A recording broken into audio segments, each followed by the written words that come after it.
China, no, don't interrupt, shut your mouth. Not even China has a higher number of atheists than non-atheists. You just have to use common sense, guys. Sometimes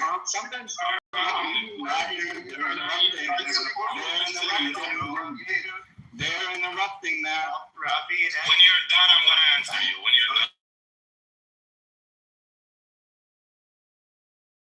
To interrupt you guys. I'm an Iranian and I can support you on that. Because I'm Iranian, I can add a lot of information.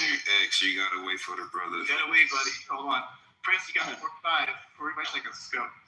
Thank you. When we talk about Iran, Iran is part of the Middle East, and there was a spread of Islam 1400 years ago. Iran, as a country and as people, are not foreign to Islam. Actually, most revered scholars in Islam, to mostly Sunnis, are Iranians or of Persian descent, right? They have contributed immensely to the religion, the Persian people.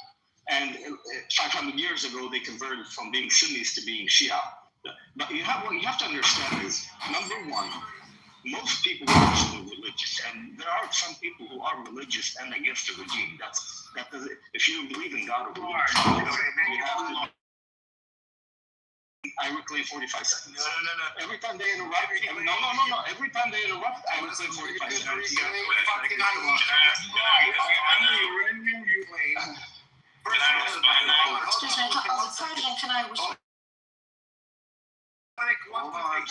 There's 3,000 ways around. Thank you. No, I'm reclaiming 45 seconds. Can you confirm? Did you say they are religious or not religious? I gave the example of Western societies that are the most progressive societies on the planet and most secular societies on the planet. And in these countries, religiosity still reigns supreme. Look up the stats, even the UK and Europe. Look up the stats. Most people are religious, but you want me to believe Iran, one of them, in comparison, way more conservative as a society than Western countries, happens to be mostly atheists. It's antithetical to common sense. I'm Iranian. Shut your mouth. I'm Iranian. You cannot talk about Iran. I am Iranian. You are the liar. I'm Iranian.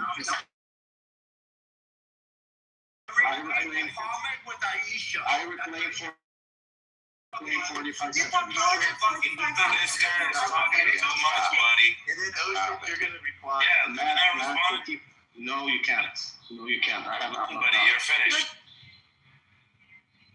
Matt, please mod the room with some sort of, The fucking pedophile lover, please stop to shut the fuck up. Okay, thank you. That's the most you can say. That's the most you can say. I'm not sure. You gotta really, this is not helping. Yeah, Matt, but they keep interrupting. Nothing you cannot. You have to be a strong mod, Matt. No, you're letting them interrupting me, and then I have to read. The next person that comes off, I don't care. Do it, and thank you. You don't really only have 25 seconds. I'm being serious. I'm gonna knock you out. Okay, go ahead. Yeah, exactly. And for people who are supposedly yearning to be free, you have to understand the meaning of freedom and let other people speak. Thank you very much. Don't be hypocrites. Number one, like just to be clear, I don't care what happens to it. But I hate propaganda. I hate fake news. I hate when people try to belittle me with stupid talking points just because they have been propagandized. Everything Trump has said and set out to do, and Bibi has said and set out to do, and everything the media has been telling you about Iran for the past few decades is a lie. I clearly see. I have eyes. I have a fucking brain of my own. I can think for myself. I see millions of fucking Iranians on the street waving the Iranian flag and waving the pictures of their supreme leader that was assassinated. I'm Iranian. You cannot talk about that. I am Iranian and you are. You cannot talk about. Yes, I can. I'm a free man. I can talk about it. Is it done or no? Because seriously, he's talking nonsense. Let me mute everybody real quick. I'm gonna reply. Yeah, thank you. Listen, you can. All right. Thank you. All right. You can talk and I'll be back. Once again, you're a Muslim. Once again, if the Muslim and is not civilized, be quiet. If the Muslim and is not civilized, and he preached to a fucking prophet who was a pedophile, that's one thing. The first thing he said was, if you're not from a country or a region, you cannot talk about him because you don't know shit about it. So the very first thing he did, he talked about Iranians, and he's not a fucking Iranian. So you see what's going on? And yeah, to the people who don't know, more than 50,000 mosques being closed in Iran. Why?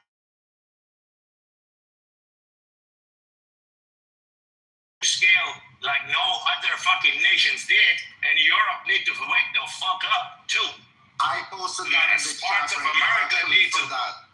parts of America need to wake the fuck up, because these Muslims, they hate every single one of you. They want to kill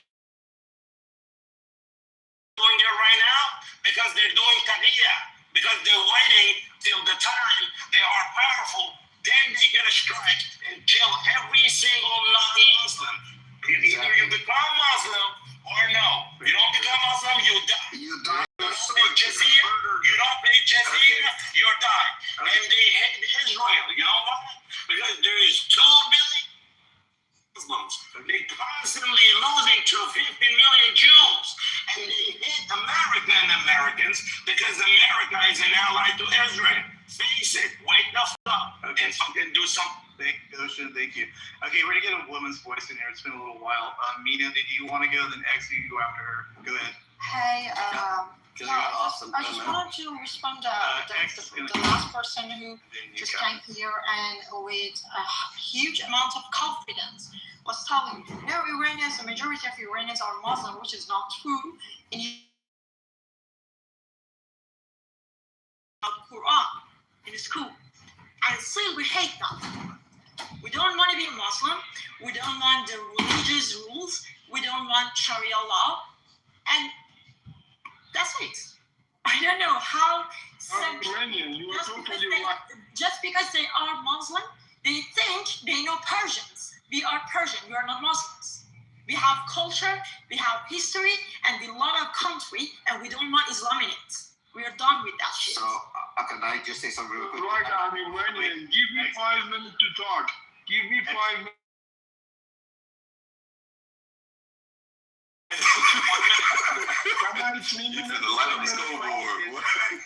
Because you're talking on my behalf, and I am Iranian. I got to talk. That's why. But I have another perspective because see, I'm maybe. So I've been in out of Iran when I was 30. So I've seen a lot of things that new generation of Iranian haven't seen that.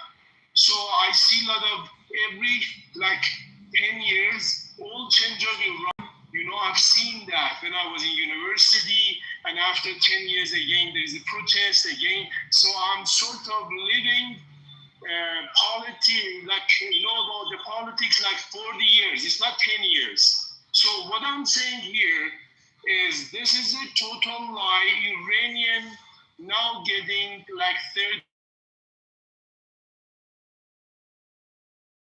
During that 40 years, I was myself started somehow religious, and I changed. So this is inside of me. 40 years ago, even I was praying. 45 years ago, it's not.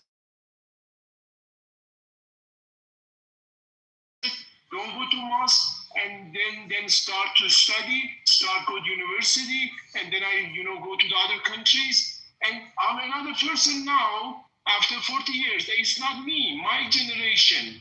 So the wake up is in even North America, we don't have 40%, 30% atheists. Somehow Iran is ahead of the game. And why these guys, the Palestinians, are jealous? Because we don't want them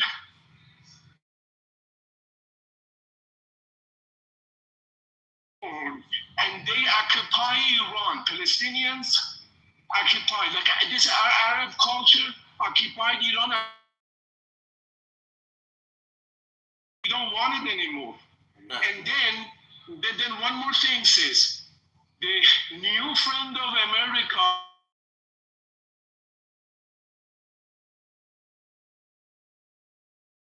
fucking friends, fucking US, they're jealous because it's done. We are the next Israel supporting America, and we are two nations at the back of America and fucking these bully things. And now Europe, whole Germany. Germany is 1/3 of Iran. Do you know that? France is 1/3 of Iran. Do you know that? And even our education, we are not 40 years ago. Now 50, 60% of our people, like they have Master of Science. They have, degree. So we are ahead of game. And country like UK don't want. They say they want to tell to America, no, don't trust Iran. I am your friend. Come and sleep with me. No. US is not going to sleep with you. Fucking UK, go out. Iran is coming. That's it. Finished. Thank you so much. Thank you. Can I go back? Just We one got Also something else I want to mention. Did you want just 30 seconds for Mina? Because I think he was addressing. Thank you so much.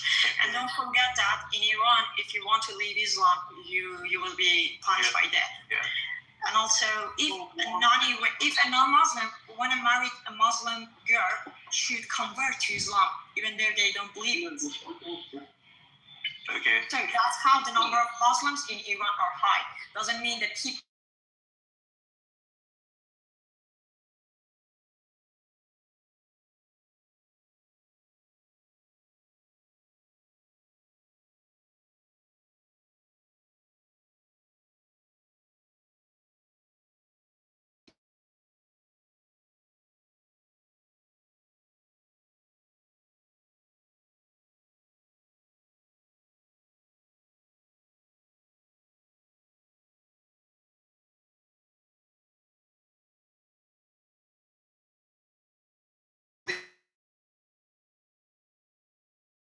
You're up. Go for it.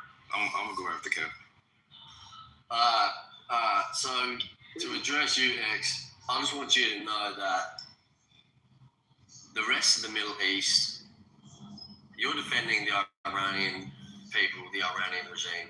You're saying this and that, but the Crown Prince, who are also Muslims in that space, in that region, view the Ayatollah and that regime as he literally says it in an interview, you can look it up, says that they are the Hitler, he is the Hitler of the Middle East and their Islamic religion. Muslims said this.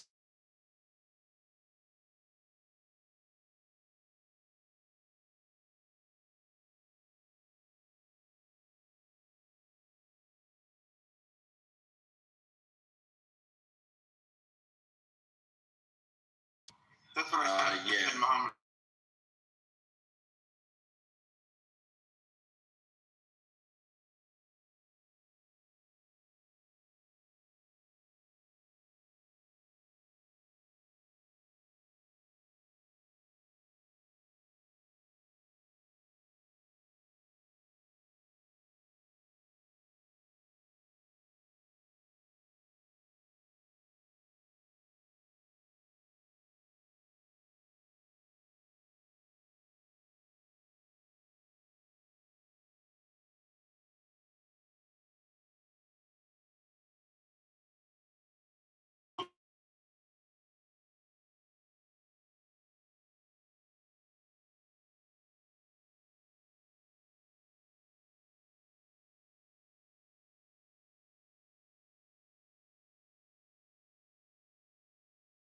Taking that day.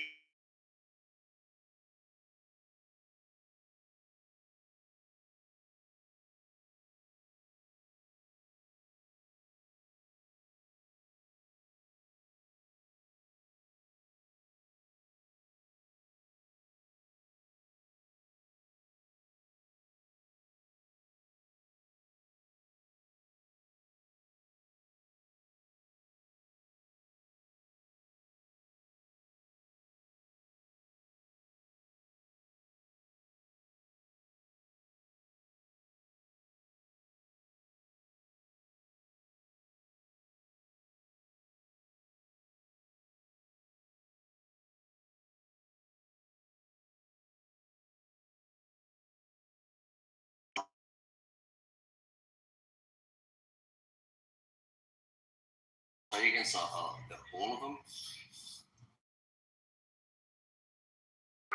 Where innocent people get killed. If you ask Pepe, he's against everybody but white people. That's a stupid argument because I don't advocate for the killing of non-white people or terrorizing people. However, these fucking people do advocate and fund and support and spread the ideology that ends up in the killing of people that are different from them. So there's no question about that. Well, hey, so can I ask a quick question real quick? Because I need some education. Because I don't know.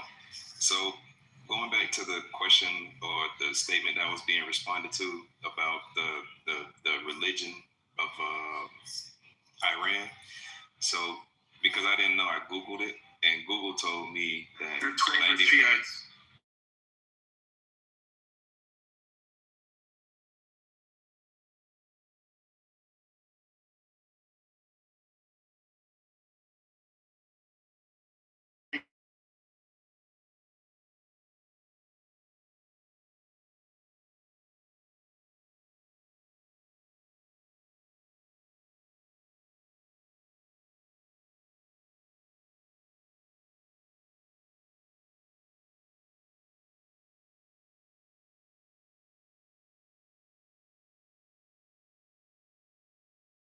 according to the Iranian government. So I take it that this is the regime that's propaganda. Yeah.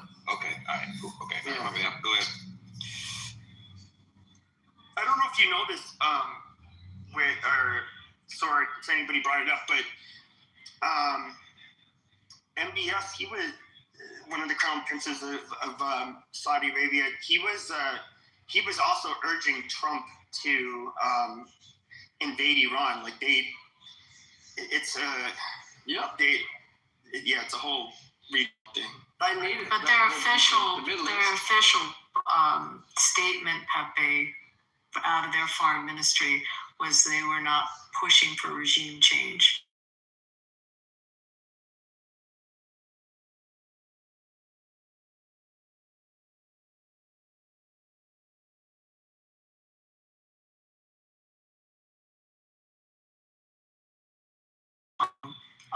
In the vacuum after the regime fell. But they certainly have stated over and over they see it as an enemy. Having a weak Islamic regime in Iran is what benefits them most. I mean, Saudi Arabia, Qatar, and those countries. That's what they're looking for. Well, not exactly, because they're trying to get rid of the crazy clerics.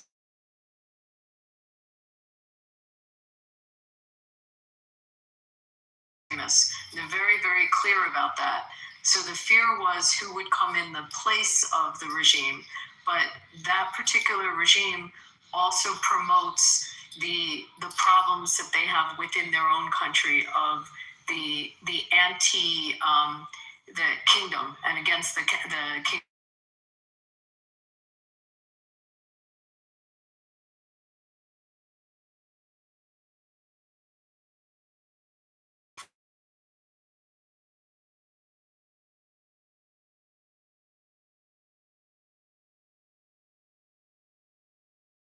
That will fund like Boko Haram and the ISIS in Africa. Well, yeah, they shelter. Yeah, after October 7th, didn't they all go to Qatar? All the people. They all went to Qatar, including Tucker Carlson. Officers there, yeah. They tried that, and Trump sent Israel.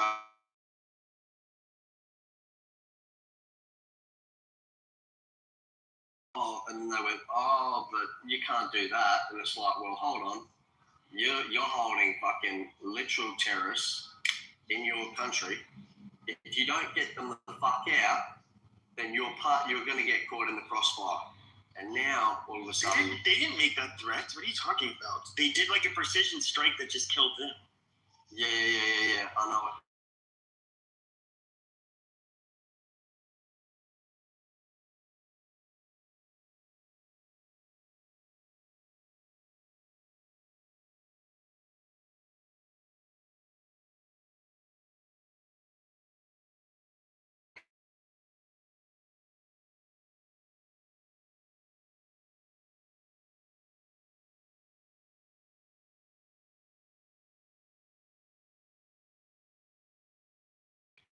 they were going after them. Okay. Qatar. There are ideological.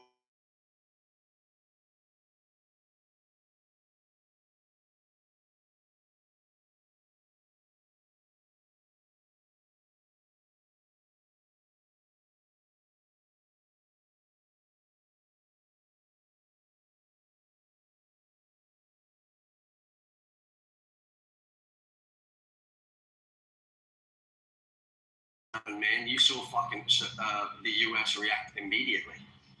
So if anyone was to do that in your in the US in your country, they better expect. What did we do? Well, no, we went to a largely lawless, sparsely populated.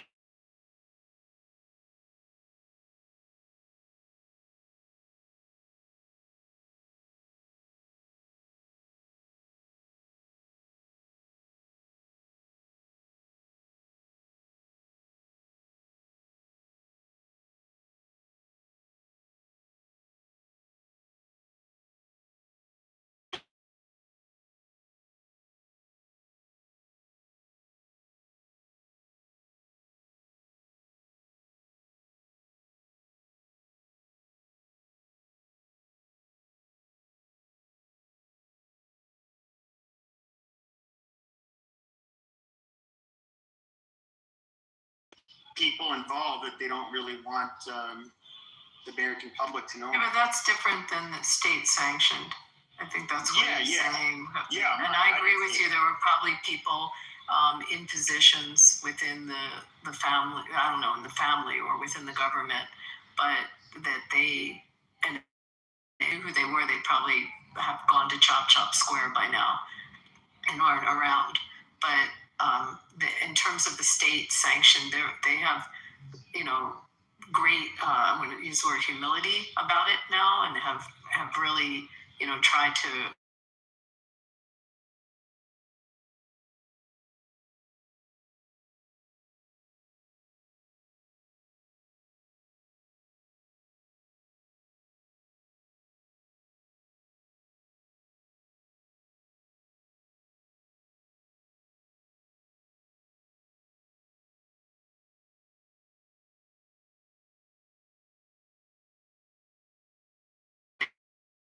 around anymore. Wait, so do we believe every?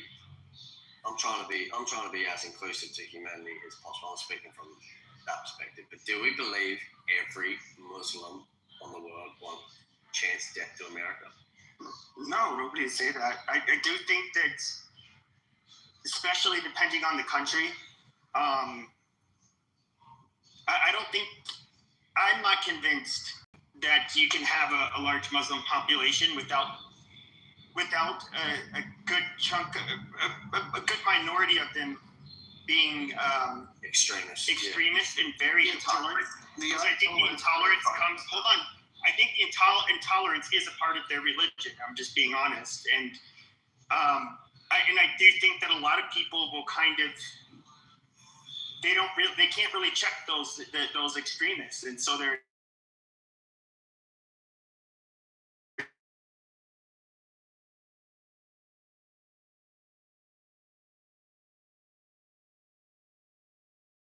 Be a matter of will it go away, because it will never go away.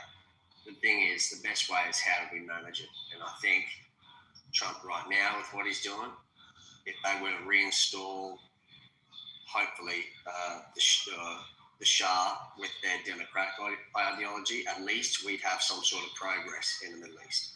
Where, like you said, there's always going to be the people that pop up, and you're never going to convince them otherwise that based on the holy wars, that they feel superior in one sense over the other. Captain, real quick, Trump is not engaged in any kind of religious war, right? No, I know that. I just want to double check. Does anybody disagree with that? Well, certainly the people advising him think they are. Okay. Yeah, I would say there are Israel believes so. Well, Israel would there's say not just them. No, they wouldn't. There's people.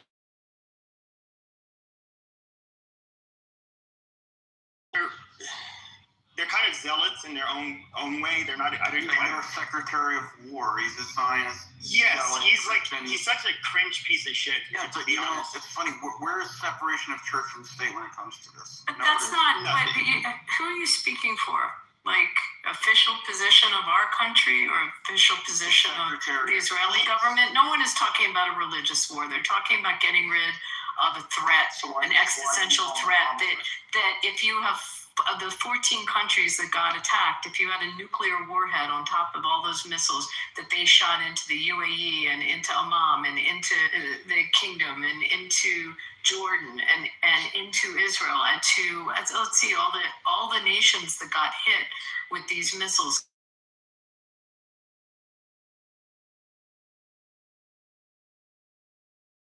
Lose sight of that, and you think you can try to turn it to whatever you want, but that's not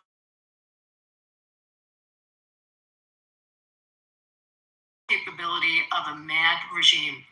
Are they dangerous? And if you haven't figured out how dangerous they are, just look at who they shot at and imagine if those missiles were different missiles and if they had nuclear capability and where we would be right now. Yeah, we wouldn't want them to have nuclear. Well, then why do you think we're there? Nukes. All I'm saying is, Oh, Jesus Christ. that regime is literally, they are religious fanatics. So you can't take away the fact that religion is a part of that. They may be, but that's not why we're there. No, I agree with you on that. Yeah, sure.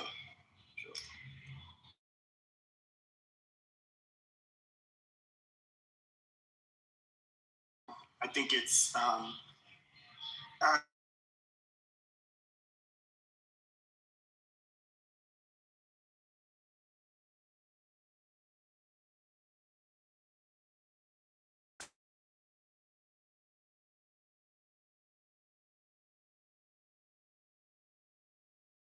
Who said that they were close to it and then recanted his words when He's he. right though. The Pentagon did contradict what the Trump administration. yes. So that was the whole. So what came out was that the Joint Chiefs of Staff, then the intelligence officials that briefed with them, and even today when Tulsi Gabbard, Tulsi. It's Gabbard, we got it. Yeah, Tulsi Gabbard. When she was in front, was it Congress Day or something? I forget, but she admitted we didn't have intelligence that they're close. Well, she didn't admit that. She didn't answer a question. She didn't admit it.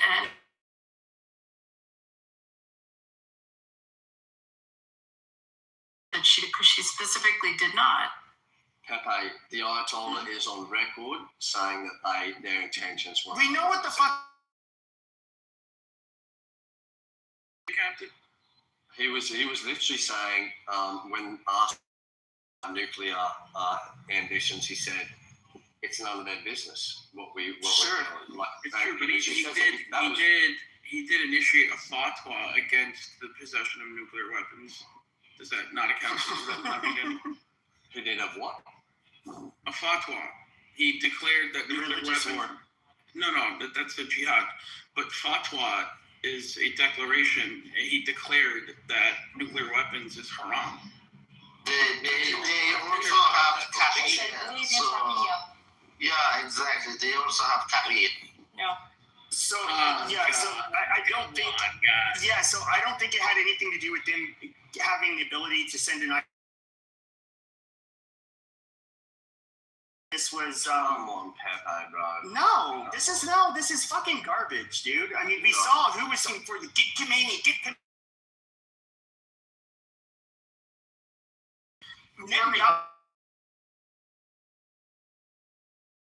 And control a nation of 300. No, I think they can have a lot of. I think they can convince Trump. Absolutely. Really underestimate the. If they did so, praise the Lord.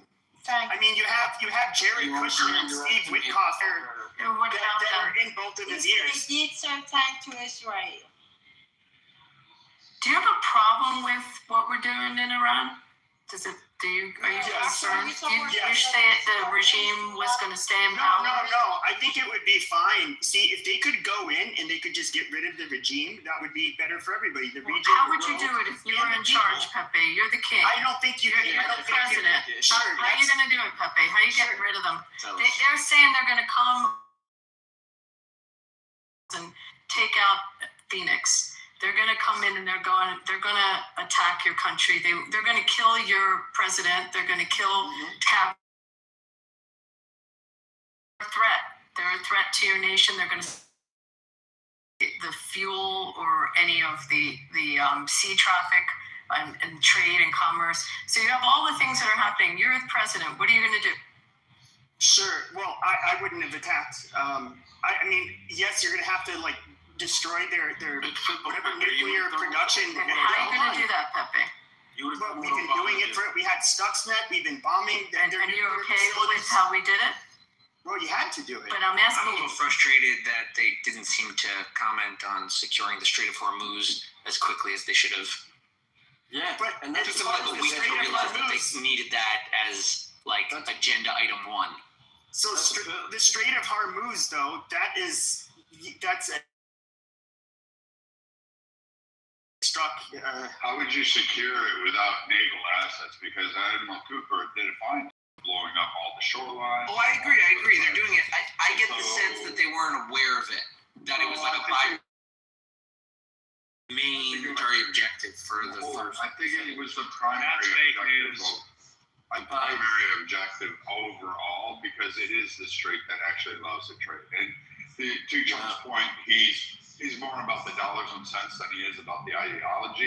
So he's looking at it from a point of, well, I need to get things lowered. They're kind of disrupting trade, not just here, but in Europe, and even China was feeling this thing. Russia was even feeling this thing to a point. So if you have this going on, then we already have to deal with piracy. We don't really need them controlling that 21-mile stretch. Everybody keeps missing this. It's 6 knots. It's 6. No, the point is the width. I know, but the only 6 Differently, it can secure the strait. To whatever degree they are focusing on it, I think that's good strategy, and to whatever degree they ignored it, I think that's bad. But Admiral Cooper's already secured that strait for the most part. Like the Iranian Navy is out. They may have some missiles they can launch there, some sea mines from some fishing craft. That's about the extent of what they have. So he's already done it. Admiral Cooper, if you haven't paid attention, he's the one running that theater right now. Fucking bang up job for an admiral. I'm really impressed. I'd have followed him anywhere. He's been controlling that area, and he's kind of waiting for the response from Iran, because he knows the minute that they have shipping coming through, Iran's going to do something. And some group is going to do something, and they're just waiting for them to pop their heads out so they can do whack.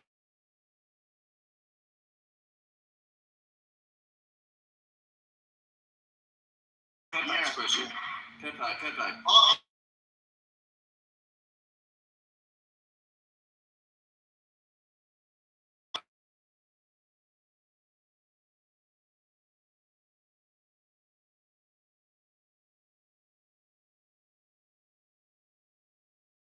Straight back. What can they do? Fuck, man. For a country that checked to America, death to Israel. This has nothing to do with ideology. It has to do with tactics. Like, what tactics can they utilize? Obviously, the Strait of Hormuz is a big one. I mean, bro, so that's what I'm saying to you. They're trying to extort the word through that Strait of Hormuz. That's what they have to do. If you look at it as a tactician, not through ideology or morality, what can you do? What they're doing is literally the one card they have up their sleeve, and they can continue to try to send their little shitty fucking rockets. Just beyond that, they had ballistic fucking missiles or nukes. So imagine that. Yeah, I can imagine atomic bomb too. It's so fucking what? What do you mean? It's a hypothetical. It wasn't hypothetical.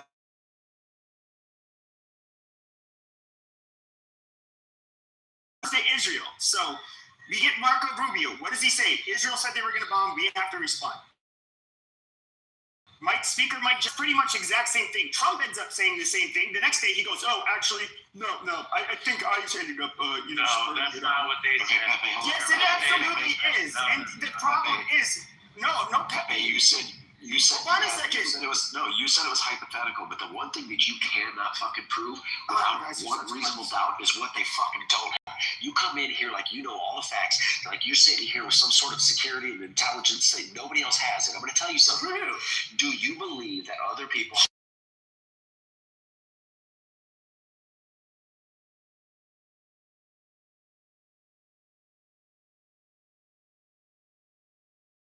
fucking New York Times article, Washington Post article, you have the actual fucking experts. We're not going to get into a yelling match now.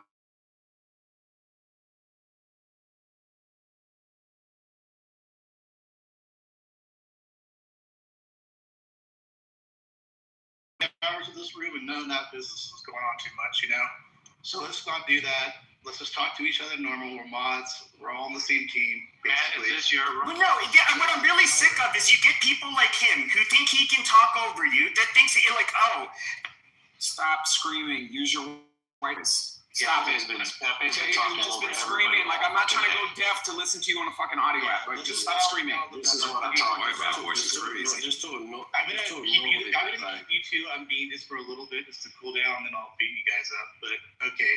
In the vein of pulling things down. Never mind. All right.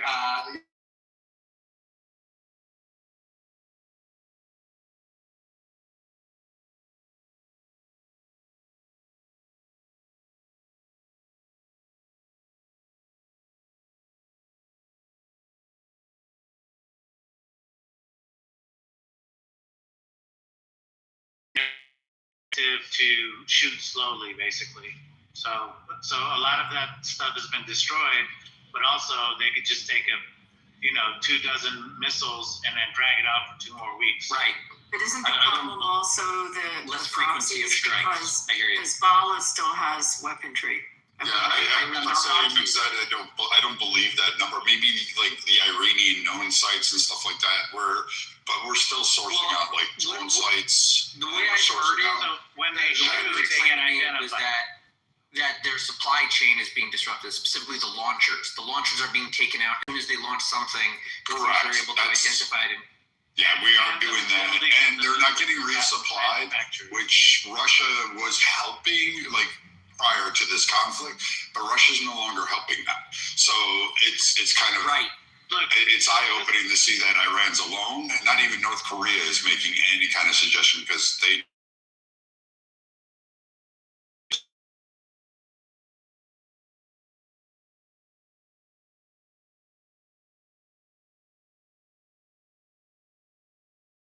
Big transitional pivot, at least in the operational mind.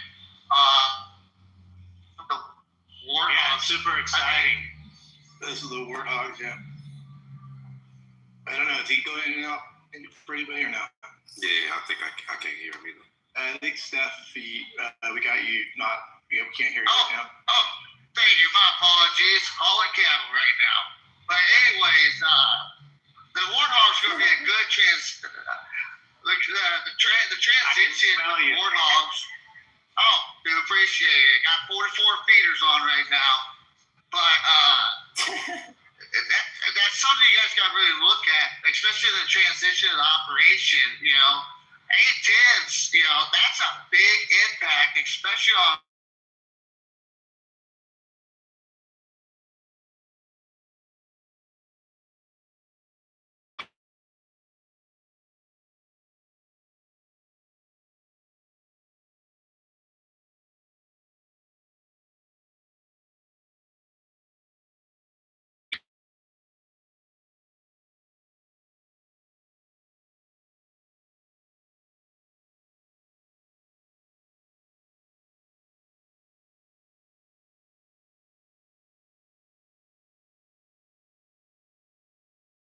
and we mentioned this earlier.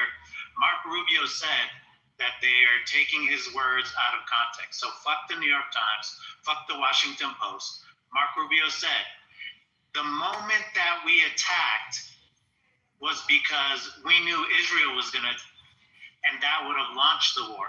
He didn't say this whole war is because of Israel. What he was the moment at which we chose to attack. Okay, the intelligence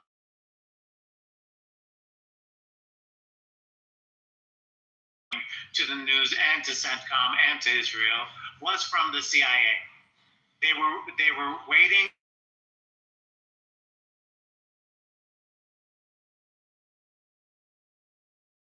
The best place, easiest place that they could. They got intelligence that he was going to come on top of the ground and have a meeting with several people, and they took that opportunity. So and they did it at that time. That's what Rubio was talking about. So you're So if you're going to blame it on Israel, Sure. blame it on like Israel in a different way.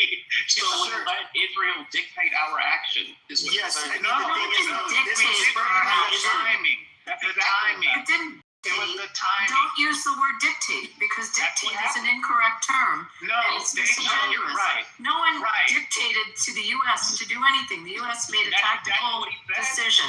No, it is No, not. that's-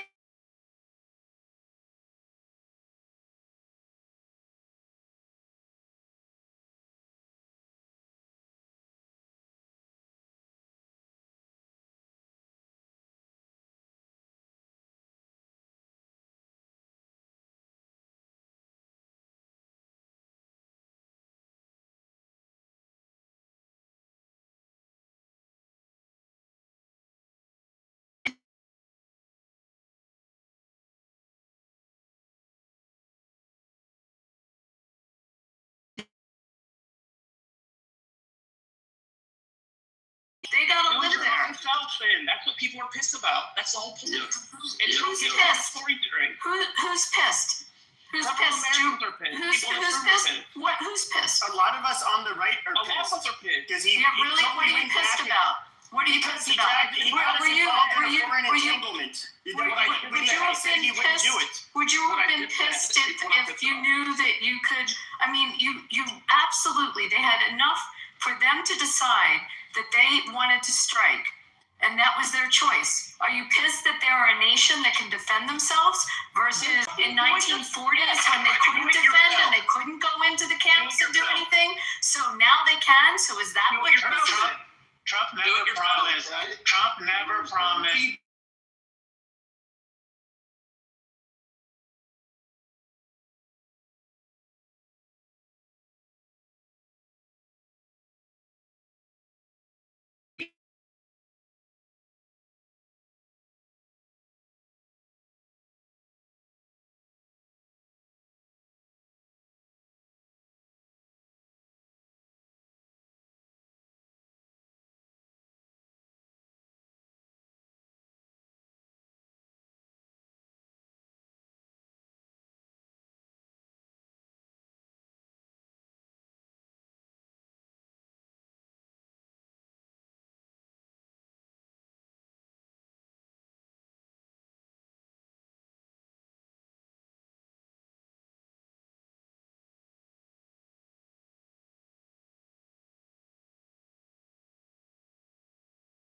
Iran for 47 fucking years.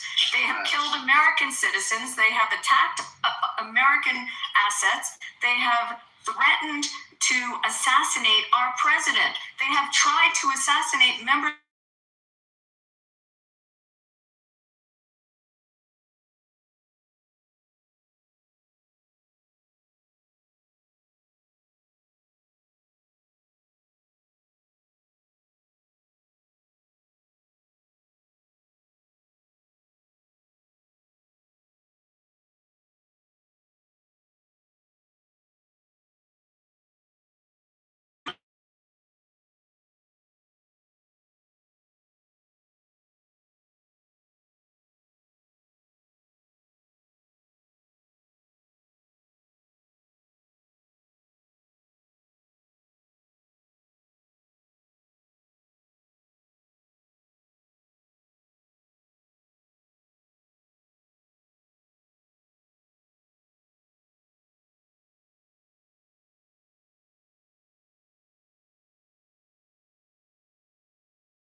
decide Iran and protect itself, then by all means do it.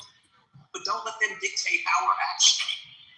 That's what I'm saying. And there's all these, and then they're saying, Rubio saying one thing, Trump saying another, Tulsi saying another, and then people are like, what the fuck's going on here? It doesn't.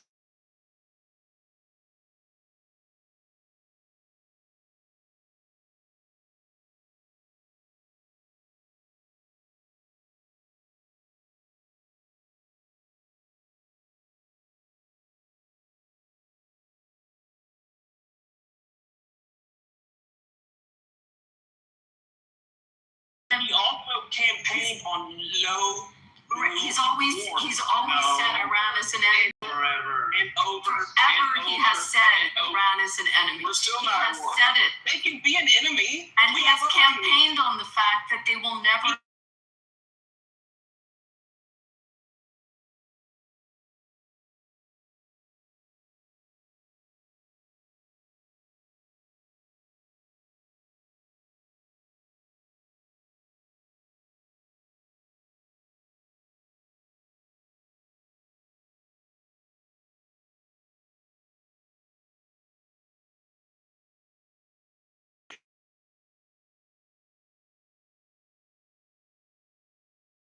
Next week. Jesus. Go ahead, Beaver. Okay, nobody in here has seen any of the intelligence. Obviously, we're only going off of what's being reported. Okay, it looks.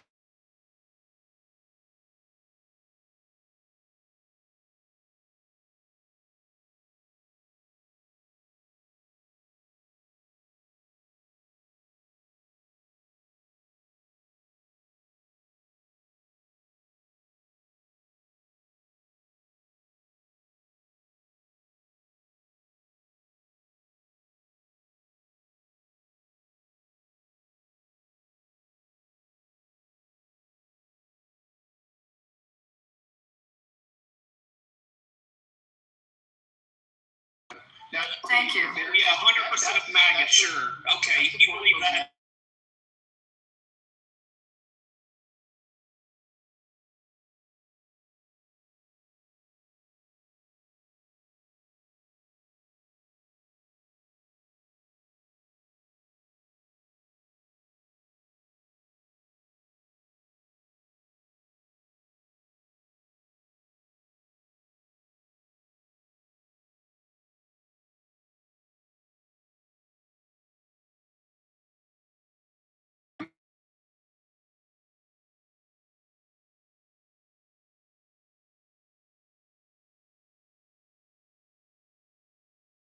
Change ideas and to make their feelings and sentiments heard, but I think that the majority has spoken. I really do. And I also would like to say that I find it laughable that people are focusing on this issue.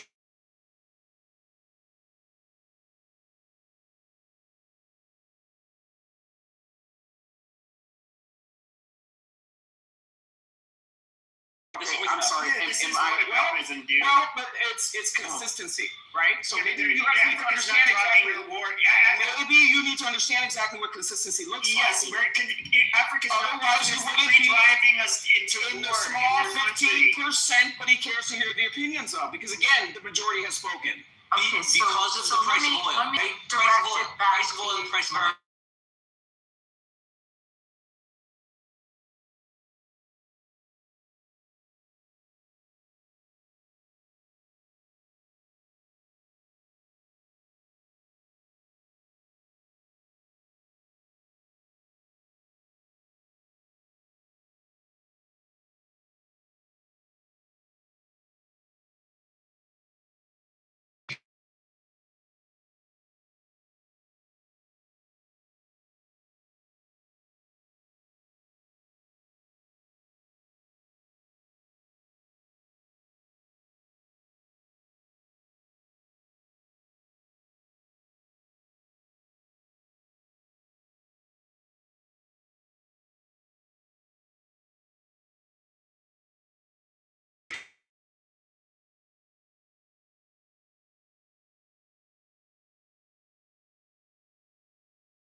what Beaver and Abby are arguing about.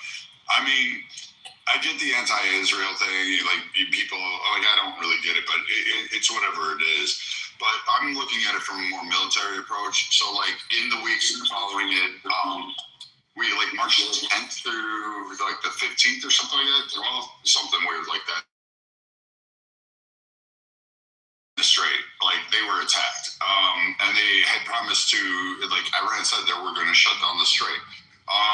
We had an exploded bomb attack on one of the U.S. domestic ships on, like in the early days of March. We had drone strikes go on, and then we had multiple tankers from I think China was even one of them. We had a bunch of. So, I mean. I mean, that's all just March. Like and Ryan said that they were going to target any shit.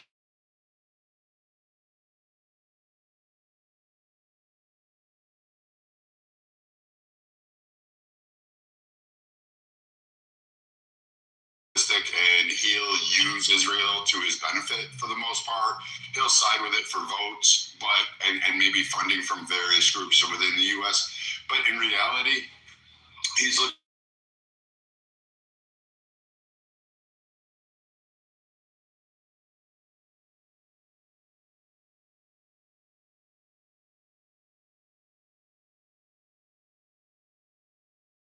I'm just going to bomb you out there, open up the straits, and I'm going to have it. And Cooper, for his most part, has kept the Iranian Navy and all proxies off the water.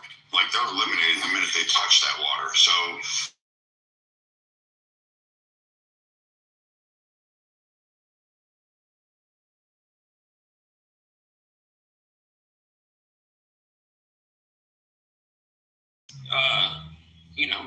Raising these points, Pepe raising points, doesn't make me anti-Israel or anti-Semitic.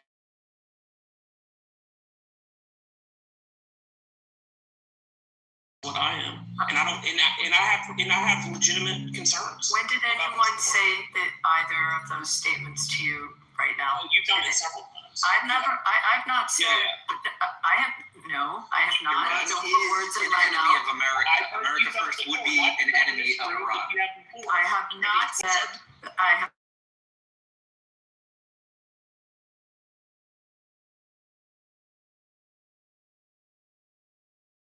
However, this is an ally of the United States.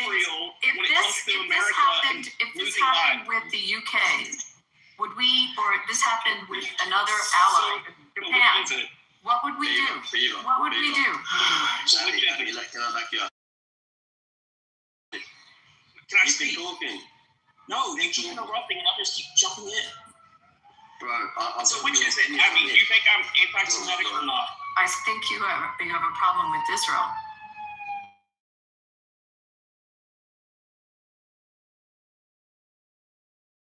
No, I have not. You said I have Jew hatred. I did not. Not my words. No, I didn't. Other people may have said that, but I have not. I don't believe Beaver said that. But Beaver, I got a question for you, because you was talking about Marco Rubio on record. This is him back in 2015. I would love to hear your opinion on this. And Pepe, if he from something from 2015. Check this out. Listen.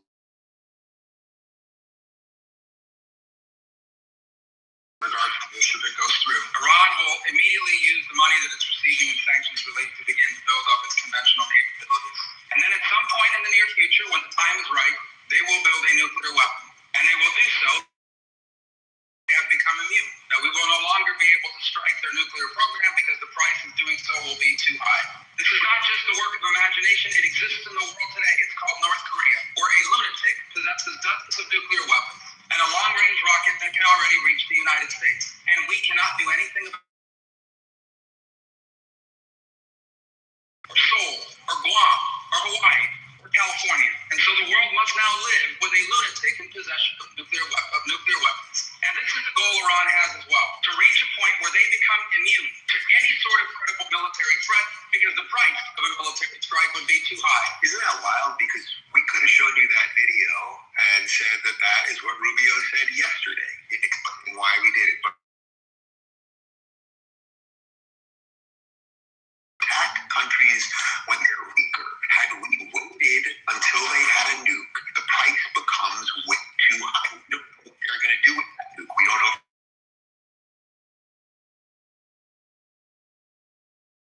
fuck? I mean, yeah, who cares? You don't care if Iran gets nukes? No, about the clip.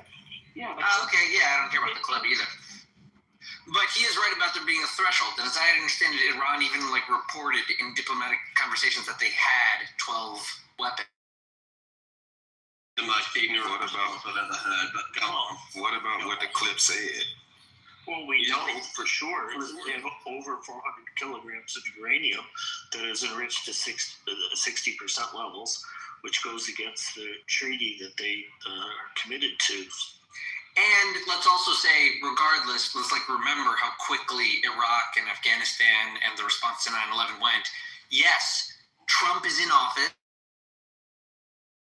acting on the intelligence they have. We can't really stop exactly the war effort, and it's going to finish. Iran's going down. What was the intelligence? That's the thing. Is that I posted a few articles. Strike preparing any kind of fucking weapon. The 60% enrichment is the intelligence. Do you think this happened by accident with the switch of a... No, we know they were obviously trying to make. Yeah, they were obviously trying to make. What do you expect them to do then? They have to be stopped before they make it. This was the problem with North Korea. North Korea wasn't stopped in time, and now lives with North Korea having nukes. Facts. We literally just this man, and you're gone. Can I ask you a question, Captain? Are you Jewish or this real strong? I'm just, and I have to ask: is this really strong?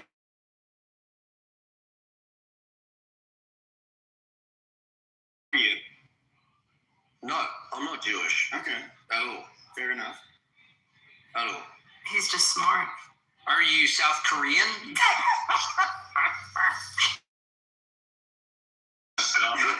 South Korea? Mate, I'm Australian. The only reason that would make you more sensitive to South Korea, yeah. The only reason I care is because I don't think the US, especially our sake, right? Protect. I agree. As the fact that they are the leaders of the world, we are heavily reliant on them. Heavily reliant, whether you want to admit that or not. Now, the Middle East, most of them are cooperating with the US because, as we already said in that clip, Iran has a radical Shia ideology, and they want to use.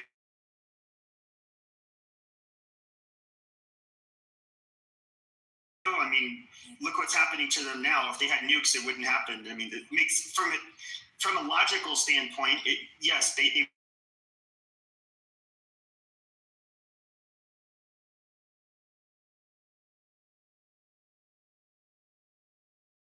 if we didn't intervene, would you want them to have nukes?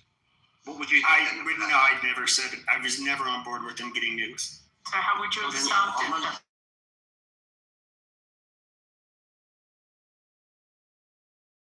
We did stop. We fucking bombed their nuclear facilities. To be fair, Pepe, we didn't stop their nuclear program. We've only shifted it around and targeted sites or targeted various other entities, but they still were propelling forward. They were still getting intel from Pakistan. There was still buildup of that. We know these networks. Like when you look at how Pakistan got nukes, it was because they stole them. So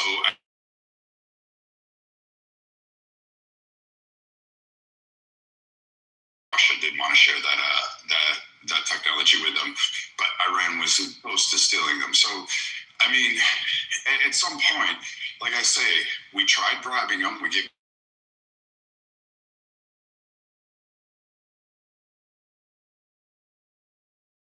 tried the resets. We tried everything. And we even bombed them before. This isn't the first time we've done this. In fact, this is the third?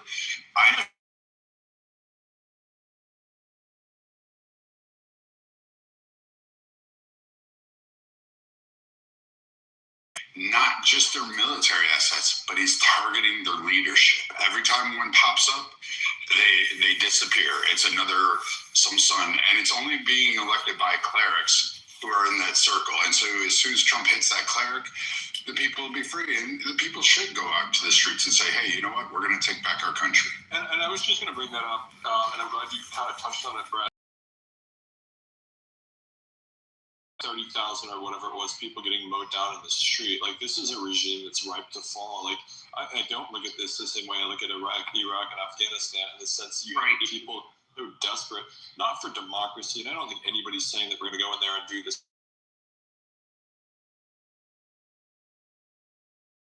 out and saying any of that.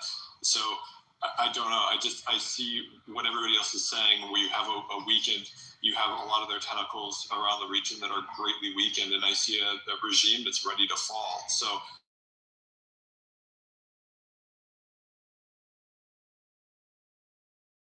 about the proxies. I keep saying it, and you can't forget that.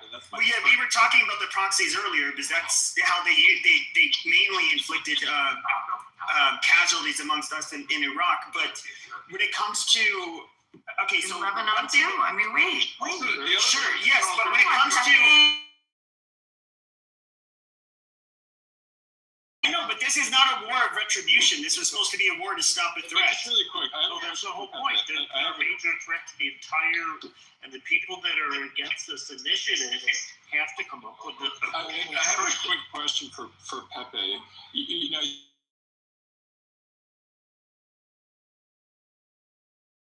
use it for their defense. I don't think that there's anybody in world geopolitics thankfully naive enough to realize that this is not a regime that, if given the ability to have a nuclear weapon, would only use it for their self-defense.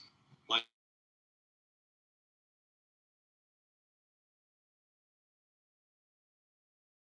you didn't say that, but everybody knows that they support fucking terrorism. They that's what they do. Nobody's fucking I don't think there's ever been somebody on the stage since I've been here today that at all defended the IRGC. They're fucking scum. They're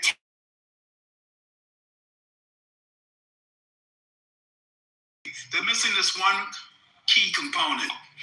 All right, those motherfuckers should go, right? But when they finally go, what shape are we and the world economy is going to be in? If we takes years to get the straits back. But wait. No, hold on. Let me finish. You can talk. If we come out of this shit, if we come out of this shit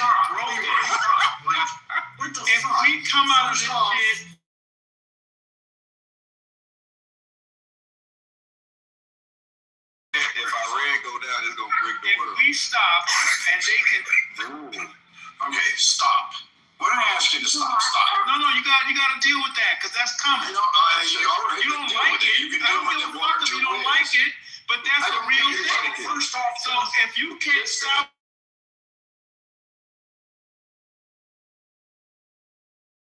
And listen, so I don't move them down or anything. I just like the pontification repeating over is just redundant. Well, we all talking here. What the fuck? So stop. Just stop for a moment. No, I'm not gonna stop because you can't stop. So we all talking. No. Now you can stop. All right, I gave you 3 times. So here's the thing.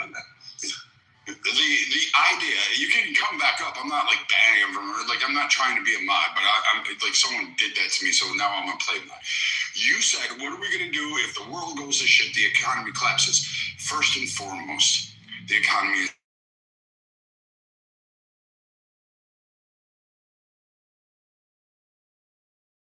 with oil. It wasn't doing that. In fact, it was kind of restricted on it, and they had to do it through the black market, or they had to bypass some of the sanctions, South Korea, Russia, China. Like in China, what were they taking 13%? So Iran wasn't even living up to its full potential of production or capabilities.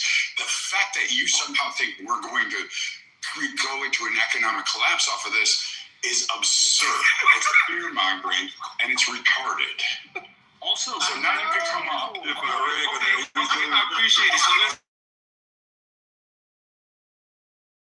very succinct. If you're not able to stop them from firing missiles at ships that travel straits, we didn't win anything.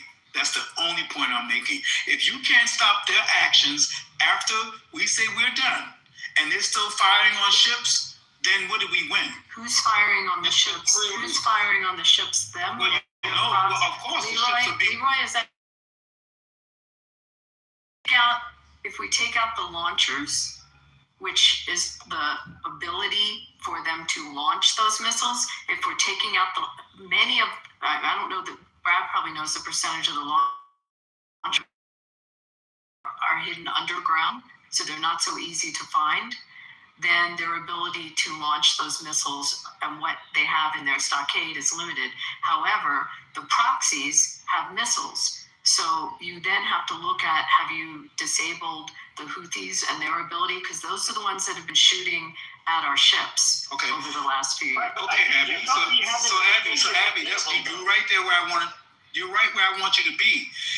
When that happens, when you can all of that, then you can talk to me about what do we gain. Until that.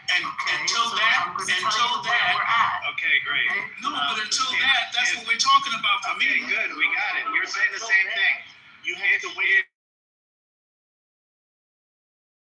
Oh, well, it's not finished yet.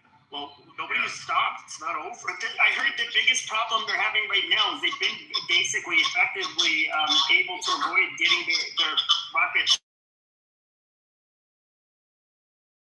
tore, or I don't know. But it's so is that I don't. If I recall, we're not even really hitting their rockets, apparently they do have cruise missiles that will pack a much larger punch that they've largely. May I say something to a comment in the chat, Pepe? Did you see the comment in the chat from Othello that Iran has never attacked anyone unprovoked? Where were you 47 years ago when our hostages were taken out of the U.S. Embassy? Don't fall for it. They do it all the time. They don't fall for that.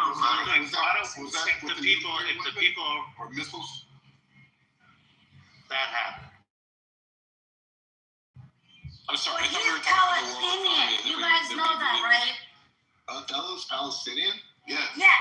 No, I thought he's a black. No, he's a black American. He's Palestinian. I have his voice.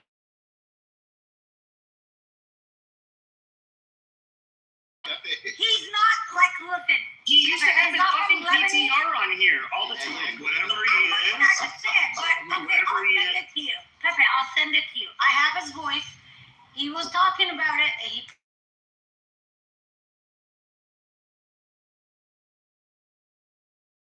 Hold on a second. Sarah, before all of this stuff with Iran, okay, we used to talk about black and white issues a lot. I've known him way before this. Maybe he's Palestinian black. I don't know. The most important thing is he's wrong.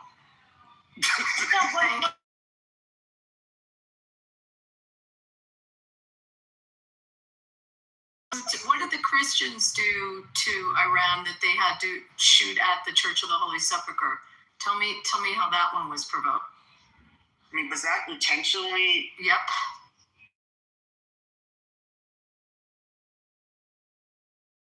They just shot into a Palestinian village in the West Bank. I'm sure the West Bank settlers they shot at a Palestinian area. They're involved over. It's nonsensical to suggest that they're not aggressors and disruptors in the entire region. We all agree. Before you came in, I was basically saying I acknowledge all that. They hate pretty much everybody around them. Right. So anybody that's against these efforts has to come up with a credible alternative. Because it's just silly to say, well, I'm against the war. Well, fine. What do you do about Iran? It's not a month. It'll be done in 2 months. So it's just a question of when. I thought you were against it, Euro. No, I mean, this is my impression. I'm just really sick of trying to be polite about it. I feel like this is something Israel.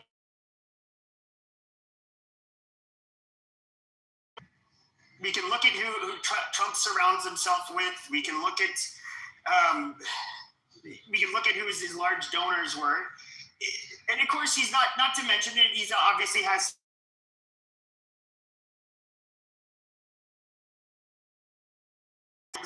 obviously are a real threat to Yeah, Israel. all those things are irrelevant. Iran is a threat, and then we cannot allow Iran to develop a nuclear weapon. So regardless of all this, these are According to Pepe, bro. What do you It's only the Jews, bro. It's only the fucking Jews, according to Pepe. Everything else, foreign policy, geopolitics, all that error, bro. It's only the Jews, according to Pepe. I don't think that that's what Pepe is saying. I'm not going to speak for Pepe, but for the past 2 fucking weeks, trust me, it's the Jews to him. Pepe, can I jump in? Yeah, sure. Yeah, go ahead, Mom. Thank you. I appreciate it. So this is what I think. This is what I've come and sort of like whittled down. What's really happening is half the country considers an imminent threat this way. Who's doing that?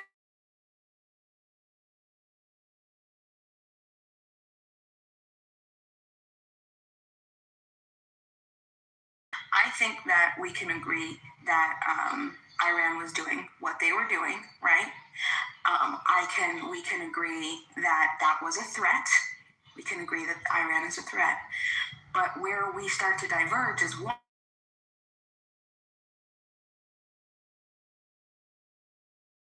we're communicated to. I mean, I honestly, personally, would even feel differently if it was communicated differently to us. But the reason that we are saying that it's Israel that dragged us into, Israel tried to do this a year before, not even a full year before, 8 months earlier, right? In June of 2025, they tried to go out there. They tried to do this, the 3 points. Somebody I'm sure can bring it up. Get rid of the nukes, destroy the nukes, change the regime, and get rid of the missiles, right? I think it was those 3 points. Those were the goals. That failed. That operation failed.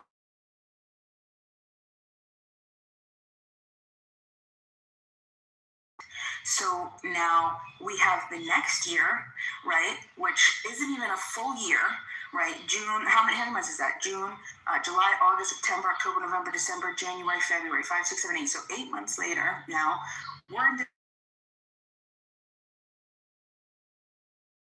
we are talking, and it was in Geneva, we were having negotiations, and we were making progress. They were making progress according to the mediators there. The mediators determined that they were making progress. The U.S. and Iran agreed on guiding principles, right? They were still far from a deal, but that was considered making progress. And then not even 2 days after we were making progress, Trump decided to attack. Now, Trump progress with what? Can I ask you a question? No, I'm so specific because you're not using facts. Okay. What would you like me to be specific about? So specifically these discussions that you're talking about where they refused to negotiate, and our negotiators said, as well as our president, that there is no way. So you're omitting those facts. And that's where I think that's what I'm going to call bullshit, because that's where I think that it's bullshit. If they were making progress, they were making progress, we agreed on guiding principles, then who's to say? Let me wrap your face. So getting back to what imminent threat is. Fuck yeah, let me wrap your face. What we understand, and I would challenge anybody else to give your criteria of what you would consider an imminent threat. Now, we know that, like I said, we understand that the 60% stockpile, right, there's a different breakout time once it reaches the 60%, right? It doesn't have that same percentage capacity between percentages, right? When you start capacity. No, not threshold. I'm talking about 60%. Well, that's not what I'm talking about either. I'm talking about, well, whatever. Okay, fine. The threshold capacity. Let's just say that that's what it is. Okay. So we understand that was reached. Okay. We were still making progress. So back to my point is how are we defining? Hold on. How are we defining what an imminent threat is? And what I understand is one of the criterias that are set that international law goes by is the Carolyn Doctrine, for example, from the Carolyn Affair, right? And there's core criteria that has to be met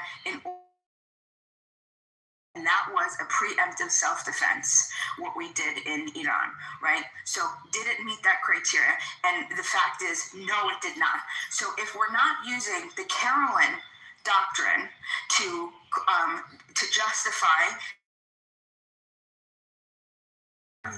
if you support, what criteria point us to what you're considering an imminent threat? Okay, great. I want to take this one. Hold on. So this is great. So first, we do not respond to international court. International law is just a made-up word or phrase that has no bearing or relevance in reality. It is not part of the nomenclature. The U.S. does not recognize any authority over its sovereignty. We do not, period. We don't even partake in the ICC, and we don't recognize them. We actually abstained from that. We made sure of that. So in terms of the U.S., our criteria and our actual reasons for going in is Iran in the beginning of March. We needed no other reason. We've had multiple attempts. But in March, Iranian drones attacked U.S. shipping. They attacked civilian shipping. They actually killed several sailors. They even set one on fire. Hats off to the Iranians for trying to bring back that one, but they left that off on March 12th, I believe that was. So they've attacked multiple times, multiple nations, including the U.S. as well as Europe and our allies on civilian shipping. That is actually a precursor. Over that 1812, we had some issues with that, with England taking our sailors. France did the same thing in the Caribbean. We went to war with France. It was a little mini one. We kicked their asses and we sent them back. Speaking to have their croissants and whatever the fuck else they do over there. Fast forward, they actually killed 241 Marines in Beirut. They participated in that. They kidnapped multiple. They also attacked U.S. ships. We did a retaliatory response in the 80s. They also bombed multiple other people in those groups. So, I mean, at the end of the day, the latest action was that I was kind of pissed off is that they made a video for the whole world to watch while they were on their knees holding weapons at it. Again, that's a direct violation and open to war in our nation, so we can actually go ahead and do that. Also, they attacked U.S. embassies and kind of enjoyed doing that, and they supported terrorist attacks on U.S. interests and allies throughout the world. This is why, again, I'll say this for the third, fifth, 10th time, Russia and China are kind of on board because they said, guess what? Iran attacked their ships. Iran also had some connection with the attack on Moscow, which killed 100 people. So Russia is not even.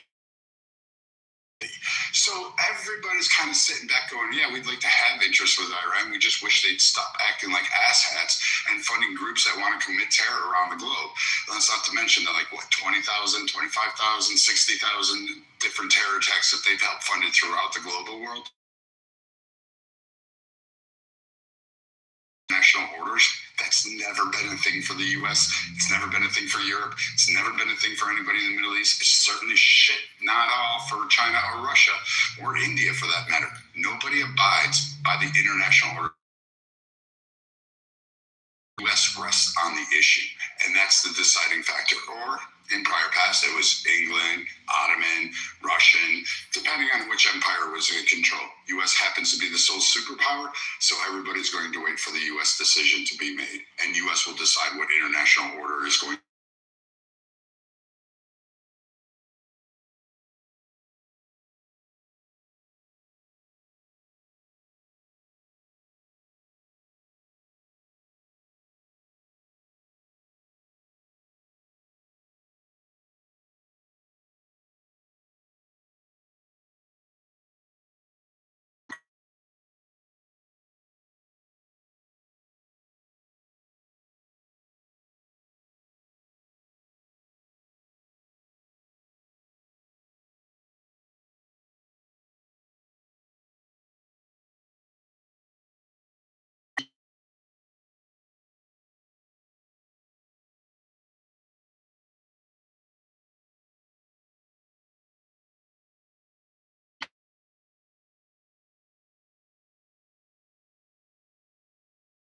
world don't get to determine the international order of things. So much like the EU bankrupting, Cyprus, imploding Greece, doing some of its awful shit, or the fact that Denmark actually took away from rights to have trade exports out of Greenland, but yet somehow retains it as a colony, saying they're independent and they want to be with us, also is against that doctrine too.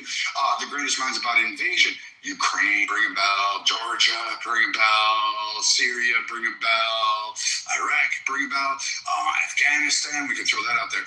Fuck, even India for the Kashmir Straits and the border along with China. I mean, again, all of these international minds that come together and say this is how it's supposed to be is not reality.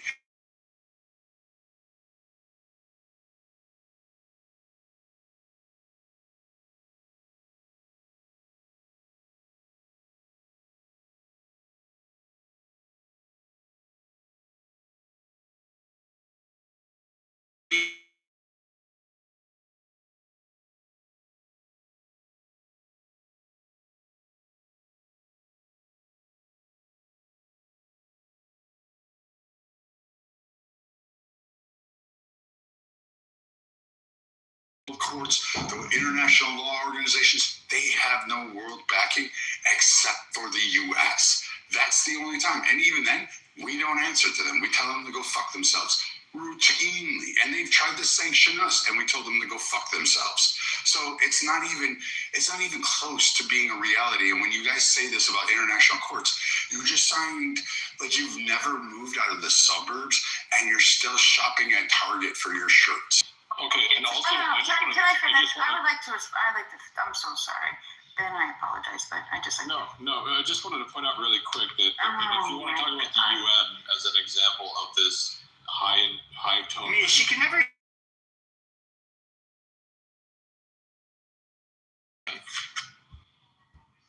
Yeah, we understand that. So is Russia. That's the big five, the only veto power of the world. Okay.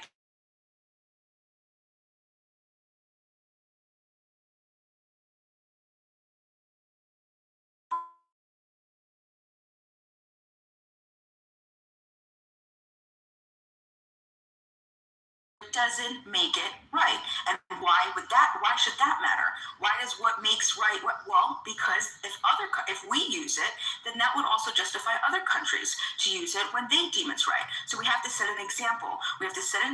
So hey, look, this is what we're doing. This is why we're going to remain credible. This is why we remain on top. This is why we remain the most powerful. Not because we do what we want to do and we fuck up shit because we can fuck it up because we have the power to do it. It's because it's the right thing to do. Now, if you don't agree with that, then I want to support a powerful. Hold on, Euro. Hold on, please. I want to support a government, a powerful United States, that we do the right thing because it's acceptable and acceptable to a particular standard that we would also hold the rest of the world to. So we don't have to be to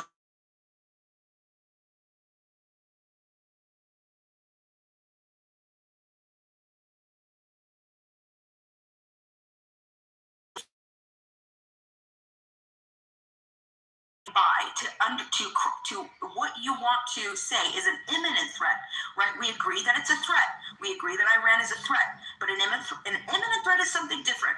So I still didn't get my answer as to what criteria we are using as an imminent threat to determine that we should have It's this easy. Holy shit, I can't believe I have to spell it out Sesame Street style. Again, we don't use the Carolyn Doctrine. We don't agree to it. We never agree to it. Get to what you do up. So, okay.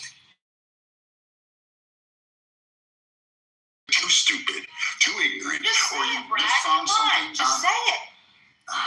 Lima, do you live in the United States? No, she lives in the fucking she lives in Oregon. She's gonna go down there and make sandwiches for everybody. And when she learns that, you know what, her fucking ideology is not gonna take precedent over like anything else in the world, and no one gives a some fat cow in the suburbs of Florida. Greatest achievement in life is somehow being able to grow a house plant and contribute that way to society, who supports Target's LGBTQ section. So this whole idea that, again, let me break this down for the simplest things. We use the doctrine of whatever the fuck the United States wants to do, whatever's in the best interest of its people, and externally, especially in geopolitics, we exert whatever we need to maintain that we are on top. That is the only doctrine that the United States follows. Now, countries like Canada, countries like England, they follow the doctrine of, yeah, we're just going to suck at the teeth of America, and we're going to let taxpayers do everything from funding our medical research to protecting our bases to protecting our men to rescuing us to providing trade agreements, everything under it. America's back of the world. That's the price we pay for being number one. That doctrine is. What I want is irrelevant. It's whatever's in the best interest of the United States during the time frame that this event occurs. Right now, the best interest is to open up those straits to ensure that we have global trade so the U.S. doesn't have to carry more welfare cases, especially the people like you who exist on food stamps. Well, thank you. I don't exist on food stamps. This is not a conflict between international law and American interests. This is in support of international and support of the international order. Should not possess nuclear weapons nor make attempts to get there. They are in violation of their international treaty obligations, and it is a significant threat to the world. So the United States or the world has to do something, and the U.S. is doing something.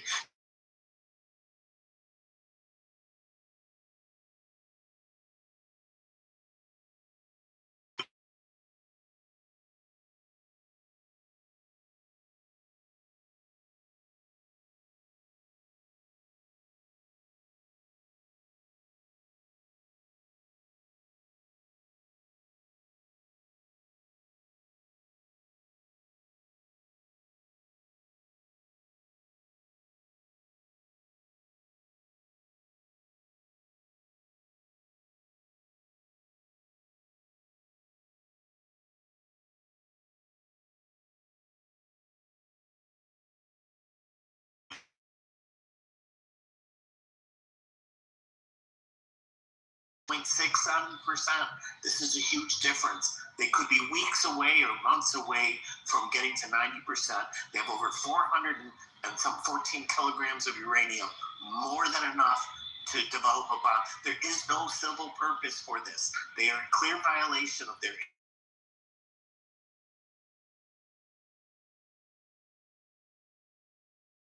thing needs to be done. And if people are against, tell me a credible alternative, because I haven't heard one. Abby, what he's saying is that this is a lawless regime operation. They don't have to speak to anybody, tell you what the fuck it is, and you have to accept it.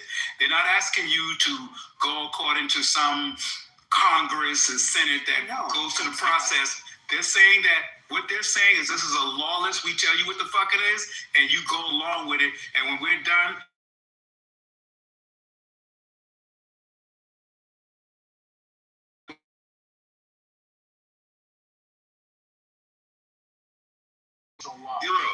Euro, it's okay. It's okay. That's fine. Let's say I got two questions. Let's start with the first one. I got one there. Let's suppose that's the case, and you don't like it. Clearly, are you willing to give up your citizenship for it and go somewhere else? What? Never mind. Beamer. We're not that extreme. We're just talking about what it is. Hold on for a second.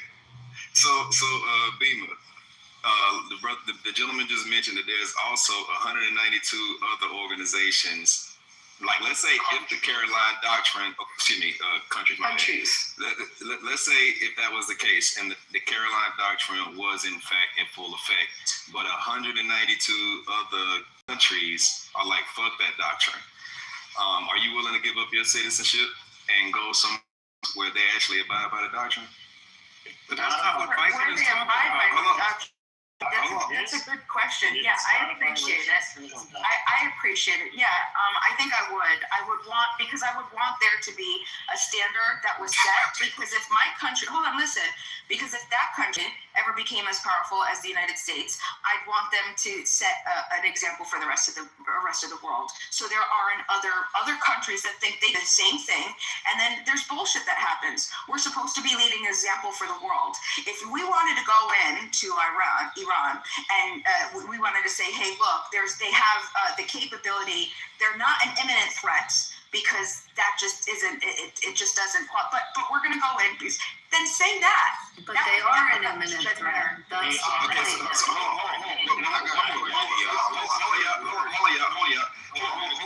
on for a second. Hold on. So Bima, if you got kidnapped in Iran, to say fuck that doctrine and come get you?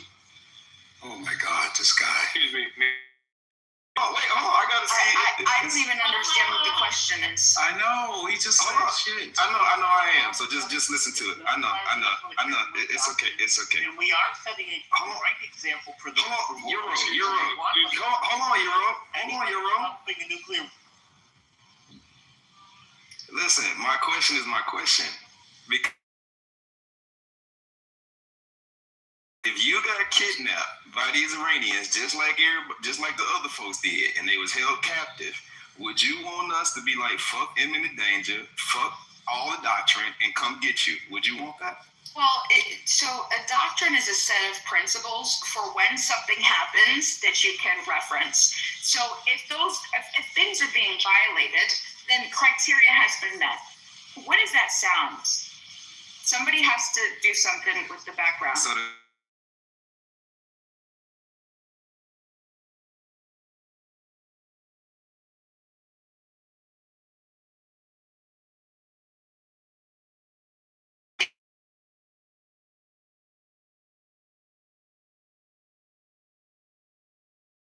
by another country? No, absolutely not.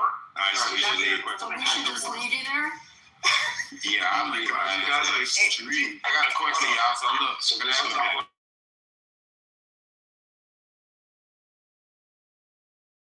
I just would like to posit. Let him go. Yeah, I would like to posit something because no one wants to say the quiet part out loud.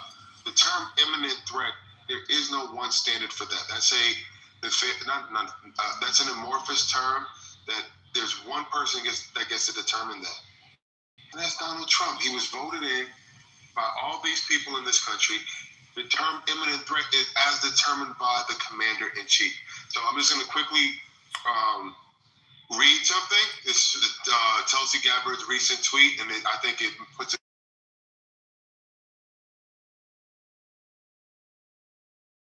the American people.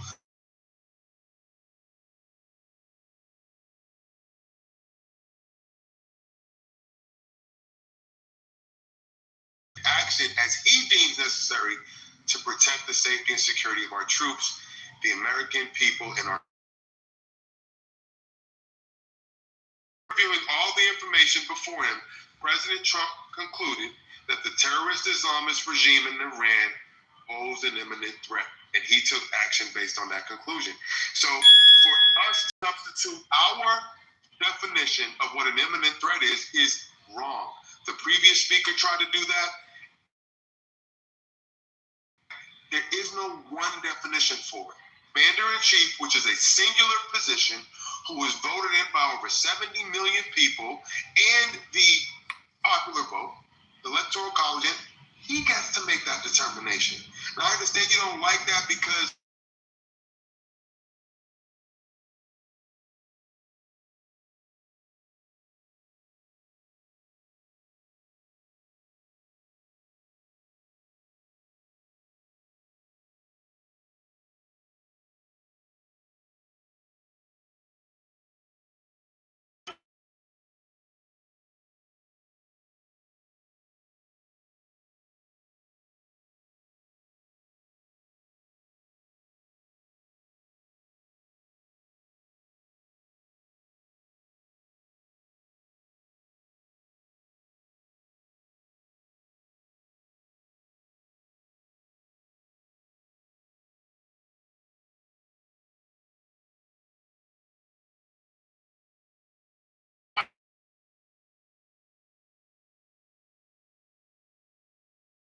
here is the timing. And I don't know how anyone is in a position to know that 6 months from now is better than today. Personally, Listen, I so would have gotten a strike when they got the nuclear facility at Forjo severely damaged, maybe just to continue then. But at any point, I don't think we are in a position to guess the timing.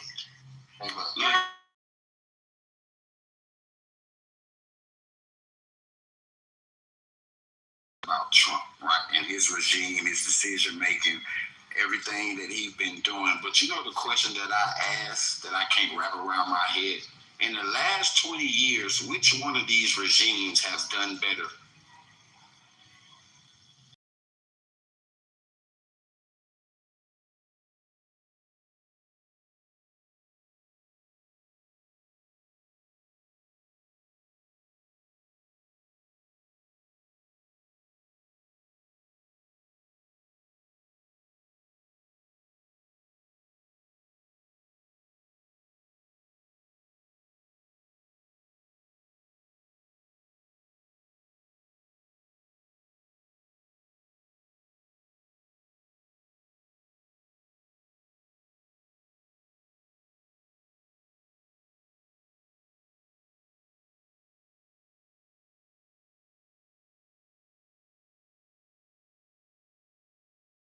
Three times though, so that's not true. Wait, Pappy, but this brings up a good point. All these people jumping up on stage. No, you can stop. You after breath. Jesus. I can stop. I don't understand. Just go. Hold on, Brad. Go ahead. Sarah, you go next. You're like, holy shit! Like, there's a lot of weird people in here. Red, we got a hot mic. Red, you got a hot mic. There we go. So, again, Euro brings up a point because if you look.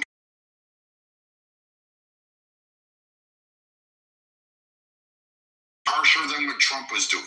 Bolton wanted to go in. Clinton himself, the guy in between getting blowjobs underneath the Oval Office desk, he wanted to fucking bomb him. In fact, we bombed the Chinese embassy in response and retaliation for a fucking strike by Iran, and he wanted to send boots on the ground, but because they cared about getting rid of Bush coming. Iran was considered. They were part of the equation. The only issue was we didn't really want to extend ourselves. Didn't have the idea at foresight. And Bush did some shitty planning because he had some issues in there. But Dick Cheney had a plan for Iran. Iran was about to go to a Walmart parking lot. It was going to be glassed over. He had no problems doing that. Obama, fucking, is there a country anywhere in the Middle East that Obama didn't drone strike? Can deal with Iran. He was sick and tired of it. He tried the JCPOA, which fell apart the minute he tried it, and he realized he couldn't stack it. And Democrats even realized it, that it wasn't, you couldn't hide the fact that the funds were getting shuffled into terror groups. Like, we could just trace that. And you didn't need Bibi to show you didn't need Israel.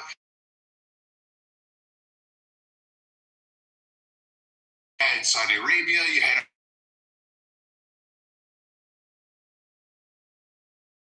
saying, hey, we're sick of Iran.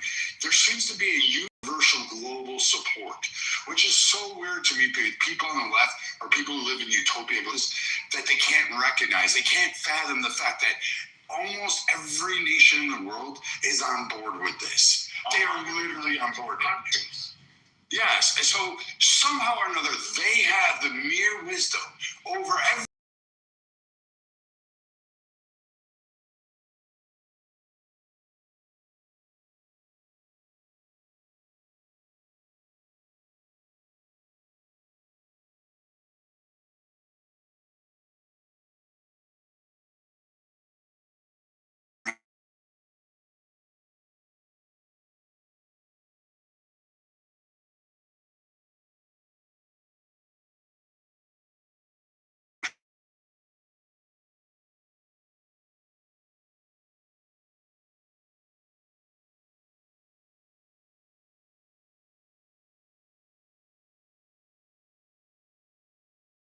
His 79 goat virgins or whatever it is that he's going to be fucking. Maybe they're little boys. I don't fucking know. But he's one of his sons, every time they pop a head up, they get a warhead on their forehead and they're going to see Allah or whatever fucking God they believe in at the moment. So at the end of the day, yes, this is great. I'm really happy. I'm hoping that it's another 50 years before Iran builds up a military that we have to go in and do it again. Because we did it in the 80s, we're going to do it again now, and it's okay. Like, it's all right. It's going to be over in a few weeks. It's not going to cause economic destabilization around the world.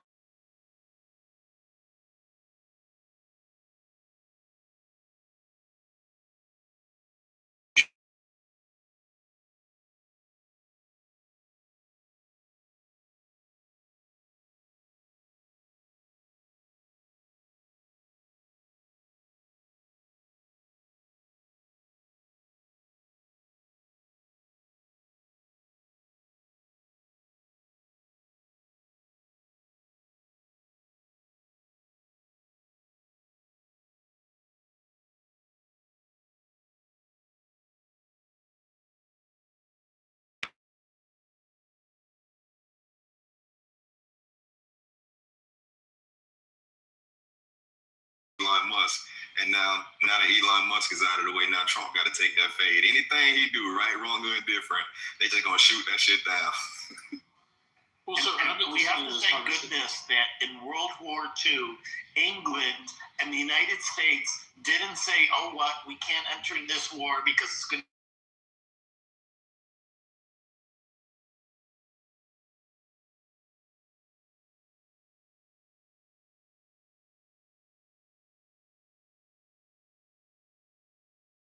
And this is what we're talking about with Iran with a nuclear weapon. This is the difference between a nuclear weapon and a non-nuclear weapon. In a non-nuclear weapon, you could make the argument you can't strike until you're struck first, or until it's very imminent that they're about to strike. You can't.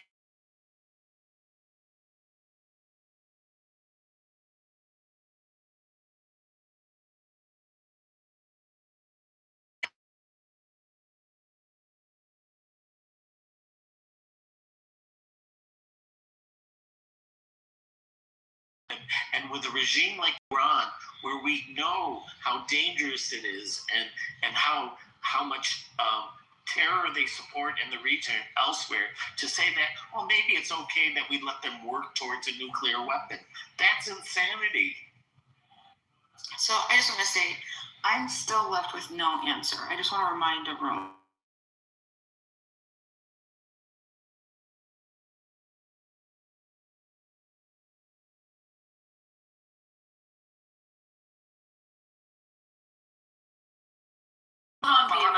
Brad gave you an answer. Do you not accept his answer? Well, obviously not if I'm responding, Abby. Would it be okay if I respond? Why don't you all wait your turn? Okay, thank you. I don't cut you guys off. Thanks. I was supposed to speak. Okay.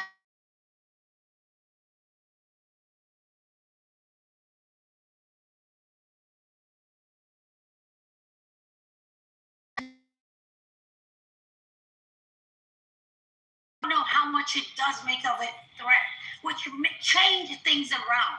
That's not my job to know. We have departments who do this. You guys keep forgetting that in January, people of Iran, they went to protest. The government was losing control, which is why they were forced to go out and shoot people. Now, why am I saying that? After anybody who knows about wars, about countries, history, like anybody who knows about this,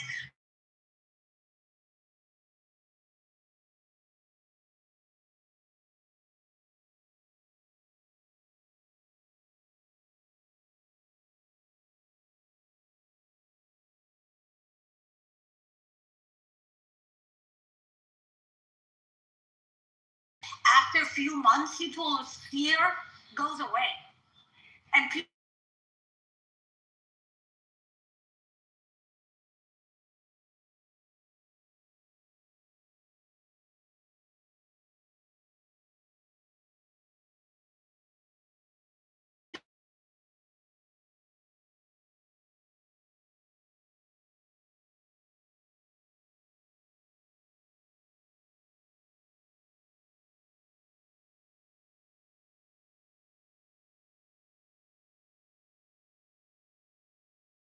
people would have not overthrown the government and part of the besieged. Right.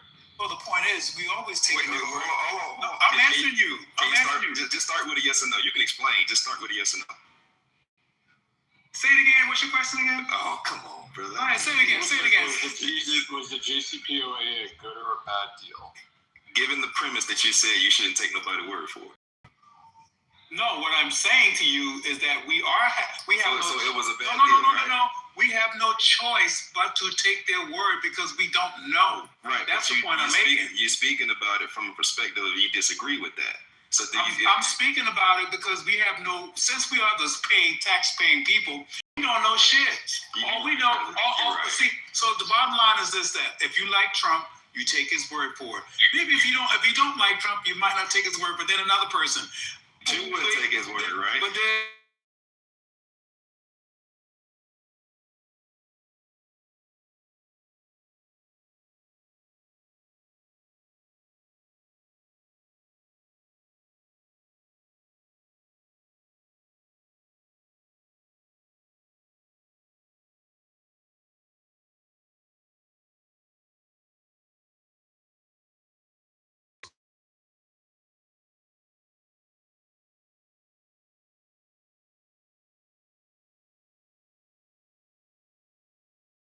that puts us at a disadvantage. So it makes us saying we like the guy, we believe the guy, we're gonna go with it because we have Trump arrangement syndrome is a motherfucker. This is crazy. We know that Iran has this uranium. How do you know? Hold on. Tell me, how do you know? It has nothing to do with Trump. Nothing to do with the United States. They admitted it. They admitted it. Okay, so they admitted it. So it's not a question of trust. No, let me ask Leroy something. Leroy, now you said that you would only trust Donald Trump if the facts line up with what he said. Is that you said basically it's Republicans? Say that. You said the Republicans back Trump and Democrats don't back him, but really you want to see what. Very clear, strict to my language, because if we listen, we know.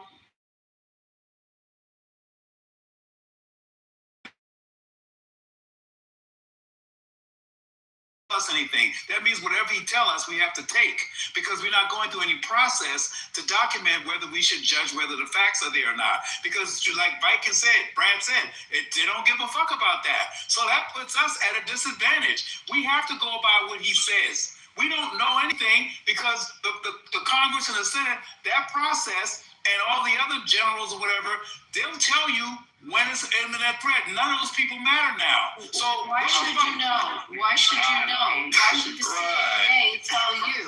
Should our assets on the ground tell you when we're going to strike? That's why we elected a commander-in-chief. You're not talking about when they're going to strike. Why should you, wherever the hell you are, no. Like you should. Oh, you don't want to know if it's imminent or not? Okay, then there you go. You don't give a fuck. Oh, I give a fuck. That's why I elected.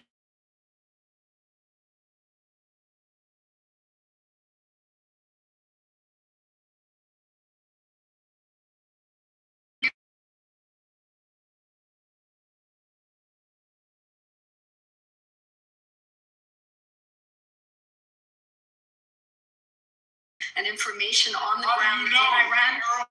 You're just like trusting with the. You know what, Abby, you brought up a good point, because wasn't it true? Intelligence. I mean, are you kidding me? Wait, hold on, because what? They knew exactly where the Ayatollah and his whole gang were going to be having a meeting. They've been able to target with precision exact locations. Are you missing it? Like the intelligence. And no, you should not be knowing it. Killing someone is different than the reason why you. How do you think we knew where he was? How do you think we knew where all the generals were? How did we know the reason why you killed someone? How do we know where these people are? You think we just like kind of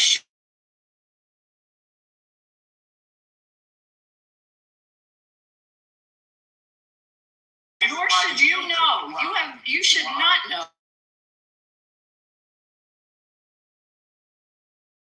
I have no idea. You have idea, not idea. So Leroy, remember I said you don't have that either. Go ahead, Mina. You don't even have You're the only one who knows. You know what it is, though? People like him are so privileged and spoiled. No, seriously, I'm dead ass serious. They never fucking suffered shit and they never lived under a tyrannic regime, and they feel like every plan going, they have to tell the public. You dumb fuck.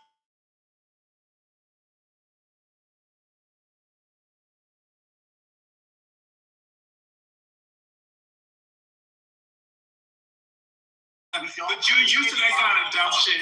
See, you're used to that shit. Hey, oh shit, we gotta get his approval first.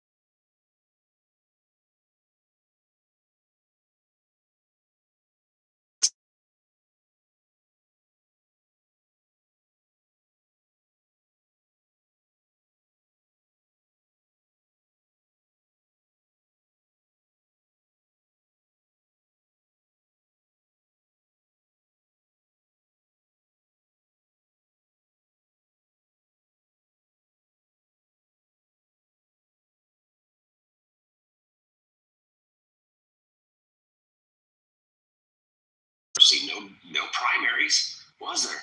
No, hell no. There's a whole list of things we can go through, and you just got to listen to what they say. You guys on the other side, you listen to what the DNC said. They outright just said, we're a corporation. We don't have to have a primary. We can choose. And you guys went, okay. That's how simple you guys are to appease, by just something being told to you. And then you want to say that anybody that listens to the government, right now, you have no idea what the real intelligent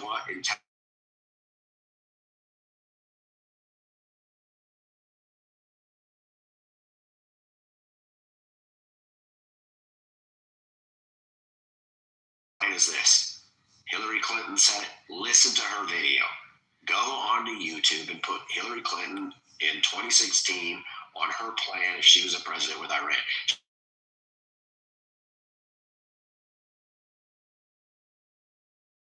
Or any future.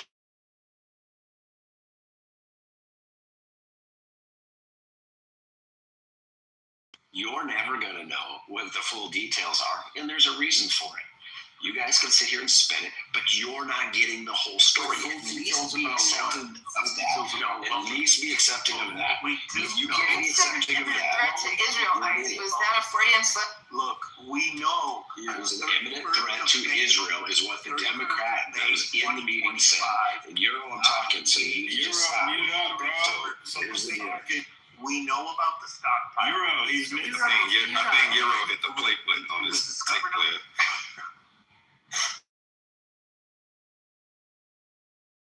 Listening to Euro and everybody talk for 10 minutes.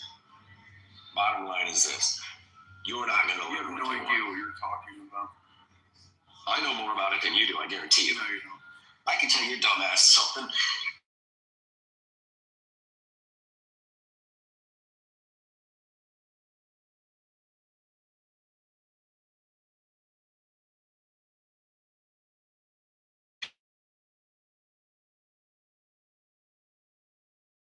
Feel safe.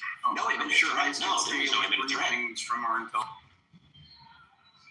No, but I'll tell you what. I do have connections, so you can kiss my ass. We don't. But I'm going to tell you something. No, I'm done with all the bullshit. Stop pretending that anybody here knows. We don't know. We don't know jack shit. But you guys are coming in here when these guys are saying, listen, there's I love idiots like that. So the fact is don't come in here and completely discount somebody else.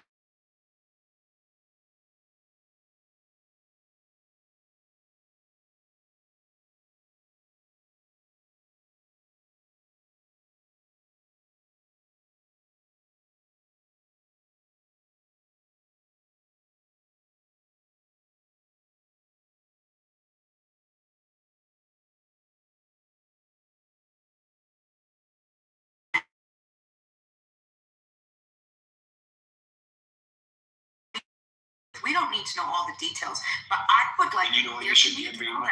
Hold on. Rima, you know what you should get? We bombed him. That's all you need to know. That's right. That's it. That's right. Hold on. And Mr. President,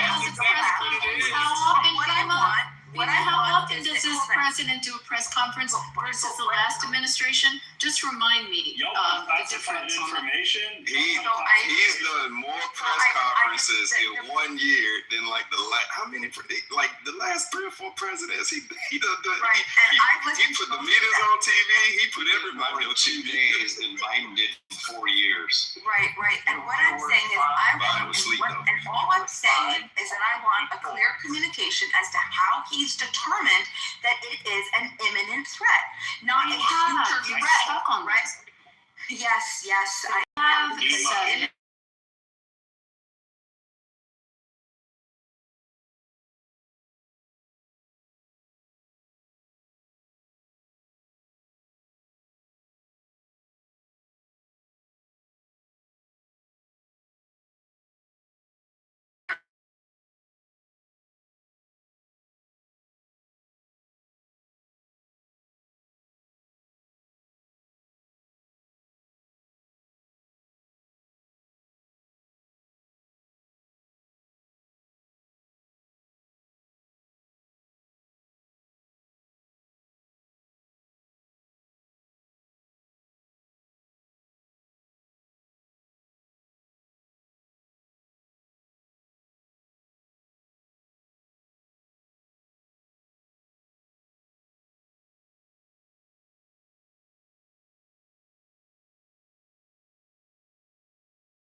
Until you learn, I'll go for another 10 minutes. Can we just stop hogging the mod? The mods are honestly talking more than the rest of the stage. It's only one mod talking. Okay, all right. Let me just finish what I'm saying. Okay, what I'm saying is that we're still conflating. When I say I want an imminent criteria, right? You're still conflating capability with imminence. Iran having the 60% enrichment threshold. Hold on, right? And refusing to set that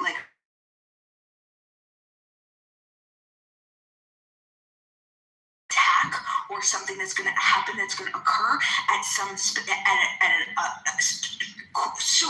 Look up the definition of imminence. I'm going to stop you now because you got your answer. You got your answer. Abby, its nuclear capability is different than coming in with a troop attack. You got the nuclear weapons.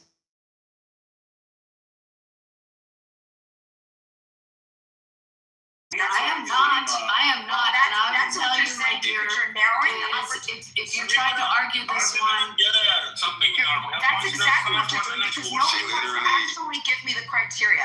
Everybody just you don't even going to give me the criteria. You don't even have a flushed out question, because even in the response that you gave, you stuttered just to say the word soon. So what you would then do is, once you get an answer, you would then critique the answer. So you but don't change up. So you would. I know. But you know what? I know how to take the words from my brain. I know how to. Right. Okay. Well, Go ahead. It's just not right. Here you go, Bima. Here's what it is. National security interest. I don't know. You can look up what each one of those means, and they mean what the word says.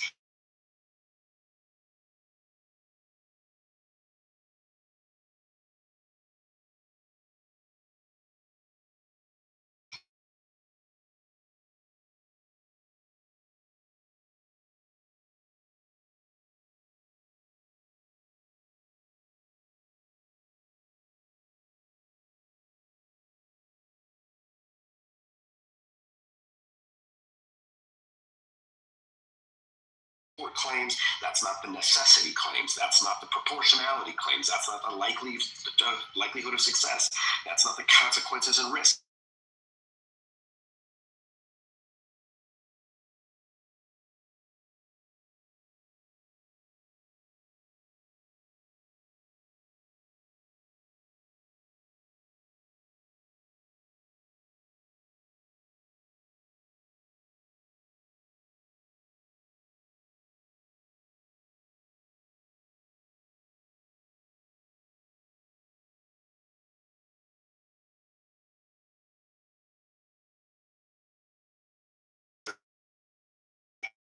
Let me and the kids. He didn't call. He went out for cigarettes, and then he would.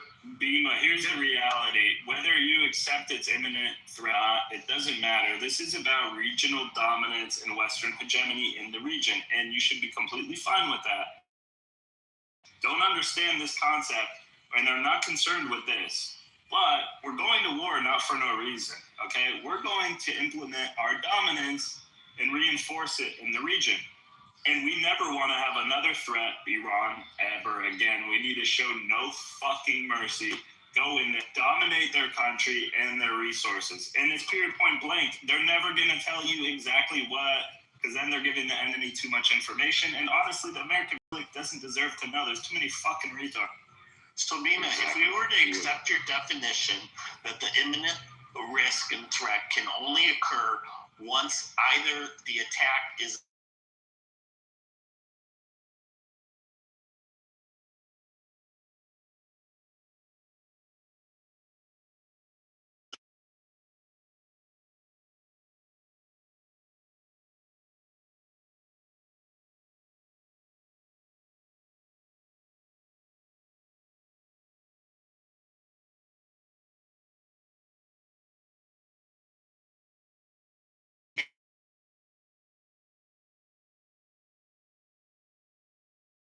they have said repeatedly they refuse to conform to the law.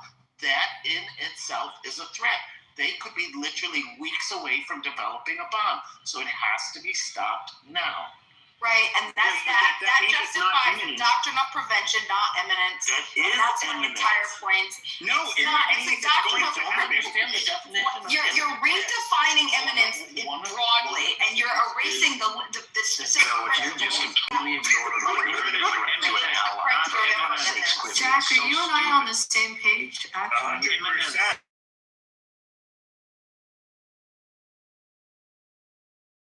The United Nations Security Council specifically says when it comes to imminent risk that force must be necessary because there is no realistic time for other measures such as diplomacy.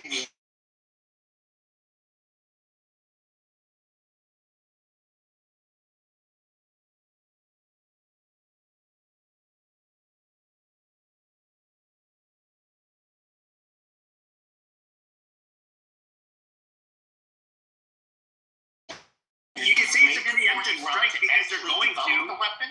Well, that was good too, though.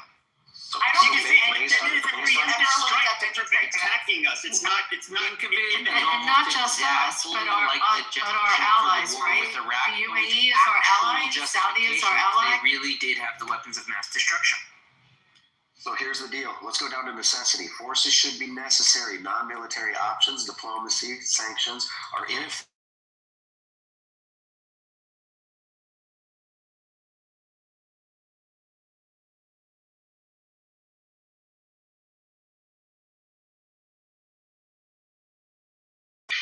The longer you wait, the worse it gets. That was the thing. So that was necessity. Okay, that's just necessity.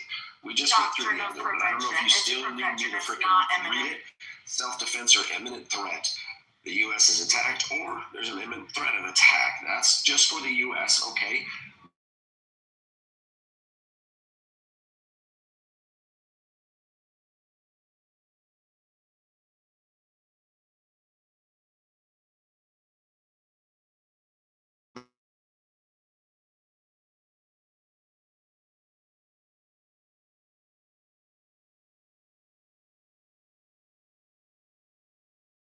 Sarah say something. I don't give two fucks about imminence. I'm giving you what it takes to go have a to strike. Motherfucker, you just learn and listen. Serendipity, go ahead. Bama, I have a question. The sword gets moved down. Who moves sword down?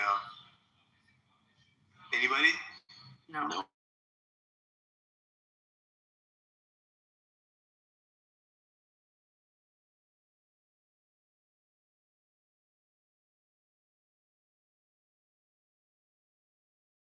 Serendipity, go ahead. Bima, I have a question for you. If they were at 95% ready, would you consider that imminence? No, not under the criteria of imminence. You have to have, there's a direct and clear threat. There has to be, and no viable because no ability for deterrence, no possibility for delay. There is no moment for agency. It's okay. At 95%. No possibility. Hold on. So under your interpretation, there's no 90. response. Wait. I was not done. Hold on a minute. I was not done. And I don't talk very much, so just give me a second. To get to 60% enrichment, you've done 95% of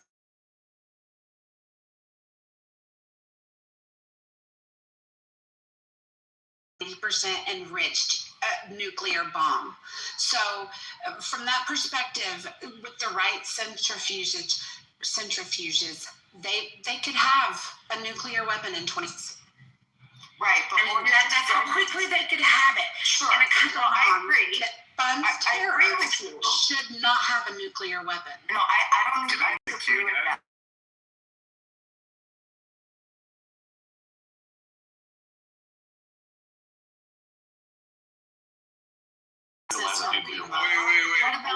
Wait, hold on, Abby, hold on a second. Serendipity. If Iran, let's say England attacked our ships in shipping channels, killed the Mins, killed the civilian sailors, targeted our allies' ships, prevented trade from going on to cause economic strife to 80% of the globe, 75% we'll say on a ship.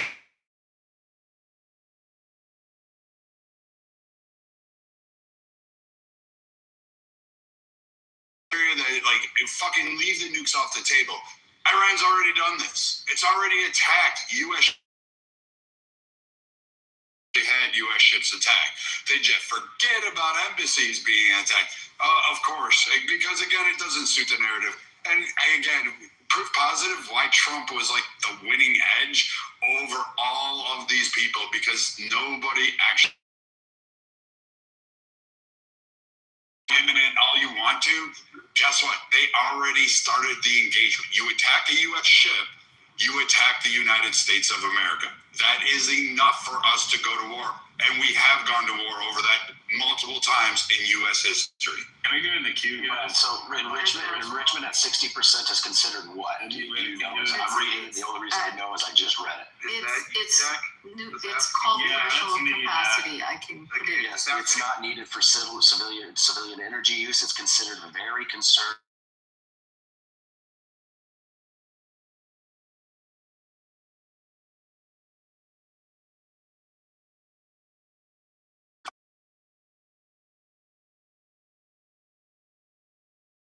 Typically used in nuclear weapons. This is what's considered bomb grade material. If she just said 95 wasn't enough, she just told us that no matter what, they could have the bomb, they could have it ready for a nuclear bomb, and that's not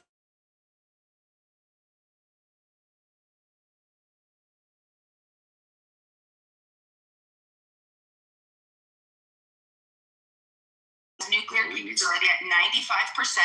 Are they an imminent threat? They're not threatening you, Beyonce. Hold on. Are they threatening you? Are they an imminent threat? I'm not threatening to wipe Israel or Iran off the map with their brothers. Okay, so. Israel's not attacking or funding terror groups. It's also killing Americans. Oh my God! If Israel is. Oh my God! Yeah, your own rhetoric traps you.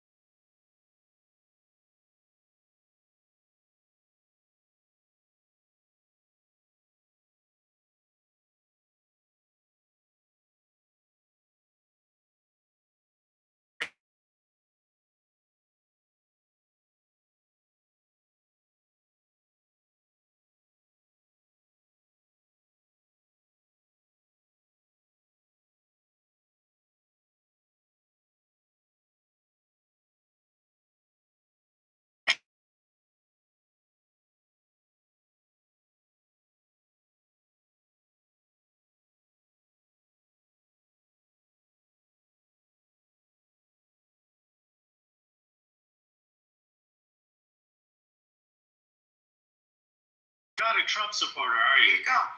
No, she's stuck on stupid. But I mean, at the end of the day, Israel is not fucking doing terror attacks on U.S. citizens. I mean, they're not closing and attacking European allies. They're not fucking attacking China. They're not attacking African shipping. Like, forget Africa. Like, the bleeding heart sit out there like a chatty Cathy doll. No, fuck them. They can't have the shipping from their meager allowances in the Straits. But your standard is Israel's attacking. Yeah, Israel as a nation has done some fucking shit that I even find deplorable. And I'm the kind of guy that, like,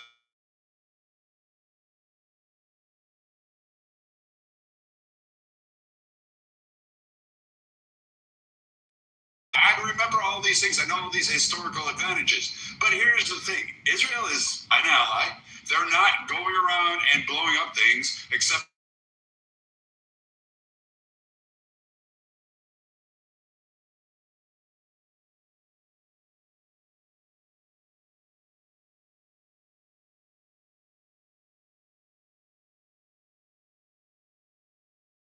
the construct saying, oh, it's not imminent enough. But all these places are already being attacked. Like, it's done.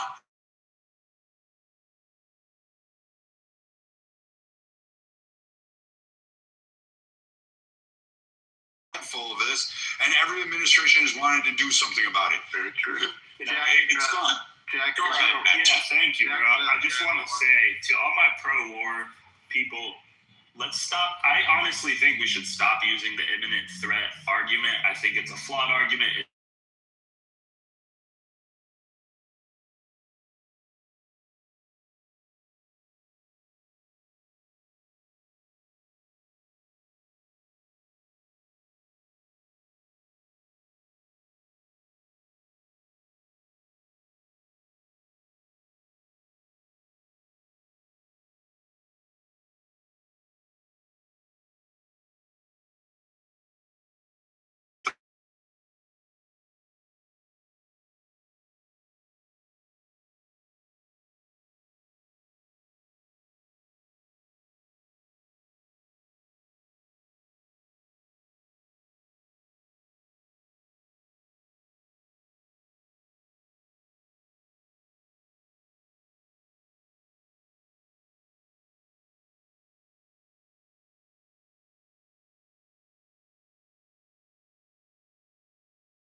Over each other, but can we please allow people to speak one at a time? It's very difficult to track the conversation. Euro is on. Okay, the only thing I was saying is Iran is the only country in the world that is a violation of the NPT treaty, so it needs to be dealt with. They have unresolved safeguard issues. They have not provided technically credible answers on their undeclared material and their activities at several locations. This is done through international organizations, through the IAEA. These are not subjective. These are objective, factual materials. So the question, how are we going to stop a country from developing a nuclear weapon? And this idea that you have to wait until they first develop it and then use it, that's insanity. So why have a talk with them? Why sit down and have a talk? If you think that talk, why bother? Why not just do what you want to do? Why waste time talking? That makes no sense to me. If you're going to do what you want to do, why talk? You gave it a chance, just like we were around and say, you know what? We'll dismantle our centrifuges. We'll turn over the uranium. We'll show you what we have. That is a realistic outcome. Unfortunately, they're unwilling to do it, and instead have said the opposite. That they're going to continue. They're going to do more centrifuges, more enrichment. This is clear violation on top of violation. So the world should just sit back and do nothing is not a realistic answer. I'm saying you don't have to sit down with them all. Just go ahead and do what you got to do. You don't believe them anyway, so why have this negotiation for what end? You're not going to believe them. You didn't believe them when you sat down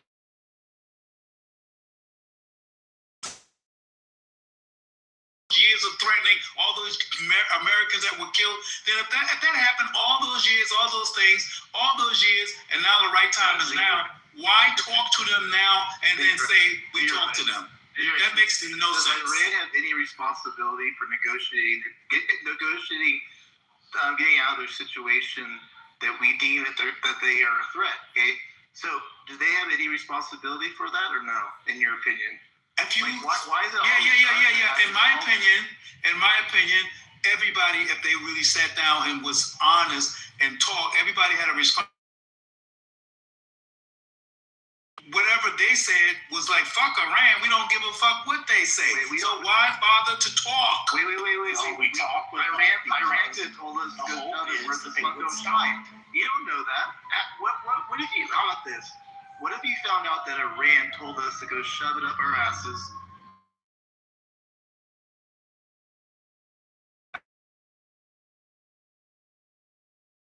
One said, if the meeting went well, we was agreeing to a lot of things. I don't know what happened. We seemed like we had a positive meeting. So I don't know why after Trump finished with our meeting, he went back with something different. He don't understand why this happened because that's what happened. That's what he said.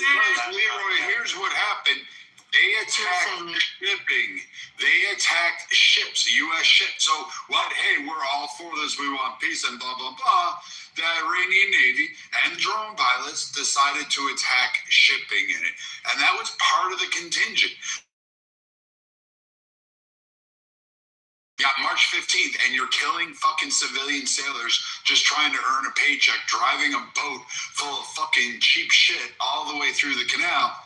You're just violating it. So yeah, like at the end, there's only so much talk. And what your point is of why don't we just go ahead and do that? Reagan tried that.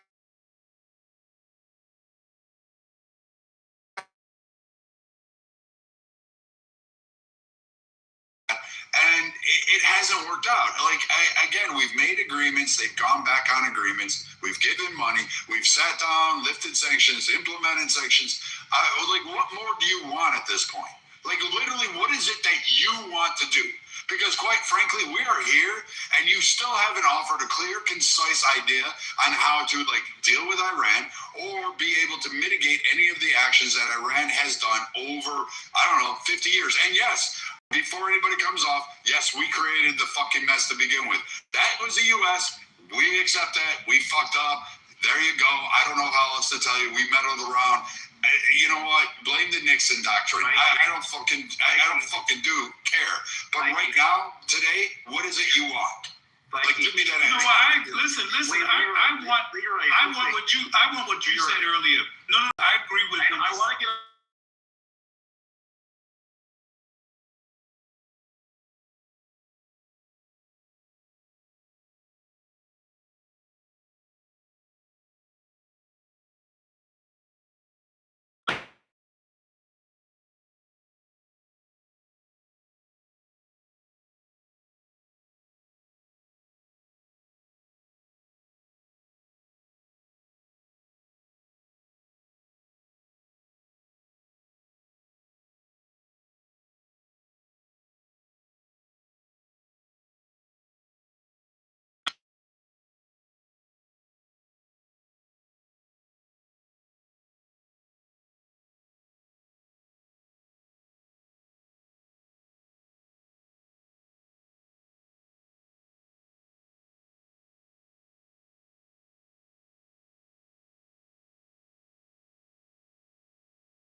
To what you would do, and we can't nail you down on anything. How do you negotiate? How do you, Leroy, negotiate on something that you feel that isn't a threat? Okay. That doesn't make any sense. No. I can answer for me. I would have done, right? So what I would have done was, first of all, I would have gone through the Senate and the Congress. I would take that. I would let the process play itself out, and I would find out from the Senate and the Congress that they do a process and finding out where the threat and take an oath. And once I do that, because I would do my job. I'm not a rogue motherfucker, so I do my job. That's the kind of guy I am. So once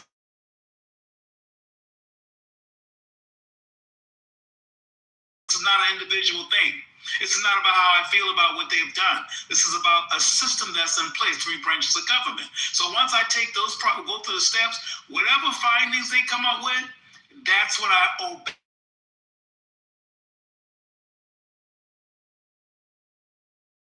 Leroy. Okay, I'm not gonna go along with some shit that's been going on for years and say, "Oh, I think now because I feel like it." I don't know what to do that. Leroy, stop right there. Congress was informed. Congress, through multiple iterations of Congress, every time they have a new one, has gone through this. They have removed sanctions. They have imposed or projected sanctions. They have codified various actions by the U.S. in the Senate and in Congress. Every administration's approach. In fact, Obama got approval. So again, all that's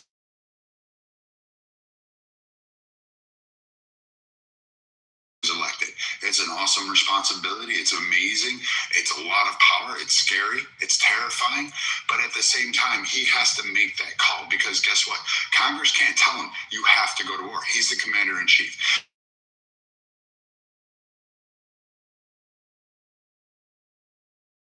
Powers rested with him. Congress provides oversight. They provide keys to the purse. They pass legislation and laws, and they can demand certain things. However, what you just established of saying, hey, I'm going to shirk my responsibility if I was a president and ask Congress to go ahead and do that, that's not up to Congress. That's not Congress's role in our government. Their role is to determine whether it's valid after 60 days to declare war or if they can provide authorization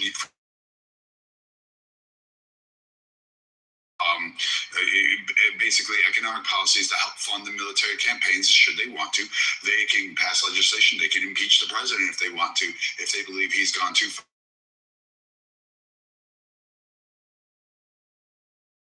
ones that don't virtue signaling because they're in safe districts and they operate like out of fucking, I don't know, weird people's backyards.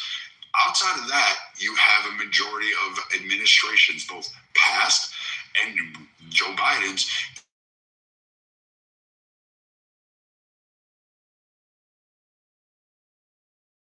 kicking the can down the road because Trump is the only president. He's not getting elected next term. So you know what? He was the one that said, hey, I don't have to really vie for a party. I don't really support one side or the other too much. So I'm going to take this action on and see what happens. He's the only one with balls enough to actually go in there and do it since Reagan. Well, and Clinton a little bit and Obama. Like these guys actually did targets. They also tried other methods.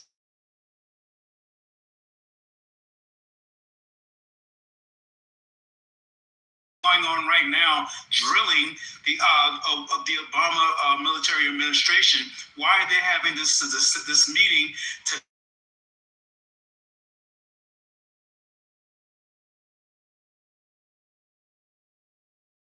So we're going to say this: Obama did not go to Congress before allowing military intervention in the killing of Gaddafi and sodomizing him with a freaking butt of a gun. Nope, he just went and said, "No, let's go do it." Didn't go to Congress, so we.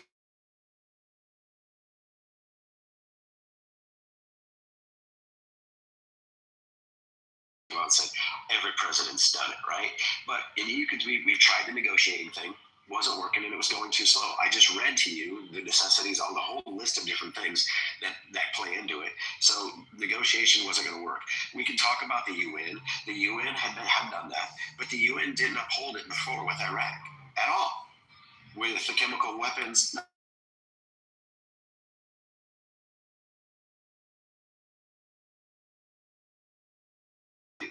So when do you finally say, we're done playing your games, done jumping through your hoops, because you go to Congress,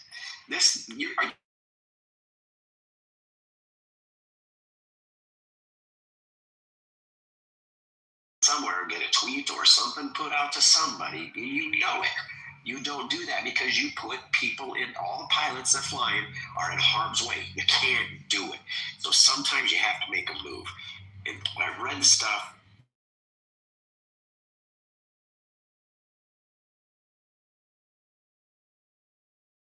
they're a bad group and they needed to be removed. I mean, okay, cool. But just because I'm black don't mean you got to bring up Obama. Okay, so let's talk about being black has nothing to do with it. So let's talk about Obama. Let's talk about hold on. Let's talk about Lyndon Johnson and when he took out Che Guevara, right? Like, did Lyndon Johnson go to Congress to put a bullet?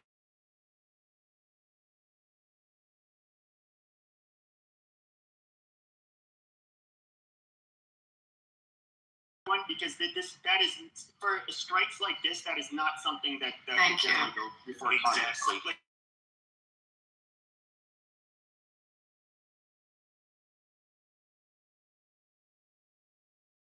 Is the only one that can do it.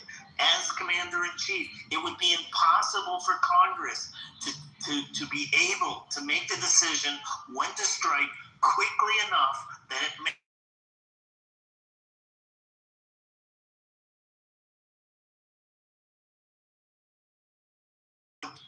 without it becoming public at some point. So it's just crazy. Just from an operational viewpoint, it has to be the president. Now the Congress can review the decision after the fact, but they cannot be the ones making the decision before the strike happens. That would be crazy. Like I hope nobody is suggesting that, but that's the intelligence.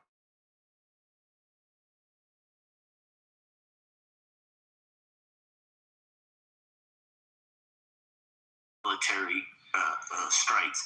Now, as far as the negotiations go, there's a lot of exaggeration.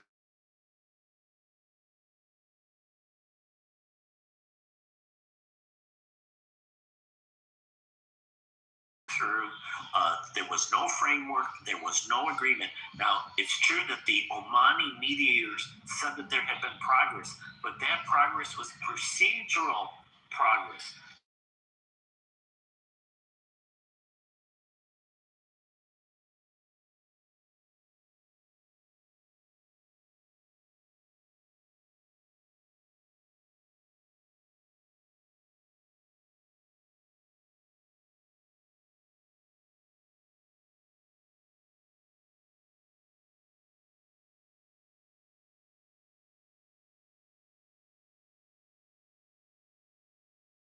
fucked up, period.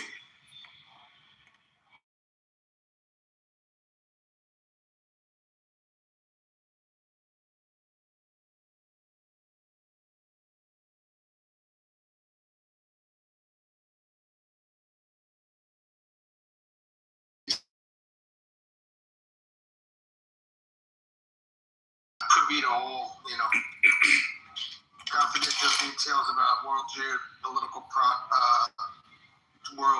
geopolitical interactions.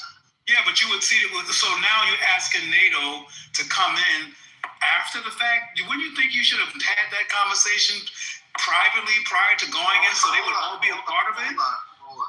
I mean, I'm pretty sure the conversation was a little explicit that invitation of NATO members for this was like weeks ago, and they act.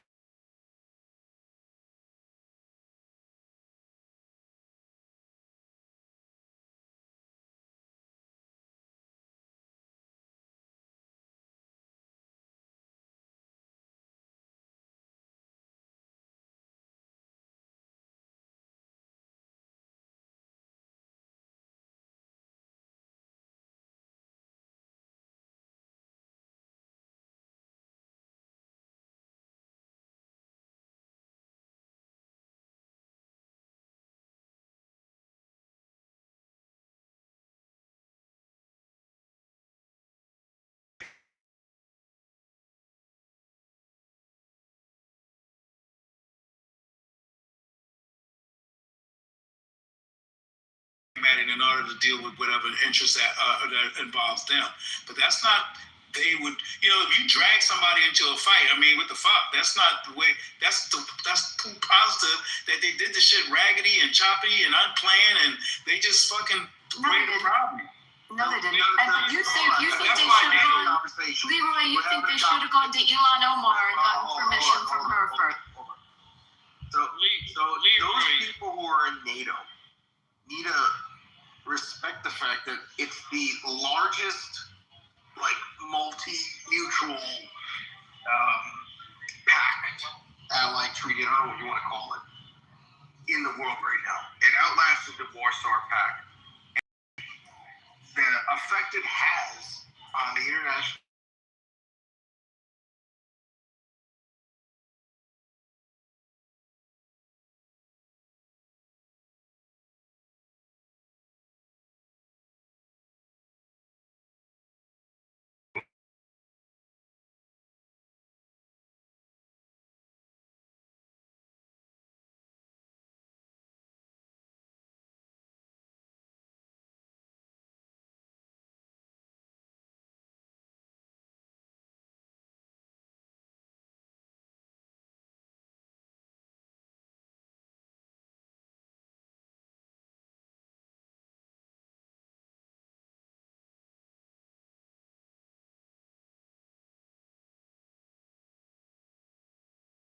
don't know they've been getting all this money, and so you telling me they don't give a fuck? Yes. Here we have whites. They're not getting the money, but they're not spending the NATO obligation in the treaty, the NATO treaty obligation of 2% of GDP on defense spending. The intent of that is that everyone who is in the treaty should spend enough money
did want to join NATO. The USSR wanted to join NATO. Post it, please. Yeah, I will. It's from Columbia University. So I'll post it. He is accurate there, by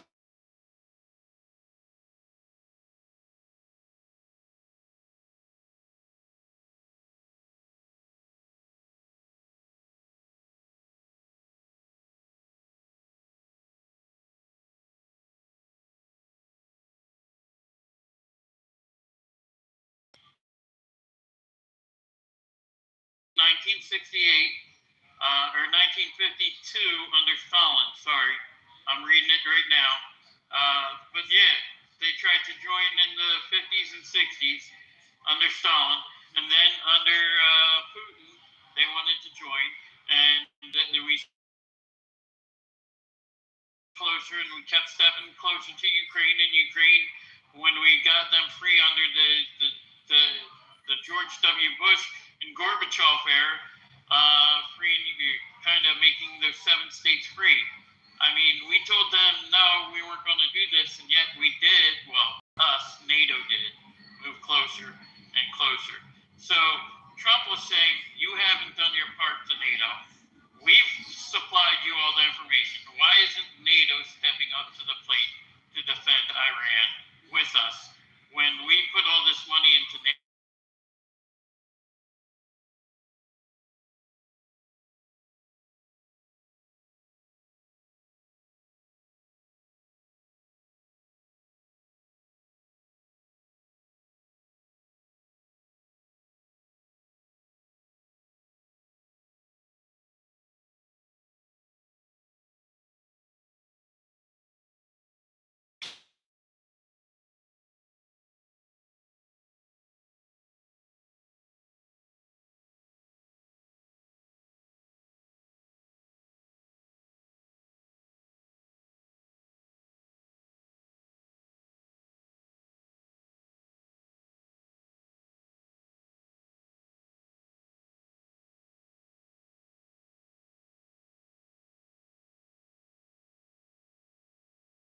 I put the article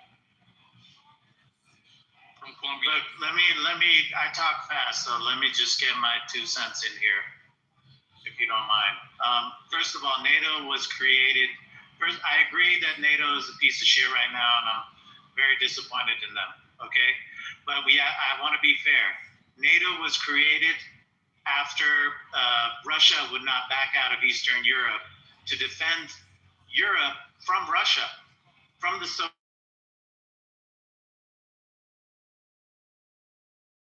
This discussion, I've done the research. It wouldn't make sense for you to create a pact to defend yourself against the Soviet Union and then to allow the Soviet Union in the pact. That makes no sense. I will read the article. It was actually German. It was actually the Germans. So that's why the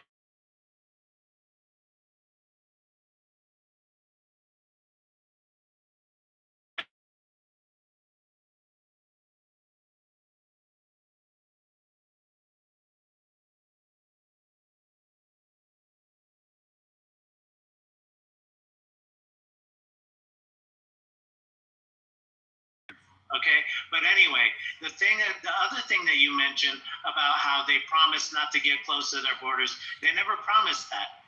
They had a conversation, the transcript is available, you can look it up. They had a conversation when the Berlin Wall fell. Gorbachev asked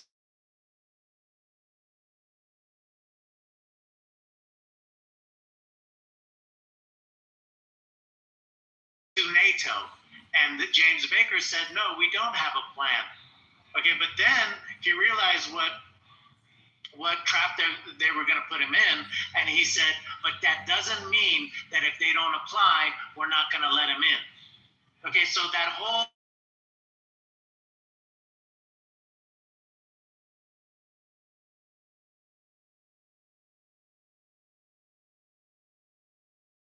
I need a Bonnie Ronnie. I want to be clear.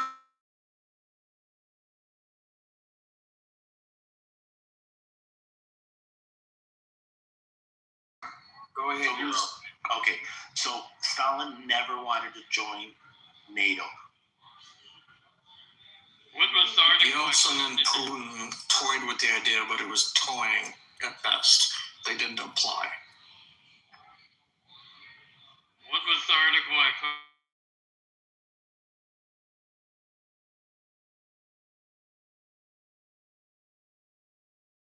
They approached Clinton. Clinton talked to them and said they aren't going to ever allow it. Now, there was a real initiative that was made in 1954. So this was after Stalin had died, by Molotov, who was foreign minister, and he did make a proposal.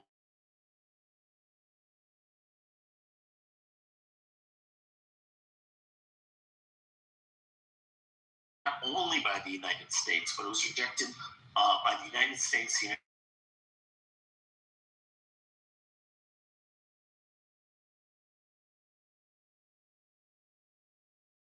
outright rejecting it. So There's what about on August 25th, 1952, when he proposed that in August 1952? The article says it was a joke.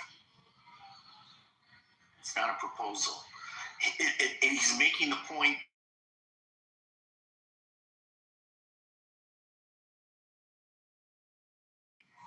So it's irony. It's quite clear if you read the article. It says he half jokingly said, or jokingly said. In any event, there was a real proposal in 1954, as I pointed out. But even history scholars today debate whether that Soviet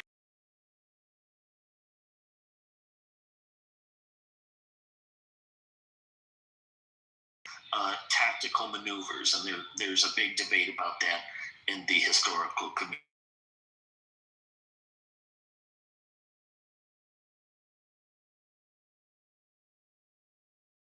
I'm assuming you mean 13 billion, right? Not 13 trillion. It was just earlier this year. They don't have 13 trillion. They're going to give the U.S. $13 trillion to join the Board of Peace? No, it was, I'll get the article, I'll find it.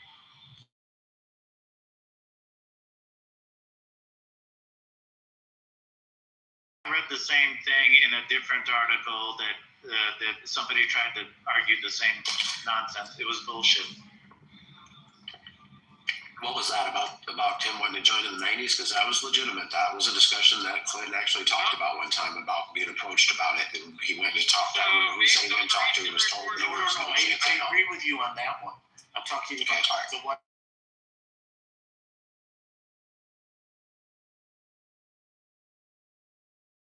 With Putin later, they actually started, like, they did some sort of joint exercises or something for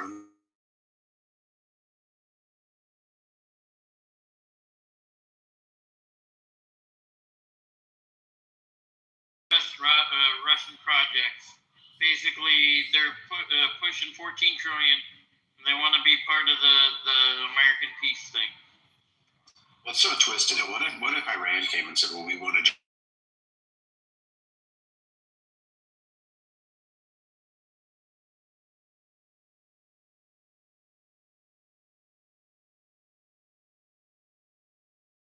But now what we do is flip it back and say, back then, did we make a mistake by saying, okay, let's talk? Because maybe we could have reeled in Russia to not literally be an enemy, Maybe there was a chance where Putin is going to be like, all right, maybe it's better to join him, right?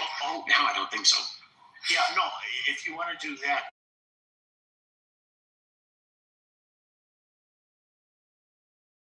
During either Gorbachev or Yeltsin, they had made overtures to the U.S., and the problem is that the intelligence community in the U.S. rejected it. I'm not sure if the Soviet, the Russian interest was earnest or not, but I think they made a huge miscalculation there. I agree.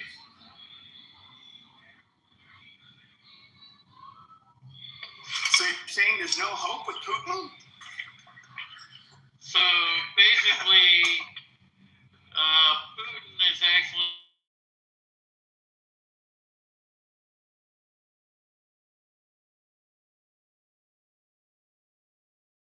believe it? But the problem, yeah, actually I do. Well, I thought you were going to put the link in the. Yeah.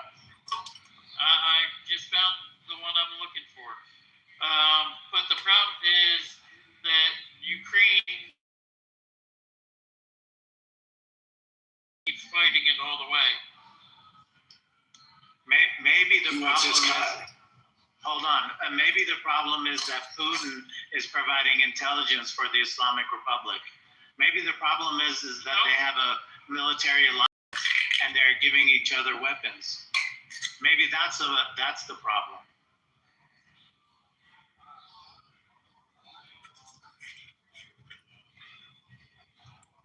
Yeah, I think you'd have to be pretty naive to think that Putin's anybody that can be remotely trusted. I mean, he's this. Well, but at the same, but at the same laws, he's not.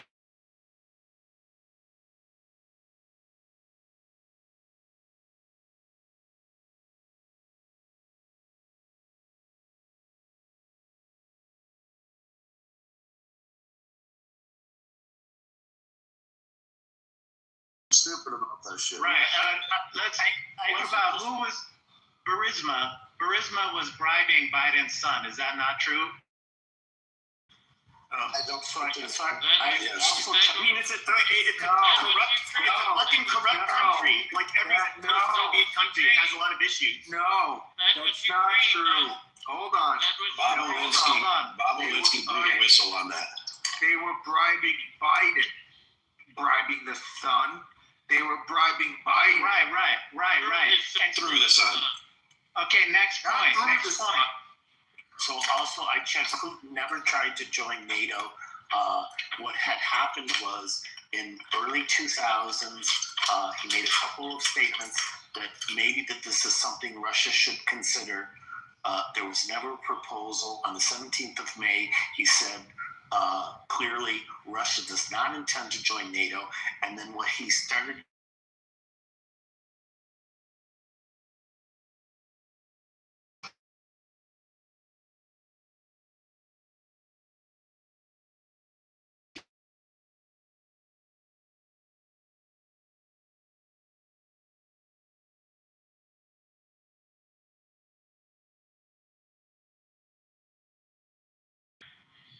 No, Kulsi, hold on.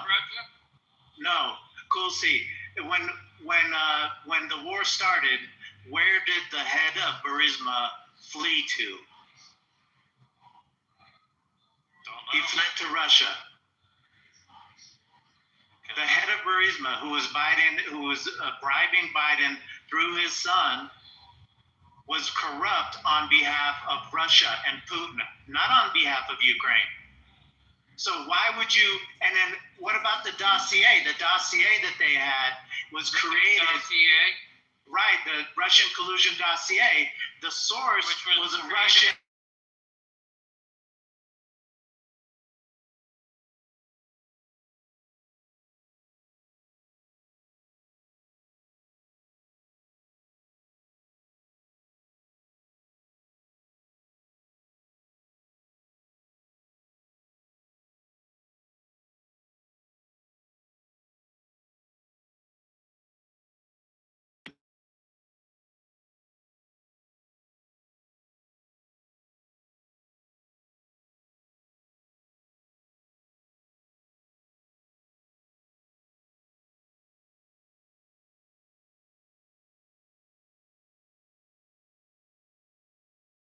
Literally, I watched him talk about it and said that he went to the people that he needed to, and there was no way in hell. So he had to go back and tell Putin, sorry, they're not going to let you. Clinton was at least open to it. You got to give Clinton that. Yeah.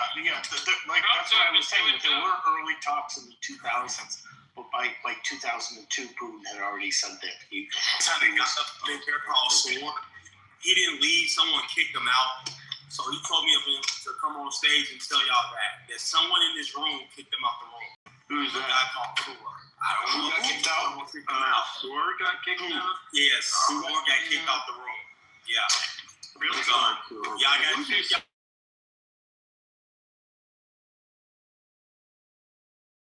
Pretty cool too, man. Like I don't. How do we bring him up?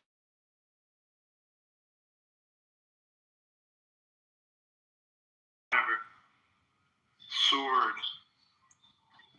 How do we bring Sword back in?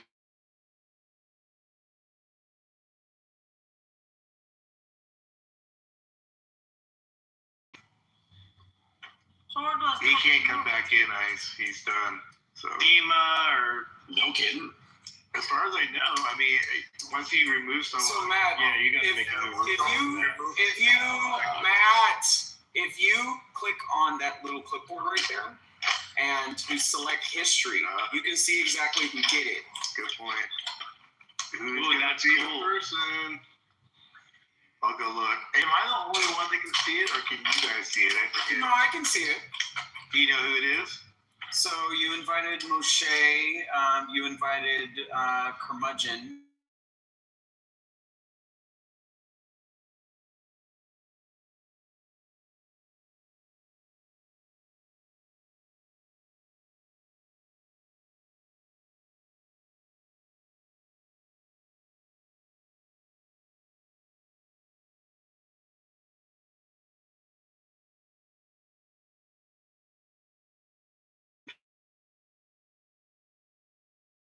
Block, all they have to do is step down for a second until he comes back in. No, but if you put the account in the chat, people can click on it and see if they have it blocked or not. Or just send Who would even do that to him? He wasn't being a jerk. the link for the room, so maybe you don't see the room, basically. Yeah, once you're kicked, you won't see the room anymore. No, sometimes you just nobody remove you, but you don't see the rooms for like a couple of minutes or so. So Matt, if you look at my PTR, which I don't know how I'm doing this right now, merging onto the 101. But if you look at my PTR, you can clearly see the. Pepe, you're a bitch. You click on that. Honestly, fuck you, Pepe. If you click on that clipboard, you can definitely see who has removed who, who's invited who up, and the dynamics of the room. The Tucker Carlson interview just dropped.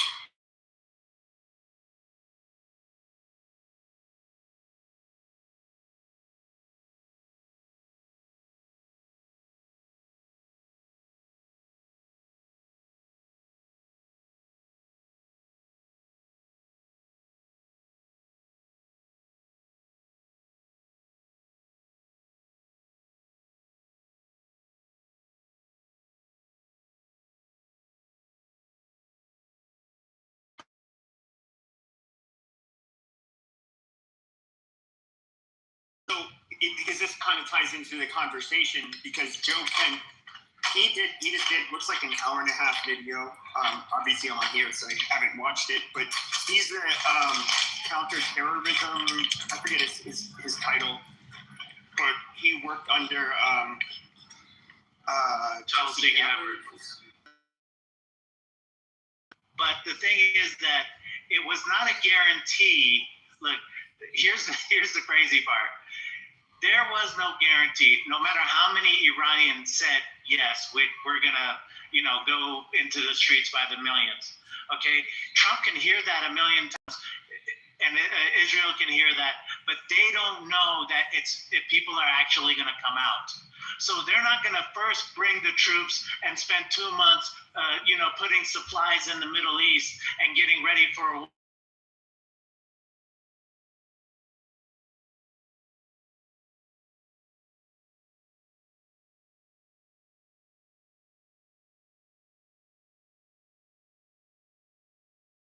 and do something. And now that they know that the people, because it wasn't just spontaneous, a leader gave them a call for them to come out.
way more assets on the ground because they have a large Farsi-speaking population that could obviously go there. But so we saw the video. They would have to have. I couldn't imagine that they didn't have. They weren't being used as assets themselves by either the U.S. or probably Israel as well, if not primarily. But I have seen the videos where it shows it'll show some guys, their faces are blacked out, and I can't tell. It's a foreign language. I don't know how authentic it is, but it's like they'll kill a couple of IRGC or policemen.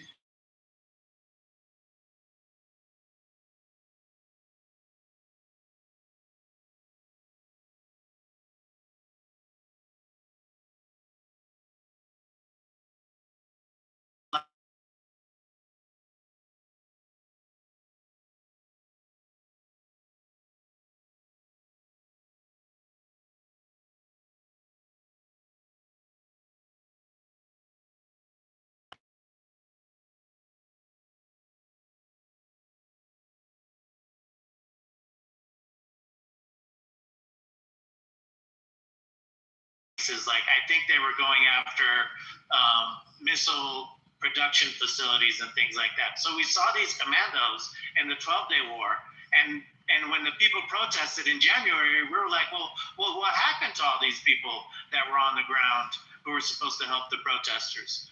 And so and then so there was an interview with one of the guys who was a part of that group. He called in. It was like a setup interview, and he said that they're not done, and that they have big plans for the future, and that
night vision makers, because when it comes to the what the fuck do you call it?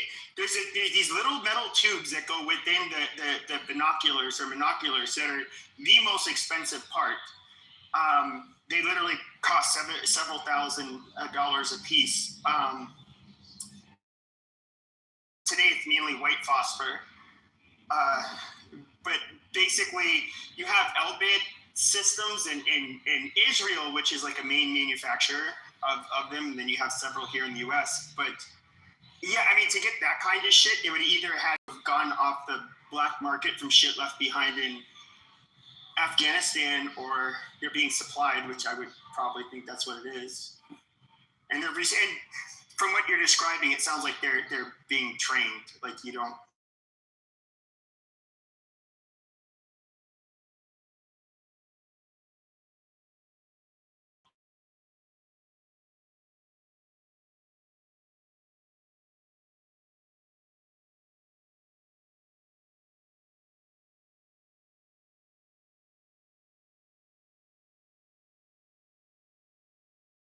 I mean, they might put some Do you think that he's sending the Marines out there?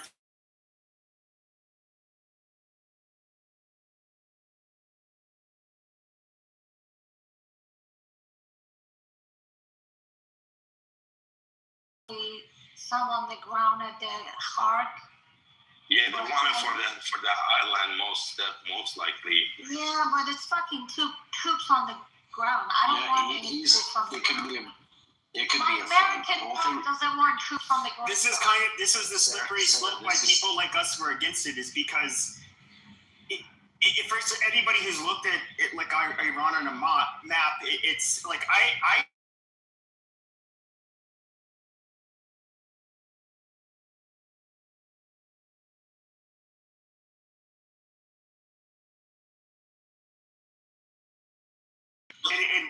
because it's like the only way you can travel by.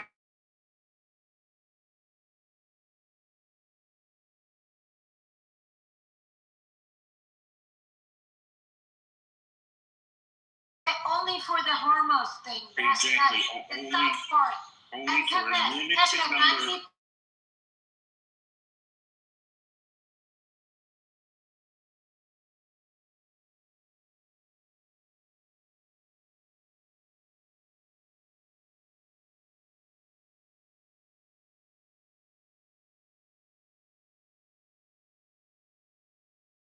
Control 90% of their income, they're gonna fucking collapse. Jesus No, these are people that are put in a position to where, what is the option for them if they don't remain in power? They're basically gonna die. No, there's no good outcome for them. North Korea. It is true that economic collapse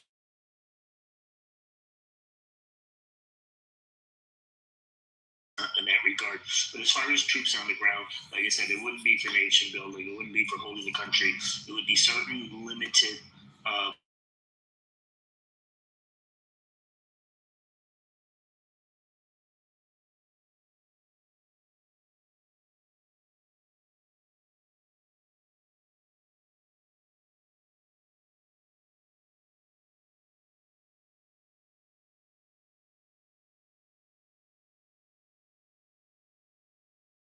To finish it, and that is the problem.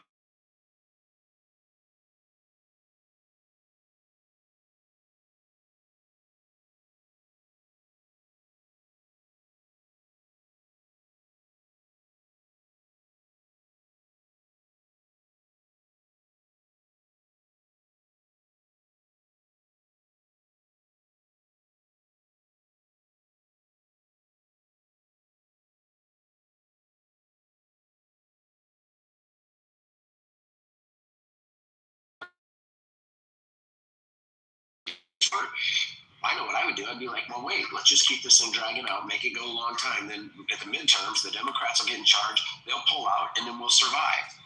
Oh my God! Yeah, what kind of logic? I don't know if they can survive that long. I'm not saying that they can. Especially when Trump. The regime knows that they're in trouble. They're in trouble before any of this happened, right? They're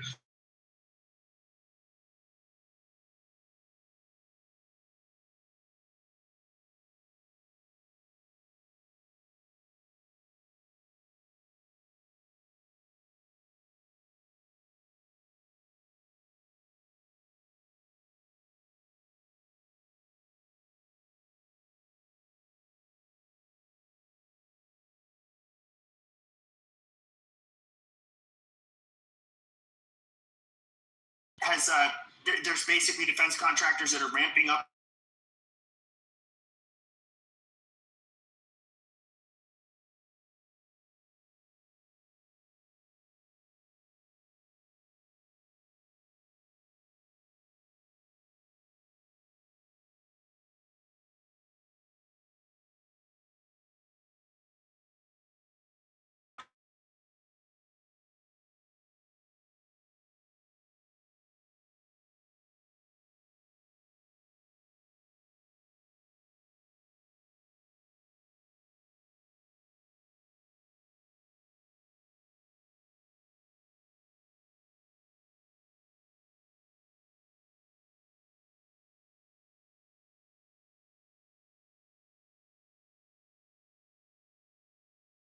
Made it. So without and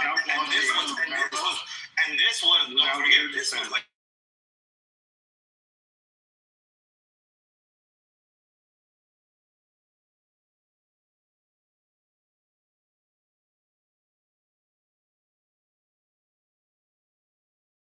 Really going to be as important that you had to interrupt. It is very important. There's truth on the ground. Okay, can I say something real quick? Before we do that, I got another thing. This is another house. He's basically.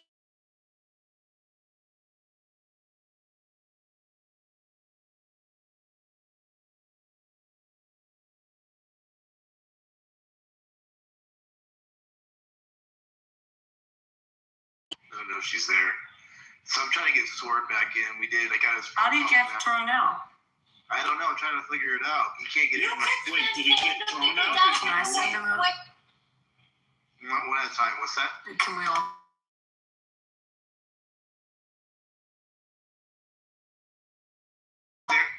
He says it's a lady, and no, it's not Sarah. So there's only one left. That's why I'm trying to get. It's not me.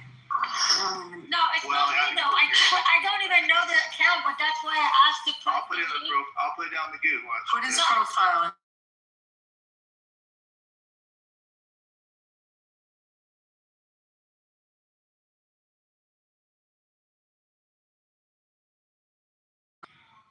There's only 7 mods, so it should be easy to figure out. You can open a new room. Well, No, I'm connected to him, so I'm. No, I'm who's trying to get in something.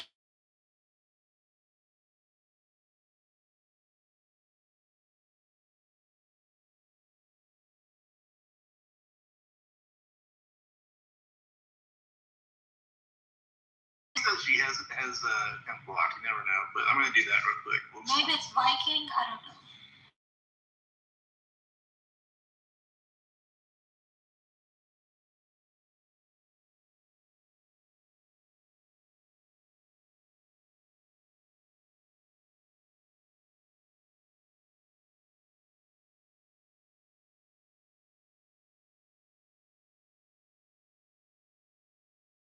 okay, I just heard you guys mention me. I don't have him blocked.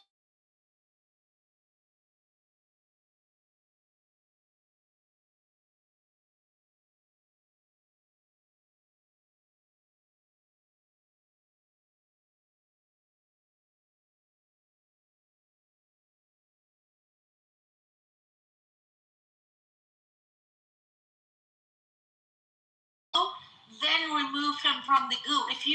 If a mod removes someone from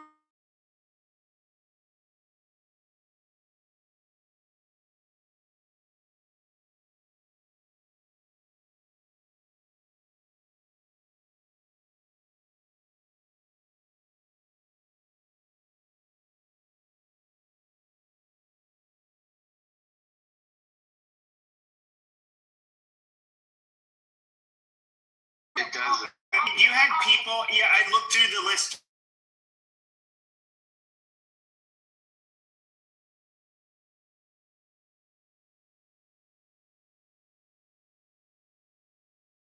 Who was removed? Who moved you down, Pepe? Well, Ice did, and then BB did the first time. Pepe doesn't remove anyone. Just to let you know, I moved 2 people. I moved Beamer down after the 3rd time to make me sandwich.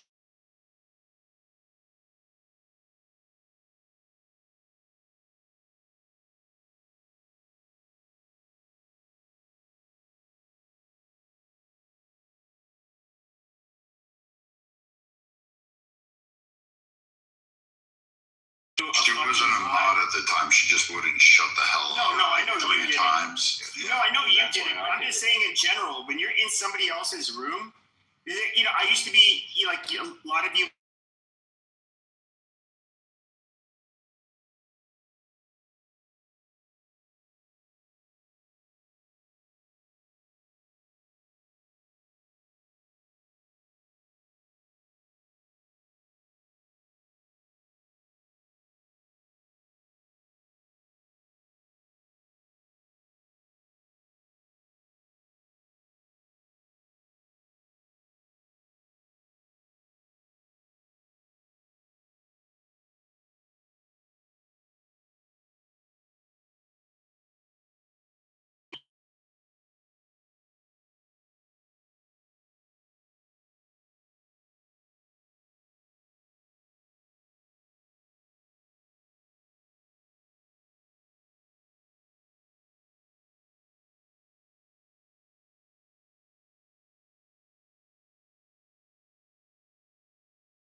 No, he was great. He'll get in. We'll figure it out. Yeah. Well, I want to say this, man. I've never been in a room this long. You guys' room were great. I appreciate the back and forth. The discourse was excellent. I thought you guys handled everything. I'll come back another time. Thank you for having me. You didn't. Nobody got on my ass in the worst way. And yeah, man, you guys keep it going, and maybe next time I'll visit and see what happens. Yeah.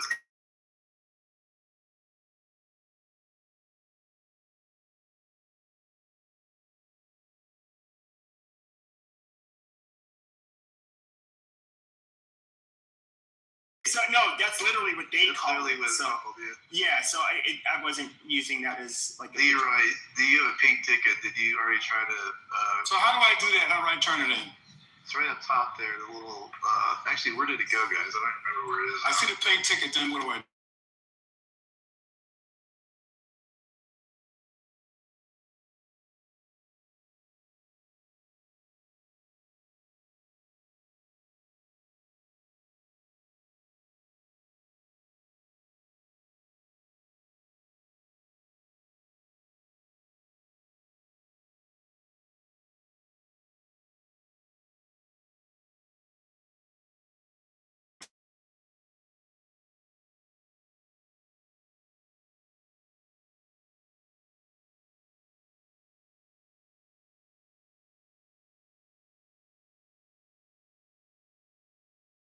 And he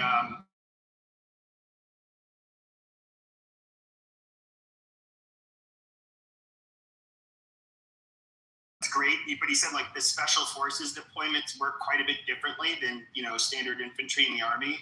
It's going to get much shorter. Pepe, I want to let you know something, dude. Even if he wasn't a Green Beret, just a 75th means he's already a badass motherfucker. You know? So in other words, this guy is like he's taught that you're probably not a pussy by any stretch of the imagination. So you've got all that, but he did serve his country. His wife, I did read, got killed.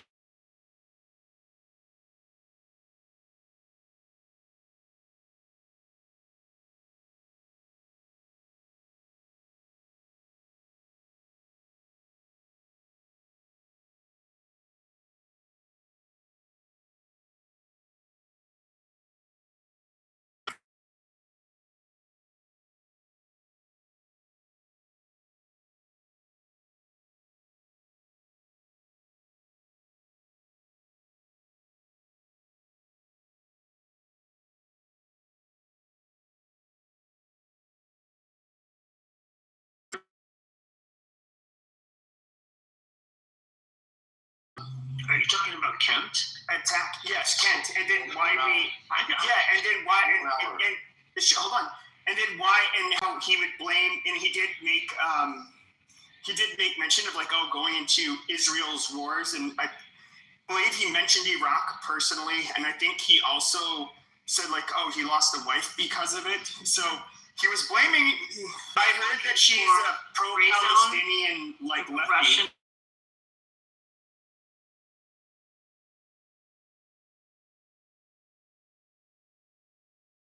We could talk about how CARE is celebrating him. So, and he's, hold on, what real I don't like. There's a lot of bad stuff there.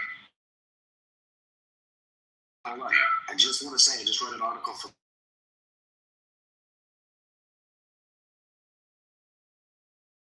because there was no leaks, so he would have no idea of the recent findings that would have maybe led to this. Now, that doesn't mean that doesn't validate that there is any. I'm not saying that, but he would have known because they kept him out of that loop. So that's what just came out about an hour ago. Steffi, go ahead. Well, I'm not going to discredit on his, and it's nobody is on his service record. I would say it's mostly. I think he transitioned into his personal opinions and feelings regarding it. I mean, I really don't know the guy.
Definitely, I personally think we should have crushed their ballistic and nuke capes, but Trump has a plan.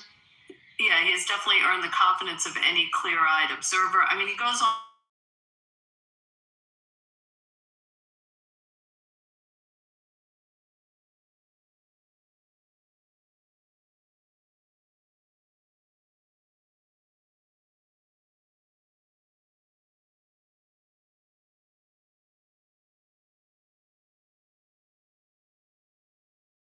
Like radical group of people, kind of, you get.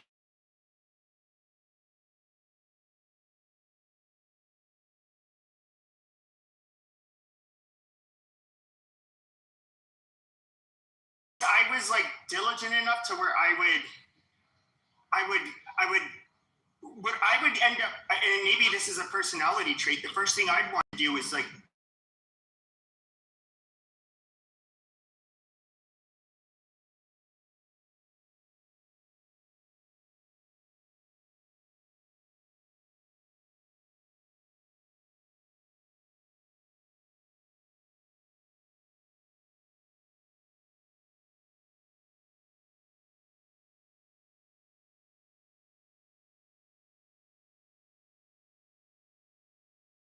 Are basically running Russian propaganda right now.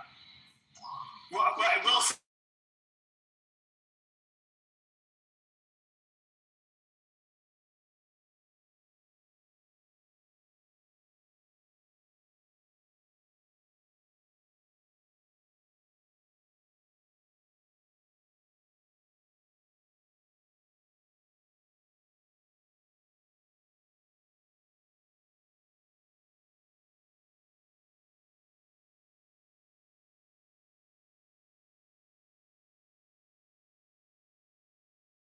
Iran was an imminent threat.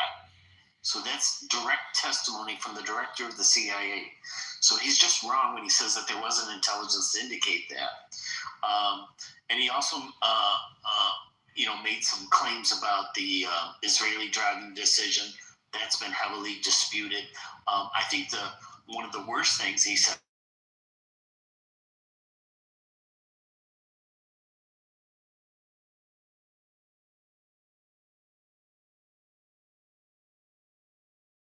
kilograms of uranium that's enriched to 60%, that serves zero civil purposes. I think he was Its talking only more purpose is to develop a nuclear weapon. But I thought the intelligence was that it wasn't for the last.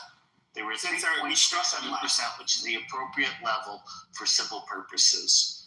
I get it, but it was so the intelligence that this is what was. I posted the links, probably in.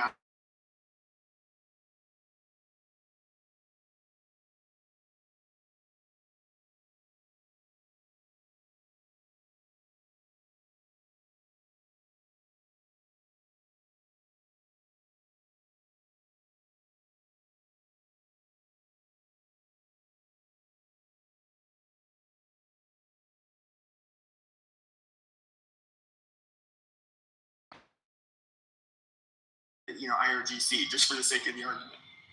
Like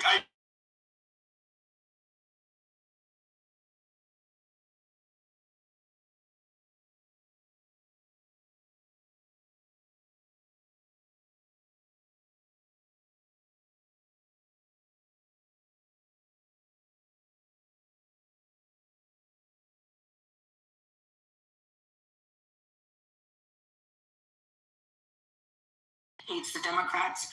Matt, give me my bean back before these monkeys attack hold me. on. Before we go off topic, let me It's on topic. I just wanted to talk about the Kent thing real quick.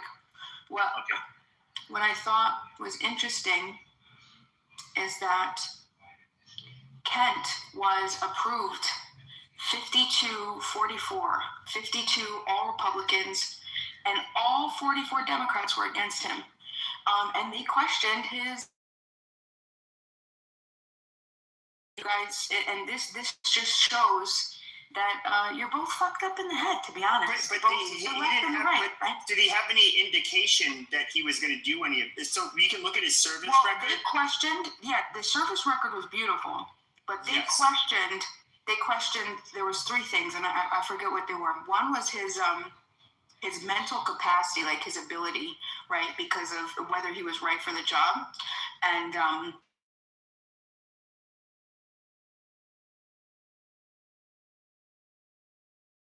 that's just the country we live in. Right. So but this is what I'm saying. But this is why I don't trust. Well, the point is that you're both fucked up. Both sides are fucked up because they are. Yes, thank you. Let me respond. The truth was somewhere in the middle there, right? And so people want to condemn the left.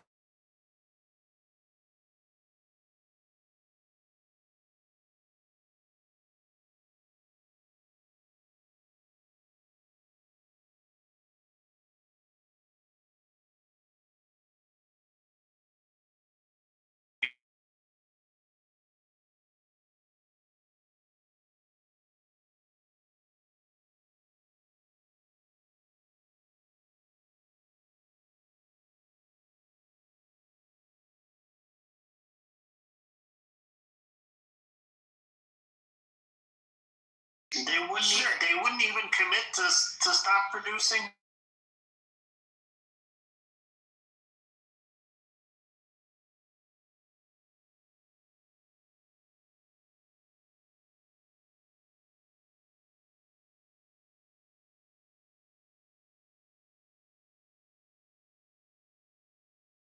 The Arabs or us, in the West that are not Arab or Israeli.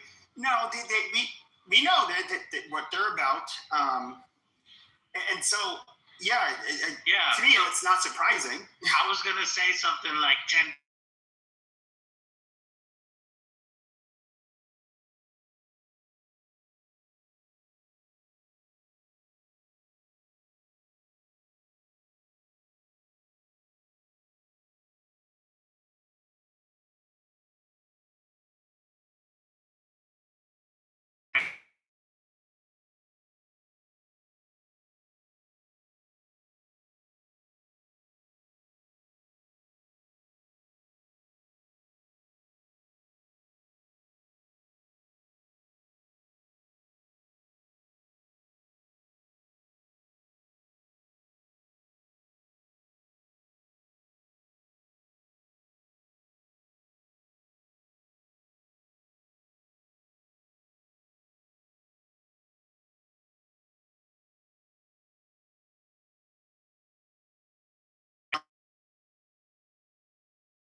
the whole world, none of us do trade with them really. Well, I guess China does to an extent probably, but other than that, what do you have?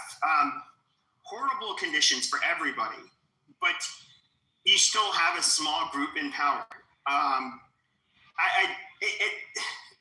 The thing about and I didn't realize this about the IRGC until like a couple of weeks before they were invaded, but they had like multiple layers of power, to where you could continually hit the top, but it was going to be very hard for you to break the levers of control, where you would have people that were loyalists, that had the guns, that would brutally fucking oppress the people by just fucking shooting them whenever they tried to have any kind of uprising. Yes, North Korea is a completely different situation, because that's an impoverished country. That's not the same as economic collapse when you have a country that's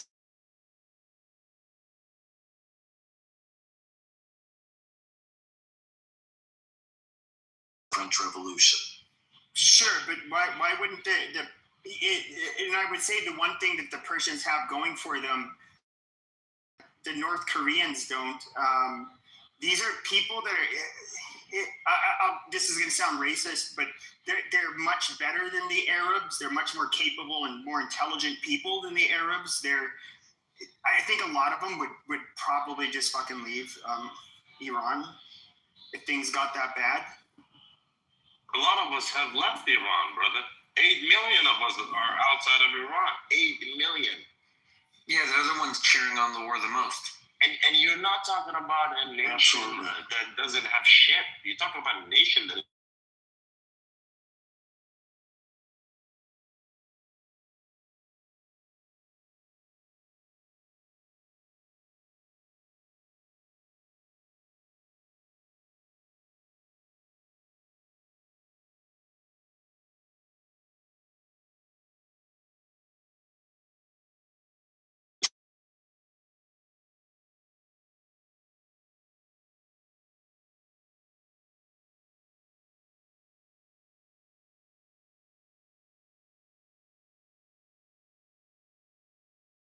the result of the displaced people from the Middle East that came from more Arab countries, which has been kind of disastrous for Europe in particular.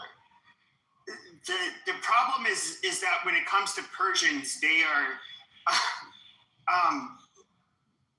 not nearly as worthless, and they have a lot more of an education. They're a lot less criminal. They're just generally better, and they.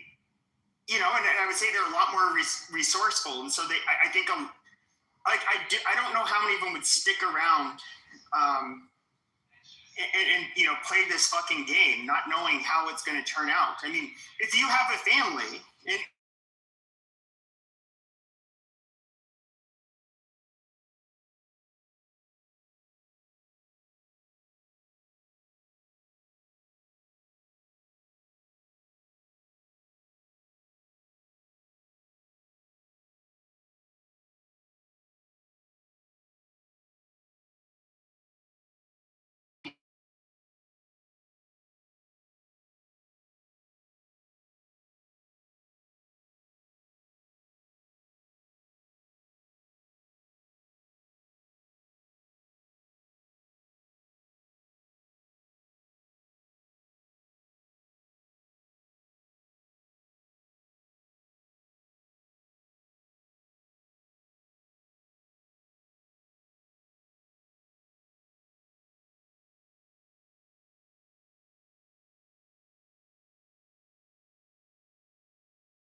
happens fairly quickly, and there's not much of a negative impact. Or at least that a negative impact that overweighs the result of him having the IRGC toppled. And, of course, when the IRGC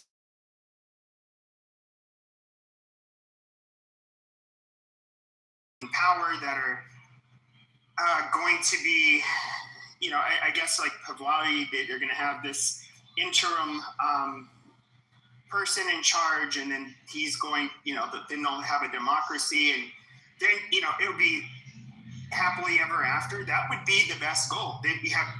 We no longer have the state that wants to fucking kill all Arabs and actually the whole world, if I'm being honest. That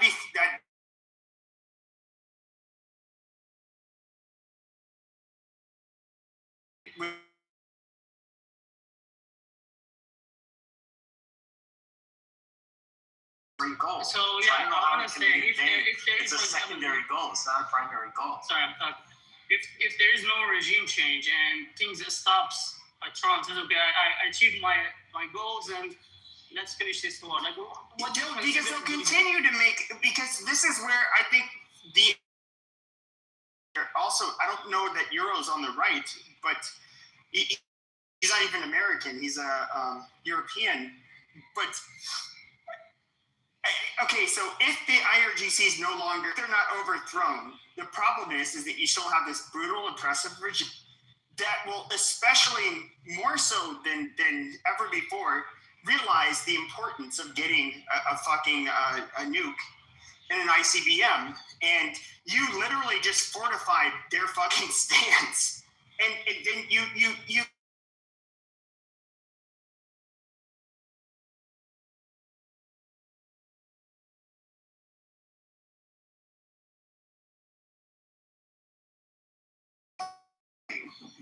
Yeah, I agree with you 100%.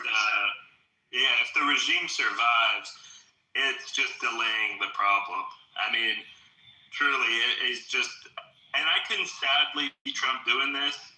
Like, he's already declared we've won, right? And that's not a good sign if you want to get rid of the regime, because he's just, already declaring a win. And it's like, hey, no, we have serious objectives that need to be accomplished first. And if you're just going to half-ass this shit, you might as well have never started in the first place, to be frank, because the propaganda by the regime is just going to increase. Their grip on it is going to increase, and their paranoia will increase. Like Pepe said, it will only give them more of a reason to obtain weapons destruction. And you guys know my opinion. I think we should go completely full force, but I don't believe. Sorry, last thing.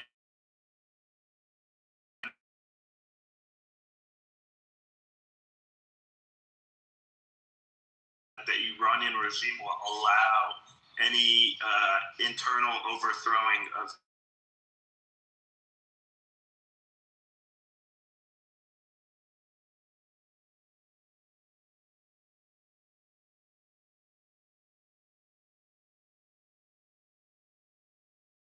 in my opinion.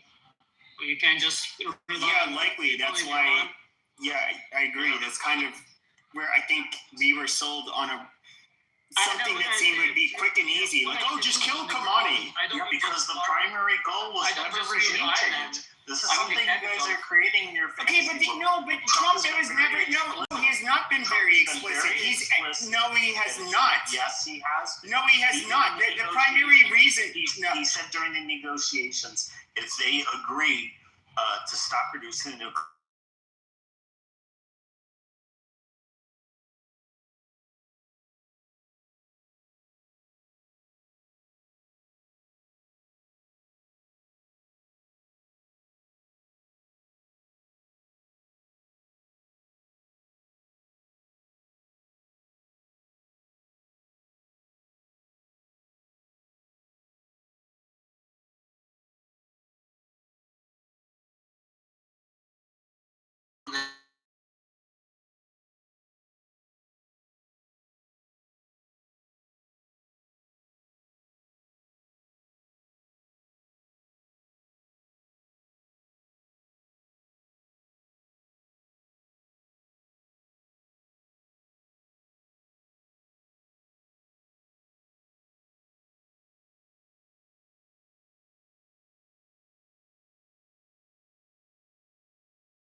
Enriching the uranium in order to acquire a fucking nuke. That is the only way. That's what if you they're don't, doing. That's what they've been doing. Sure. So there's Now, one this has to possibility- succeed, though. No, there's one possibility, which is the one that you're insisting on, which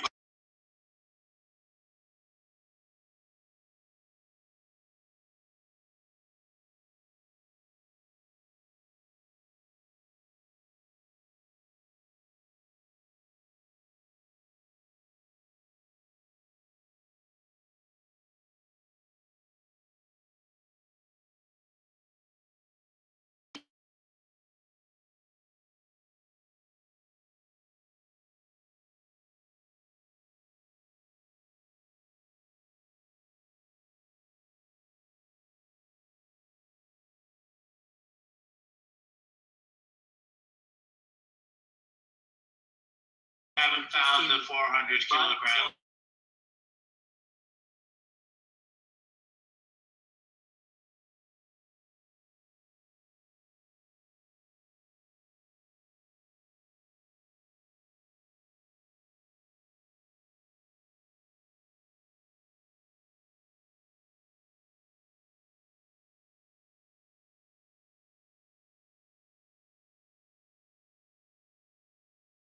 A few months later, it's just like, oh yeah, now we got it. regardless Like, of what he said, put troops on the they still ground. have the uranium, they still have the enrichment, and they still have centrifugal capacity to be stopped. And the president has been very clear. Right. And for that, there's only one thing: regime change. So you can't just claim you destroyed everything. They could change the regime at any time, or we could continue. Yeah, well, all the European anti-version. encouraging that we're joining effort, political leaders without a regime change. It's in our best interest to stop this. You cannot stop them from producing nukes without replacing the They can regime. stop themselves if they choose. Going to do that. They're not going to do that. Yeah, why wouldn't they just fracture into a secret underground cell of terrorists developing nuclear weapons out in the mountains or whatever? Europe, that's a possibility. You're kind of like what they've already been. Meaning they retreat into a smaller size. Bro.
alliances right now because Trump's there and they're active. He's doing what he can. Jack, nobody, this war served Russia like nobody. I mean, this war is definitely in favor of Russian interests because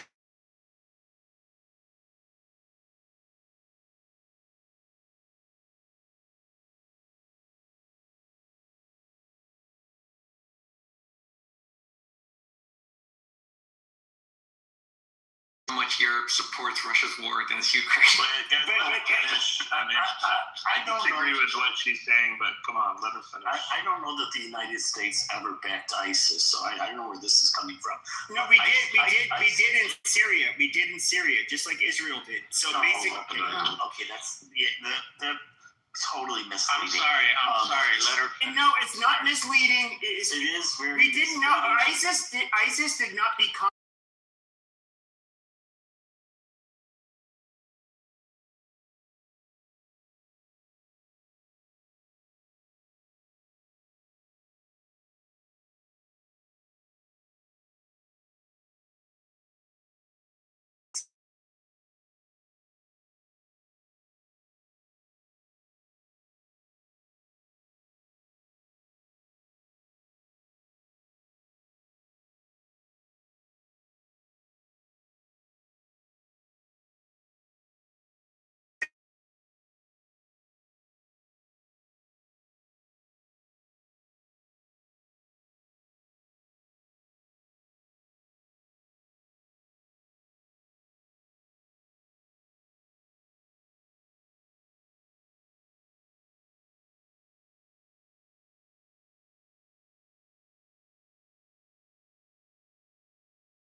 And so what they did, they found some Sunnis from Al Qaeda, and they created ISIS. This is, this is the idea why they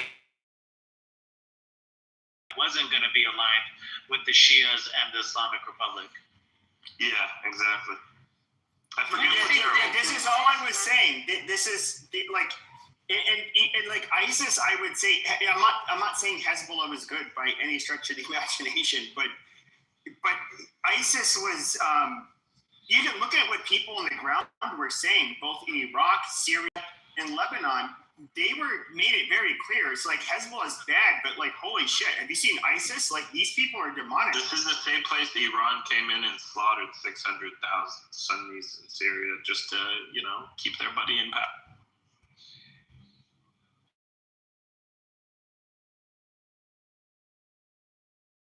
That those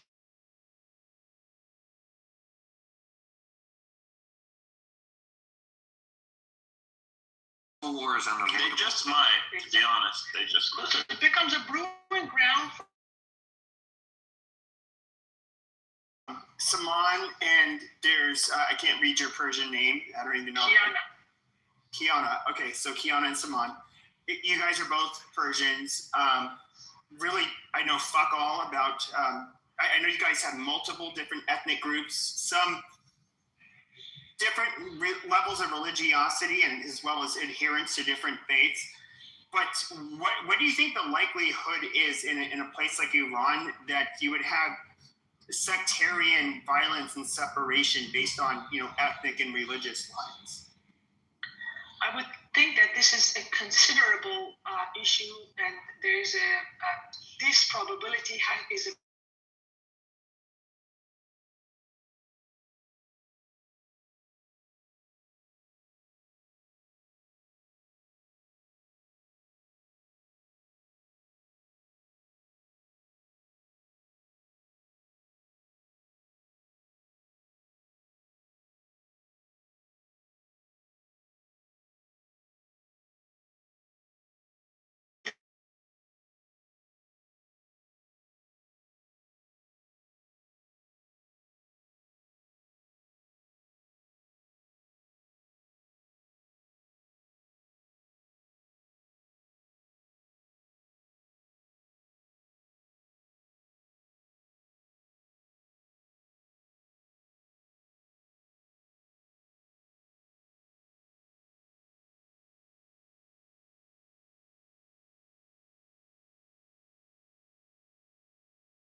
the different parts of Iran. So what do you think is going to happen?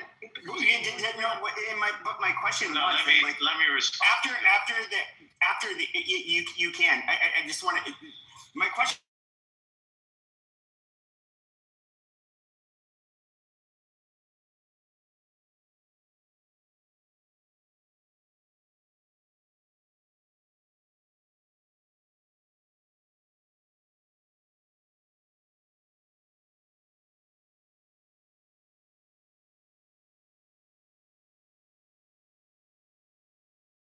There is not going to be a power vacuum. Sorry, let me go after her.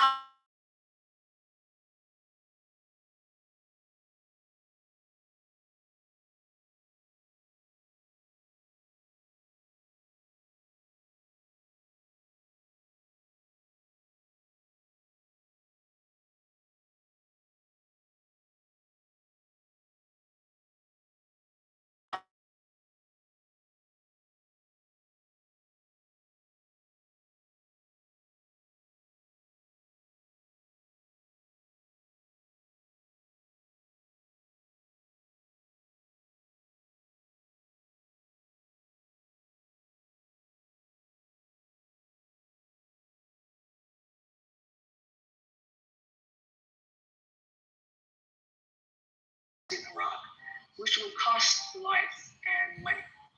That's it for me.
Border. Okay, these so-called ethnic groups, which I totally disagree with.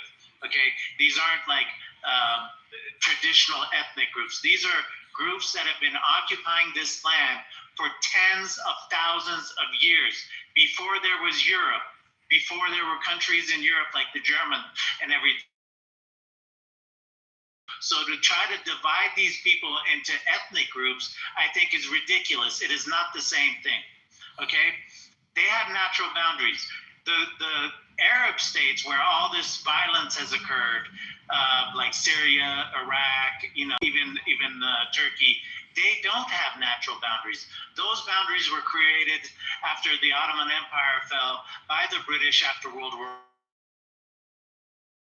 And to say that Iran's going to fall into sectarian violence because of ethnic groups is totally ridiculous. Okay, and look, these.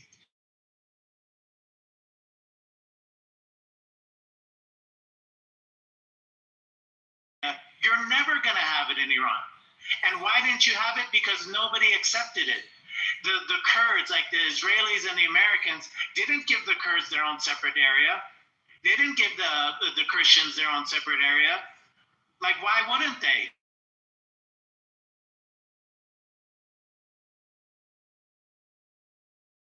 Know that balkanization is going to cause more problems. But I want to talk about the psychological warfare factor.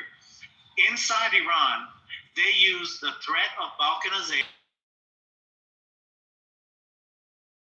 ethnic group divisions, ethnic group situations. This is the stuff that they teach in the universities.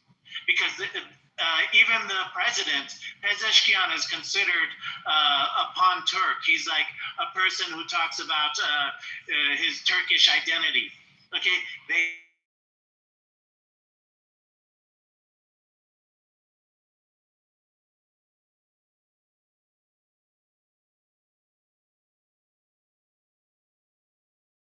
there's Jaish al-Adl on the Pakistani side. There's a couple Kurdish groups. The Turks, I don't know if they have separatist groups, but they definitely have they have like the identity and the political cosmology for it. These groups are funded by the IRGC. Maybe the body politic, the people who are the members at the bottom don't know, but the leaders are in cahoots.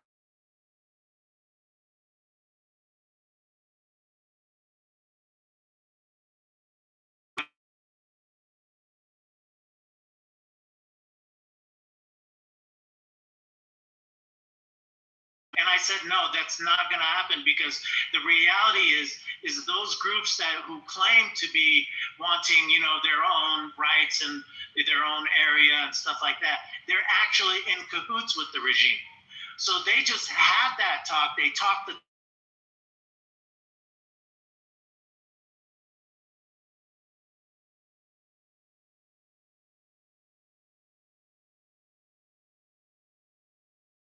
and walk in and start a civil war. And what happened? Nothing happened. Nothing happened. These groups that said, oh, we're getting ready to come in, they didn't come in. Okay? Trump told them two things. This is what thing they said. They said that Trump told us either you're with us or you're with them. Why would Trump even say that if he didn't suspect that they were with them?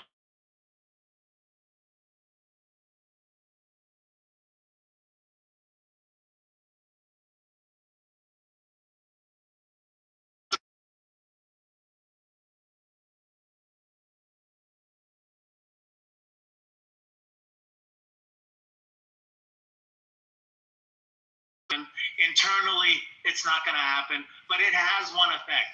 It hurts the revolution. What it means is this: like right now, I can't go into Iran to help to fight the revolution, because I'll either get picked up at the border or I'll have to sneak in.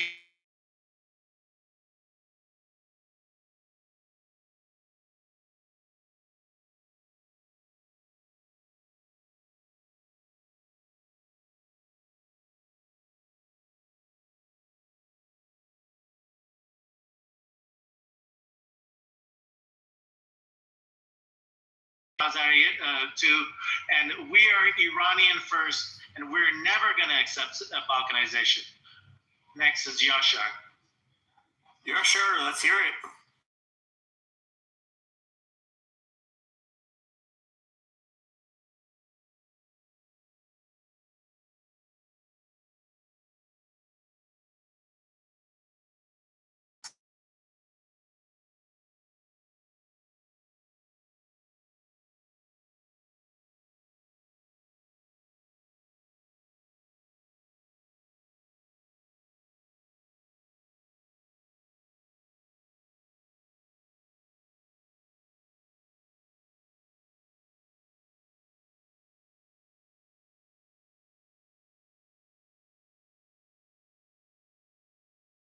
The population of the Iran. Okay, if I was in Iran and if I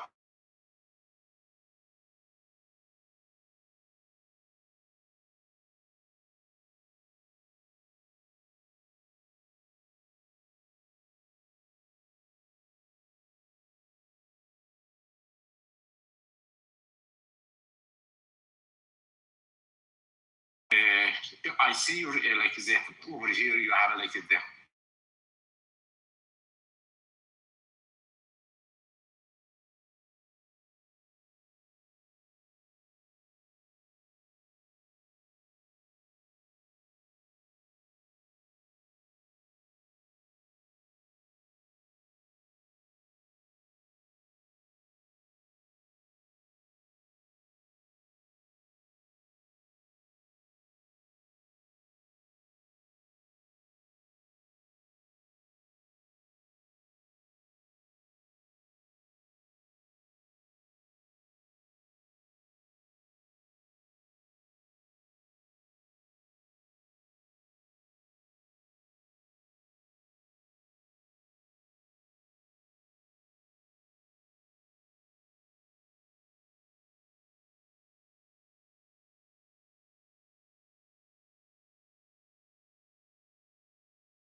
It's a civil war, man. In last two nights, like it's the 17 and 18, in 40 days ago, they killed over 40,000 people on the street. That's the civil war. What you call that? And now they flag out, look, they are killing the people. Yeah, President Barack Obama killed Osama bin Laden, and you were dancing on the street in New York and celebrating who Obama killed the group's head, Osama bin Laden. Okay, right now he killed Baghdadi, he killed Soleimani, he killed Khamenei, all of these terrorists, and they were supporting bin Laden. Bin Laden didn't have an oil factory and all the government and money on hand. This government, like,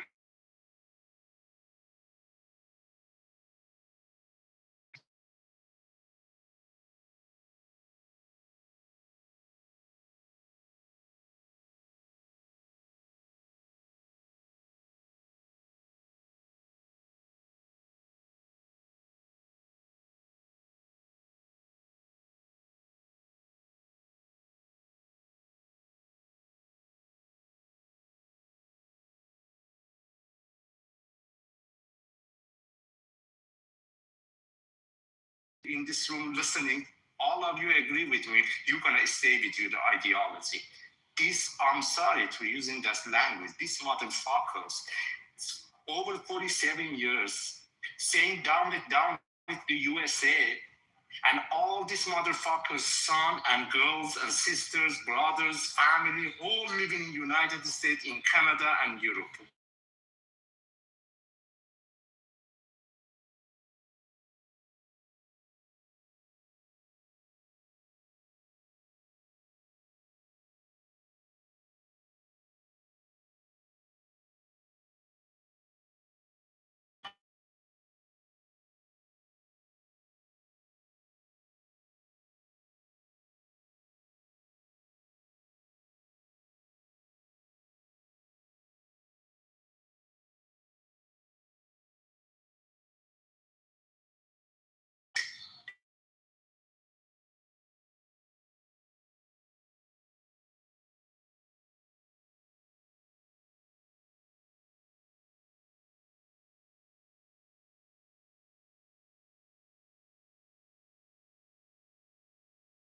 Tehran University.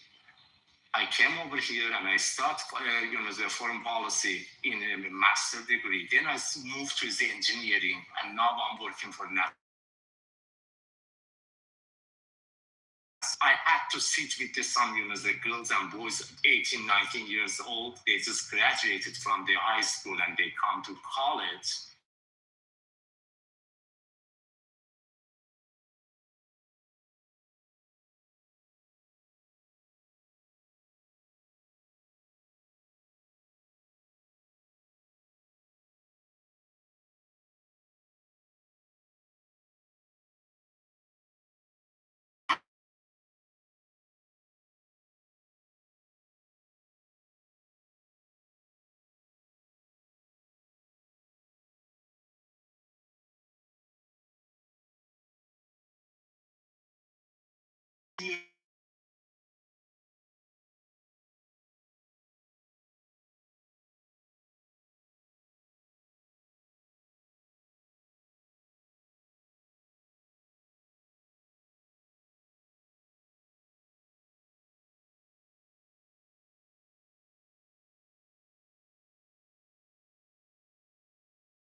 Look at America.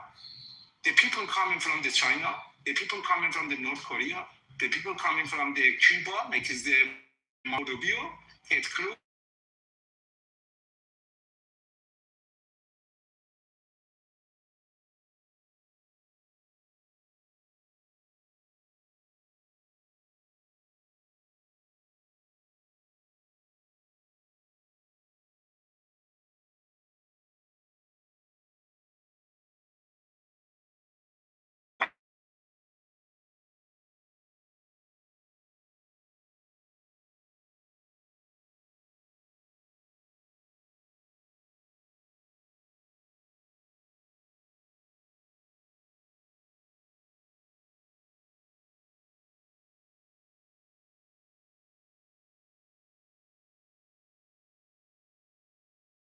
America supposed to be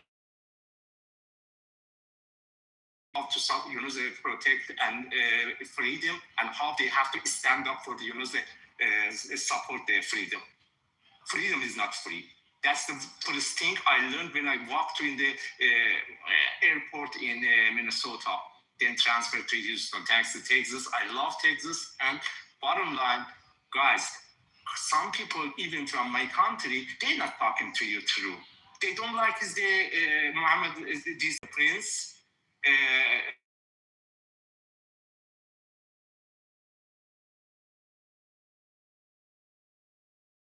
Movement, this situation, they come to another way. Oh no, Iran is going to be civil war. Then ask them, right now Iran is very beautiful. Right now in Iran, Iranian government in the media, very clear, crystal clear, says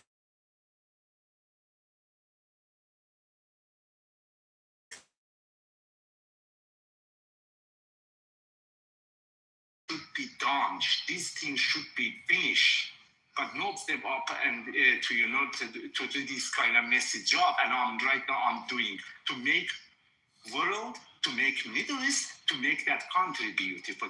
And 95% of the Iranian, that war is, is in different, playing in different levels. Man, they are bombing the country, and the people on the roof, on the the ceiling, on top of the houses, they are celebrating.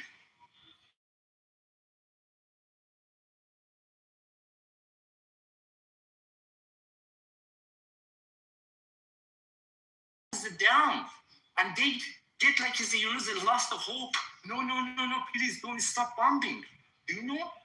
That's since 1979 until now, they have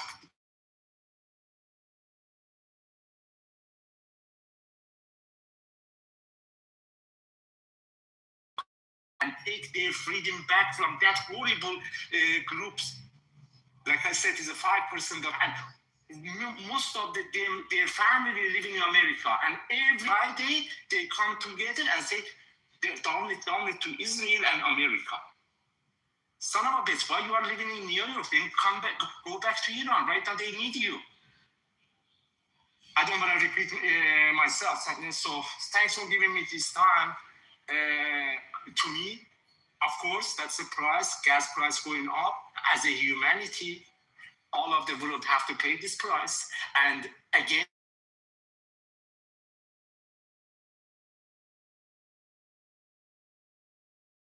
that's exactly the best part of the relationship between the US and the Europe.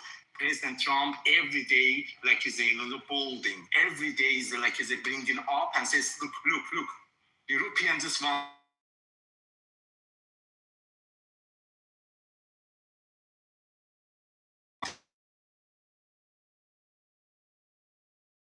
is what's going on in 47 years in Iran. Never, ever. So, thank you. Congressman, thank you. Appreciate it. I really enjoyed that. Me too. That was amazing. I do have a question though. If some Iranians want to answer regarding the power vacuum, because one of the I'm serious when I say this, a big fear for Americans is Iraq 2.0. And so,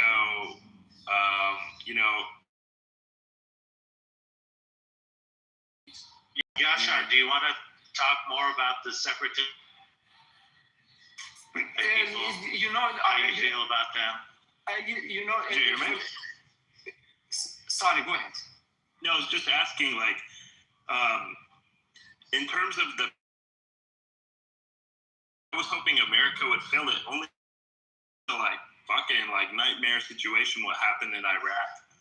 How confident are you guys that the right people will fill that vacuum or that void? You know what I'm saying? Yeah, I understand, Jack. That's very, very valid and is true to think about it. Yes, that's true. I'm Azeri. I'm north of the Iran, the border of the Iraq and the Turkey. When I was 5 years old, Iraqi, Air Forces was every Wednesday, Thursday bombing our cities. I born in the war, I grew up in the war, and fucking still is a war, and I'm getting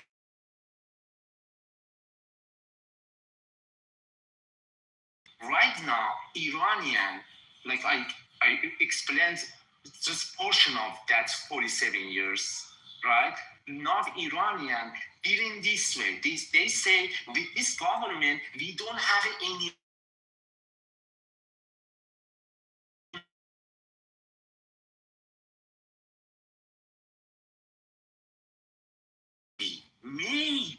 maybe 1%, 2% we get chance of have a better life, not beautiful life, better life.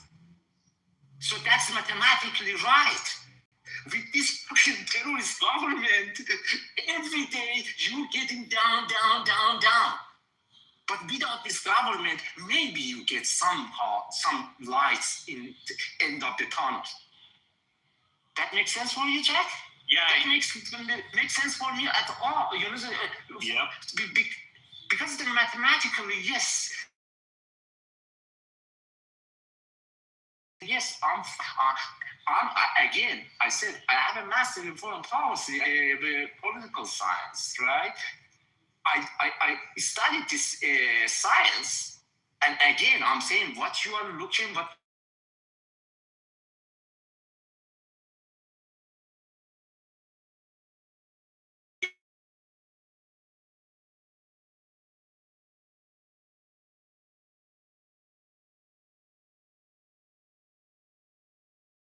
government, Iranian says we don't have any future. Without this government, maybe we get better life and better, the future. That's what they are not dealing. But who is supporting Iranian government? Last sentence, sorry.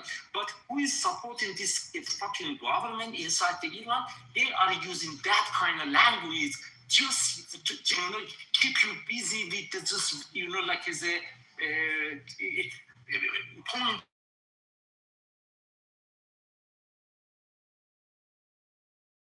Can I just have some comments here? Yes. No, Evo. Let him finish, and then I have a question for you. You're not a moderator. There's one rule in this room: never interrupt Yashar when he's cooking. No, I'm done. So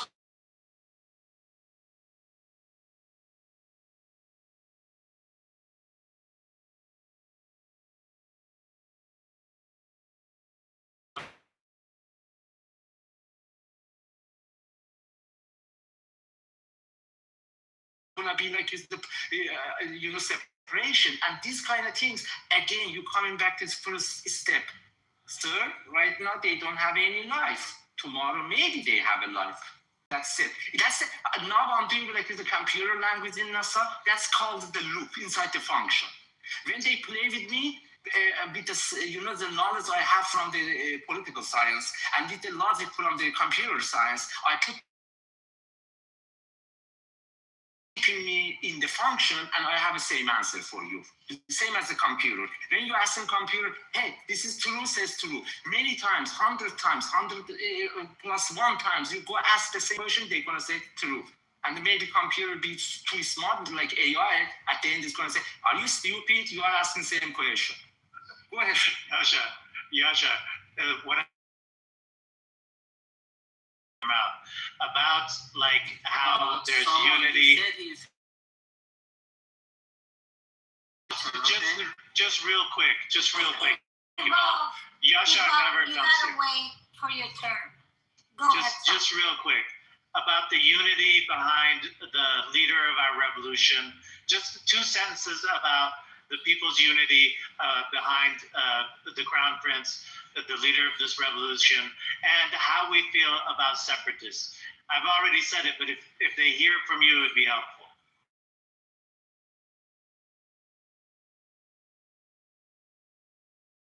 We don't have a leader. He's the leader of the the people in Iran so far. What I see, that's a fact. He called people on the street, and everybody came on the street, and that's the the interesting part. The people who is against this leader, they say, "Oh, you didn't know this government."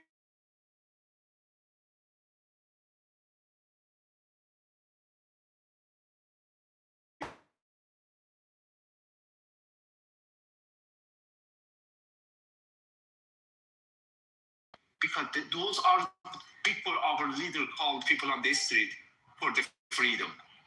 Okay, and second thing, this person is talking about very simple, basic of the freedom. People, my friends, my fellow American, who is in this room. If you don't follow what he said in last 47 years, to his family, and two of his brother and sisters attend suicide. So, but all this happens to him. He is very polite, very gentleman, believes strongly in freedom, and he says the most important thing for me for transition of this situation, horrible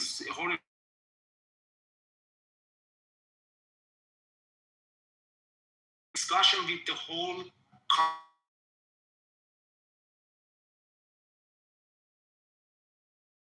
and it's a good relationship with Israel. We don't have any fight, any war with the Israelis, and we don't want to kill them, and we don't want to take them out of the picture. So, and come to separation, he says, I want all Iran under the umbrella of the democracy and the human rights. If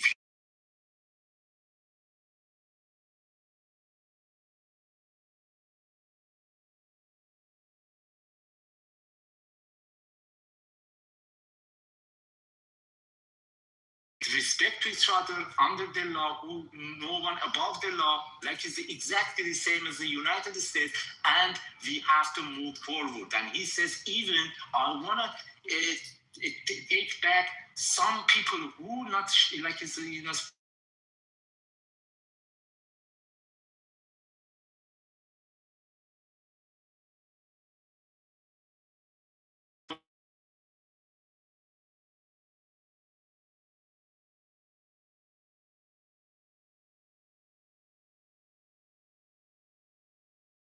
Plus, in Middle East, I want to make a great relationship with the Arab countries, all of the the neighbors, Saudi, Iraq, or the Pakistan, all of We want to be your friend too. We want to be your friend, bro. Yes, that's what happened before 1979, man. Iran was big ally of the United States. I don't know, is that.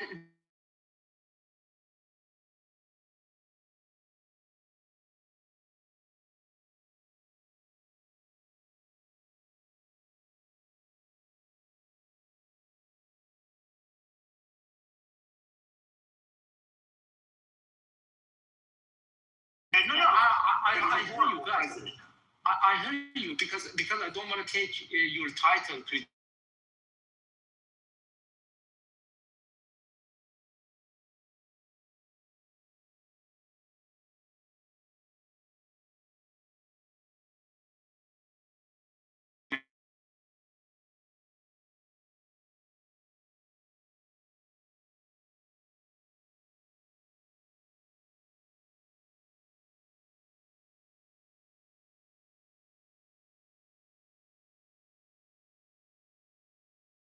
He's saying, I kiss their head. Motherfucker, what kind of that humanity is that? What kind of fight that? Even you are believing again, if you are believing your ideology, if you are believing what you are saying, why you are going under the ground? Why your people, why your family, all of them vacuumed.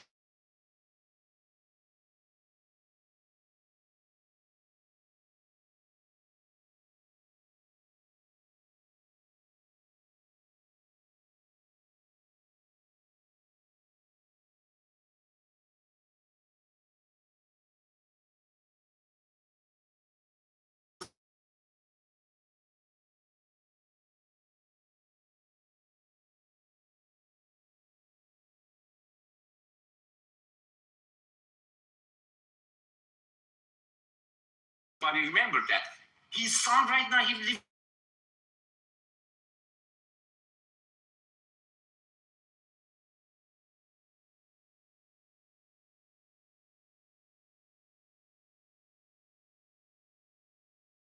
to school with one of the Iranian regime's kids. So, Jack, last thing. Excuse me. Last thing. So with this, all this said, when I see these things, why my temperature goes up? Why I get frustrated? Why I get pissed off? Because that's not the freedom United States giving you. That's you abusing freedom. You are abusing freedom. If you believe in that kind of freedom, why?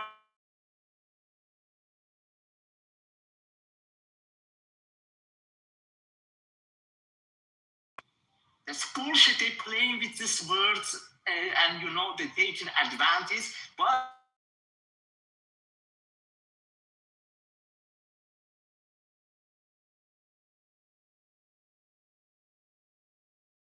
it's beautiful, like it's the military I brought to the Middle East.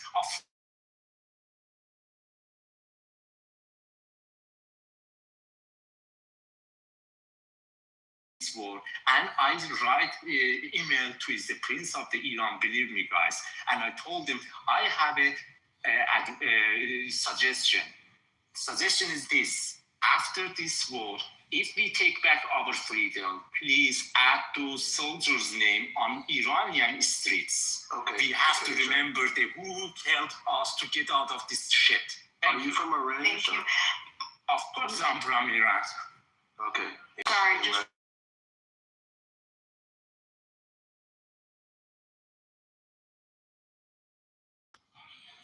I don't think she's there. I'm trying to speak, and what's going on? sorry. I needed an emergency. Sorry, Pepe. Go ahead. No, I know. That was just really fabulous and from the heart. And what a great idea to name the streets after them.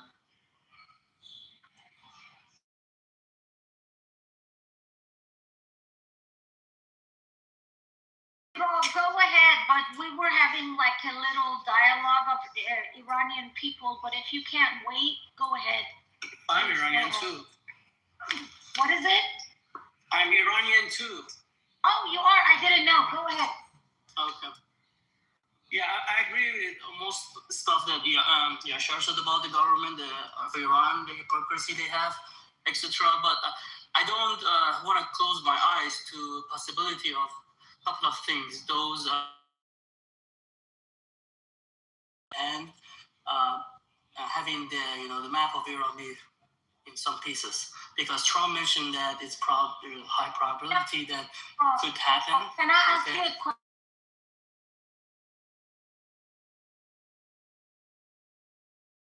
Did you hear where they told him about the Iraqi Kurds wanting to threaten Iran, and he said there are allies.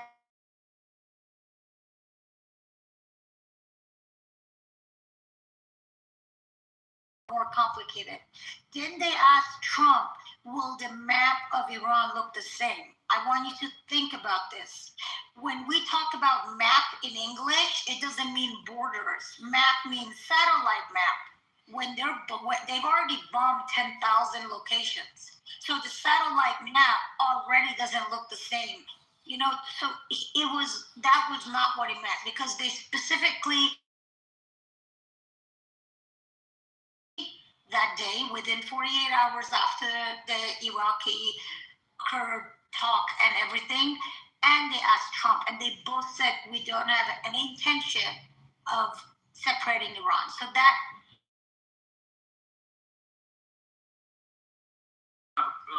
confirmed by Trump. I don't care about Netanyahu. If that's been confirmed that there is no intention of separation, that's great, because otherwise people of Iran are very sensitive to their map, and experience of Afghanistan or Iraq could happen if they take over even Iran. So that number one, I was positive, the way Yashar was talking about, we are happy that Trump is doing this. To my colleague, my previous colleague, that he was originally Polish but has been American for a long time. By the way, his daughter was recruited for being a nuclear submarine scientist, and he had his own rational reasons for this. That why they're planning to do a failed state, but I was surprised with that statement. So that's why I'm taking that to consideration as well. We can argue.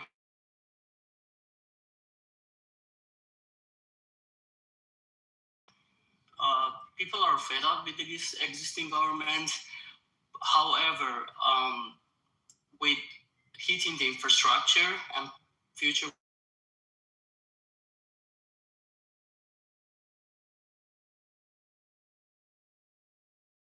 and from that, several groups came out to fight each other. So that's one of my biggest concerns for now, and I wanted to raise that concern. And Evolve, you know they're not hitting. That's not a concept. We'll rebuild everything. Evolve, you know they're not hitting infrastructures, correct? You know that, right?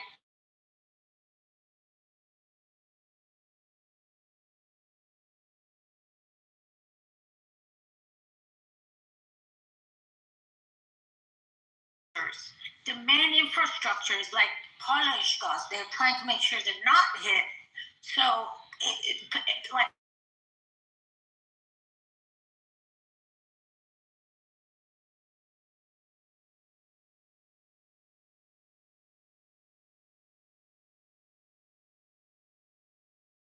in Israel, and Trump even tweeted about that.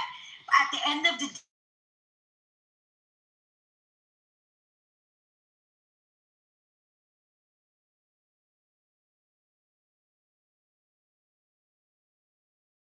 and guess what? Even this is why I'm worried about this myself all the time, because they're capable of anything. They're a true full-blown terrorists. That's what the Islamic regime is, and they're capable of anything. I want to add one thing for you, Sarah. Yeah. Yes. No. But let me finish my sentence for him. Really fucked up, causing Trump to destroy all the infrastructures.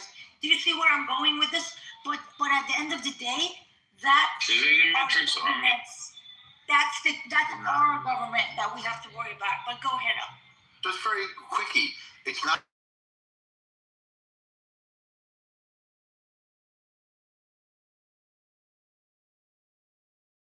Israeli, and the Israeli I know is flying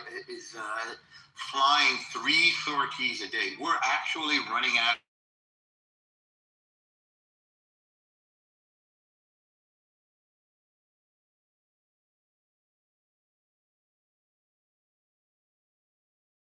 And we're hitting the besieged. Israel is not just focusing on defeating the IRGC. Israel is also focusing on defeating the besieged so they can stop slaughtering their own good people.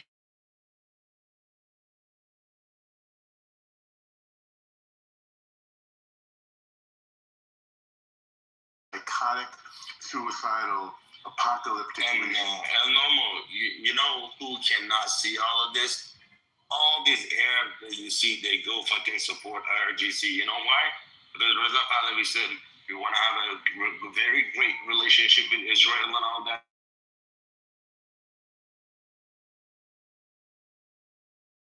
Their Arab Muslim brothers and cousins on Ramadan, and you see what they just did to Qatar in the last couple hours? The oil fields. They're trying to. Qatar now is going to go broke, and they're.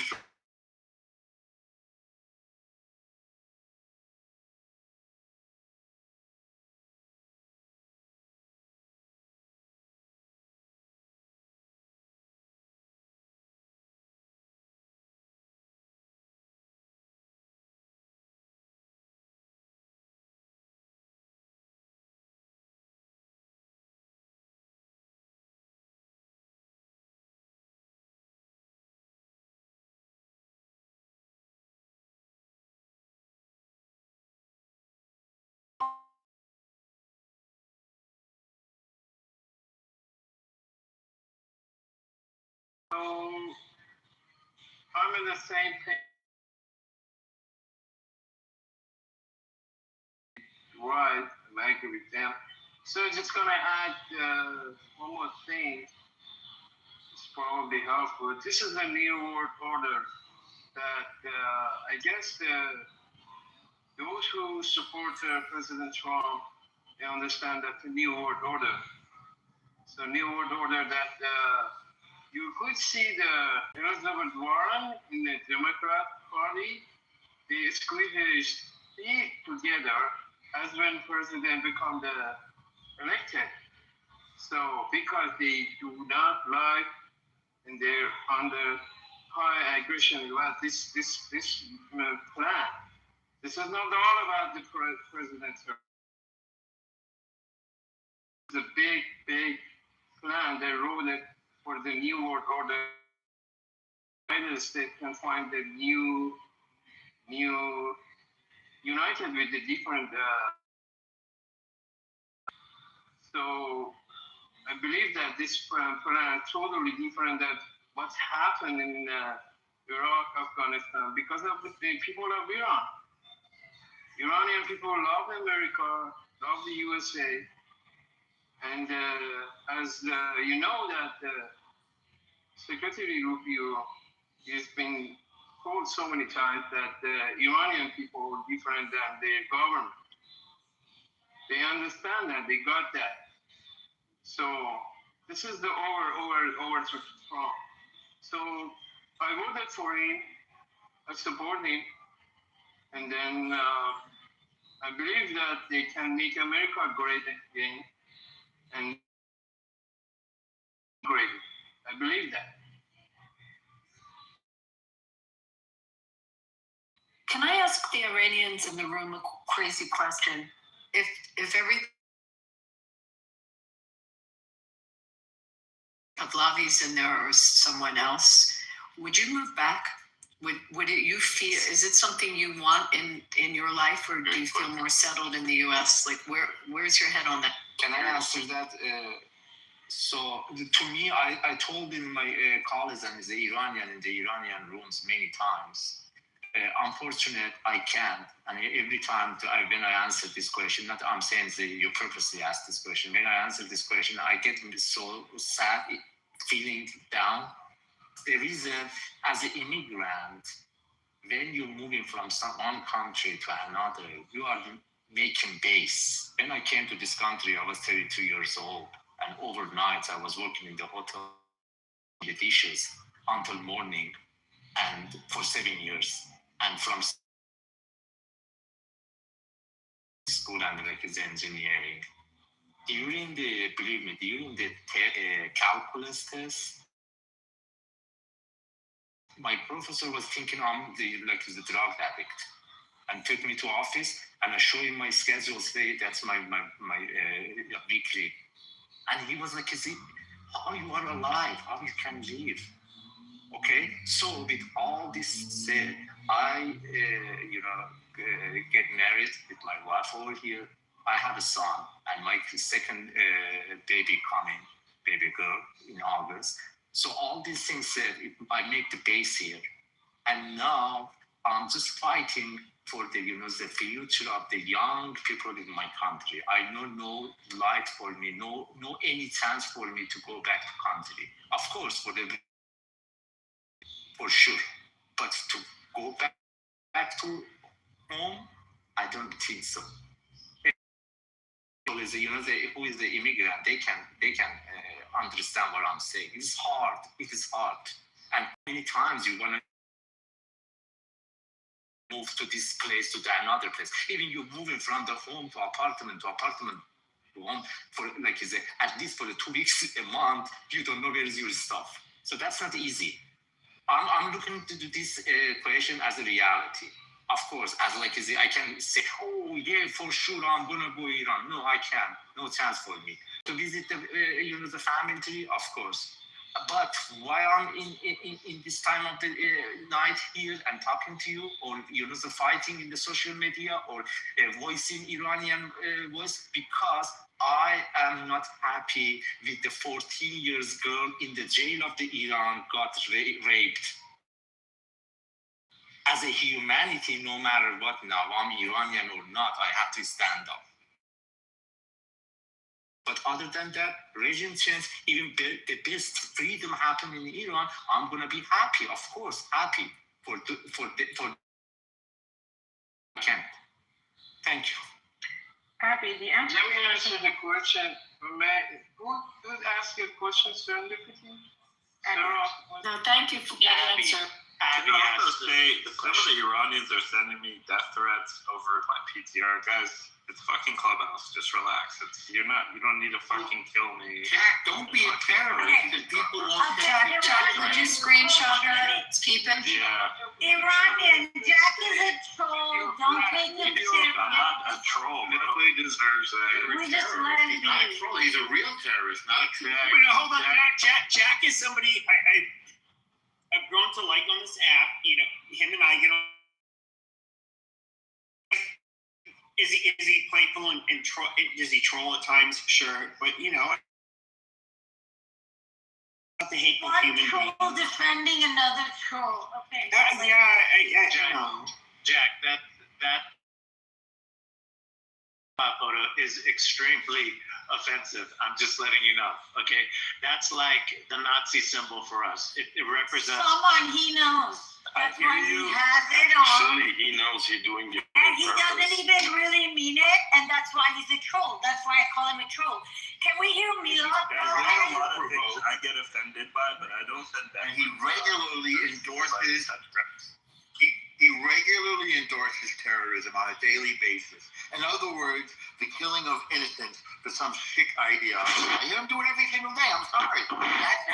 That's just a slander. I should sue you for saying that. You're on the record, Jack. Okay, hold on a second. Oh, Normo. Here's the.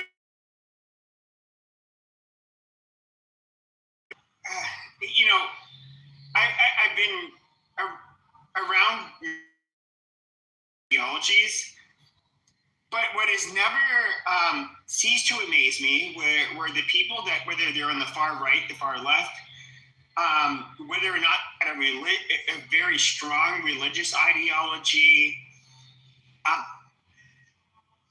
racial preference, you get people that are going to. Their threshold for what they would consider inhumane for treating another group of people can vary absolutely significantly. And I don't know. How do you even solve this? I don't even know. How about Israel? Israel, how they are treating the Palestinians. And you are saying that they are terrorist country. Sorry, My question. Do you hear the perspectives on it? we have Abby's question, and Milad didn't get to speak at all. I wasn't done. Yeah. For a long time. I'm requesting, should I get a chance to speak out? No, not tonight. Not tonight. Yeah, I'm for the Greater Palestine Project. Okay, personally, as a conservative American, we want to And how about you don't want justice in other countries like? Okay, hold on. Pocky go. You want that oil, and you want to loot Iranian. Well. Hold on. Answer to your question is He's probably shit for me. Flipping on the phone. So hold on a second. Yeah. Okay. No, I'm a Palestinian maximalist. I want greater. Now. My idea of what's going to happen is we're going to maximize Palestine. Palestinians will be free, but at the end of the day, you guys are going to convert to Christianity. If you don't, we're just going to kick you faggots out. That's the end of the deal. I mean, I don't know what else to say. But we need to bring the peace to that fucking region. We are talking about justice. We are talking about the terrorism. The country which is, that indulging terrorism. We are not talking about. Okay, I moved him down because he's hijacking the conversation.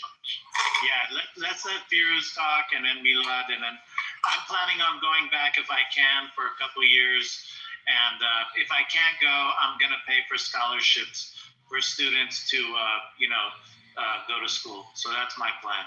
And I'm also starting my, career late in life. So, I'm not going to have kids or I'm Roman Catholicism. Otherwise, We're gonna take their goddamn country. I'm sick of these fuckers. Who? Non-Catholics. You guys can suck my. Presbyterians are the way to go. Presbyterians are the closest to Catholics. Catholic priest. Presbyterians are the closest to Catholics. You guys are the least of the sinful and. Come home to Jesus. That's all I have to say. We're called widows in these language-based Catholics. Great. So you want I to force Christianity on other nations and other people, Pepe? Sorry, I'm trying to understand how. So do we just unmute ourselves to just and like blurt out whatever's on our mind, or is there No, it's Milad's turn, guys. Come on, please. Okay, how do you get it on the queue? Well, I'll call on your name, Milad. Catholicism is the only other way. So I'll just make this very short and sweet for you. Jews are going to hell. Muslims are going to hell.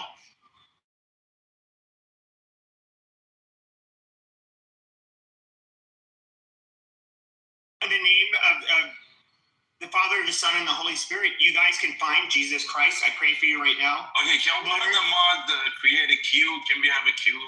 Hold on a second. Lord Jesus, hold on. I have to go to bed, and I'm going to do my morning prayer out loud. Or excuse me, bedtime prayer.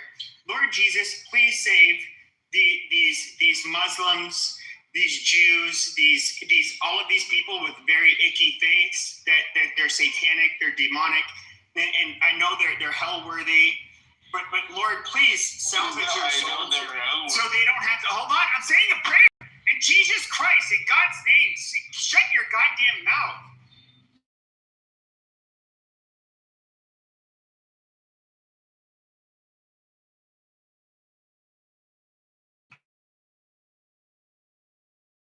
So, okay, he's a satanic Jew, literally in a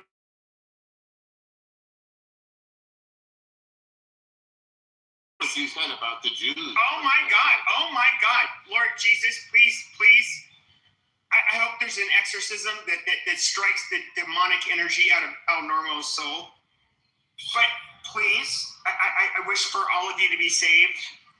Okay, and you guys need to become Catholic. Otherwise, you guys are going to fucking hell. And yes, all of you Baptists, you Lutherans, all of you people, you're going to hell. Just convert. Pepe, you're running a very good room. I know. I'm happy with you. I'm saying my bedtime prayer, you fucking bitch. How fucking dare you? Jesus Christ, strike this bitch into hell. I pray for that you strike this bitch into hell. Carrie, you want to find me? Amen. Don't talk to her that way. So, Pepe, everybody, your prayer goes out.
Unless someone is making a life threat to someone, we try not to remove people.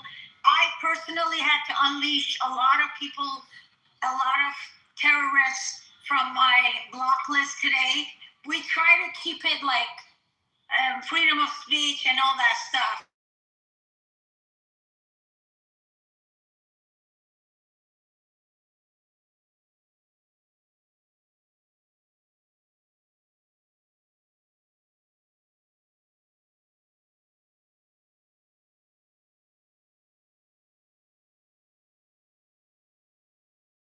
Hold on. What I'm trying to say is, Can you be the I had a fight. Jack. Oh truth God, is an El absolute Normo, defense. listen. He's not This just a morning, supporter of I had a terrorism. fight with him. Jesus. But what I'm trying to say is we try to coexist. This is what Iranians need to learn to do in the future.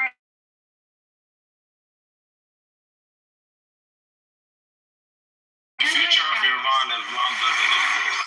Can I answer Abby's question and say good night? And Yeah, thank for you. letting me talk. on the Sure, stage. Tiana, thank you for remembering it.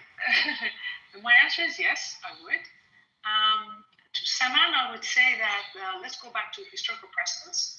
126 years ago, at the turn of 19th to 20th century, when sectarian violence erupted in Iran, it was actually the grandfather of Prince Pahlavi who basically he fought a very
Yeah, that's why I brought up the possibility because Sarah was saying, No, guys, hold on. Yashar said he specifically, when Jack asked him, can you guarantee that there's not going to be any issues? He said, no. We can just hope for it. And I want to add one more thing, Sarah. I want to one more thing. And also for Kiana, you know, in the philosophy of the politics says the land belong to people not belong to land. We can argue about that. I know people go say no, people have to like say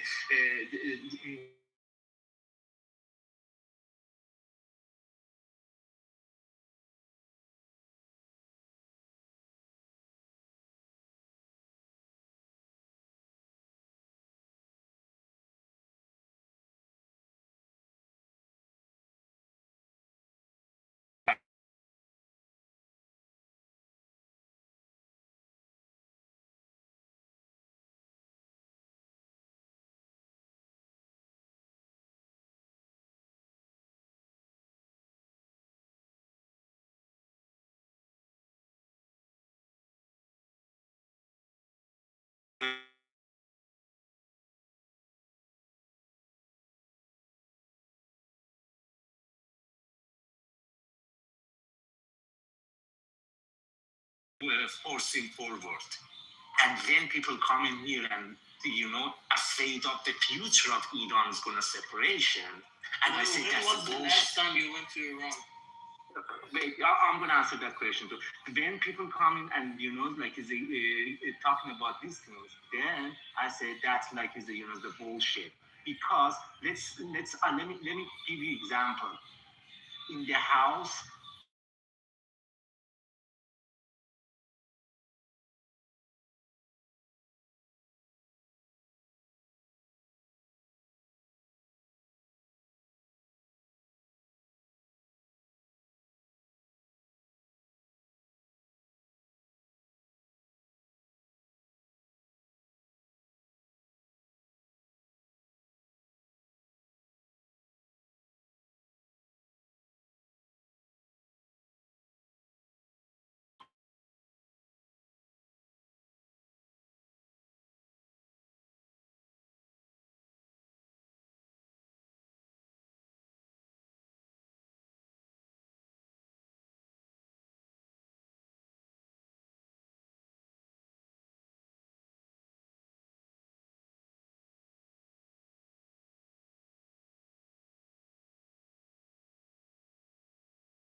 No. That's why you're not moving back. Then I said, you're not paying the price. Okay, wait.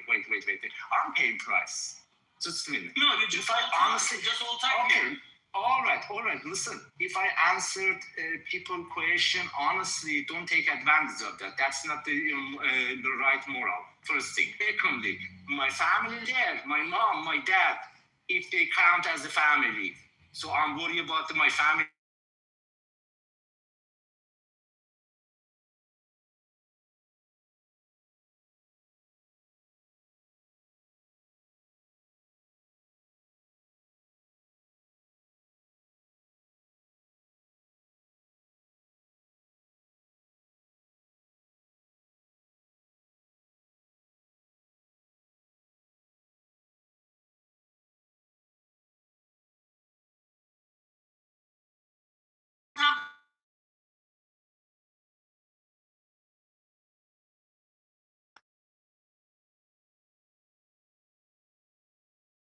Put in people's head that because IRGC kills people and destroys things, so you're supposed to just let them be. That's not what we learn in history. People fight for their freedom. People die for their freedom. I would tell Cubans to go out, fight for your freedom. Go out and fight. I said that to Venezuelans. I'm proud that in America, they did that for our freedom. We had foreign country friends who did help with military actions to help free America for its independence. Do you know how many people died in America's Civil War to free slaves?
Them something bad. People fight, people die, but blood is shed for freedom. That's what history taught us. This is only IRGC bullshit that tells people otherwise. But can we hear from Elham and then someone? We can hear from you next. But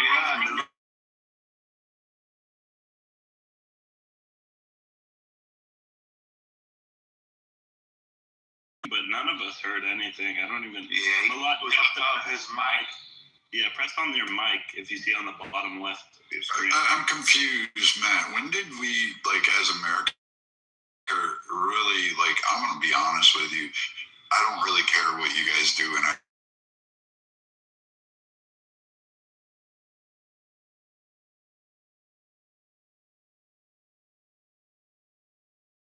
reopen the straits, maybe become an economic power player in the Middle East.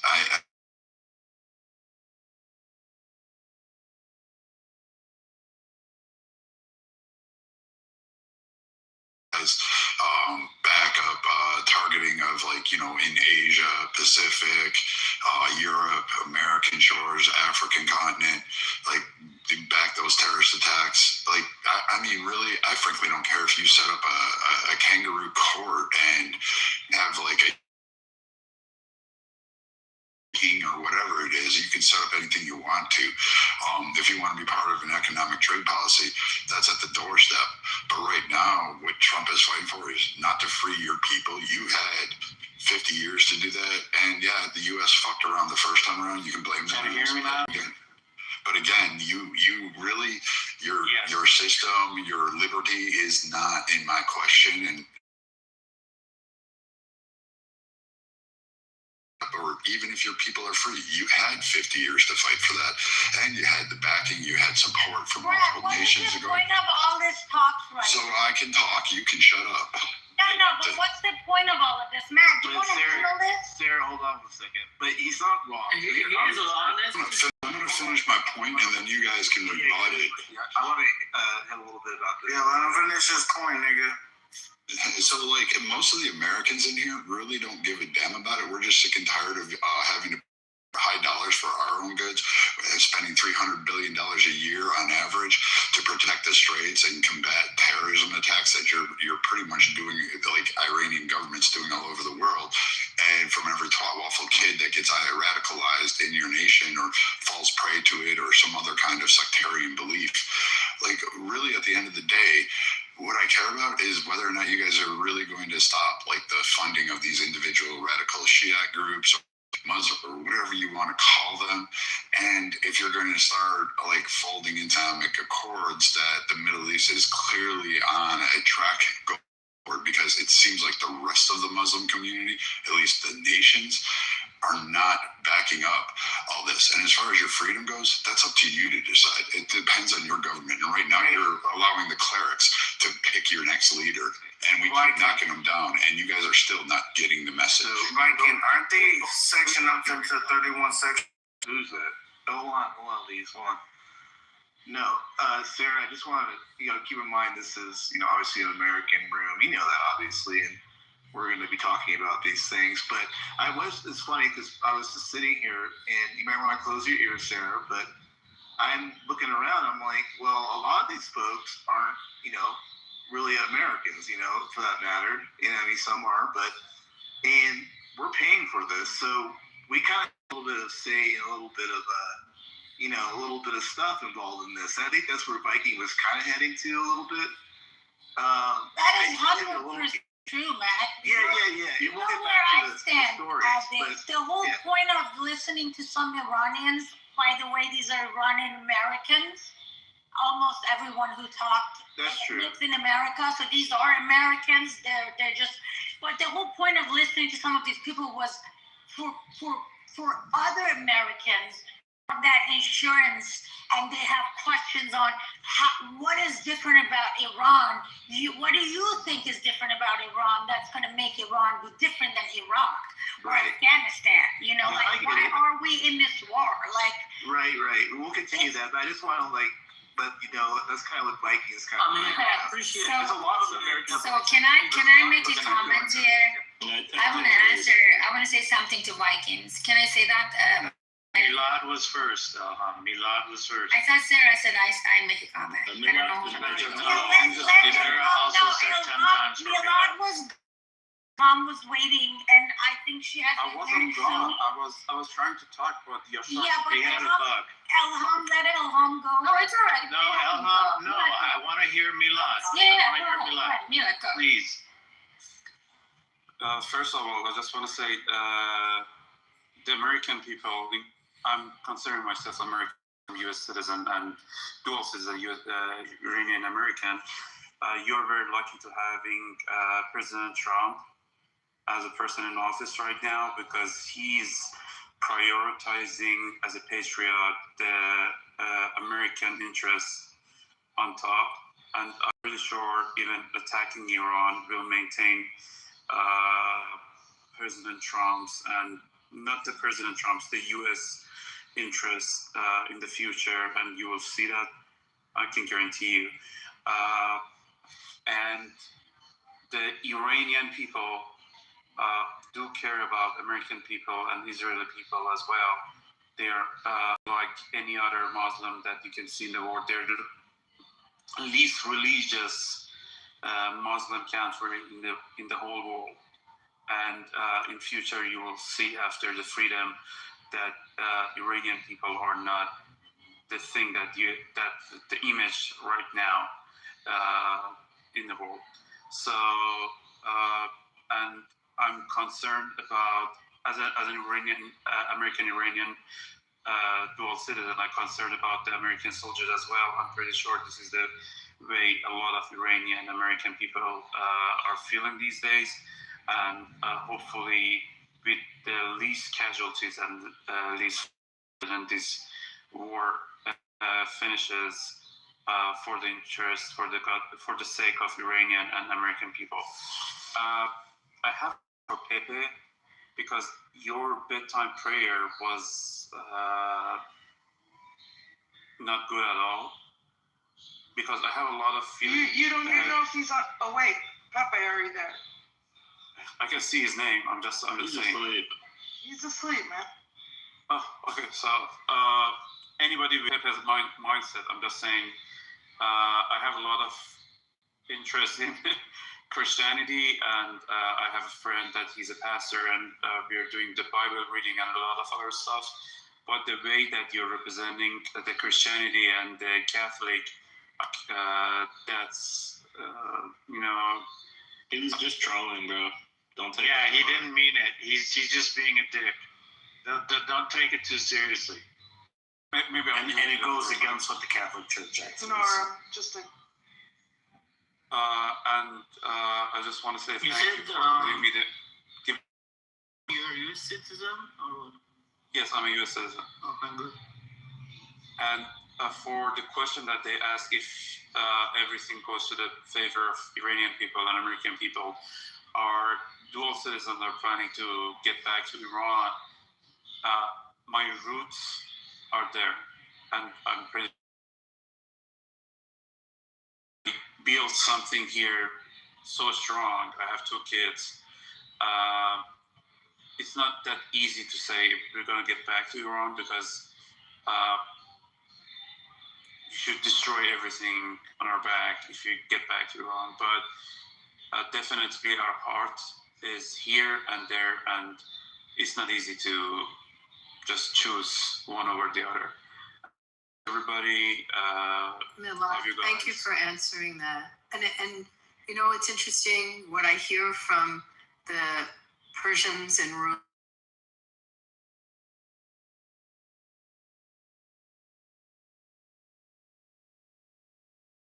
Of so many of your voices. And I think, you know, everyone comes from different perspectives. I come as a Jewish person who's supports Israel. And it reminds me a lot of those voices, you know, you great national pride. And I hear that from the Persian community.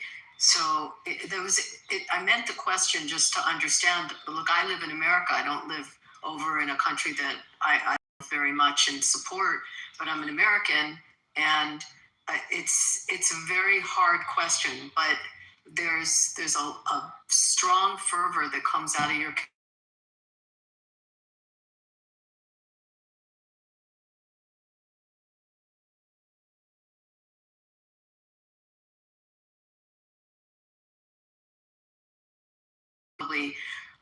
be planted back in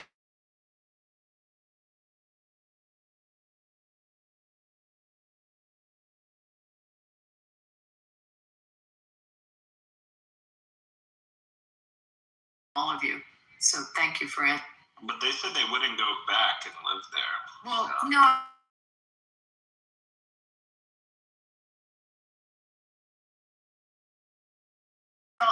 Let me finish. I think you'll see a lot of them investing and putting a lot of energy into building back the culture and the life there, whether it's, you know, in social services or within, you know, some format. I just hear it. I hear it in their voices.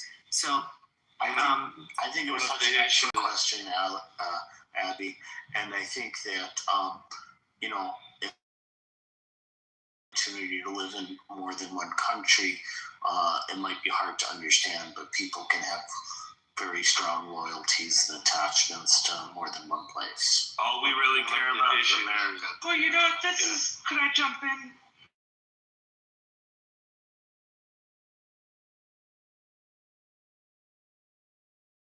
them to be raised in a place where the education system is being rebuilt. No, I.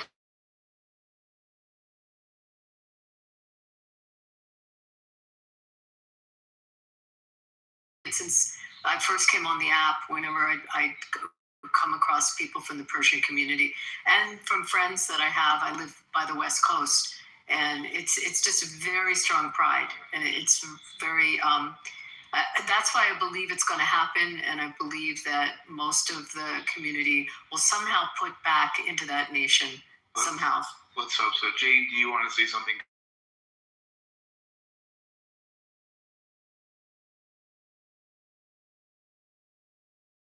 I suspect I may get support from some of the people who don't usually support me, because what I'm feeling a lot of is, Americans, we know that Persians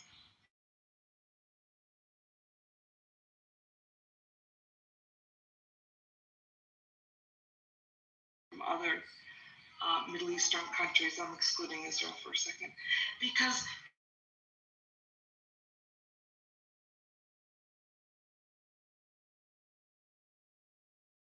I wonder if Persians are feeling like a little bit like, oh, you just heard about us, when certainly in the cities where I live, in New York City and Washington, D.C., very large Persian communities. So this is interesting, classic American, almost like provincialism. But excuse me, Jane, do you think I haven't been around the Persian community? That's not why I asked the question.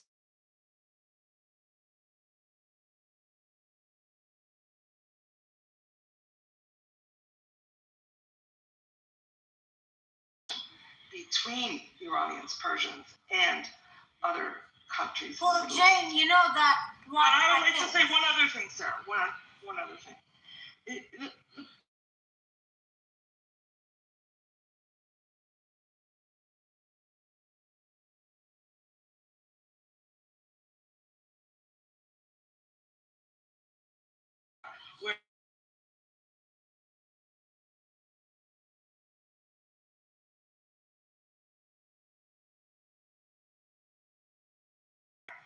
Born outside this country, and I think we agree, Jews are some of the most patriotic Americans we have. Period. So that's an opinion I have, but I unfortunately see a much different ethos coming out of, I'll just generalize, Republicans, MAGA, or the attitude towards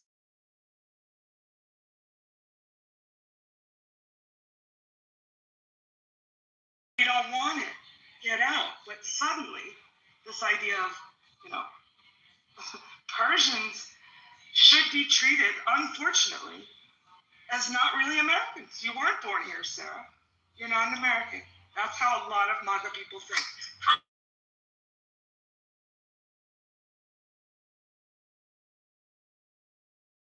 Shouldn't they feel like that? I'm a born American.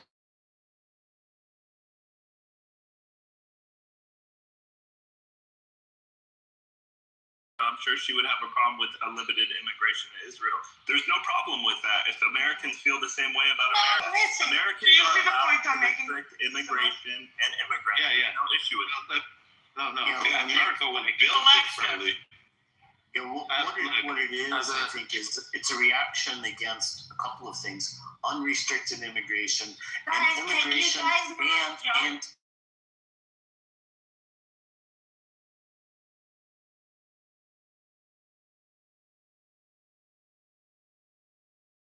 And this is a big problem that we're facing now, which hasn't been the case historically, but we have groups now which, rather than embracing the country that they're going to and its values, are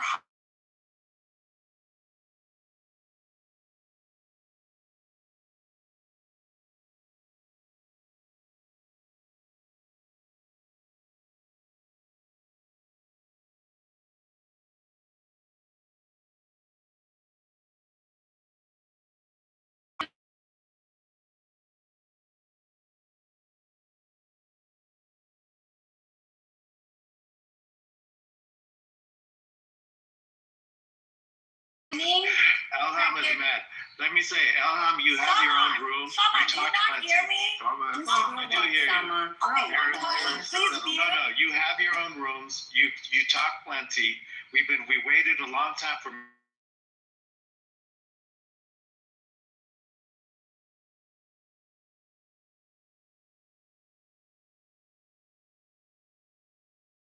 You're a lawyer. You're going to get into details that I don't want to hear. I wanted to make a comment. Do you guys hear me? I feel like I'm in a foreign country.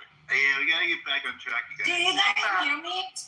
Who's speaking next, please? Can you hear me? Or Yeah. Sarah, who's next? I would like to. It's Elham. It's Elham next. Nobody.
Take the best out of you, because what you have seen, at least as of January, is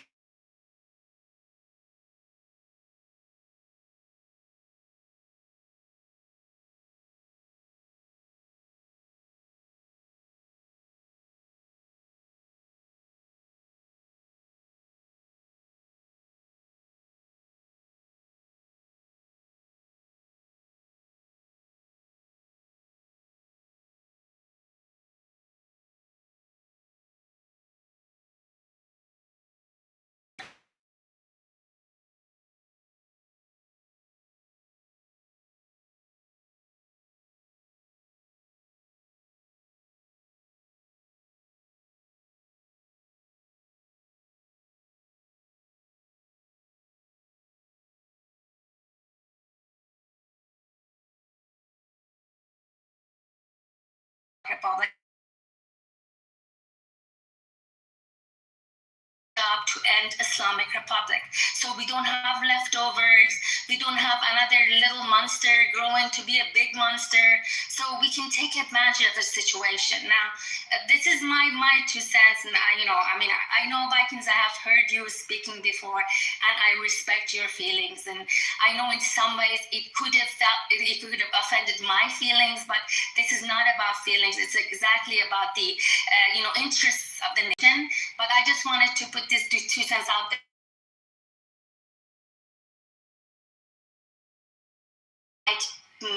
think of or being told.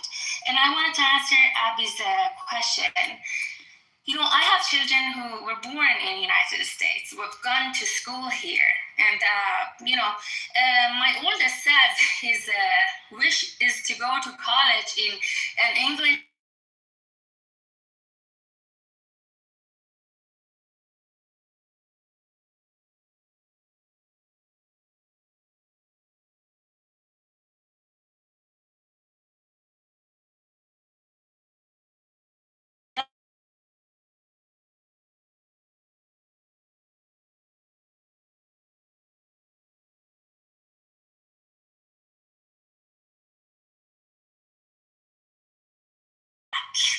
That's what I think. I think from an industrial standpoint, we will have foreign investments there. Let's say Caterpillar will start bringing their, logistical facilities. The two companies I work for, I know they're expats, so I'm just saying the transition may be not just black and white like tomorrow. It's free and people pack up and, and go. Maybe it's not working that way. It would be normal if it doesn't happen like that, because people have to move the life they built here to take it there. But I think many Iranians will go back. Wow, thank you. Thank you for listening to me. Respect to you. That was really Get back to really beautiful.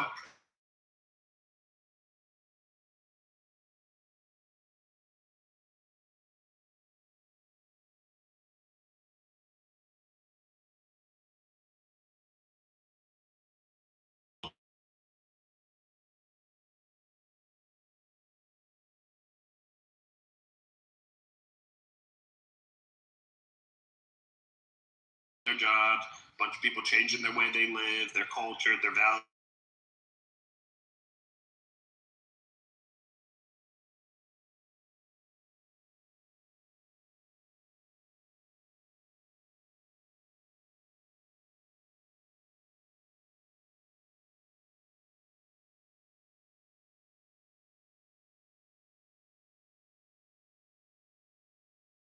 It's got to be legal, and there's a legal process, and the country's built on immigration, and properly done and lawfully done is a different conversation than people just rushing our southern border.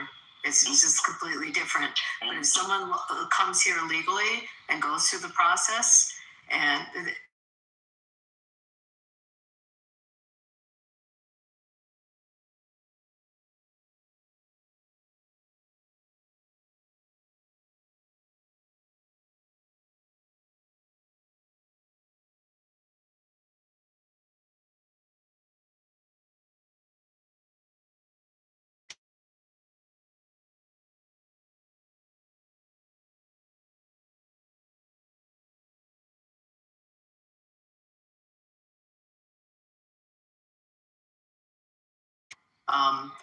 I don't hear it from.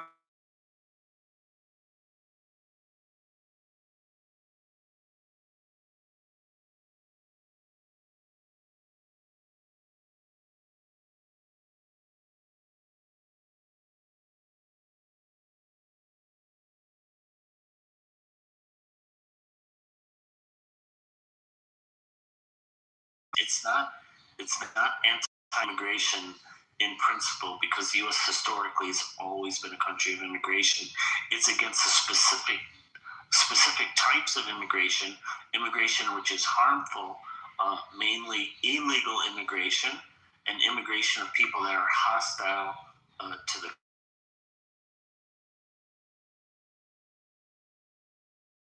truly integrate and become part of the country. Respectfully, bro. Are you in favor of I don't like it when Europeans. Okay. No, what I'm saying is that the history of the United States is one that has been very open to immigration, and the people that have been objecting to immigration primarily have been talking about being against illegal immigration and hostile immigration. Well, there's also I don't want to drag everyone into That's it. what I'm talking about, Jack. That's what I said. Hostile to the country. I tend to agree with what Abby said in terms of legal immigration, but I also believe that should be severely limited. And we should only be really accepting immigration from countries who can benefit us instead of. Jack, were your parents immigrants? Were your parents immigrants? So then, Jack, then you're in agreement with what I'm saying. I have no plan B. This is my only home country. Jack, were your parents immigrants? No. From Gaza. His parents. I thought you were like.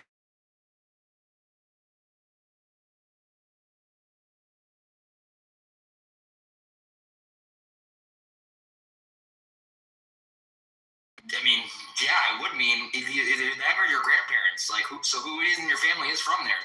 Yeah, but this is the thing, right? I'm just saying that you come from a line of immigrants as well, Jack. Eric, there's no country to go back to. It's only America. Well, that's because Palestine is not a country. We know. Okay, even better. There's only America for us. So just let me finish this.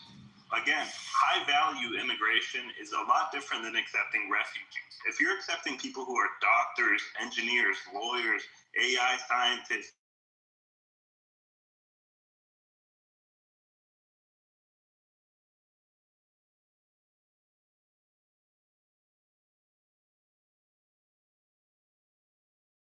Sorry, Happy. First of all, guys, what I learned, remember, that's my experience. I'm just passing to maybe the word for to.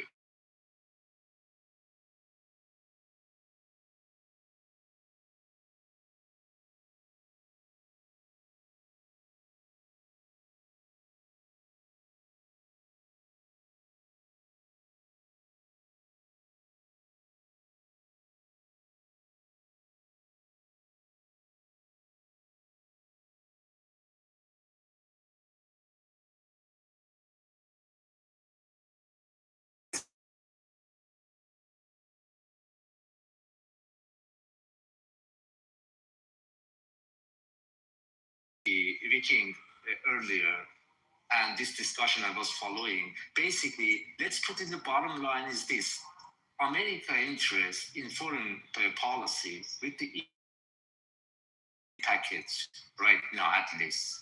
And let's take advantage of this and make something better. Take something better out of that situation. That's all. That's all. We're not looking for the Americans. Thank you. Meg wanted to speak. I'm gonna move the mic to her. Of course, every nation fight for own freedom, of course, and every nation, every president have own interest, and they have to follow and they have to protect. That's it. Thank you so much for all your time and giving me a chance to. Yeah, sure. Appreciate it. Appreciate it. All right, go ahead, Meg. Okay, Meg, go ahead. The only thing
to travel there, and I want to look at these booklets and just see this country that looks absolutely amazing.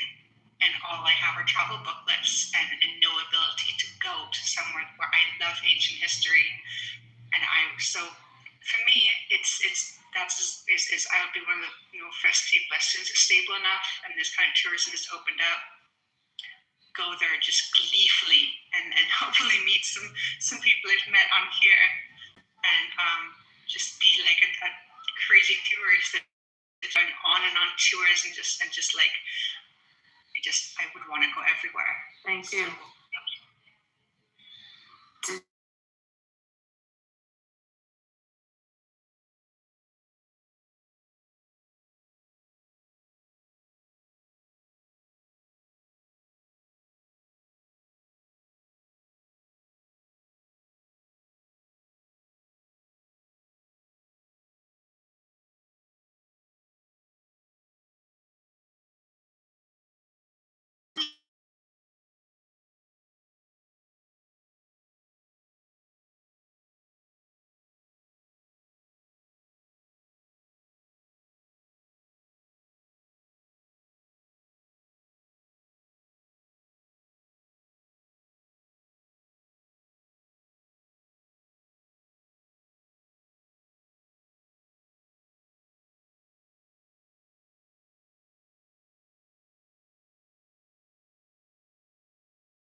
To say someone is like, I personally don't want it, and I have my mom, my siblings, my family live in Iran, and I have family there, and I have people who lost their lives.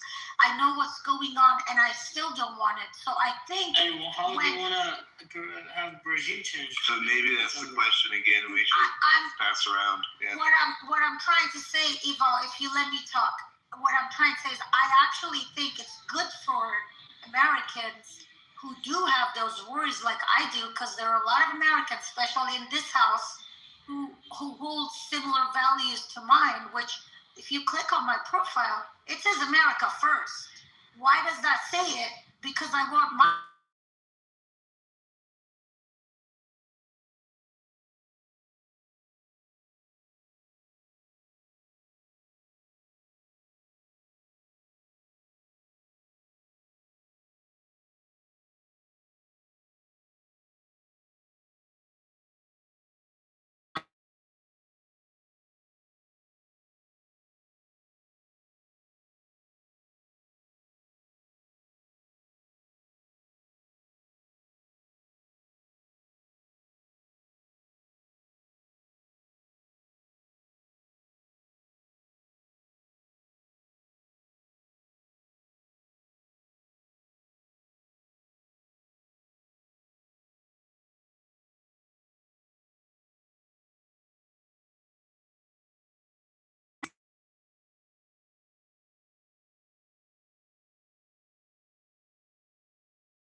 talk about conspiracy. I just don't like conflicting words. You say I like regime change, and say no. No, I don't like anything. Ivo, listen, I live a very beautiful life. I have beautiful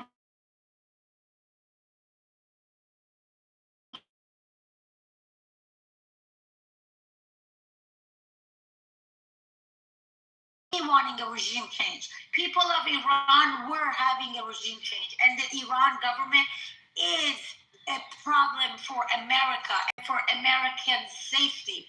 So this is not even. We got that. This is not even. Little ago, you were speaking about like fight for your freedom, do that emotionally. That's why Viking got in. Has nothing to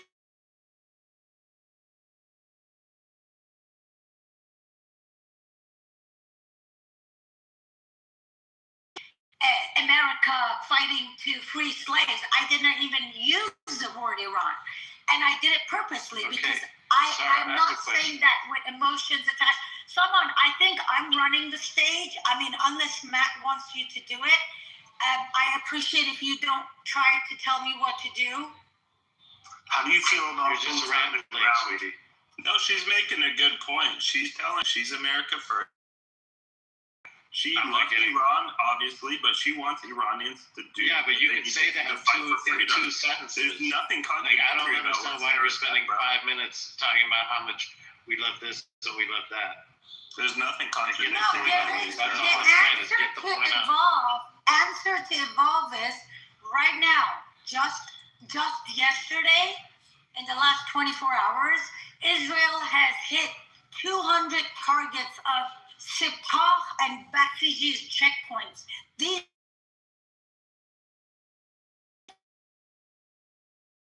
go protest to topple the regime. And they said they're going to be doing this for a few more weeks.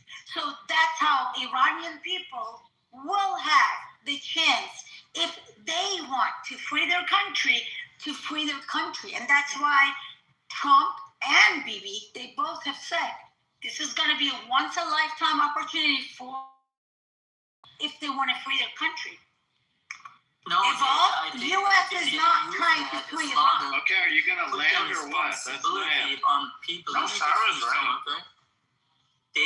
Trump used that excuse. If I couldn't, remove this regime, yes, it's people's responsibility, and if they couldn't, they lost their last chance, right? So they has this excuse at the end. Said, I finished what I wanted to do.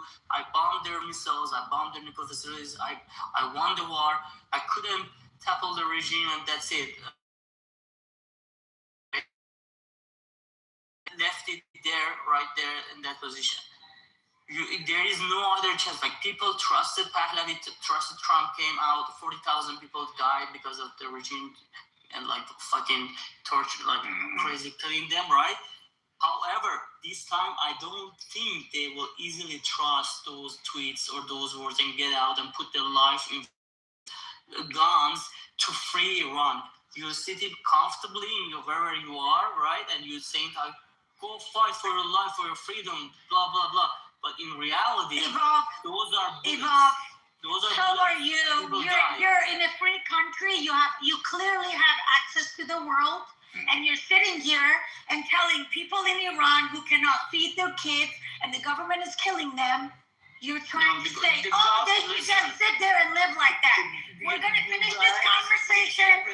We're going to finish this conversation. Father, are you there by any chance? Father, are you there? This is kind of random, but yeah, right here, dude. Okay, I'm gonna come back around to you. We keep going with this conversation, Sarah, or I can ask my question right now. What do you want to do? Go ahead. I think the conversation is enough because, and I understand Evolve is worried, but it's like I'm just saying you guys. Ron, listen, Evolve.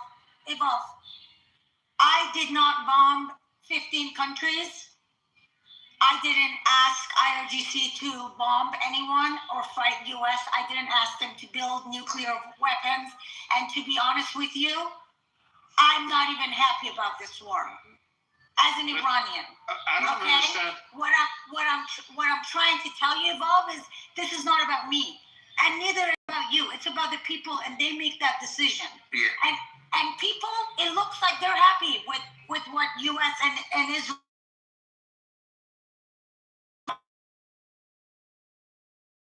Well, he's just, I don't mean to like downplay you, Father, but I'm assuming you're just, actually you live in Mexico, so this is not a fair assessment. Yeah, it's true. I'm going to treat you as a typical American, when that's fair to say, right? Yeah. How are you interpreting everything that's being said? And you probably are just your typical American. And what are your thoughts on all this? Just to kind of give a different flavor here for a second. Well, I think the room tonight was very, very good because we had some very well-spoken Iranian people that can talk and can talk well and all that stuff, which, other nights in this room, it's really, you really don't know what you're going to get. But tonight's room has been very educational as far as, because, I'm a typical American, stupid motherfucker, don't really. So for somebody to educate me and every other stupid American,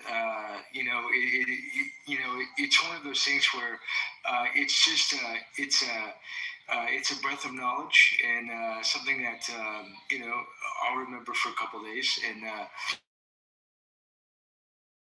we don't sound crazy. I'm just getting a reality check. Yeah, well, I think the world is crazy right now because of this.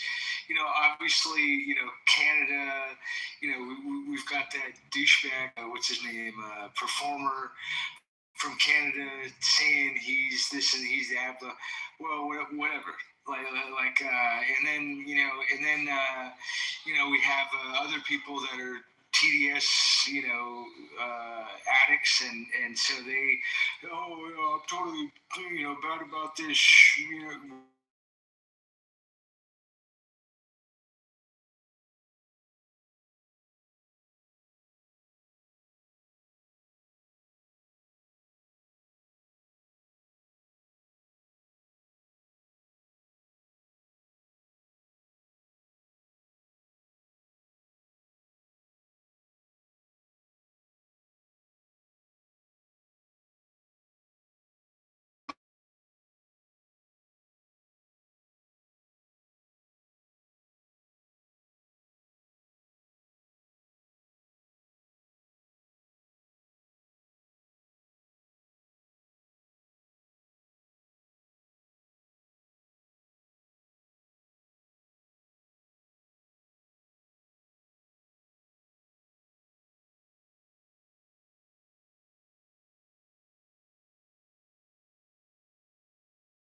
and kind of give some reality that this is America right here. Like these are the folks that are speaking about these kind of things. So, Sarah, why don't you go ahead and just continue with whatever you want to do.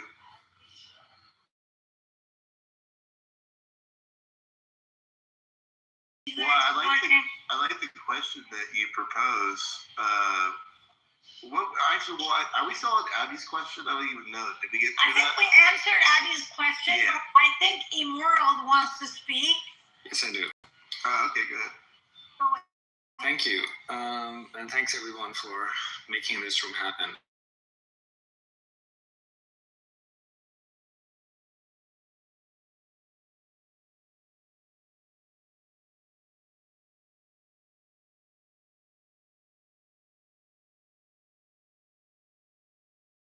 As people who are not from Iran or people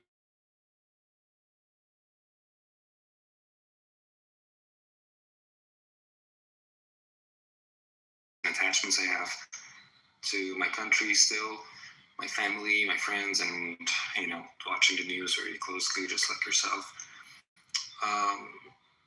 And I would probably have a comment on Jack's profile picture too, which is not very, to my eyes, are not. Sorry for interrupting you, Immortal. In President Trump house, we have full freedom of speech. Like we do respect. Like we just put up with people. Like we don't have to. Yeah, there's a little bit of there's a threshold for trolls. Okay, so we do that, and it's kind of a practice. Well, it's kind of a practice we do, Immoral, and he really is a troll. We don't take him seriously.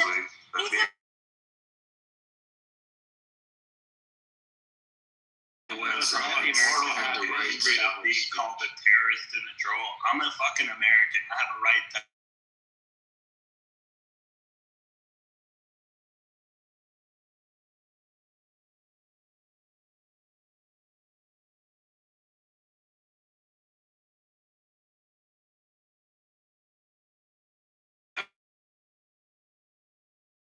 That's my final point, which I will make. But before that, one thing that I guess that I want to let everyone know is that Iranians are not only looking at Islamic Republic, nor the past 47 years. And we're not even so insisting or wondering that what will happen after Islamic Republic. We know that the ballots, the voting ballots, are gonna determine the future, as everyone expects. In 2020, to come and instill the revolution and put it under their own name for any stupid reason. Therefore, we're not so worried about the future. I think that Iranians are awake more than ever, and they have proven that they are for years, including on January 8th and 9th in 2026. But again, you have to acknowledge that despite this effort of Iranian nation to topple the regime is an ongoing effort that they made during, at least in the past 20 years. They actively were being oppressed by all the means that the regime of terror in Iran could possibly bring to its people. So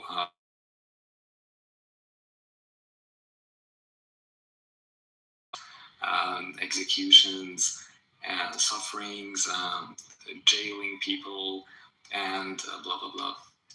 Therefore, please excuse me if I'm not only referring to January 8th and 9th, because to me it's more than that. If you just look at it from a maybe broader. And again, this one might hit a bit hard, but Iranians are thinking that the real reason of all the misery that they have seen in their country might be a little bit more rooted in its culture or in its history than the Islamic Republic. We're talking about Islam.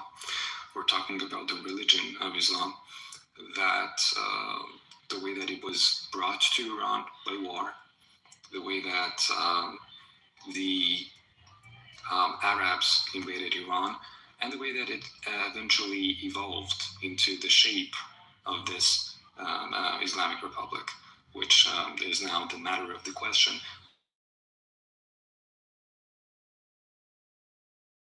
We, on January 8th and 9th,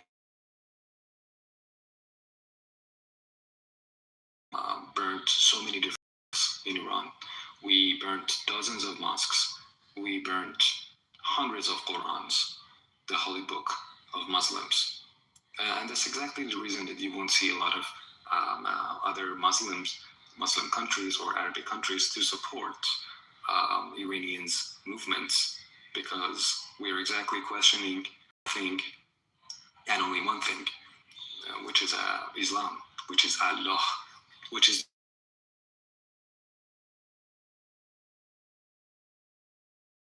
but you would see all the different proxies that RAGC had to operate against all other countries in Lebanon, in Syria, in Iraq, in Yemen, and everywhere.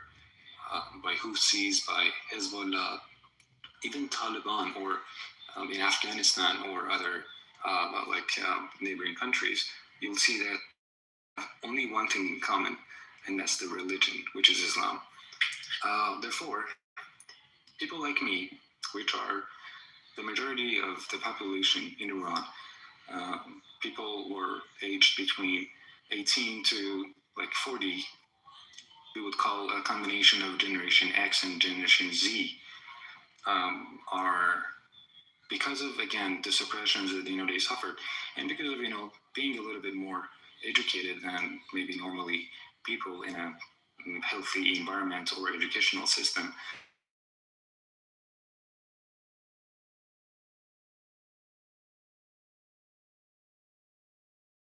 Mandatory course to take in university, as well as you have to actually be passing this test to get into the university. This means that you naturally will become a person who studies Quran or the religion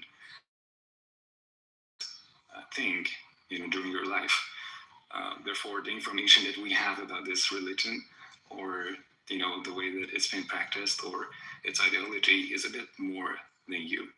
I mean, the Americans, the people of America or other countries that are not in the same area of belief in terms of religion or do not see it the way that we do. I guess that in many Arabic countries, you'll see, I'll be quick, that they have a more liberal approach to religion. You'll see that even in Saudi Arabia, you'll have Jennifer Lopez concerts. This is something that you would never see in Iran. Iran and its regulation has been regulated based on one book, which is set that is. We doubt that, by the way. We don't really feel like, when the news, when the same news is being interpreted into two ways in Fox News and CNN, I would probably doubt a book that was written 1,400 years ago, and it's been delivered just the way that it was written. I guess that it's been manipulated. It's just common knowledge, right? It's just being a little bit wise about what's happening around me. And like I said, it's not only about me. It's about the people of Iran. Therefore, I guess that we just have to acknowledge the fact that Iranians are targeting the religion itself, not only Islamic Republic. And all the different conversations about the future of Iran, that what will happen, if Pahlavi returns, or if it would be a different transitional government, or anything else, everything would be in the power of people of Iran, living in Iran, voting for the country. America should have a big say as well, to be honest. I mean, if they help overthrow the government, they should have some sort of say.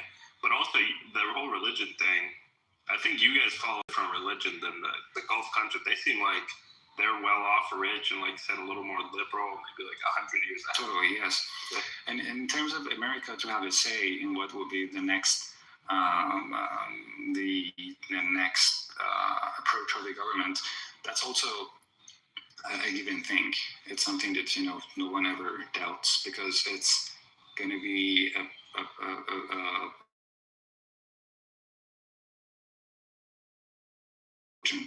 and honestly, the only reason that it's been not doing the same after they won the revolution, after they actually named the revolution after themselves. In 1979, after they got into the power, they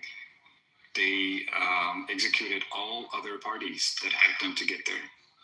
So, Immoral, can I ask you a question? For the people in Iran who are religiously Muslim, how do they feel about the regime? Are they divided? They support the regime? What's the situation there? You would find three types of approaches for the religious people. The very common one would be those that are totally disappointed of the regime and are not feeling the same as the regime does. They're not looking at it from the perspective of the supreme leaders or anyone in that matter in terms of a religious cleric. They hate this regime. But you'll also find a minority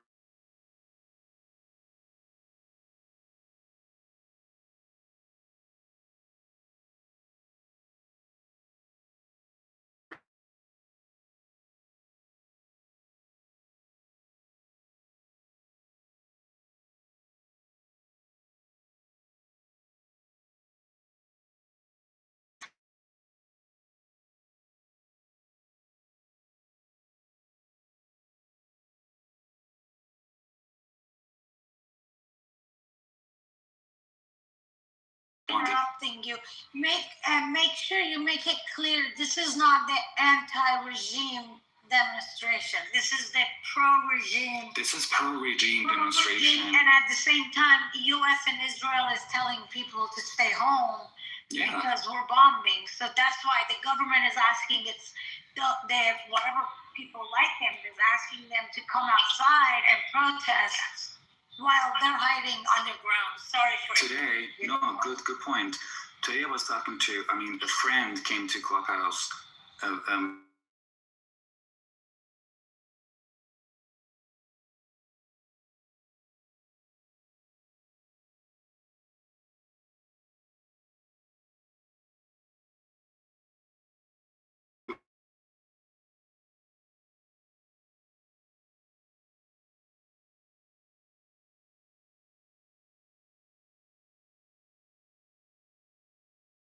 We're waiting for you. This has been delivered to millions of people in Iran that have only signals to receive SMS because they don't have any internet.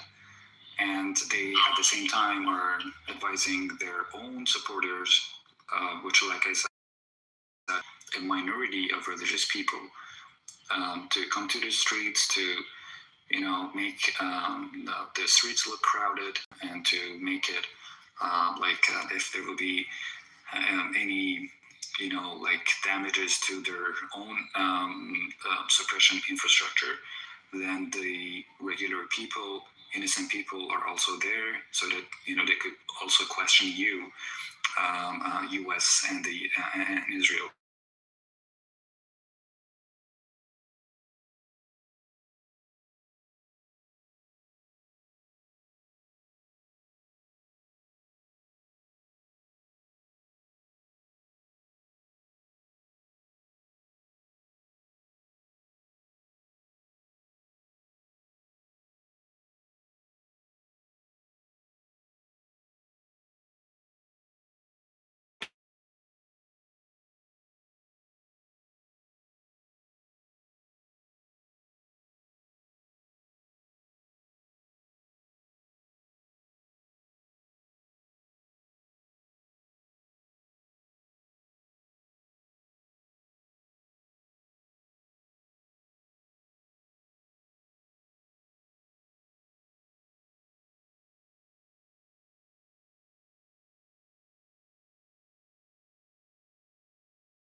I read a study earlier that was about 10 to 20%.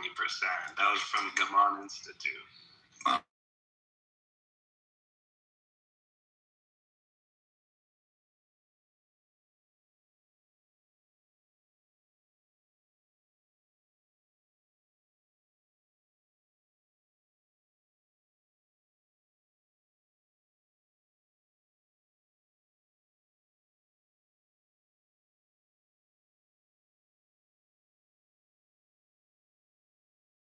Maybe they don't give those people citizenships, Jack. Dude, let's just Who is the IRGC? Let's go through some names for the IRGC members, and let's see if they have national. Is there any Iranians here who think it's really 2%? Just be honest, It's guys. not 2%, Jack. Come on. It could be. Guys, hold on, guys, please. I do want.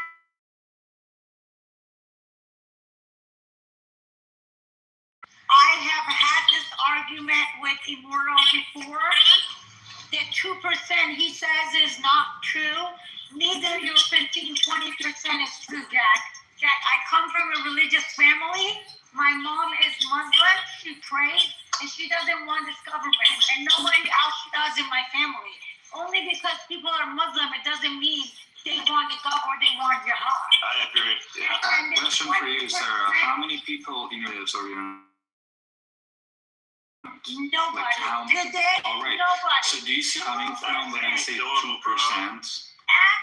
Listen, Jack, after they killed 50,000 people, I'm not going to go into details, but there are a lot of people that we can pray. Yeah. There are grandmothers and fathers in their 70s and 80s. They don't even do their mandatory prayers anymore. You bring up a good point, Sarah, because those studies were before they met. Before they killed people, those are before, and not just that, you have to understand.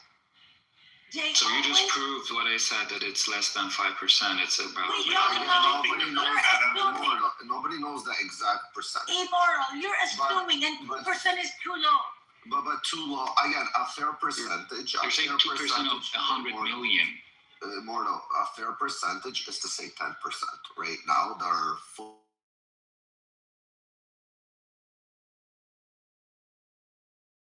85%, something like that. We don't know. Nobody knows the exact number right now because, first of all, a lot of people are going to give you false information because either A, they're scared when you're getting questioned.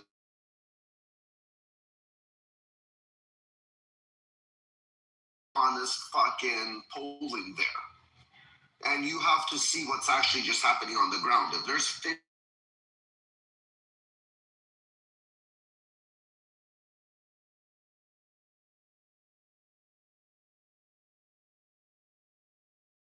a religious country, how the fuck in a religious country that is predominantly Muslim has fucking 50,000 unoccupied mosques? So they're going further away from religion there because they're opening up their eyes. The percentage of the radicals, nobody fucking knows. But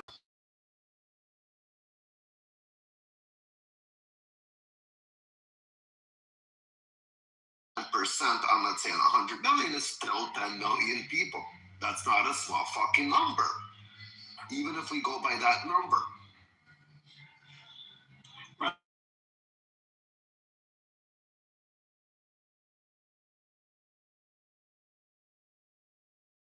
What's it called? We see a lot of AI videos when they want to show like their decorations and stuff.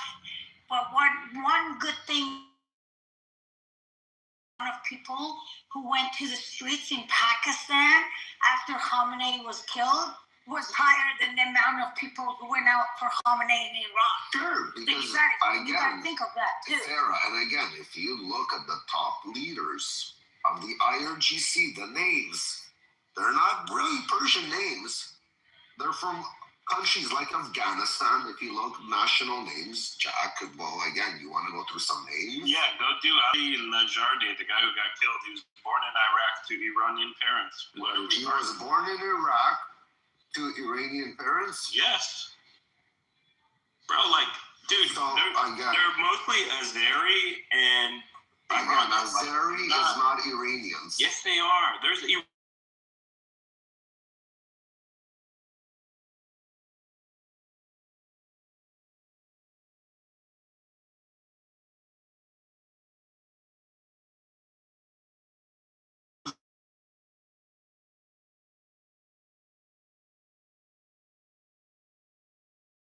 Ruhullah.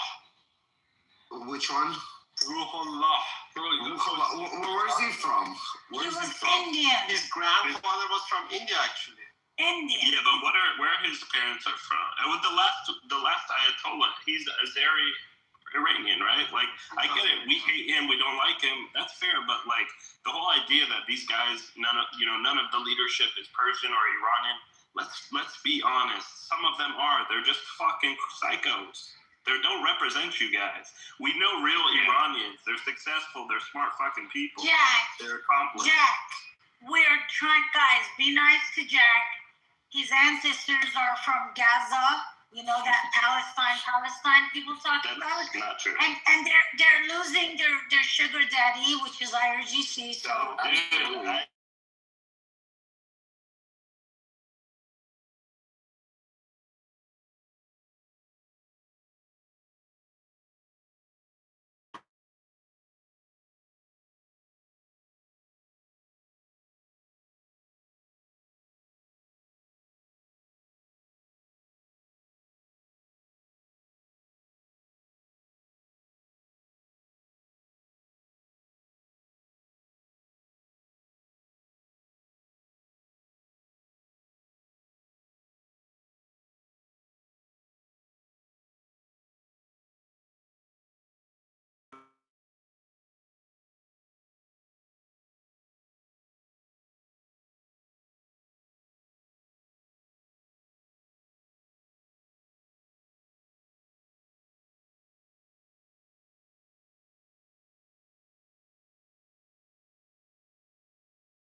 they move them around.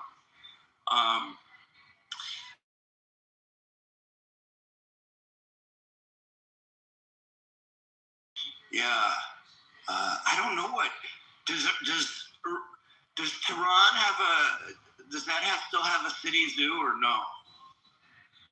I mean, I don't know. It is maybe he's part of the fucking app now.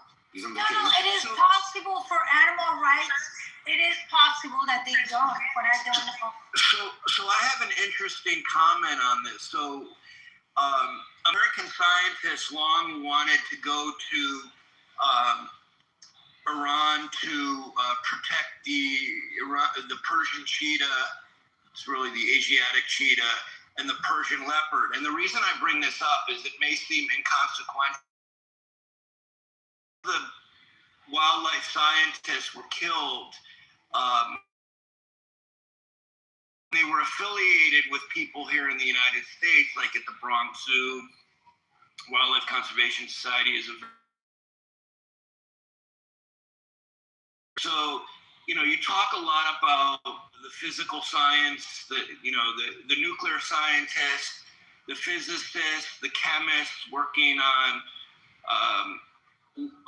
weaponizing chemicals, the microbiologists working on weaponizing pathogens.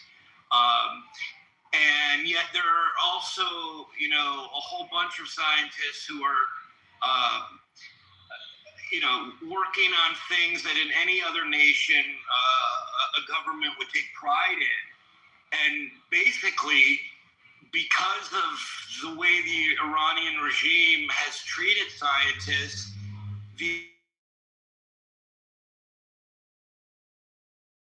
what we call megafauna,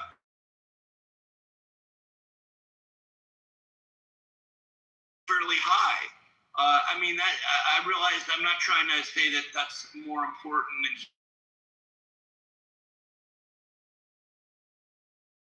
On top of that, war absolutely devastates the environment. The carbon footprint is amazing. The detriment, the devastation to wildlife populations is huge. The same happened in Iraq. So, anyways, I thought I'd throw in a few pointers there. Absolutely. I'll shut up. No, that's good. Yes, a lot of British hunters came to Iran to hunt the Caspian tiger. So that was one of the main reasons that made that animal.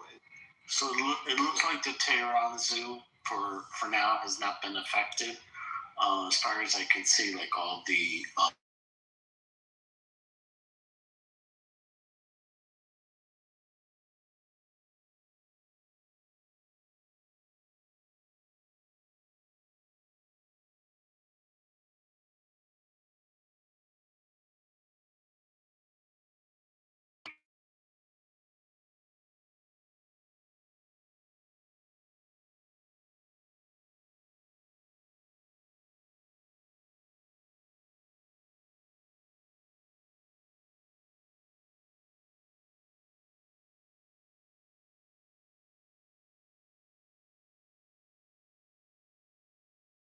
like obviously the everyday Americans. Anybody here? I don't know.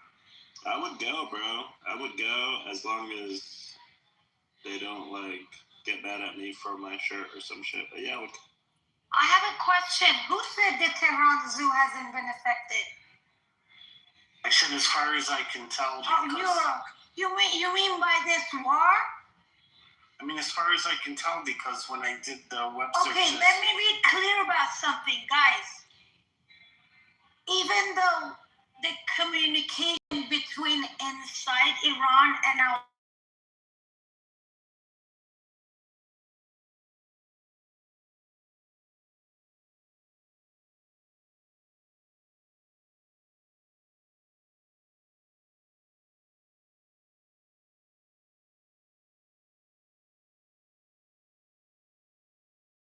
they share. We know what's going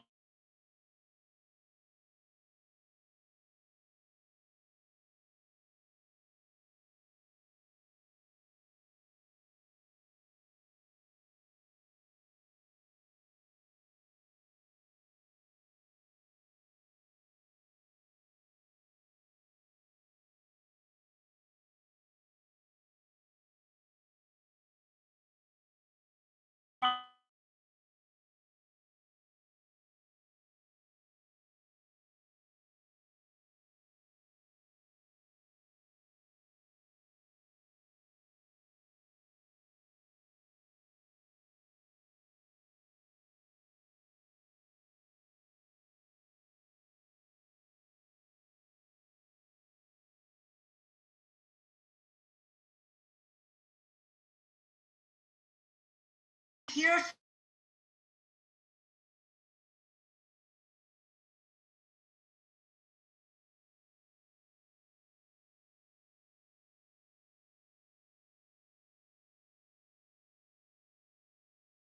at least 90% of, like in some cities at least, like Tehran, for example, like the Basiji places, the police stations. These are not police stations, like morality.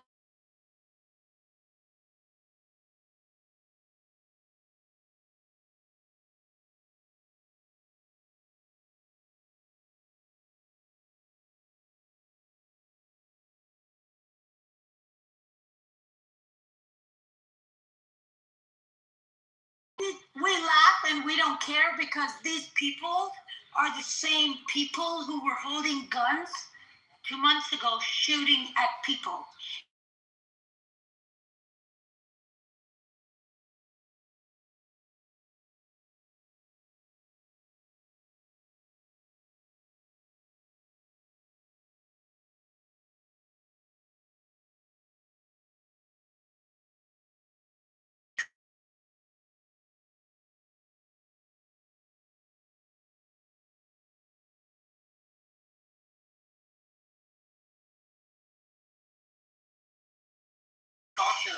Can I finish?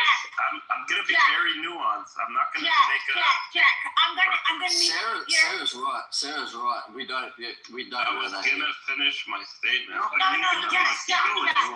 Show me the investigation link where it says.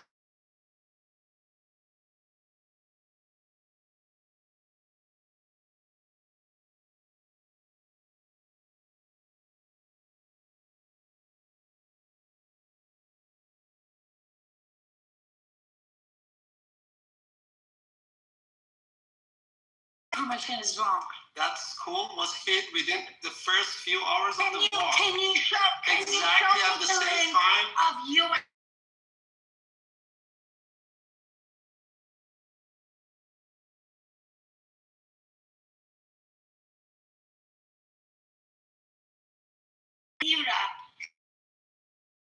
The funny thing, just like a little bit ago, we were talking about 2%, 5%, 10% of the pro-IRGC bullshit people and stuff.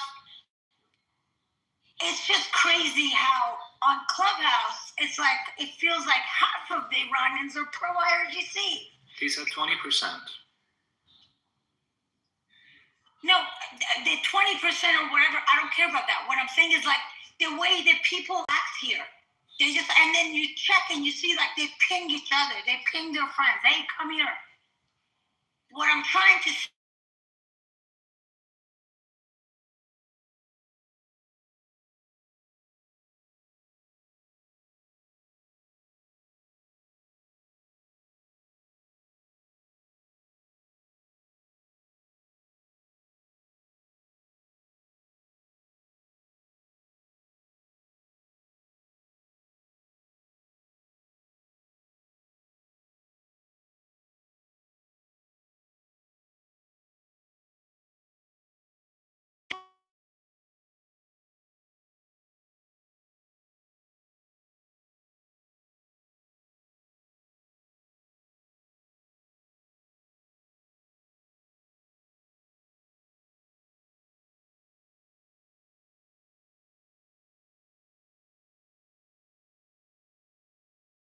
Military redid it. I'm just saying that the report so far is that during the investigation, they've determined that the U.S. was likely the one who did it because we're using likely, and that's why listen, Jack. No, I'm not gonna fucking let you finish, Jack. What's with this? Is the part? No.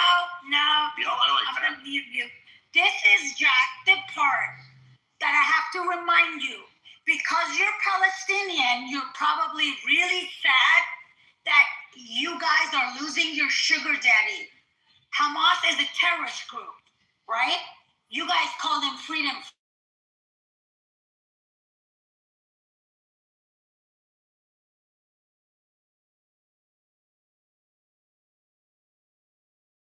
Let me ask a different question. But likely does not mean. Hold on. You can one second. I just want to.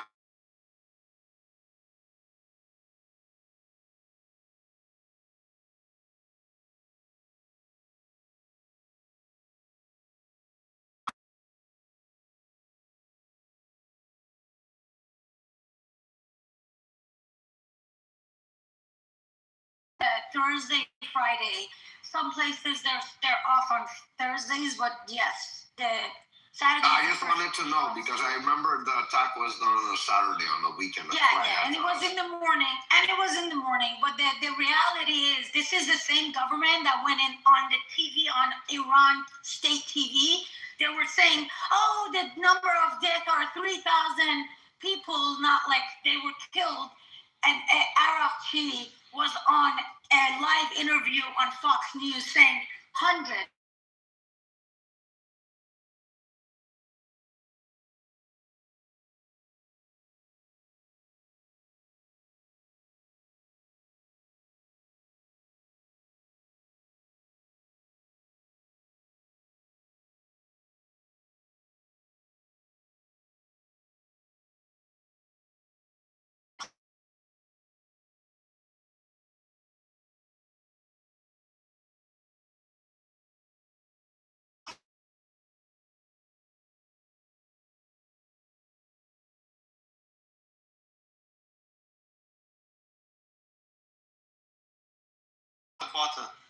I mean, it's irrelevant. I mean, I don't understand why it's new to discuss because we're mentioning that they've only attacked certain locations. What Sarah was right, because they're only aiming for certain targets.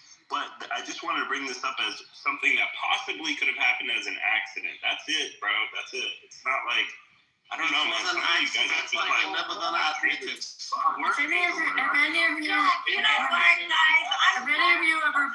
Have any of you ever been to a military base or an Air Force base?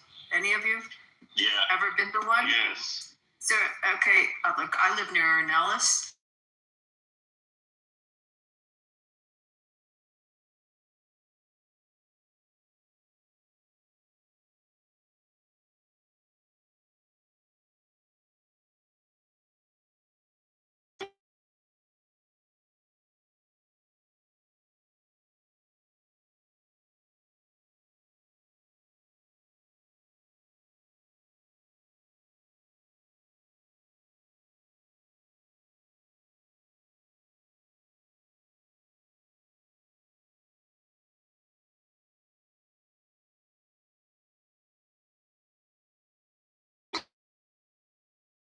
We have dependents, we have kids that have to get educated. Not every military base has a school on base that all the kids can attend to. And sometimes the education, I'll be honest, on the military base isn't quite as good as people make it out to be. They try, but it's limited at best. But the school being 100 meters from a military target, if the U.S. did hit it, which all likely does appear to be that way, it wasn't intentional, it wasn't targeted. Trump didn't go out there and say, hey, go kill kids. No one wants to see that.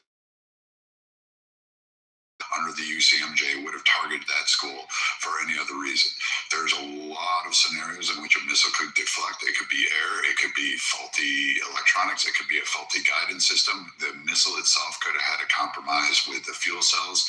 There's a whole lot of things that can go wrong with a launch. So this happens, it is war, and when munitions get dropped, they don't always go off as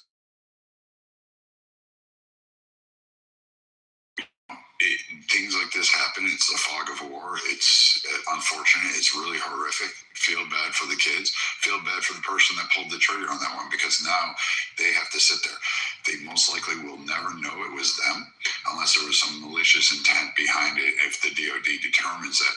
But most likely they will not even contact the individual that pulled that trigger to launch that one to notify them that their missile went inherent, nor will most of the people in that command be notified. It's not that person's fault. So, as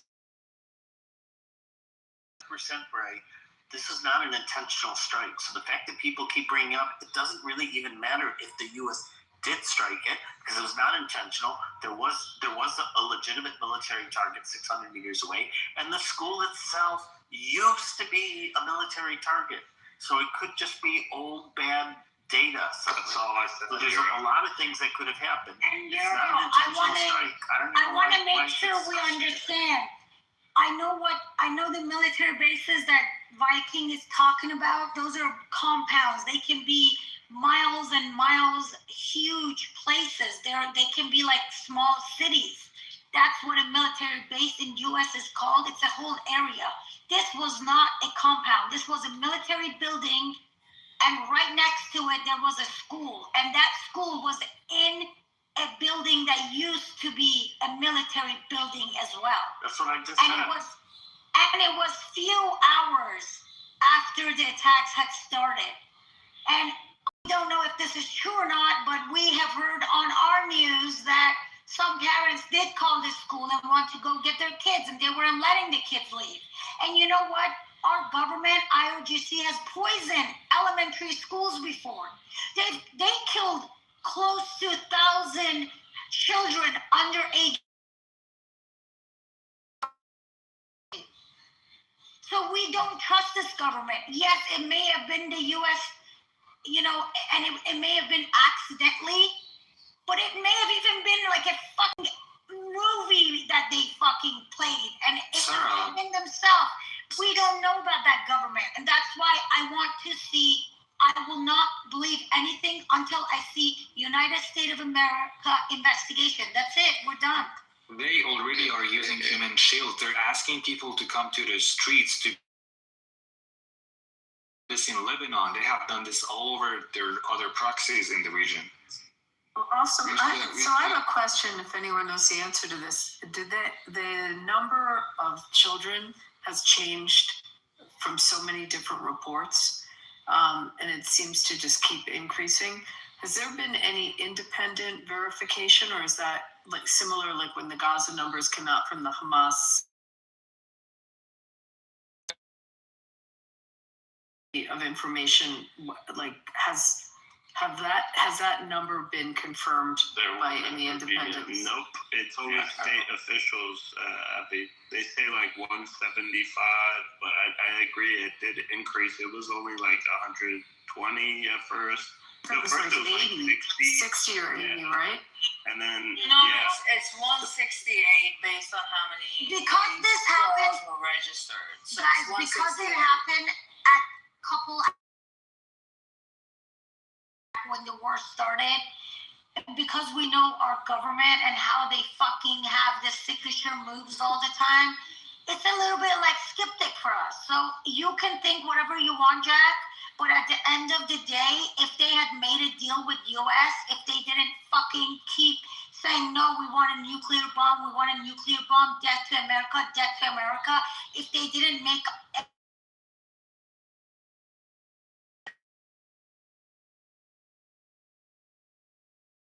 if they had done Ichiro, whatever your name is, you can't open your mic. I don't know if you're new on Clubhouse or not, but when someone is talking, you don't just open your mic and interrupt them. And if you do that again, you'll be sent down to the audience.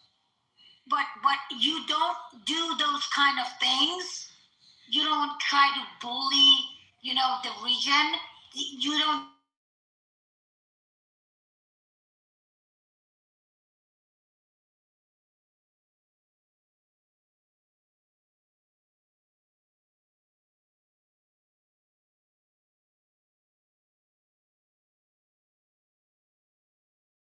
Saying America did not do it. Don't get me wrong. Again, I'll repeat.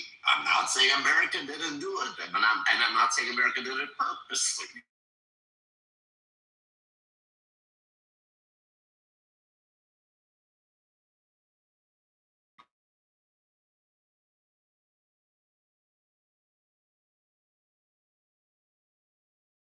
The only examiner we have is on their side, and that's our bro. Even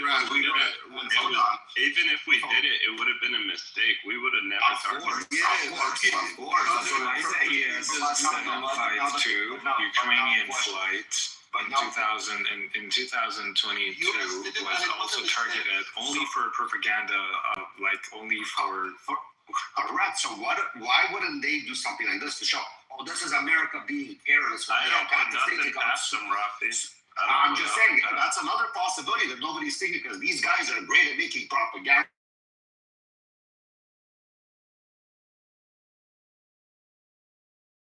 This is funny shit that's coming out of them. So they're desperate. So how do we know they do? Like nobody even thinks of that. Just going on. We don't know. Yeah, I'm saying if they can kill tens of thousands.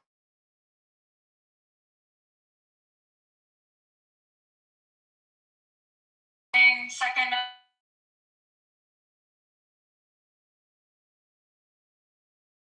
The organization. So by which organization?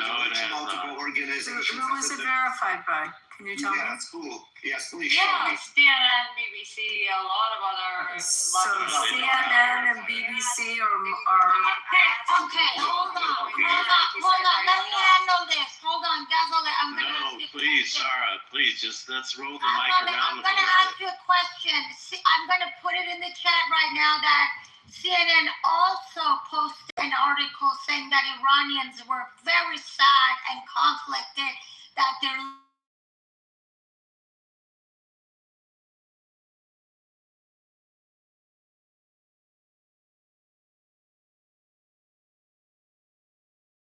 Trump, point blank, did he hit the girls' school? He's like, I don't know. I don't know is not. I don't know is on the number. I bring that up again. Are you watching the news or are you not? My dear, I watch. I don't only learn from the news media. There's other ways to learn information, and the number has not been confirmed. You're going to tell me, well, that's the number of enrollment. Well, that's fine, except that there's no confirmation that that was the number of actual deaths. Where are did they count bodies? My dear, did they count bodies? So I checked. Let's say one student was killed. Right? Okay. One student was killed. So one student was killed. That's different than 170. That different than inflating it? Inflating the number? The inflation. Let's say just one. It's still it's not right or wrong. It's a question of information. No, it's not a question of right or wrong. I'm not giving a value judgment on right or wrong. That's not what my point was. My point was valid information that's been confirmed by an independent source. And we don't have that. We don't have that. Hold on, the BBC. It does matter. It's very significant. Hold on, the BBC themselves go to Iran, looked at all those poor little children that had died, and they examined them that this was killed by a tomahawk missile, not by a. Let's just move on, guys. We're not going anywhere. No, don't digress. What BBC said it. BBC. BBC. You guys are arguing against the wrong side. Like, bro, listen, bro. First of all, if you don't understand war, that's why you're not president. Because you're not built for and that's it. The presidents make hard decisions like you do as a fucking president. That's why a lot of y'all are not presidents. The ones that cry that people got killed during war, you live in a fantasy. It's a war. I'm sorry, Trump is president, so that doesn't mean anything. Trump is a great president. Hold on, let me speak. You see, look at you, right? People that don't like Trump, this is how they act. They're the crazy ones. Trump is a great president, you know? He's protecting the American people. And if he doesn't go into fucking Iran, guess what? Thousands of more little girls slaughtered. So would I rather have 60 girls die? Yeah. Well, here's the thing, right? If I ask anybody that said they care about kids, right? This is not a thing where you can't make a decision, right? If Trump doesn't do anything, thousands of little girls die. If Trump, even though I don't believe it, let's buy y'all story. 100 girls is, you know, I take that every day, all day, over thousands of more innocent people dying, bro. Like, who would you rather 100 people die or thousands? I'd rather 100 people die. You know, I'd rather zero die, but anybody that disagrees, you're a fucking idiot. Well, how do you feel about Trump sending troops and all those troops? Well, how do you feel about nuclear warheads? Whatever your name is, Gonzaga. How do you feel about nuclear? What's Kaz is saying? Kaz is saying that, right? How do you feel? People like them are like, listen, bro. If Trump doesn't go there, Iran keeps regardless. If you're dumb, you're dumb. This war is gonna happen regardless. It's either we take care of it now, or we news ready to launch. That's 100%. It's just like it's like emotional person to not see what the bigger picture is about. The smaller picture, if you want to talk about the smaller picture, you're gonna sit home and cry about these girls, bro. Tell me, you guys, if somebody in your family gets killed, you will cry. None of y'all fucking cry for these little girls. You know what? You're so spot on. He is so spot on. He's so spot on. Wait. Were we crying for the little German girls that died, but we got rid of Hitler? Like, what was the trade-off? You know, they're using these little girls as talking points, but y'all haven't. Nobody cried for these people. Tens of thousands of them in a day. Bro, it's called war, my boy. It's called war. That was revolution, not war. Your friends or loved ones in a body bag, and then we'll talk. They're fighting Iran. What body bag? We're winning. Wait, hold on, everyone. Miss Gonzaga, whatever your name is.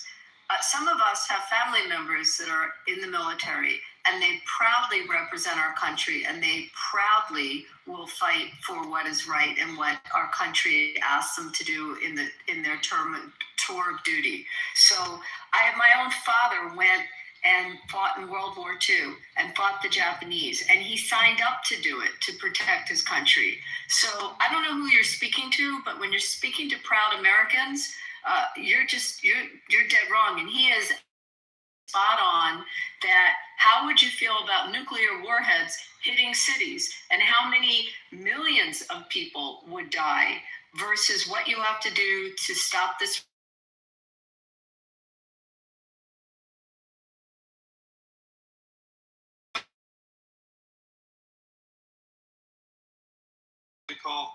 So when did and the war ended.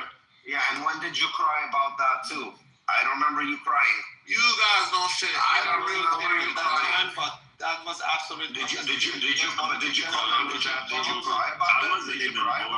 And that was the perfect opportunity to. Hold on. Did you cry about it? I want to know. Did you cry about it? Why did you have to? I'm asking you. Did you cry? Because we had to end World War II. I was not even alive at that time. You didn't cry. It's like you guys are. Anybody. It's like this, bro. Like you guys are really doing this shit, bro. Come on, bro. It's like if Donald.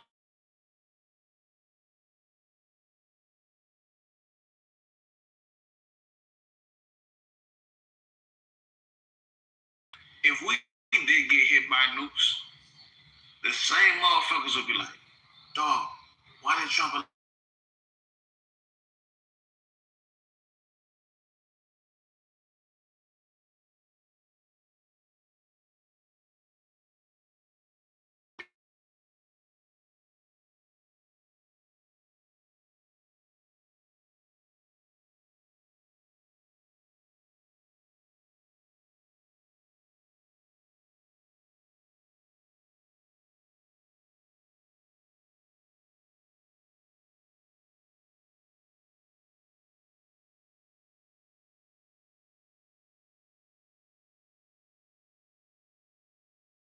American flag. Okay, so don't tell me it's Netanyahu's fucking war. They burned the American flag as many times as they burned that fucking Israeli flag. And that threat was directly to Israel and to America. I thought when somebody keeps threatening you and telling you that they're gonna die, and then be like, Rafi, these are the people that always ready to let's take this action. We're not gonna wait for a nuclear war. Right. These people always every time. Hold on one second. Yes. that region, whoever started a war, threatened Israel, or America, always lost. They've never won. Show me once when you guys won. Their grandfathers lost, their fathers lost, and they're gonna lose because they're a family of losers. Okay, they never won. These people are used to getting bullied, bro. And now we came, the big boys came. Daddy's home. It's called just what it is, bro. So every time you see that Israeli plane fly over the American, say Daddy's home. Okay? And let me throw another twist in there. A lot of y'all don't know this, right? Israel, they're not in the clear either. And Trump is going to take care of Israel too. Y'all keep thinking Trump. Listen, bro, it's deeper than what y'all think this is. Trump is taking care of Iran. And when he's done, he's going to take care of Israel. He's not tied to Israel. Rafi, you didn't see that twist coming. Yeah.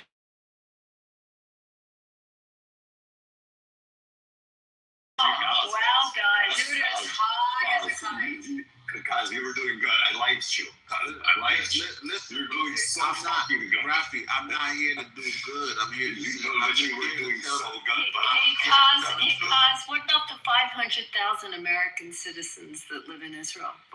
What's Trump going to do about that? Bro, when I say Israel, 500,000. Listen.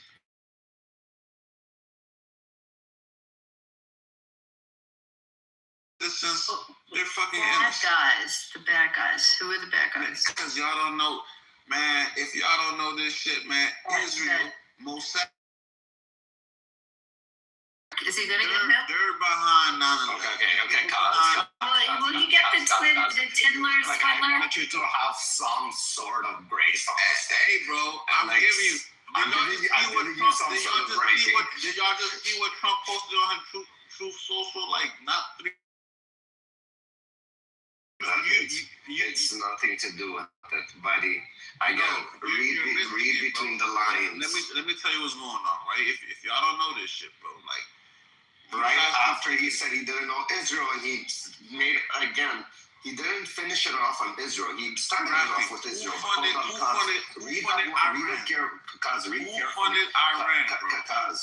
Rafi, I don't know who funded Iran. You don't understand. Who funded Iran was Obama.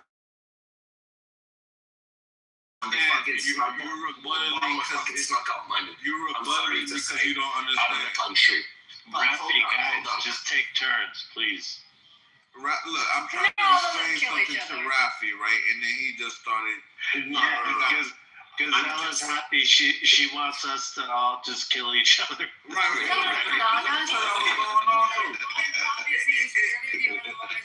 By the way, did anyone take Gonzaga all the way? Speaking.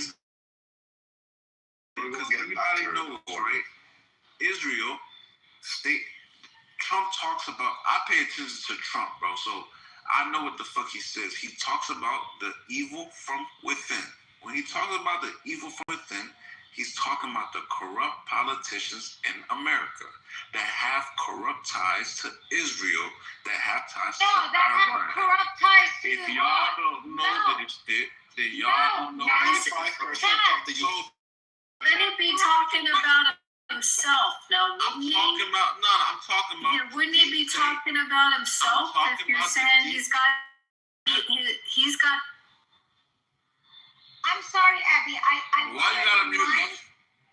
Because Iman is speaking, and you need to mute up.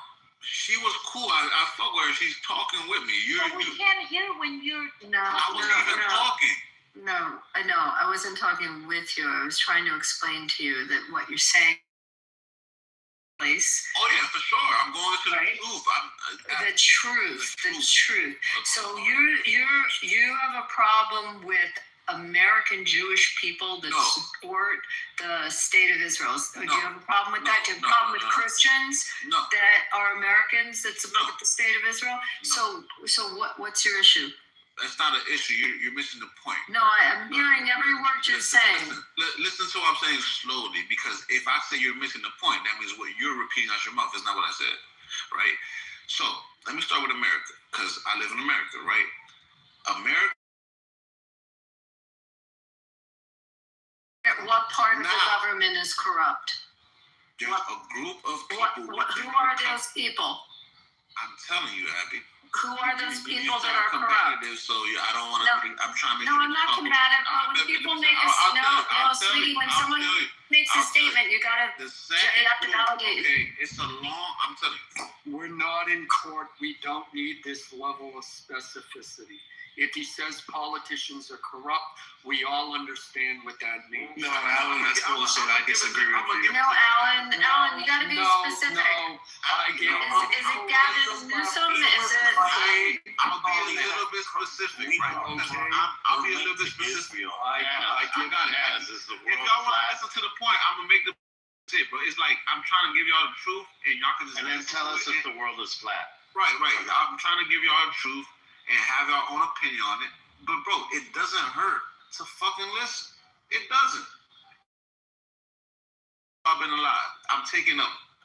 Got you. I'm listening to you, but when you speak and you speak in generalities, it doesn't work. You have to. No. Intelligent people speak in generalities. No, Alan, it doesn't work. Interested in finding. You have to understand, IRGC members do not have that much time. We need to hurry this up. They're running out of time. Can you hurry this up? But listen though, the U.S. government has been corrupt for decades. I don't think Trump is part of that corruption because he says, and I have proof that basically he's been trying to take down this corruption. I follow closely what he does, right?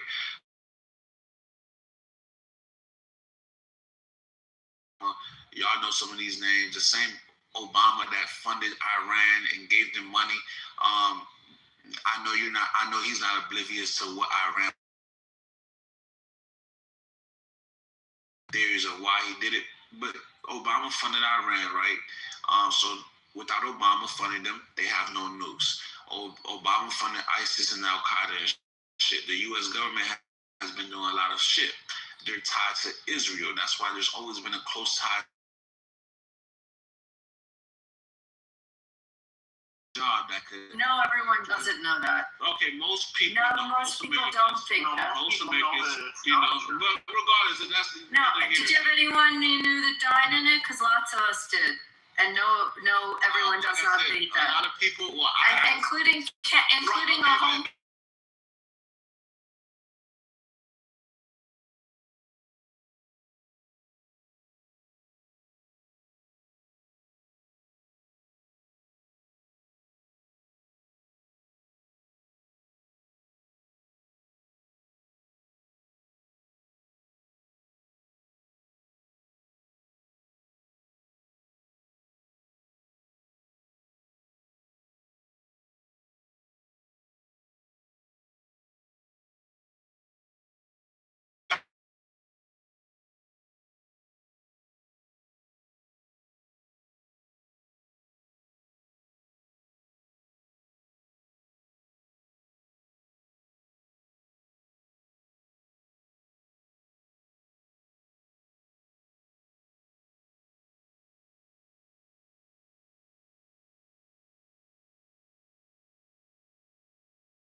And he's gonna take down Israel last. And y'all wait. Remember, I told you guys this.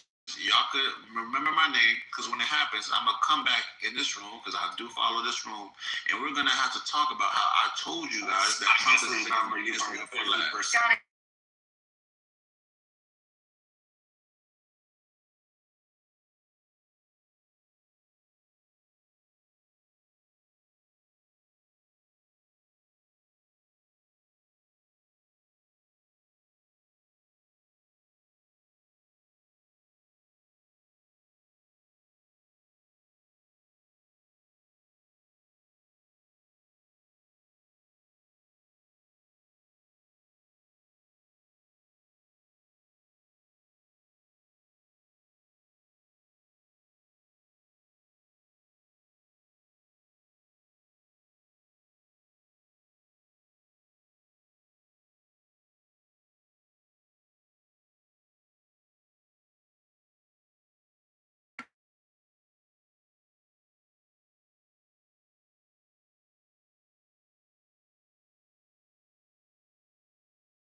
Where do we finish? Where do we finish on? BBC News, that's right. We were talking about BBC being, what do you call those people that look at dead bodies? So that's not true. The BBC did not verify anybody. Morticians, that's What right. they verified was they verified the imagery to determine the strike and the likelihood of the missile attack. Oh, thank you, Euro, for clarifying for us. Gonzalo, whatever your thing is. Would you like to say something to that one? Educational system probably. I like you. You're Trump is amazing on throwing the stage. Israel under the bus right now, y'all. Of course, they're already under the train too.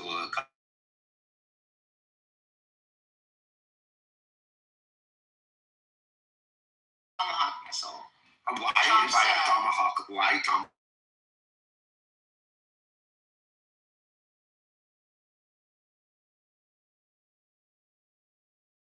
I'm an electrical engineer. Of course, electrical engineer. Is radar systems. Okay, is that the title? Hold on, is that the title they gave you? That's the title they gave you? Hold on, okay, let's hear about her title. Can I please run this one, please? We can run simulations and we can see what looks like what. Where did you get this equipment to run simulations, especially in Iran? I'm in America, dumbass. You're in America? Okay, and how did you run those I'm simulations? American educated, so shut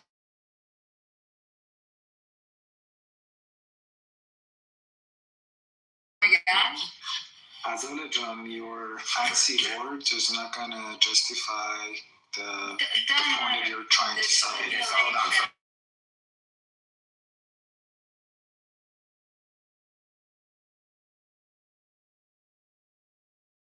Gonzalo.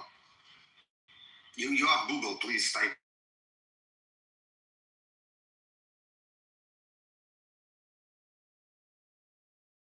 Compare it to something. No, okay, give me the names. You know a good name. Tomahawk. That's another missile. Hold on, gun. Did somebody mute me? It's Gonzalo. Can we not go so hard on the fellow Trojan, please?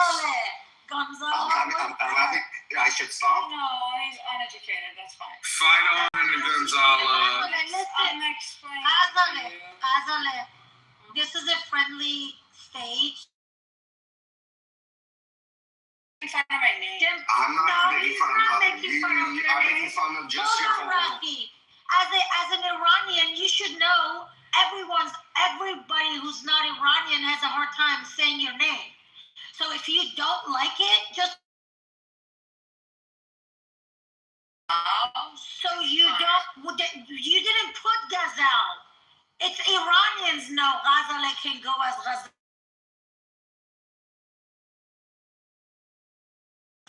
Don't disrespect people on the stage. Excuse me, the one who is intentionally. He called her to He's not intentionally disrespecting you. We know Rafi It's for not yours. my name. All right.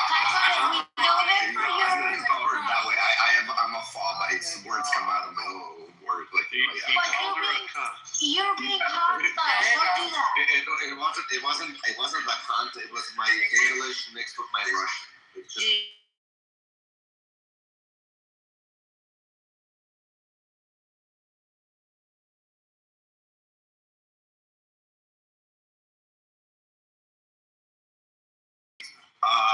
Now, question: what other missiles were you comparing it to?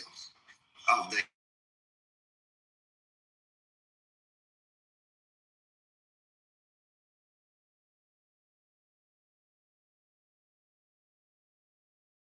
No. Oh, good God. In engineering and in simulations, we have 20 rules. Rule number 9, go and Google that, is you never run a simulation unless you know what to expect. So we run the simulation expecting that it's a Tomahawk missile or it's not. We run a simulation to see if But you it should be a haven't ballistic run a missile. simulation. But the simulation, what program are you using to run the simulation? Oh, fuck you. What program? I'm just curious. What program? Multi-physics, if you know what that is. Multi-physics. Okay, so Rule number 9 of engineering. What do you mean by that? Rule number 9, like. Yeah, it's like.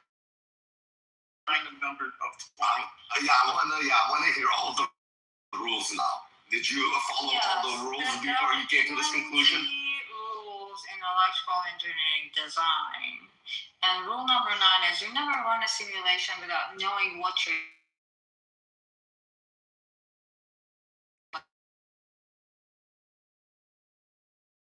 It's gonna look like this, then I can simulate. Hold on, I just summoned someone with a graduate degree in engineering. Do you mind? Can you confirm these rules of engineering? Oh, hi, Tom. I didn't hear the majority of these. Okay, simulations aren't dependent on the type of engineering, but I didn't hear the majority of what was being said. So can someone repeat it? Well, she's trying to rationalize the Tomahawks to. Another simulation that she compared it to, but it was a Tomahawk. So she came to a conclusion by running a simulation that the school bombing, the school bombing. Are you regurgitating data? Is that what you're?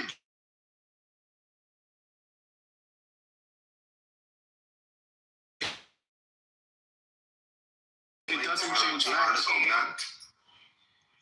You know, that's not even how they figured out it was a Tomahawk. But who cares? So, I mean, we're talking about lives. We're not talking about guys, I want us to pause here.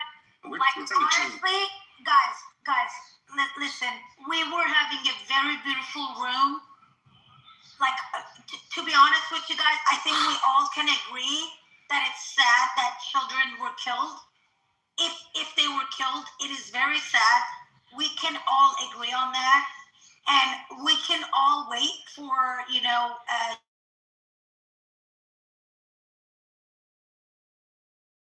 can do. We can't go back. We would have still continued with having this war, whether this happened or not. We can all say that it's a sad thing that happened, but let's just move on. Let's move on. I think.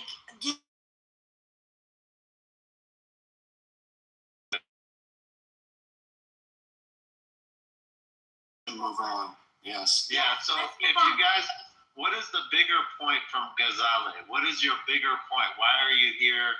Like, what's the deal about the whole situation? She is Trump. Are you asking me why am I here? Yeah. I'm here to listen to other people, see what their points are, what's happening, and how dumb some people can be. Just here to get a scope of the land. That's all. Okay, great. Anybody else want to jump into? Or Gonzalo, did you go to the Yes, sir. Fight on. What else? Shoot. Nothing. I was just asking. I was just going to qualify that.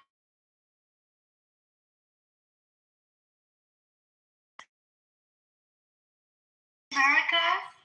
Yeah. Did you go to the Derby? No, for some reason I thought you live in Europe. That's why I wasn't sure. So you are American. That's definitely the engineering building. I went to Viterbi. What would you think that I was in Europe? I went to Viterbi, by the way. Okay. Tommy, you went to USC too? Yes.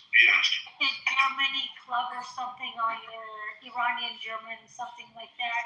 So for some reason I thought you might be in Europe. I've been to Europe. I lived in Amsterdam and Berlin, and then I've been in America. We all live in this hut.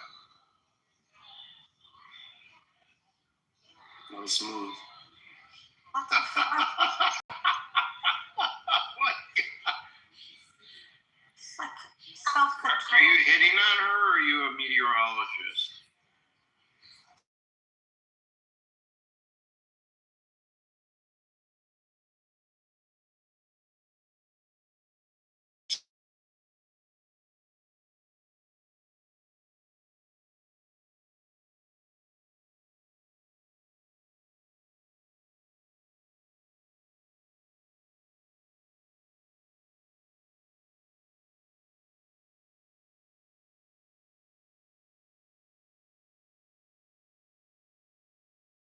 It's just gonna like bloom flowers from the ground up.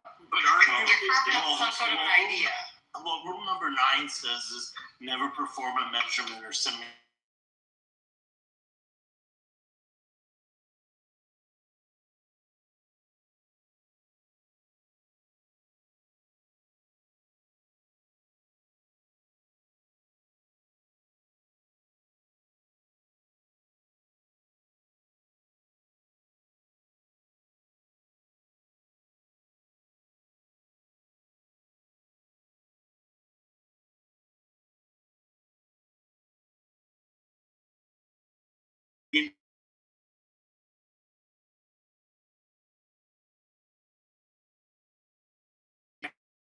He's talked about it multiple times. And you can be sure the US government, which has billions of our taxpayer dollars, has people, extremely smart people, who sit around and do nothing except make plans for contingency plans so that, well, if we need to go into Iran, we are going to do this, and what the response will be, et cetera, et cetera. And you can be sure that Trump is listening to those people, and he's not flying off the handle a whole host of things to deal with this Iranian regime. They have continued to move towards more aggression, fund more terrorism in the region, and now, having exhausted all other options through a number of presidents since 1980, Trump is taking the reasonable and rational action. And I, for one, am happy about it. I will land. That was beautiful. I'm completely anti-Iranian, and I wish Trump could have gone in and take out the government. I He think already most did. of He took out the Iranians. leader in the first day. That's the thing that Who you will don't show me understand. one other war where you take out the leader on the first fucking day. This is a cancer cell. So Correct. you We're take out cutting it one out. cell, you take out.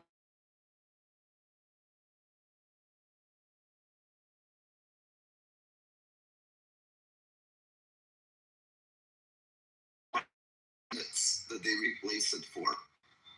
Why They're gonna lose. It's You're not comparing America The to person that they days or replaced weeks. it It's with, crazy. we don't even know if he's alive or dead. But the country's going on. Yeah, remember, it's sleep well. It's in the not next over, few weeks, it's Gonzalo. gonna be done. In the next few weeks, it's gonna be done. Sleep well. What do you mean the country is going on? The country is going nowhere. After Khamenei, there is no Islamic Republic. The one that you're seeing is just a different version that is trying to evolve into what they call the second step of 1979 revolution, which is going to be led by the Khamenei son. So the Islamic Republic is over. The whole regime change process has already been started by elimination of Khamenei, and so there's no Islamic Republic. So don't ever think about the structure that has appeared.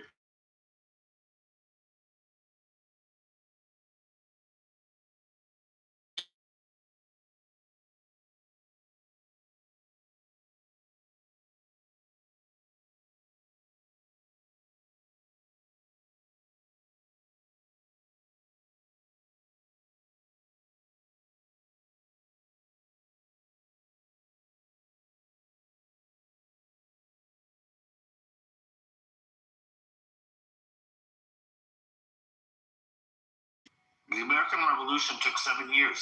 I don't know why we're measuring the success of this in terms of days or weeks. It's crazy. The poll of the It room is, looks but pretty interesting. Because the Iranian side is is lost in wishful thinking that, oh, Trump can come and take this out, which he obviously couldn't. And he's not even claiming to do so. Rosalie, can I ask you a couple questions? You said you are anti-regime. Is that correct? Yes. You are anti.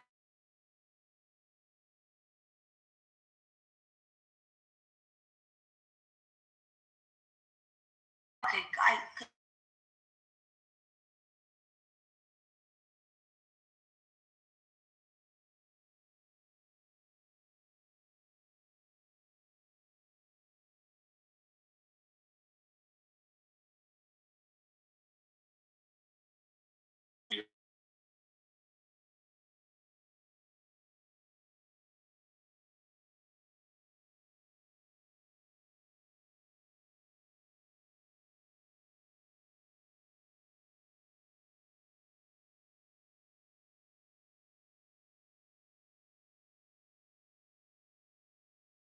You feel No, it. I'm not. You feel you are proud about the fact that the RAGC has stayed still after 18 days. By the way, 18 days is nothing in comparison with 47 years, and you still are like selling this point that they are like they're not gonna change.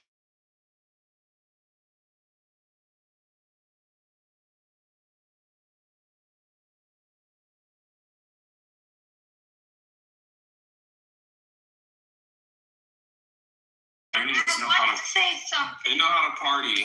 Guys, I want to say something.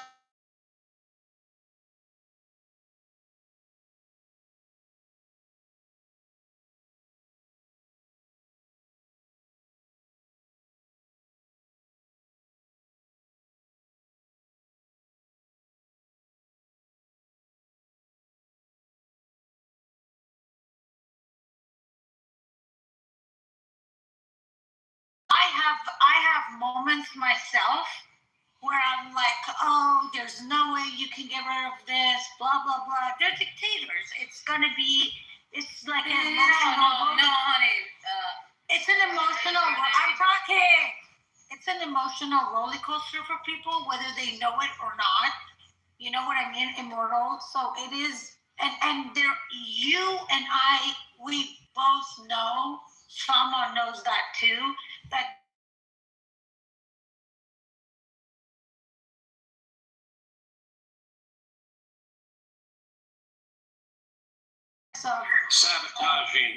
Sabotaging, spreading misinformation. That's why it's very important to not just say that. That's why I ask people.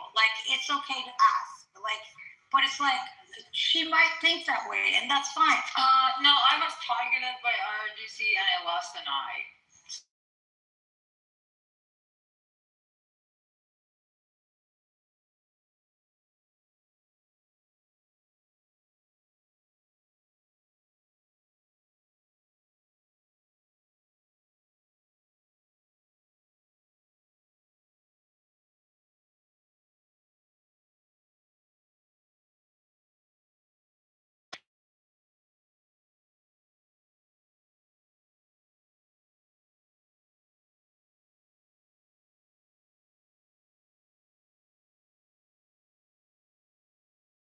That they're the puppets of.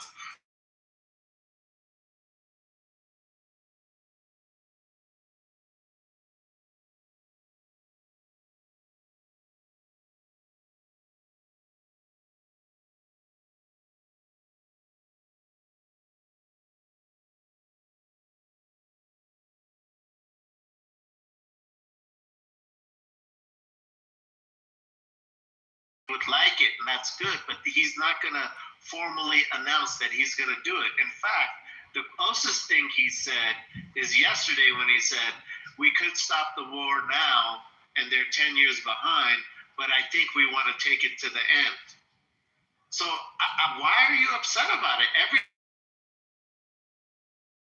I'm not happy or upset about nothing. I'm just basically stating the facts without any emotions. Saying, but I don't see that. I don't see you saying. Common event. The sun came in. They're still in power. They're It's not going to happen over the It's 9 days. The Interrogating 1979 revolution took 2 years, 1 to 2 years, if you started from the time of the mass protest. If you take it from the time of the strikes, it still took.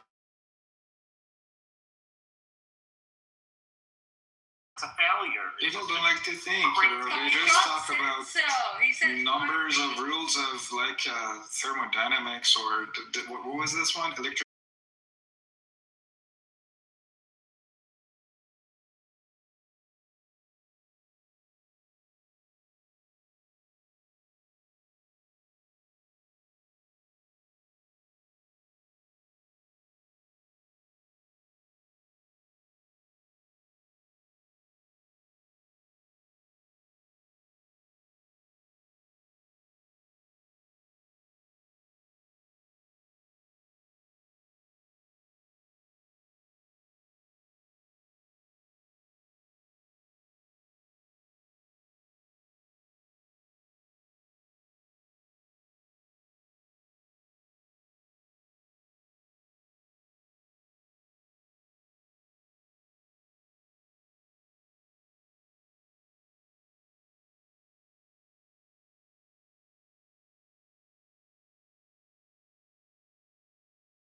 Not sure. Were there any consequences for them? I wonder. I would take a guess and say no. So Of course yes. not. So of course. But she's not defending them. I know she isn't. But the point of bringing up those school children and the reason why CNN does it is to point to somehow Trump and this administration is incompetent. Yes. Somehow they're making a mistake. Somehow we shouldn't trust them. Somehow they're doing something that is so unprecedented, to use their words. Not believe Trump. This whole campaign is wrong. It's proof that this is wrong. And I mean, this is the same network that was allowing their prime minister to run against Trump. Let me finish here. The point is that there was a huge difference between America and Iran, the IRGC, and there was no equivalence here. And that incident, it's tragic, but it happens in war. And if it did happen, I'm not saying America caused it, but if it did, there will be consequences for the people who did. It doesn't mean the war is wrong. Yeah, it's Sarah, tragic. we're just housekeeping. Sarah, check your messages, please. Not relevant to the war. Why do we care about anything We CNN need to unblock says? somebody. I mean, I agree with Liddy, and the game is not that bad that there are moderates that can have reform. I mean, when is CNN told the prime minister to go on there for 4 minutes straight and just totally trash the American military? Hold on, I had to step out. I Hold on for a second. Alan This is said that weird. if it happened, I'm sorry. Alan said that if it happened, it was a mistake, and there's gonna be consequences. Of course. My whole point is, yes, errors happens in wars and everything. Given that like Pentagon has the most update everything, but they still made a mistake. Okay, it was a mistake. maybe? Acknowledge the responsibility. Say it was an error and move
engineer, or what are you all nervous about?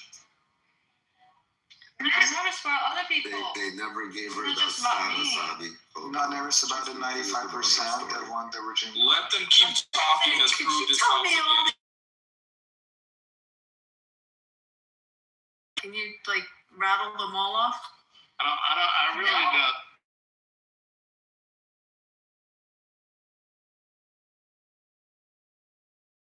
Lost an eye. I think we should continue letting her reveal herself. I think I should keep eating my bacon sandwich on the last day of Ramadan. The protest USC grad, tell us about the building, the engineering building at US. Shout out to the Viterbi building, by the way. I actually work for Tech Some Medicine pretty cool at people USC. If you want to go and check that out. You said you've been here 7 years. 7 years. And so you lost your eye 7 years ago. It was under.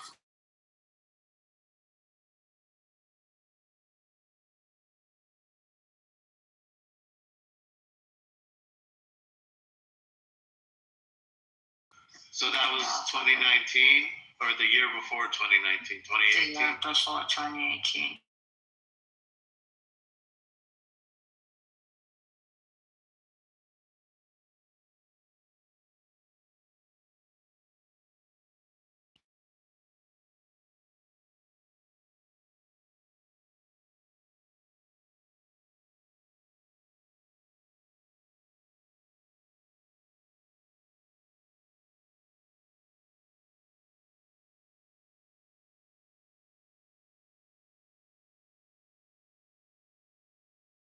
So, and no, it does concern because your story is not adding up.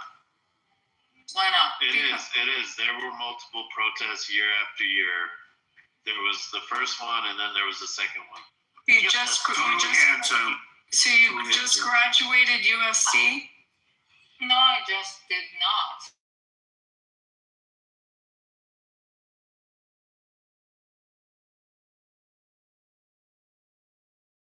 I've been working in the States launching 2 biomedical products for MRI machines, Dumbbuck, especially for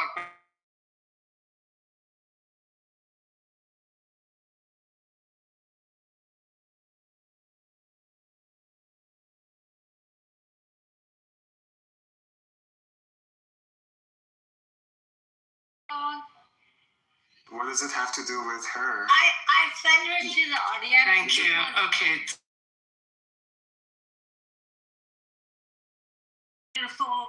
We were having such a beautiful thing. I'm gonna put that someone. I'm gonna put the article in the chat. I actually was reading about this, and what she told me before is the 2019.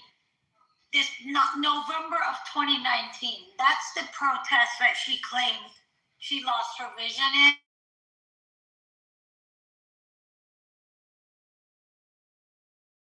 And she's mid 35s. What does Tech Medicine have to do with Cal State Northridge? That doesn't make any sense. She's just following Rule 19, guys.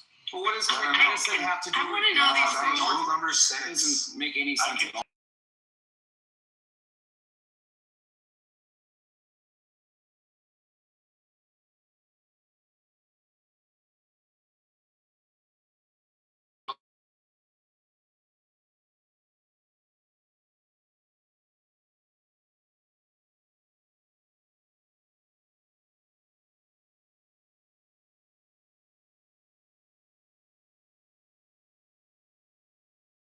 Good from any situation. Electrical engineering. I don't know. Alan, I believe in qualifying a witness. I disagree.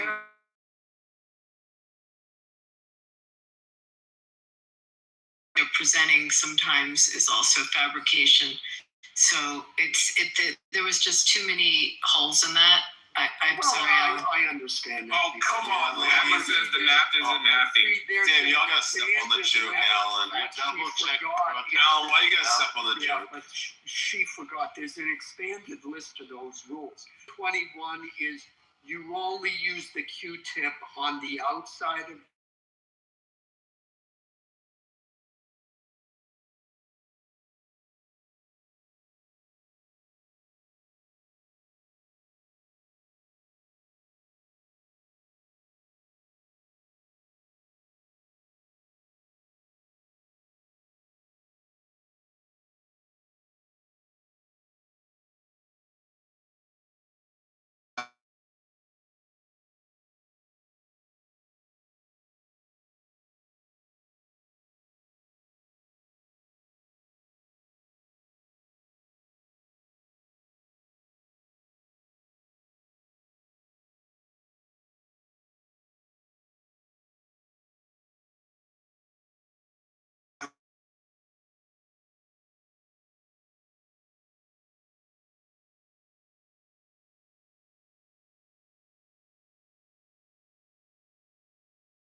and you guys want to hold him to everything he says.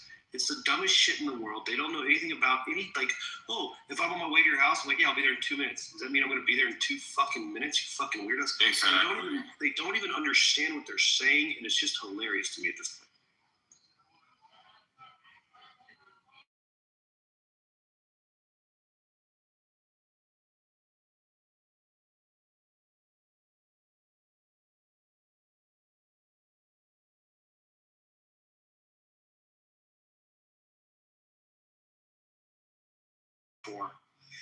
I mean, because I think I just saw a thing with Republican, but it was some committee, and she had an exchange with Jerry Nadler, and him and some other Democrat were going on and on about how transgender women are actually women, and I think as if the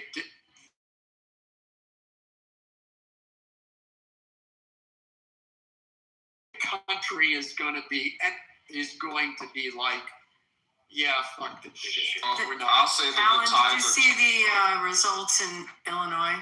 I mean, the progressives got toasted. Yeah. One of the progressives won. Yeah. I didn't hear about it. I just saw like the promotion for that news, and I heard that all of the candidates, every single act won their elections. Well, this is the first time that I've seen the California governor's polls looking the way they have in a long time. I mean, I know it's probably a long shot for a Republican to be governor here, but it's never been this close before. So yeah, and I saw something from, I would say things are looking up. Yeah, Tim Pool came out with the thing because California has ranked voting, if I'm saying that correctly. Yeah, it is possible that if the Republicans can't primary candidates get more votes than the Democrats, the way he was explaining it, it's possible that the two final candidates could both be Trump. They have no policy, which is the. I heard you say this the other day. Not only do they not have anybody that they don't have any people that are good enough to think who they got. They got nobody, but they have no policy. Anti-Trump, and everything Trump is doing is overwhelmingly positive amongst the American people. How the fuck do you think y'all are going to win? It's insane. And this is why I said they think it's going to be bad for Republicans when Trump leaves. It's actually going to be bad for them because they're going to actually have to stand on their complete fucking delusion that they, spew. Yeah, right. What do they do then? Quite frankly. Exactly. Is Trump that? No, you're actually going to have to talk about your policies because he's not in office anymore. So we'll see how that goes. Oops, my mic is open. What was that? That's how you talk to your cats? Othello. What's going on, love? I was talking to you. Get out of here. Oh my. Say your parents, one of your parents.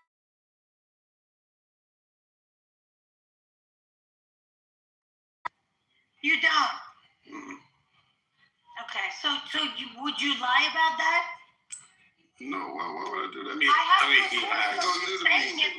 Wait, what I you have gonna a do to me? recording If I was of Palestinian. you. I have well, not both, but clearly, because I know you're Black American. Just say they are. What are you gonna do about it? Nothing. I was just wondering. Okay. All right then. No, but is it or not, or were you trolling? Because I know you said that somewhere. Play the clip. I have to go find it though. It's from last year. No, I don't listen to that clip. I have it though. No, because they were like harassing me, and they had a room on my name. He's so pro-Palestine. Othello. What's it called? He's like almost the terrorist sympathizer. I don't really like to call him a terrorist sympathizer Oh, He's almost like one. oh my God. Yeah. Well, I think these people. I really like your picture, Cigaria. These people have been in enough rooms to you to know that 90% of what you say is bullshit. It's bullshit what she says. There is saying everything correctly. Yeah, I'm in the region, in the Middle East. So what you trying to fuck? Because I agree with her, I'm trying to smash. It's kind of juvenile. What the hell? What the They like fuck? my picture. Do you guys know what my picture is? It's basically saying Israel's elimination cup. So now we're at the last three finally. Can I ask a question? Where did this assault on Jewish community stem from? Because it's getting even worse. Noticing by over the last 5 years, and it's getting worse. Especially in my generation, it's like. Elijah, I see in the next 5 years, they're going to be borderline casted out of here. And I want to know where did that come from? It's probably the oldest hatred on the planet, but in the last 5 years. And it's being allowed on social media. That's where it's at. On Instagram, it was never allowed, but now it's you could see it everywhere. On TikTok, too. Let me ask you, Abby, do you think IRGC, these Hezbollah, I don't care, these Muslim brotherhoods, they've been using the online platforms as a way of spreading the propaganda? Because that's what I think it is. Yes. And I have a feeling once IRGC is toppled, we're going to see all the evidence of this stuff. They have made, this is why I said, they made so many fake shit, so much. But IRGC told us, Iranians, guys, the Islamic regime did tell us they will invest on two things for our military. Number one was rockets, which I'm shocked they still fucking have rockets to shoot. That's a lot of rockets. Spending all the money, all people's money on buying rockets, spending funds, spending money with giving to these terrorist organizations, but they said they're going to spend money on the rockets for the military and the digital military. They literally call it their digital military, so they do have a military, online military. So are these platforms in on it? Because before you used to get banned for a lot of fuck it, we're just going to let it live. It's a big issue. It's a very big, long answer. Really to get into it, but they have presented that they're policing the hate, and they're trying to there's a lot of pressure on these platforms, not just from the communities, but also from the advertisers that really don't like their swastikas and hate speech. And so there's been pressure, I know, on Meta quite a bit to try to police it and try to control it. I don't want anyone to think that I'm totally anti-free speech, because I just asked a question. I just wanted to know. It's a long answer. I'm happy to. I'm involved in a lot of trying to track it and understand where it's coming from and try to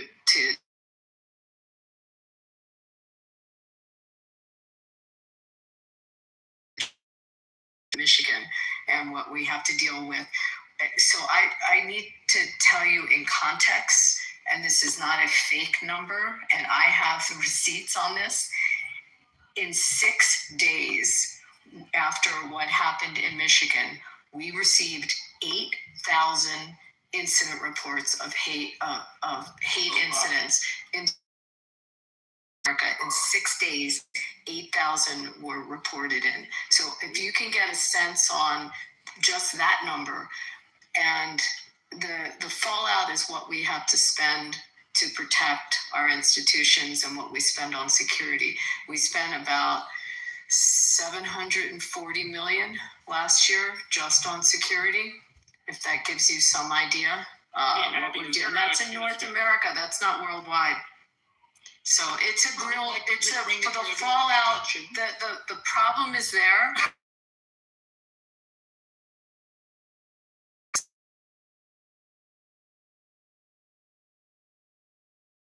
hatred, real threats, real bomb scares, real shooting into buildings, car rammings.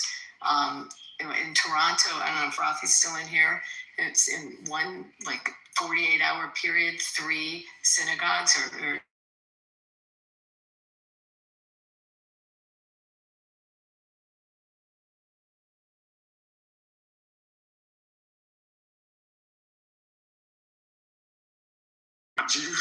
the Jewish community. I'm like, what the fuck? Like, hey, moderators, and that's another one of the lies that's there. But it's look, there are lots of lies, and people can feel their hate. They can hate. They can have whatever strong feelings they want to have. But they need to understand that as a result of the amplification, it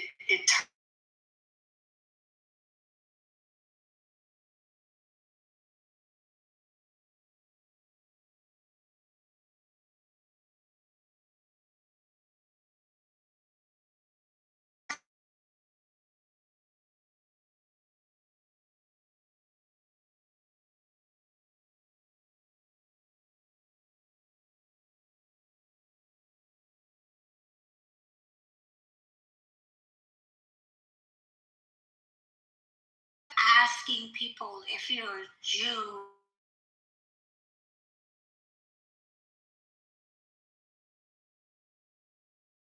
At the federal building for weeks. They're still down there doing. Hey, Mats, is there a cue to speak? Can I speak after Sarah, or is there or is it just free? Yes, Kyra, you can go after me, but what I'm trying to say, because I was that year I was teaching at six, 7 different colleges in that year in Southern California, and it was just a very, very traumatic experience for me. Why for me? Because I'm not Jewish.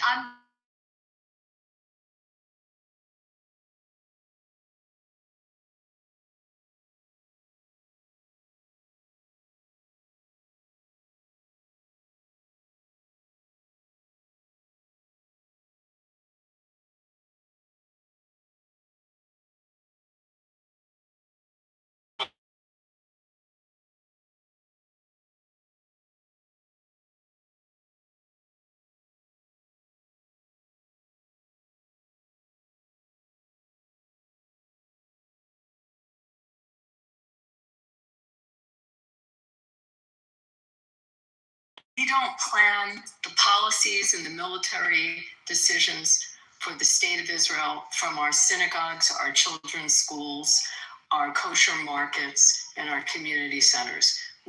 That's not what we do. We just practice our religion in the United States in those places, but those places are being attacked by mobs, by screaming mobs, and we have nothing. We're just trying to live our lives. So the disconnect, what's happening in Israel, you want to criticize Israel, go criticize it. But don't attack our kids' day schools. We're just American citizens.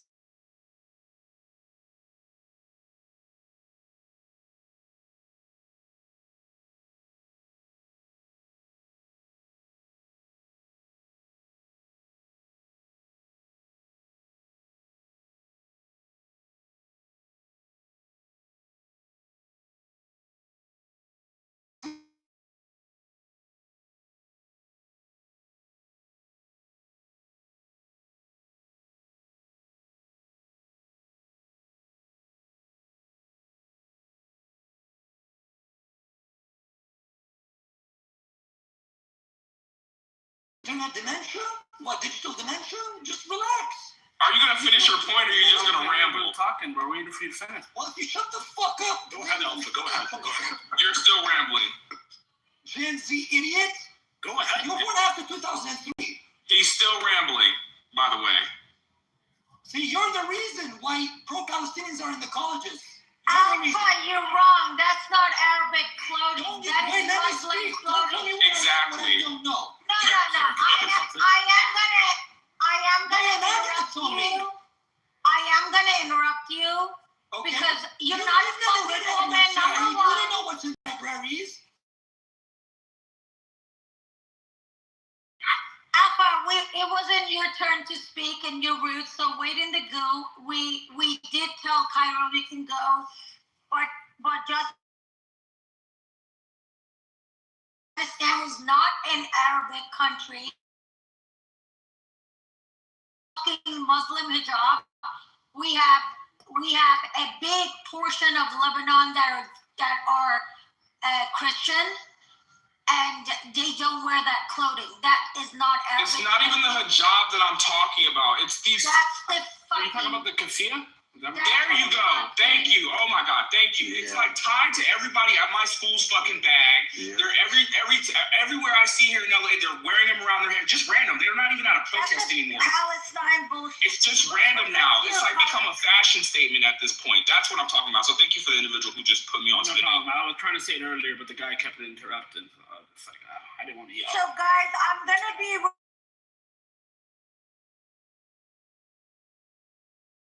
And everybody report and block him because of the comment he has in the chat. I am not going, but you guys can actually read that. Yeah, that's disgusting. Wait, who? The Jews need to be burned alive for the shit they do. That's pretty I fucked up. didn't want him to read it loud though. But oh, sorry, I thought you said somebody read it. My report that apologies. account, and he's gonna be removed. Abby, you should be careful, bro, because it's getting pretty dangerous. Yeah, it's very dangerous. But the what's important to know is that unfortunately we have to spend a lot of our money that should pay for things like kids going to school or families that can't afford to send their kids to school or camp. We have to spend that money on security, and I can't go to temple without not just guards, armed guards. They look like they're out.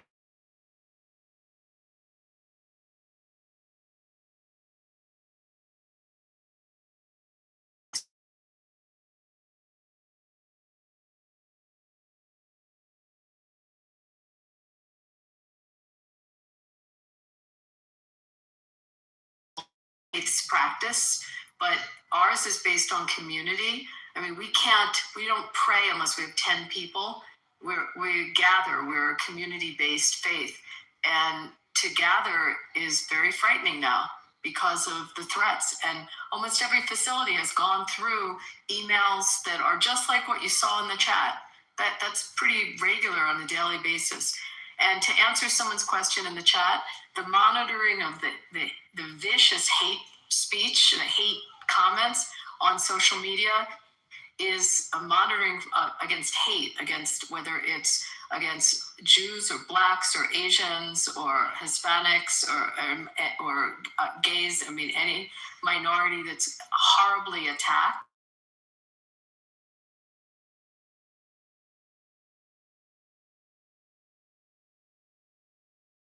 Nasty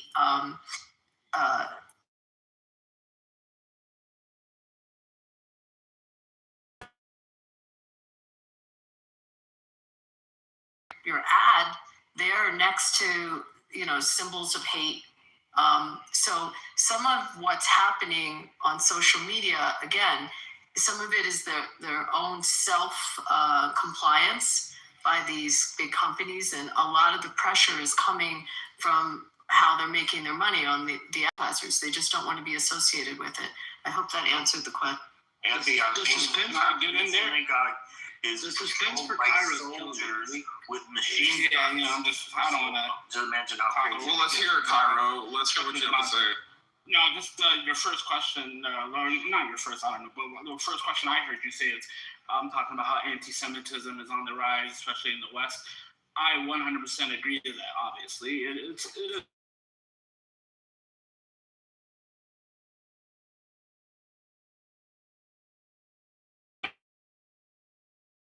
So we put those people aside, they're ignorant.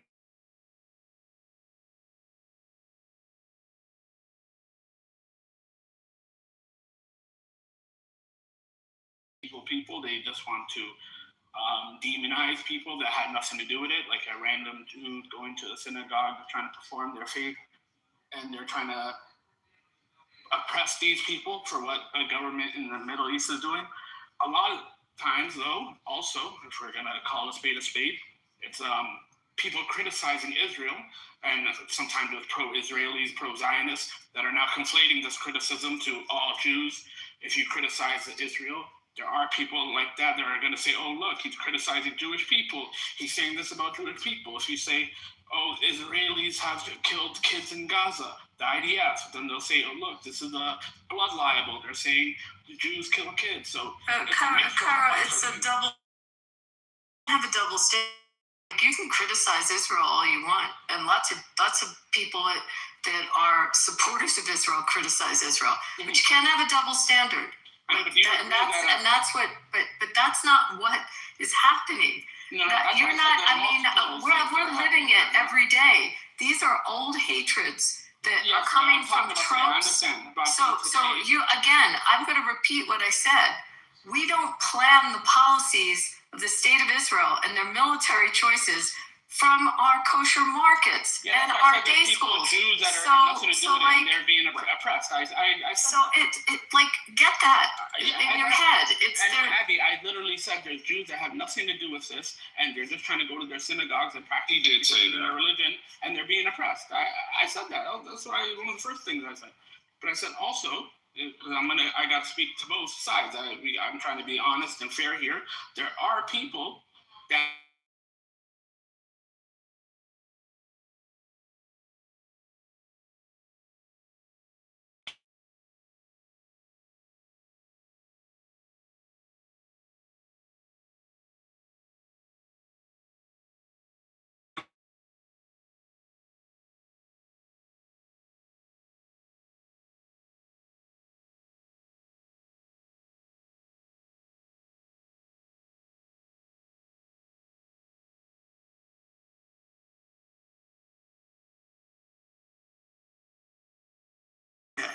it shouldn't exist.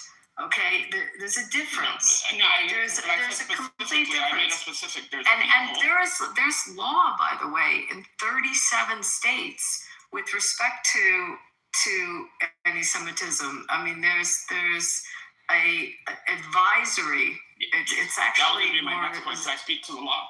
That was literally well, it's actually more of advisory, and using that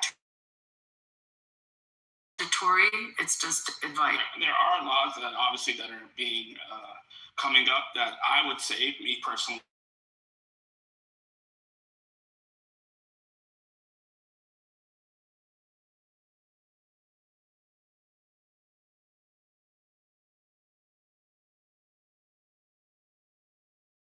from the river to the sea, Palestine will be free. People have the right to say, I don't think Israel will be free. Do you know what that means?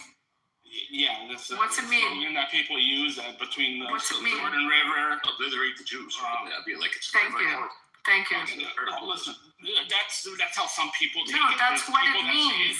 No, that's not. No, it comes from the Arabic. It comes from. Is Alpha still here? You can. I can't speak Arabic. There are people when they say that. 1 second, Severin.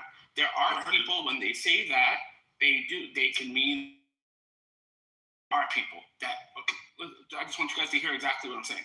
There are people that when they say from the river to the sea, Palestine will be free. There are people that mean, obliterate the Jews. But there's also people that mean when they say that they don't mean obliterate. What do you think it means? They mean there are. I'm going to tell you, there's people. The Jews, there are people that say no. We want this land to be Palestinian, and we want Israel as action behind it. 1 second though. So as I was saying, regardless.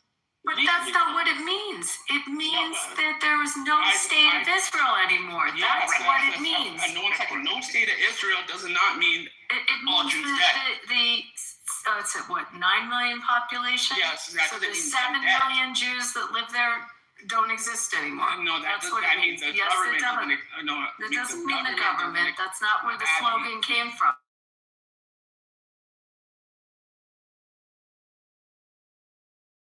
You guys hear? I said specifically, clearly, there are people when they say that they mean kill the Jews. Yes. Okay, that's one side of it. There are also people, when they say that, they mean we want to obliterate the government. That doesn't mean there are people that say, no, we're not trying to kill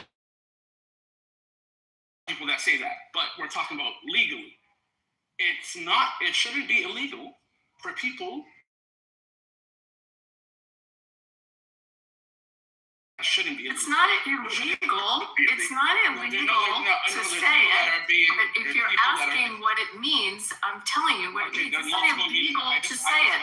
You can legally, Cairo, listen, you can legally march around with a swastika in an area full of Holocaust survivors in our country. It's legal to do that.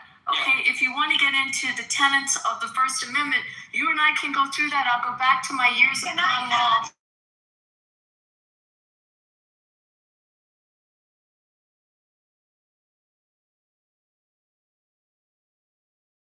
Good person, and the person who is saying that you should eradicate the state of Israel is also probably not a good person. Okay, like that's how I want to look at it.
Finished. They're saying if you are pro-boycotting Israel, you are not allowed, or you don't have the ability to get certain funds, certain things.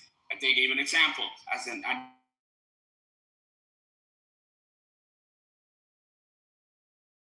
that say, from the river to the sea, there will be no Palestine. It is all Israel. That doesn't even right. Well, I don't know Israelis that say it, but I've kind of heard that. Are you against that? I've never heard it. So are you against it? Well, I don't really understand. Give me the context of what you're saying. No problem. It's the same way there's Palestinians that say from the river to the sea, Palestine will be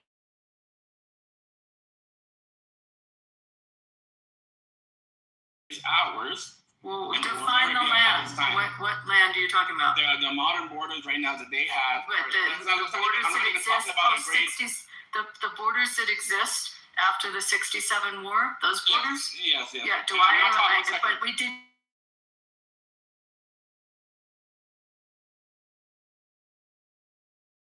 What do I think of those borders? I think those are the borders of the state of Israel. My question was, are you against people that are saying there will be no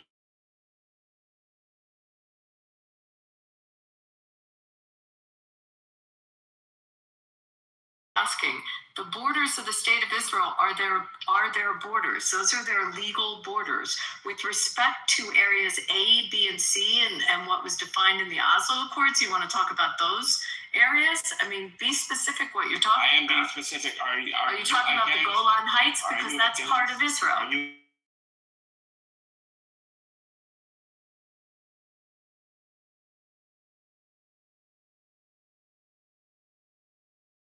Listen, Cairo, yes, I'm not in favor of a Palestinian state. All right, see, exactly. So think I should have shame because I'm not in favor of a Palestinian state? I'm not in favor of an Israeli state.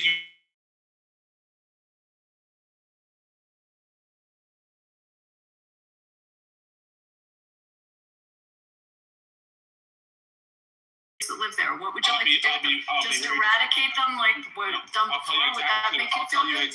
I'll tell you exactly. Is that what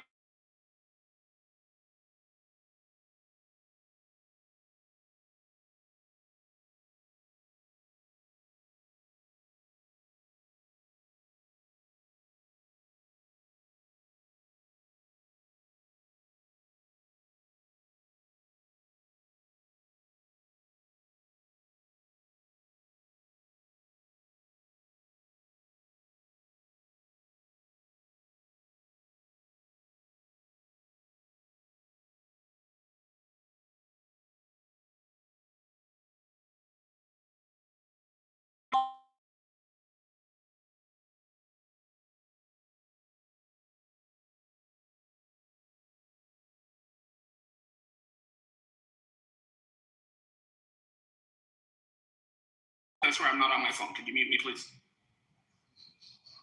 So I want you to listen to this. I am not Jewish, but I was born and raised in a Muslim family. Okay? When I went to school, they taught me from the river to the sea means there should never be allowed a state of Israel. And if that means you have to kill everyone who's between this river to the sea, then you can do that. They say Israelis are occupying the country that the UN recognized. And they say even 1-year-old infants, this is what Islamic regime taught me, Islamic regime of Iran. Even the 1-year-old children's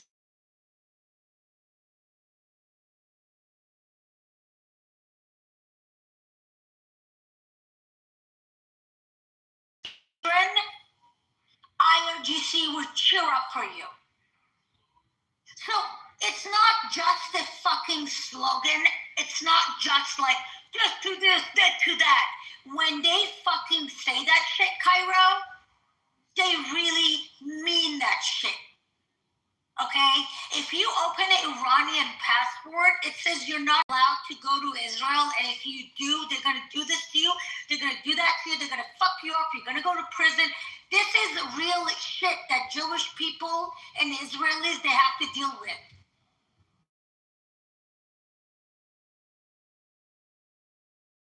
Abby, we literally had someone in the chat writing that we should burn every Jewish person. And when I said, guys, report this account and block it, we get multiple dirty Muslims. I'm going to...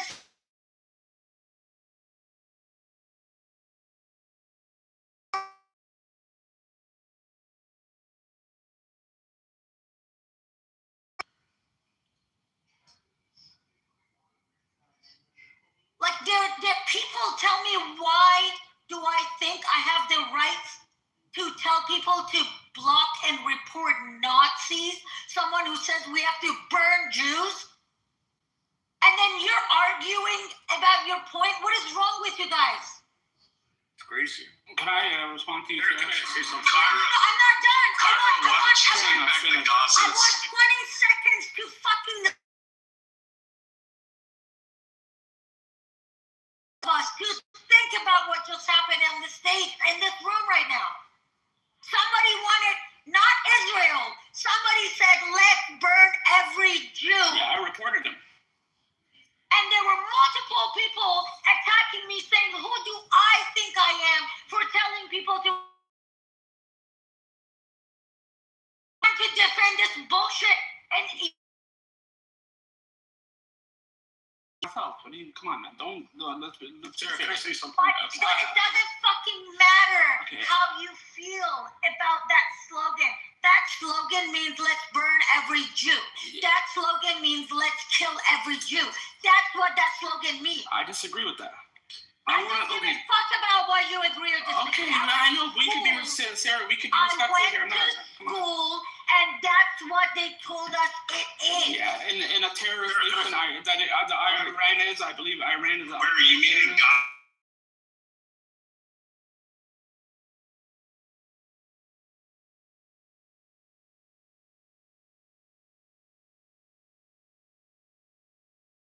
Amazing night, and we've been talking about, this is the Trump house, we've been talking about the Republicans, we've been talking about the administration, and I'm just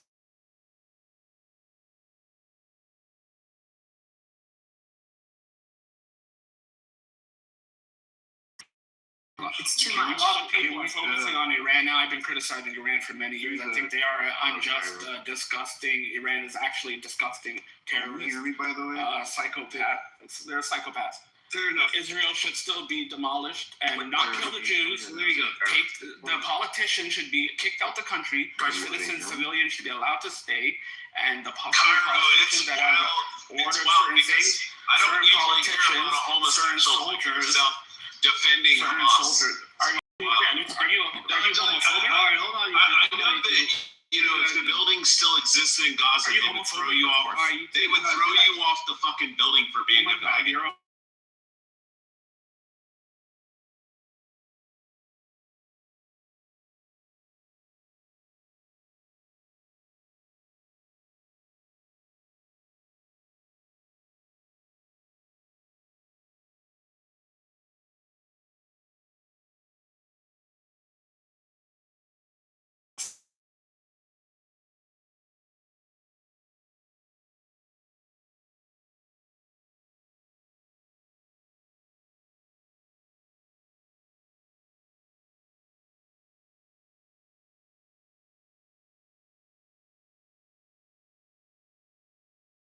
Back to really. That's what I'm trying to get. Yeah. It's not like. Yeah, we should still abolish Israel.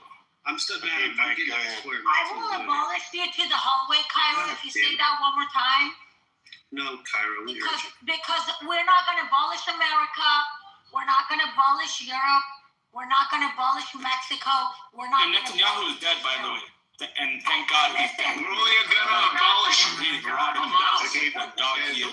down. Mike, you set the question. I'm trying to go here. Yeah, Cairo, don't put Cairo down. Cairo comes in good faith. He's getting a little wilder now, but I'm being insulted just because of my Cairo.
modern day, right? A lot of it is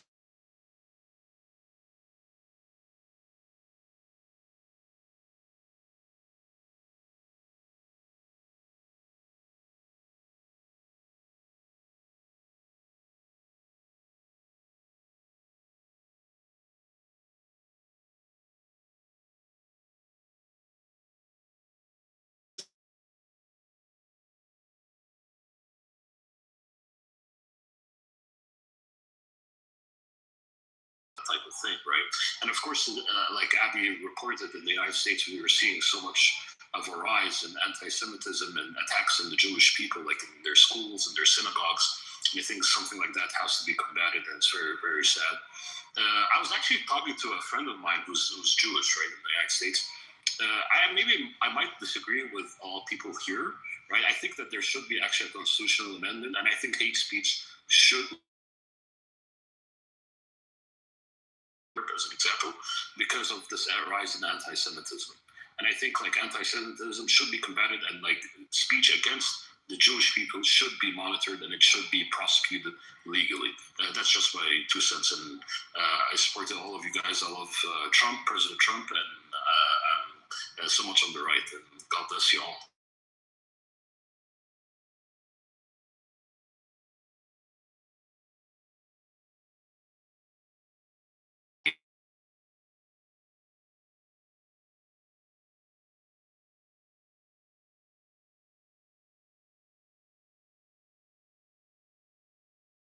We are persecuted, and we also love the Jewish people so much.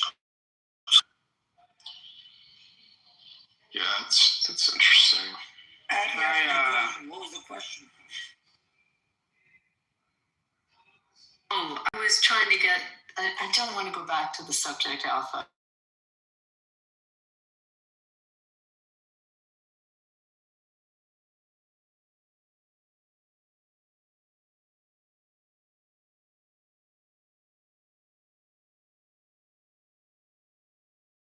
we have Iran be free? Are we involved in, Depends.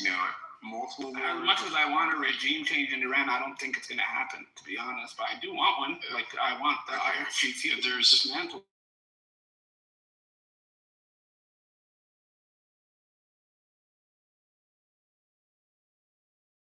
It's much more justified.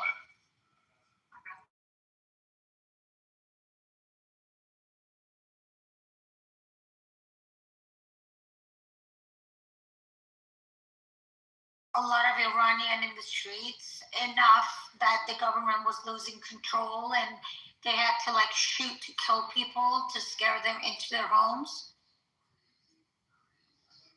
What's your point? Well, I'm asking, have you heard about that? Yeah, I heard something. Okay, so even if we wouldn't get involved, Iran was having a revolution.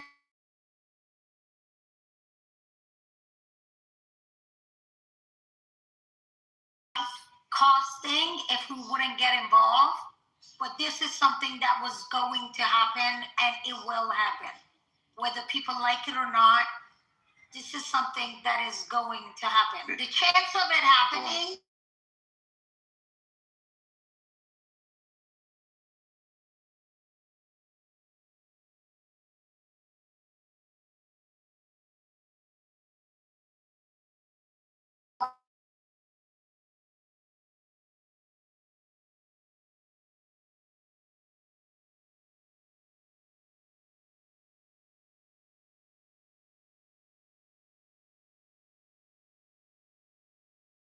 The Iranian people will be are we talking about a lot of people dying? I don't know. Oh, you mean the cost of dying? Yes, there's going to be a lot of people dying. Yes. So I want you to consider something.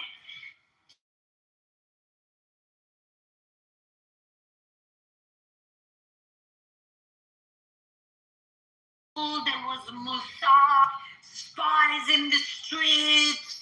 They were killing the police, and then Mossad was killing Iranian people. This is what they were saying back then. Now this week they said, if you come in the streets to protest, we're going to kill you.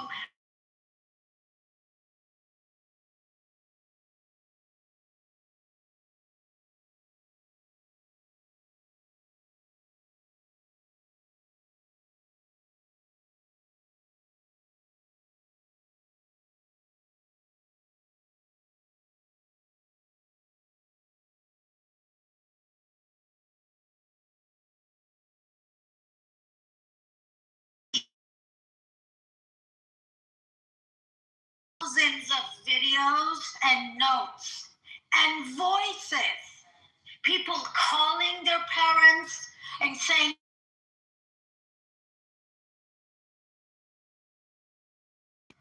these are not AI. These are real people. They're handwritings. They're videos of people saying, I'm going to protest. They post it on their social media.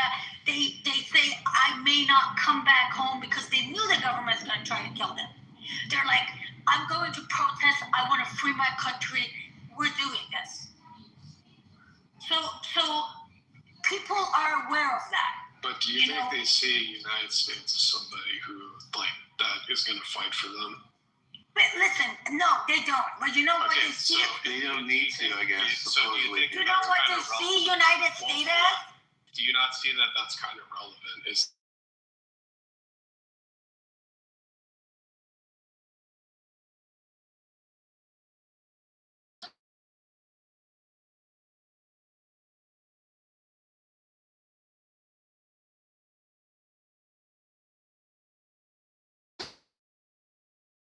Say it if it's Stalin against Hitler, but I mean specifically, I don't see this as compared. So Well, Sarah, that's your opinion, and that's fine. I was born on March, and this month I got a gift when Khomeini died. Thank God. Let me say something to Necro. Necro, you and I, we've talked a lot. We don't agree on a lot of things, but we've had good conversations so many times. But I want you to go think about this, and I am not exaggerating. If people start thinking the way you're thinking, Iranian going to be next Jews who had to deal with the Holocaust denials. I will never compare what the IRGC did to the people.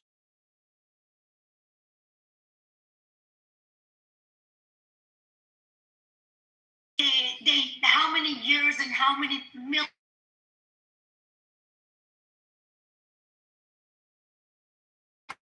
You go look it up, you cannot find anyone who has killed 20,000 people a day. Like in reality, there are 2 days for the killing, but it was in less than 24 hours. They just went overnight into midnight. That's why it's 2 days. In 10 hours, they killed 50,000 people. No one has done that. They haven't done it in modern years. They haven't. I think Mike has a 30, 40. We don't know the exact number, guys. So where are you? Mike has a question for Sarah, I want to ask you, Sarah, can you please, because it turns into I want to ask the question. Sure. I want to ask the question to Sarah, and I want to get in Sarah, maybe like a 1 to 2 sentence answer. I want to hear Alpha say, Necro, you can give the answer if you want. But again, it'd be like me answering it, right?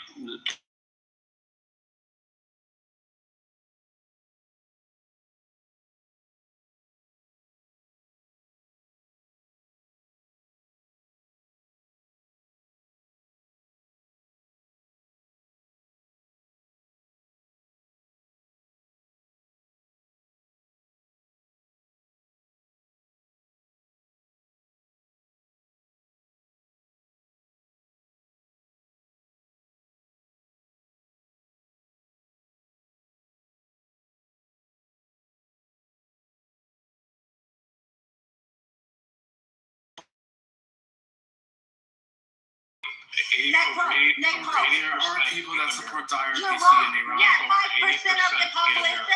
No, 5% of the population. even people that don't support the IRGC, they're still against Israel and Iran. Yeah, so that one will. I mean, they're still against Israel and America. So stop talking about I'm Iranian right now. I'm talking from Tehran. Cairo, you're going down to the audience. All right, I don't. And I need the mods to not bring him to the stage. We have plenty of Iranians in the room who can come and speak for Iranians. I don't mind Necro talking, even though he has the opposite, viewpoint than us. I don't mind it because he doesn't come in as a Muslim jihadist, position where the Islamic government, guys, it's not the IR does not stand for the I doesn't stand for Iran. You have to understand.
Military will join, Iran's military will join people. So once that takes over, once people take over the buildings,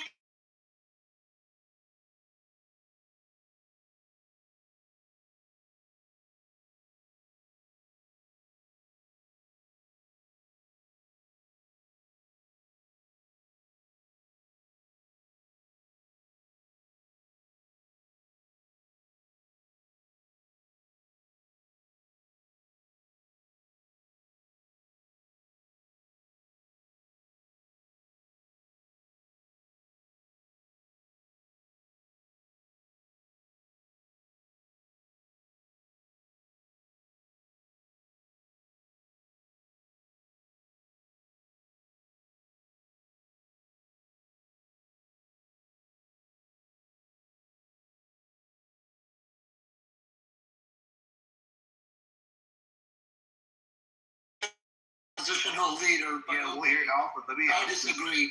Alpha, you're gonna help with this question, I think. What so here's my dumb No, I wanted to respond to Mike Allen's question as well, because question I have for you guys. Hold on. How do you know he's not going to be transitional leader, Alpha? No, guys, Matt's coming out. Yeah, hold on a second. I just know guys. things. Let me get my question out. Let me get my question out. Hold on. And you can add this, Alpha, to your answer back. But what is the actual government? Like, what is it? Is it a theocracy? Like, I don't even know. That's what we're gonna be. Yeah, Sarah, let's start with Alpha first, and then go to Sarah. What is it? Nobody wants the answer to that, Matt. I'm not even going to try. People are going to answer. That's a good question.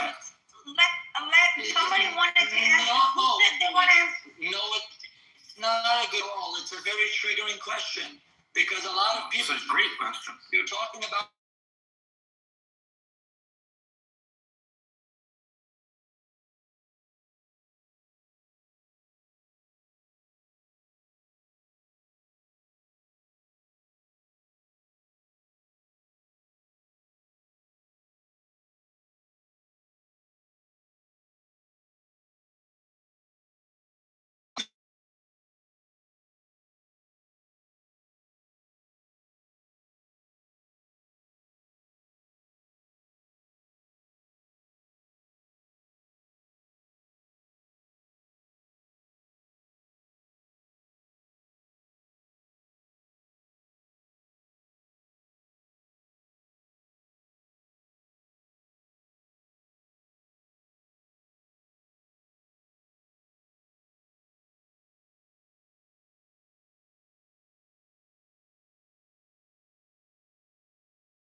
Alpha, we know you are discussing me. He's using a VPN. Okay, I'm not talking about you. How's the weather in Tehran right now? I'm talking generally. Okay? Dude, you're already acting like a fan. Necro, what do you think the weather is? Go check.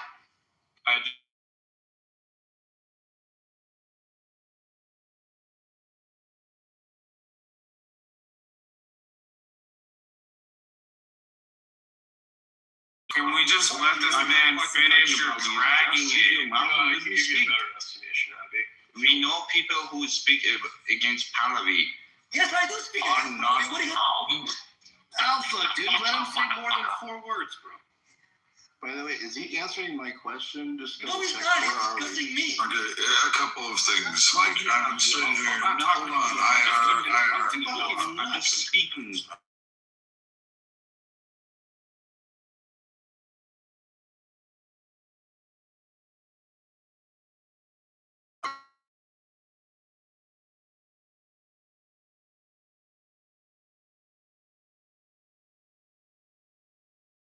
Go. Iran does have internet. It's limited. They have to go through VPNs and other apps, but they do have Arabic. Sarah, I'm going to move you down in a minute. The second IR is done, then you can respond. Let them finish. You're doing.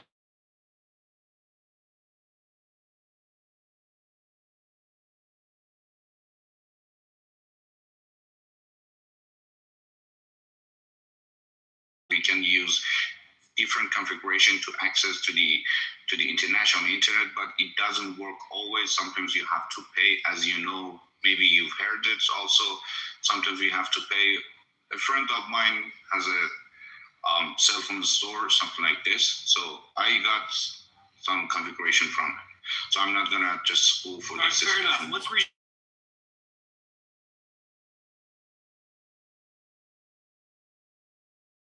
the power, the military power of the regime.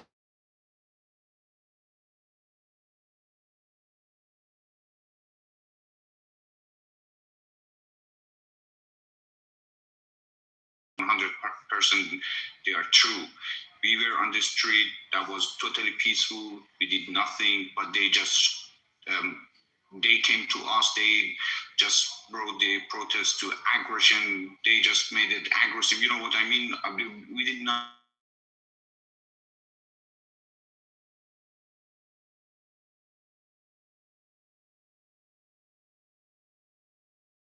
Things that we have in Iran, they only exist in Iran, unfortunately. But the thing about Pahlavi, that he is not a transition leader. He is the only alternative we have right now, because he has a CV, he has a resume, he has a, let's say, trying political route in.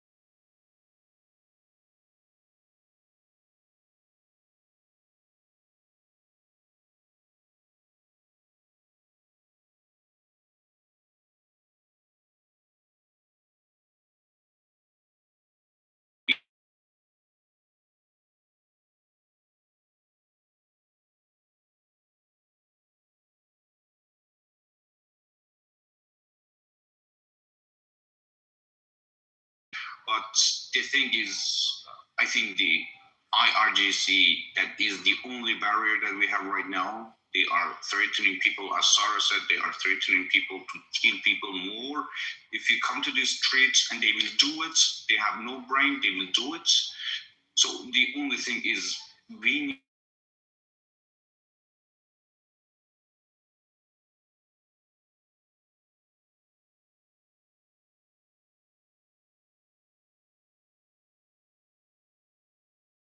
to bring Iran back to 1970s. I just wrote it in the chats or in the comment sections. We have no problem with Americans. We have no problem with Jews. We have no problem with Europeans.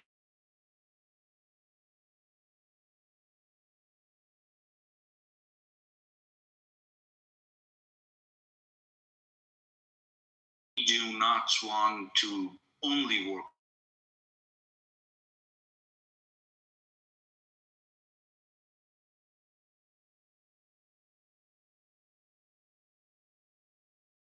So that means to change the whole strategy of the country to work with all the world, and not just importing, as Sarah said, jihadists into Iran to threaten. As you know, we are Shia, we are not Sunni. The majority of Muslims are Sunni. Sunni or Sunni, I don't know. A couple quick back and forths with you, just real quick, like maybe.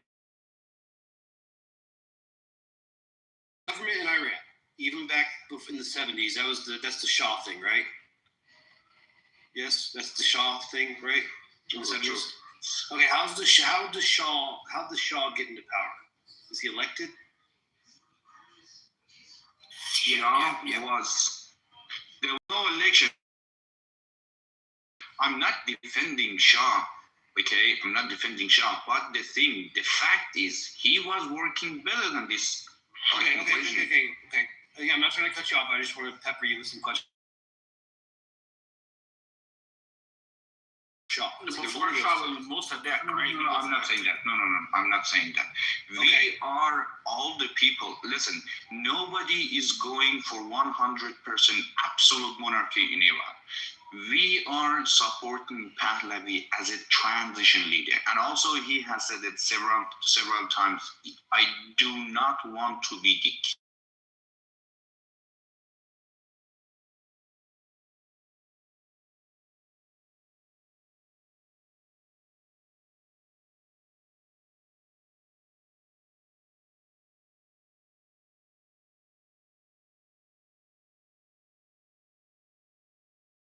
not voting for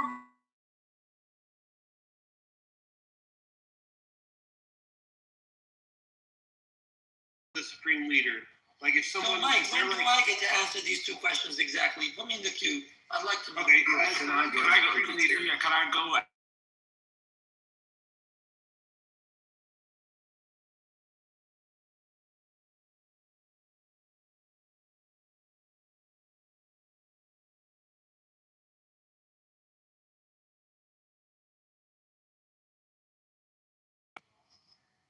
You don't know where West Iran is, do you? You don't know the cities, do you? You don't know Khurmabad? You don't know that, do you? Oh, he's Kurdish. He's separatist. He's separatist. Sarah, be careful. Sarah, he's separatist. He's separatist. He is separatist. He's separatist. This is not.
Alpha is going to finish.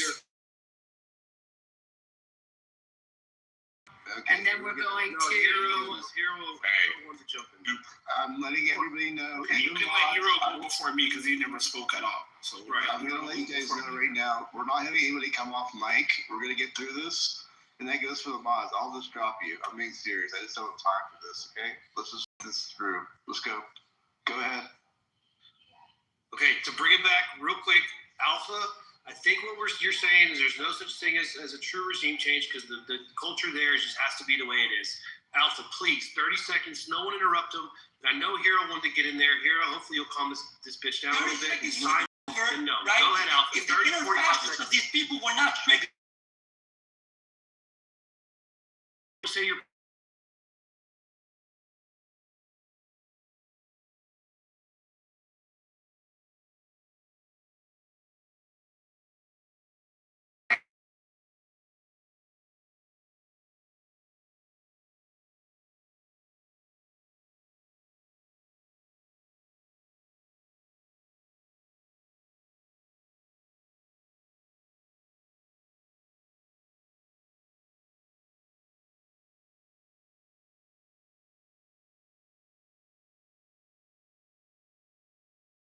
Yes, thank you, KK. Simon, it was Simon who's soft spoken, so he's not going to. Simon was next. Shall I go then? Yes, go ahead. So it's not me, or hold on, Abby, I'm confused. I don't understand what's going on here. Sarah, do you remember? Did you guys change the queue? What happened right now? Let me just jump in real quick. Okay.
Simon. Or Simon. Am I wrapping it up? I don't have to talk. That's fine. Well, it's just because you're responding to him directly. Yeah, master this. He's just going to respond I'm back. not gonna say anything.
Change, whether it be Libya, Syria, Iraq. Yeah, Iraq is becoming into a better place now, but when there's a power vacuum, yeah, then it leads to sectarianism, factionalism, and to go straight from a regime change, which then creates a vacuum, to a political structure that allows a referendum, that is a big assumption. And for me, yeah, that we haven't got evidence based upon what's happened in the region yet. Now, I don't know Iran, like you guys do, so you can probably explain to me why it might not be the case there. But for me, it's the power vacuum that's led, even no matter how bad the regime.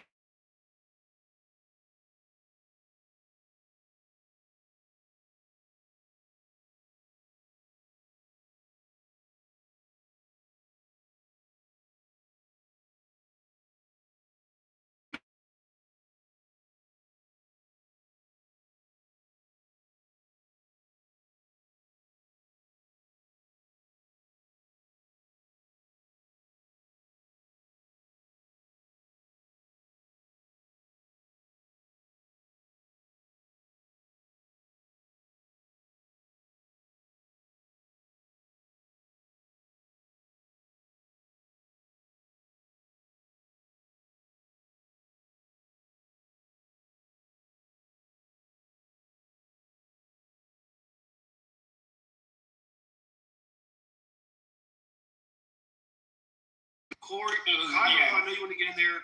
But hold on, Cairo, before you go, I want to try to do this cute thing. Corey, you've been up here on the stage for a long, long time. I've seen you come off mute a couple times. Corey, do you want to jump in the queue? Not before Cairo or anything, but did you want to jump in? If she could go, because you're actually right, right? That's fair if she wants to, or if she, I don't know, for a guy or a girl, they can speak before me. Don't. We're going to do Cairo, then No. I think No wanted to get in there. And I know there's a lot of new people on the stage. IR, you can go after No. And then again, we'll allow for responses during the submissions. We're not just going to be like one person. Put me in the queue. Alpha, no worries, brother. We'll get you in there too. So Corey, go ahead. Yes, sir. Appreciate it. As this is of 6 and I have my little brother in the Marines and Desert Storm, the second one there. I'm saying what I'm about to say in the name of humanity. All of the politics and the religious dichotomy that's in the Marines in Iraq. And the brother Simon, which I wasn't going to bring it up, but the brother Simon just mentioned that dynamic there. And so, and also as a child of chattel slavery,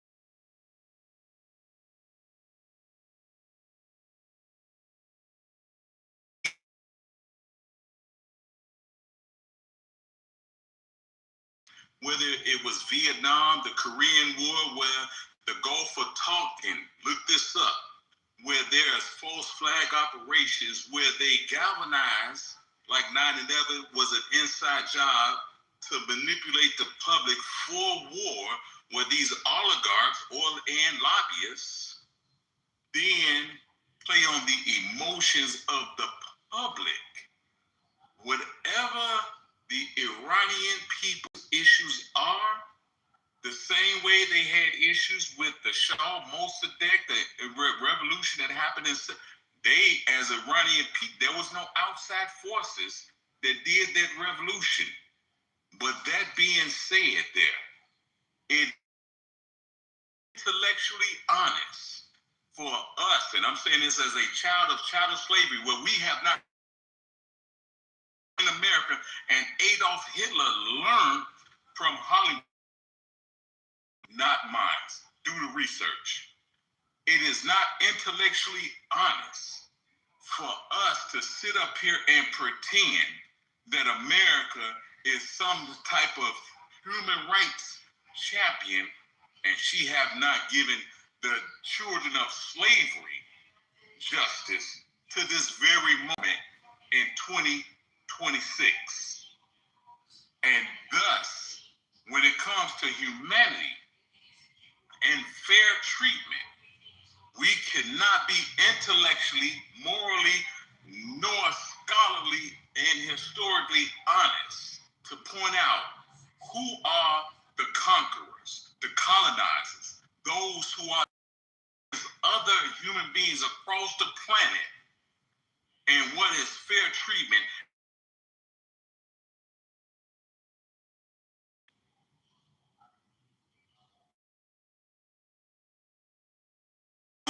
What happened? Hello? Corey, you muted yourself, I think. Bro, I'm over here in tears right now, man. It's chattel slavery. Oh boy. How do I become an oligarch, guys? I'd like to be an oligarch. Do I go or? How much money do you need, KK, do you think, to be an oligarch? I knew reparations was gonna come. Is he done? Where did he go? I just jumped on mute. Okay, who was after him? I did not mute myself, but I did not know I was on mute. Oh, there you I did not mute myself, and I did not know I was on mute. Lord, child, just keep going. Corey, you were on mute for about 15. And then just start from here. Okay, listen. All right. Now, that being said, Marco Rubio.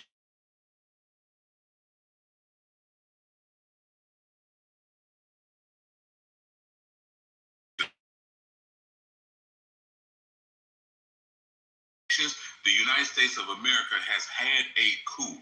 And that being said, regardless of race, creed, or class, every human being should be treated with fairness, justice, and equality.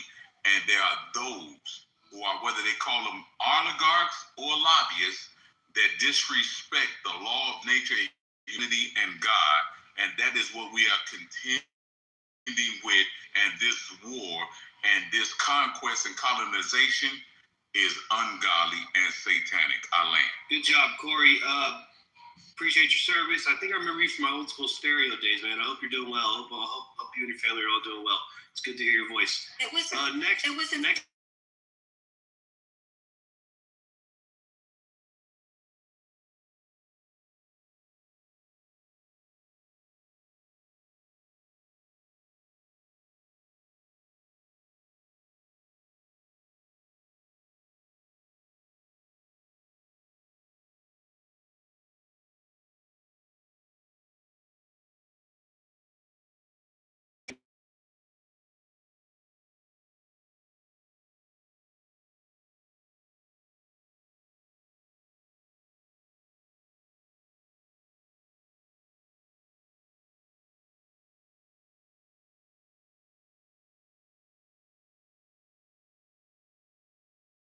It is not rational to get a regime change in Iran unless you go in with ground troops, because who are civilians? Civilians there, they don't have weapons. Where you're going to hand them weapons and say, hey, go fight against the army, or send a militia group.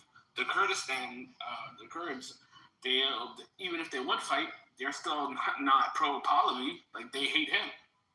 So I don't know how that's going to work. So if a regime change is not likely. It's most likely won't be able to happen because America, I don't think they can, unless they do a draft and they force people, I don't think they can do the ground troops and go in there. It's going to make it super bad for us.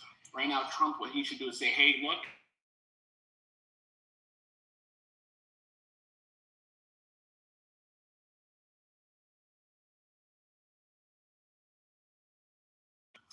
we got the guys, we sent them back, we killed them. Fuck out. Kairos?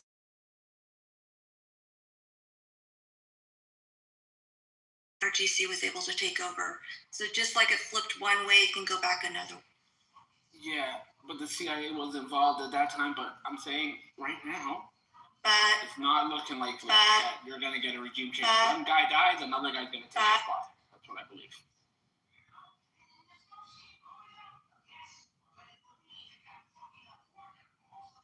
Abby, who else was in the queue next? I think No is next. No is next. Yeah. Actually, I just wanted to. Oh no, sorry, you're in response to that. I saw something. That was an awfully long pause, Kyra. If you had more to say. No, I don't have more to say. I saw somebody was going to respond. No is next. Okay. Don't worry, guys. Yeah, guys. I just wanted to. Mike there, buddy. Good. Yeah, one thing actually is about comparing Iran with the other countries like Libya and Syria and the power vacuum that could happen. One thing that about Iran is Iran has like different kind of armies. One of the armies, which is Artesh, is untouched. So they are there to just protecting the border, so that total border integrity will be kept. And not Israel and not US have not actually done anything to them. So they are there. That's one thing. And if there is a leader that can actually, all of this army can go behind him, we can keep the integrity of the our borders. And another point that I wanted to bring up is about the religion in Iran. I've observed what has happened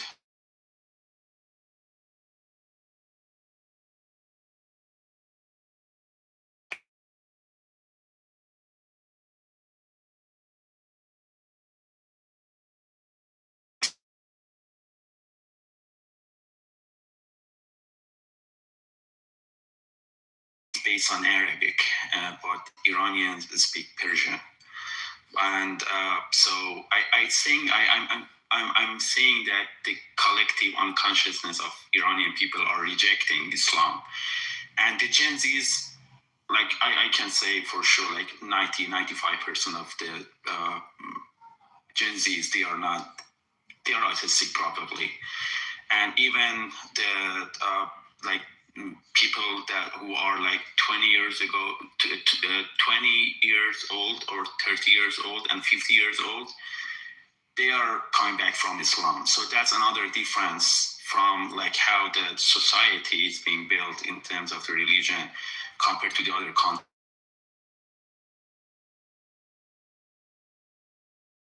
Deep in their roots. And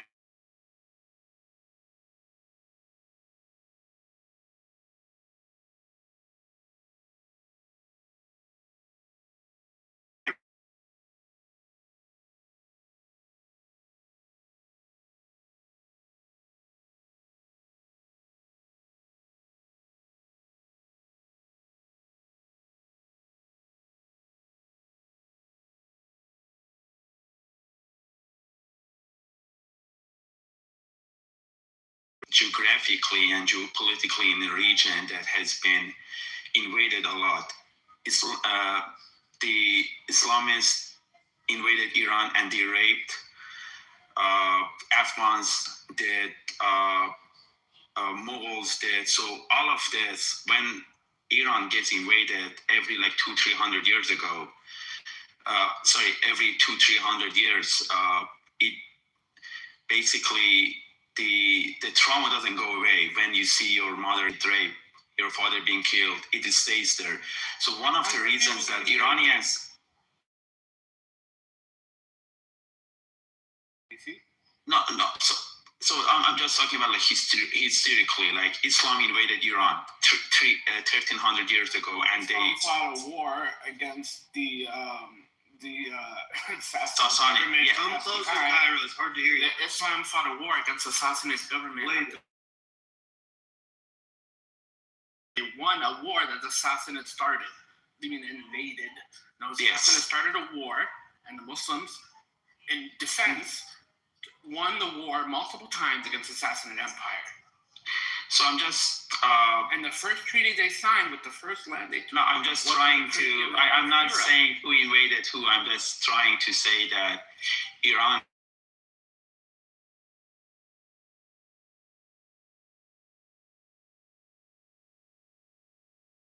Islam did not start the war. Historically. Okay, just look at that. Just look.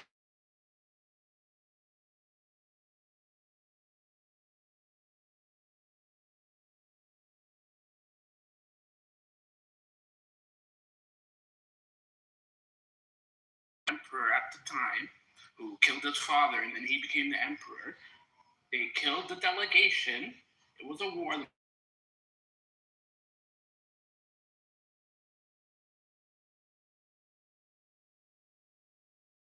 Was hero. One of the reasons, just my point. Yeah.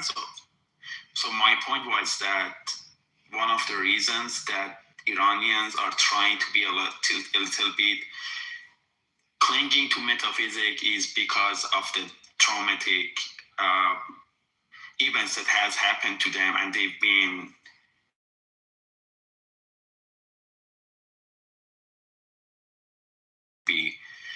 historically correct. You may be right on that regard, and I can take a look at that one. But yeah, so. It's not about winning. It's about. I meant Cairo won the World Zero. It was a joke. Go ahead, Bill.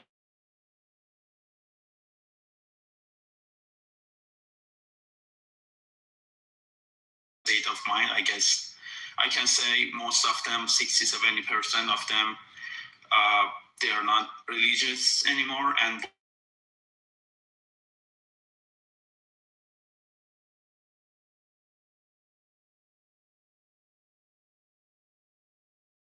so that's another difference.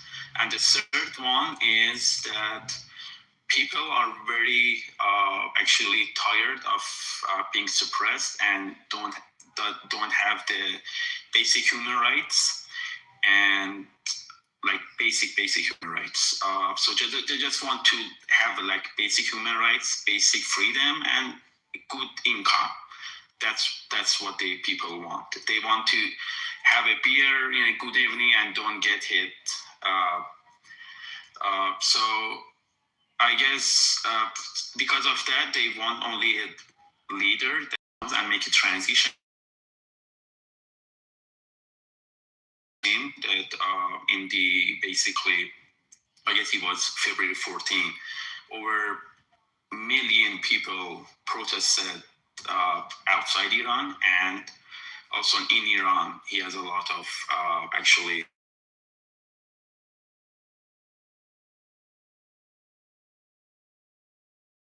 Actually, we can go to the transition and have a referendum, and then based on that, decide what kind of basically structure people want. Right.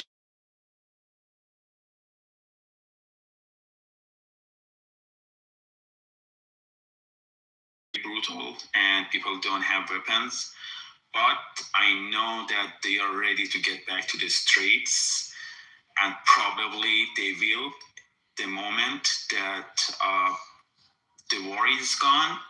But what would be the outcome of that? That's something that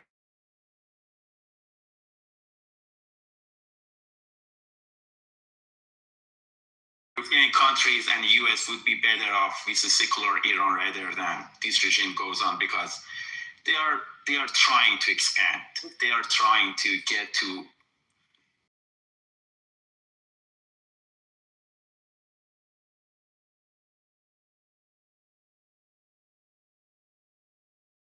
you're obviously saying that, you know, by far and away, the vast majority of Iranian people, their appetite is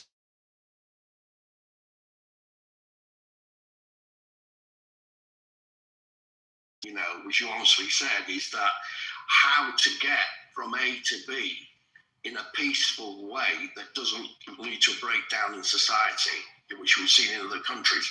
That is hard to see how it will happen. Because also, the fanatics are obviously the fanatics, and they're prepared, and they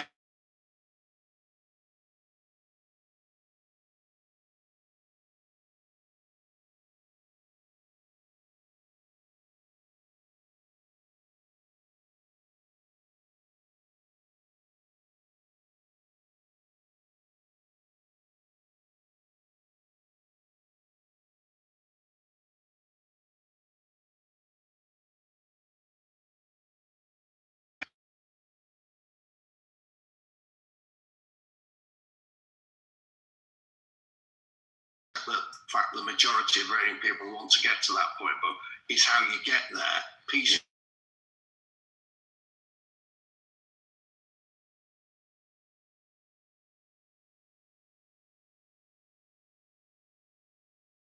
One thing that is happening. Well, what happened to the queue? I got you. Go ahead. No, yeah, quick response though. Yeah, I just want to say that the people that are armed right now, and some of them are very ideological. They've been brainwashed, and some of them are still feeling that they want to still probably have a good life and good salary, and they are under a lot of inflation as well. So I guess there is a tipping point, probably, that could cause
It's late night. Howard in your mom living here. We're actually on a roll. Let me It is late night. Bro, It is come late here. night. I do like when people fight for their I'm points. not- We really appreciate Donald Trump. I am going to say this. No, you said that you are in favor of the thing. Both of you don't like boots on the ground. I'm kind of with you there. But that was interesting. You said, no, you're not in favor of boots on the ground, but you are in favor of the strikes. And I guess that can lead into your time here. Go ahead, buddy. You got the floor. Thank you so much, Mike. Listen, it depends on how you define boots on the ground. If you mean like full invasion or full, let's say, military operation like Iraq, no, we don't need it. If Trump wants to do it, so it brings the revolution to chaos. I'm 100%.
in advance because tomorrow we have Nowruz, which is the new year. So happy Nowruz to all of you, Sarah, Azizan. We love you guys. No, I want to speak. Just shut the fuck up and let me. Get to the point. These people like Alpha, they have like invest Iran. I'm not a coward. You are a coward. You know why? You know why? You know why? You know why? You are a coward. Let me say, I fucking called this. I already knew this was gonna happen. But Alpha, at least let him get 2 sentences in so you have more ammo to respond. Guys, good We're proud of it. Just get your crayons out right now. Bro, some people act like children. Guys, could we talk? Mike, please, can you mute him? No, I don't. Do the stuff. But our point is, you are a coward. Guys, could we talk? Right now, I'm in Tehran, and I'm speaking to you guys from.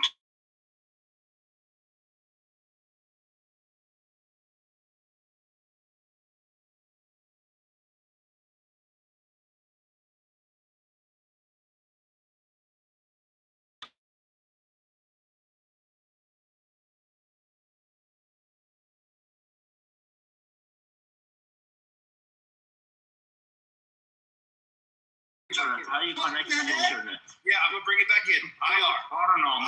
Can we go back to the queue? Can we go back to the queue, please? All your ancestors. Bring it back in. Okay, let's bring the queue back. With all due respect, could you please kick out Miss Alpha? There we go. IR.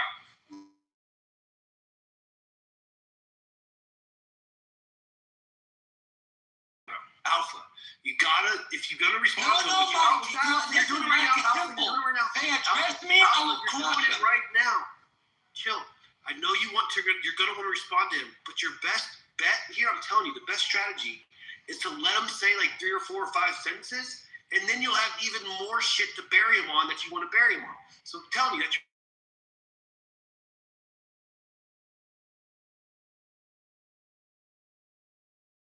And then you know what? We'll take a vote afterwards. IR. Go ahead. Yeah.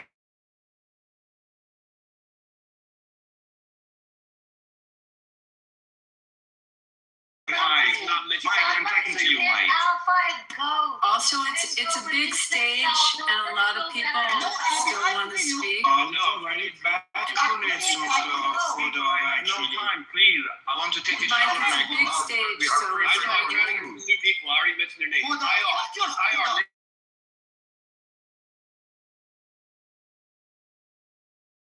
I know. I'm saying his name, and you can go after me instead. Mike, I don't mention You can do anybody. it. Just keep going. You know what I'm saying? Don't mention his name because he gets all sensitive. We are also preparing, as I said, we are preparing for Nowruz. I don't have much time. I just want to come to the point and then say goodbye to all friends here. The only strategy, in my opinion, that works these days is just bringing the crank.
So when we come to the street, I think so we need help. It doesn't need boots on the ground, but it needs, let's say, special forces.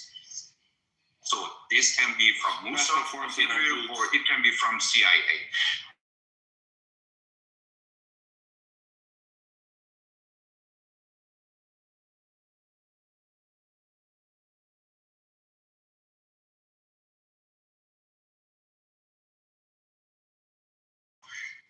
regime's propaganda. So we need to capture it.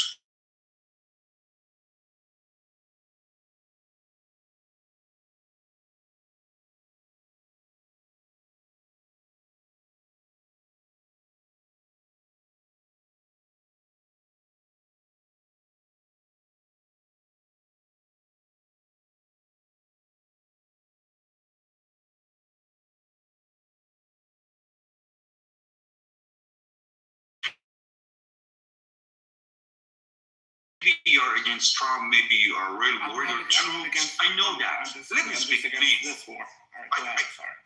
Let me please speak. But if Iran should be back to the West, if you want it or not, because the USA wants Iran back. So nobody can resist against USA. You know that, we know that, everybody around the world know that. Because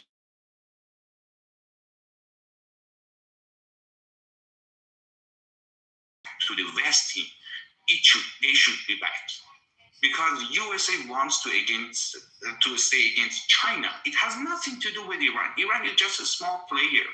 The big player, the big picture is the USA against China. So let's first, define what we are exactly talking about, and then go for the details. The details right now are like,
Republicans, they are worried about the future, like next 50 or 40 years. So they want to stop China.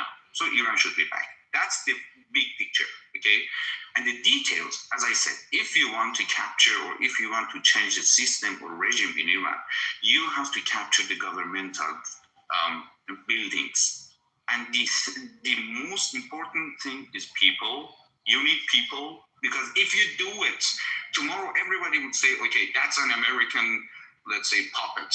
That was an American revolution in Iran. That was not from, let's say, a national revolution. No, it is national revolution. It started from people's dissatisfaction against the government, okay? But we cannot do it alone. We really cannot do it. We need help.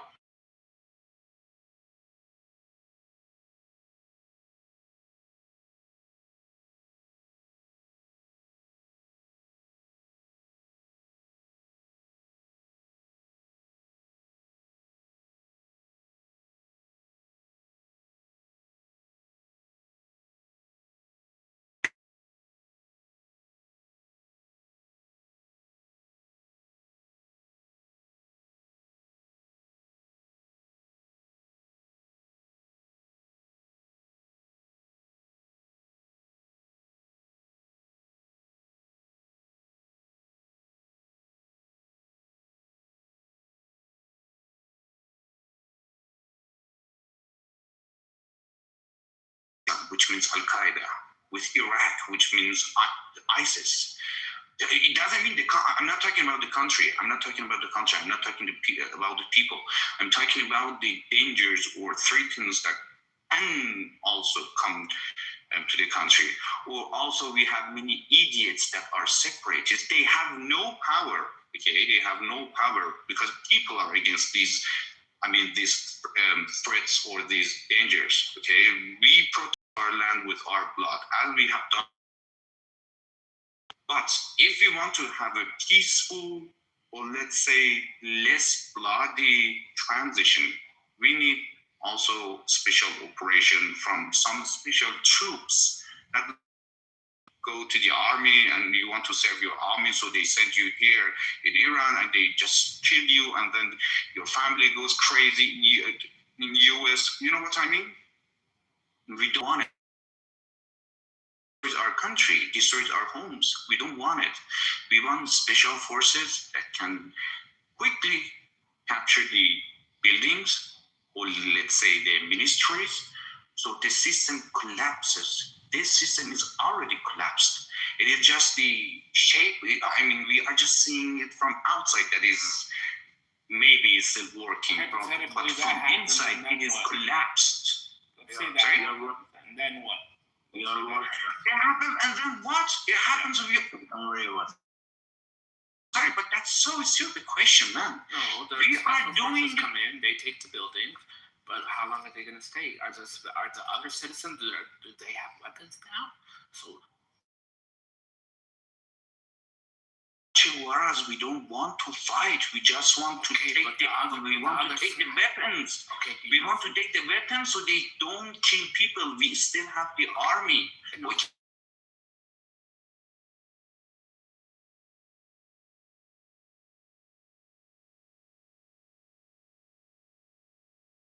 I'm telling you, we still have the we still have the army, and as Sarah said, Sarah explained everything perfectly. Pahlavi, which is the transition leader, they have already prepared a document of, 600 or 700 pages, which says after the collapse of the regime, okay, we need some organizations like police organizations,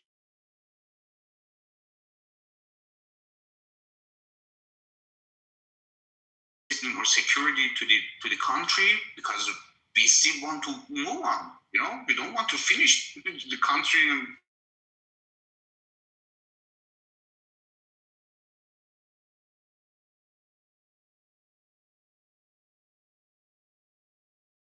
look easier.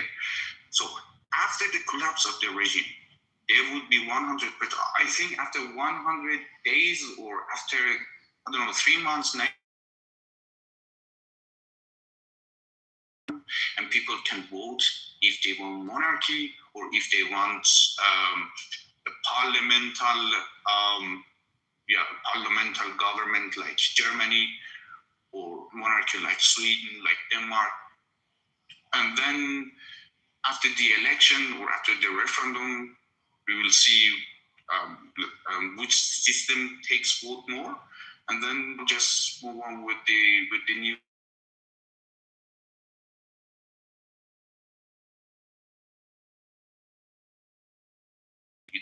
It has a danger of people's lives. It costs us our lives, our people, because it's not so easy. They bring people.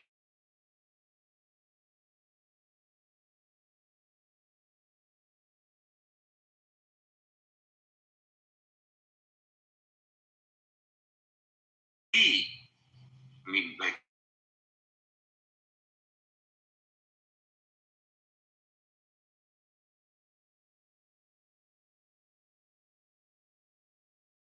Agents. They believe we are CIA agents. So, as you see, they are brainwashed. Okay, they are 100% against us. So, if we want to go for these people, definitely they will kill us. We need help. We really need help. CIA. Sorry? They think you work for a government CIA if there is no signia.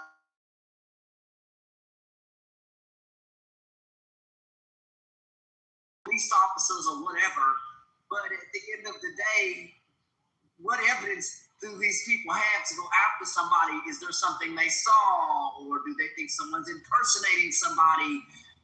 Because that is crazy if people are going after random.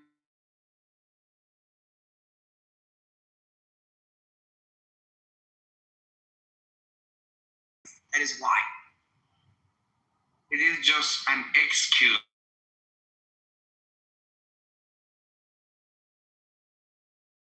Label on you and they say he is a CIA agent or he is a Mossad agent, so they have the excuse to kill you easier. And I didn't get your question. Wow. You're not allowed to protest, or you're not allowed to have a voice, it seems like. And if you do, you know, I think if people protest and they're doing it constructively, of course, and you're not burning things or whatever, I think people should have the right to do that, you know, and do it peacefully and all those kinds of things. I don't think that, regardless of what people believe, I don't think people should be shot at and stuff like that, simply because they want to. You got to a good point.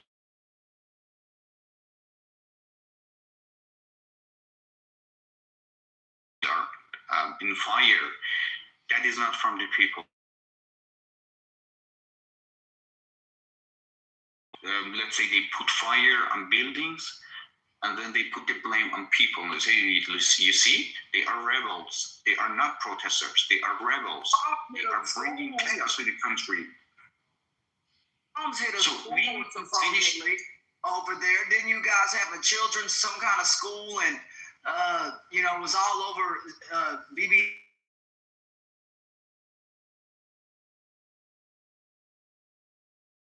Folks, you know, and so America, yeah, not good.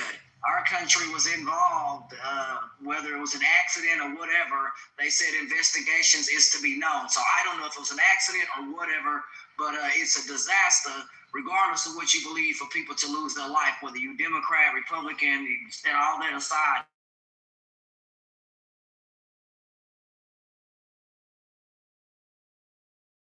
If we wouldn't have been open.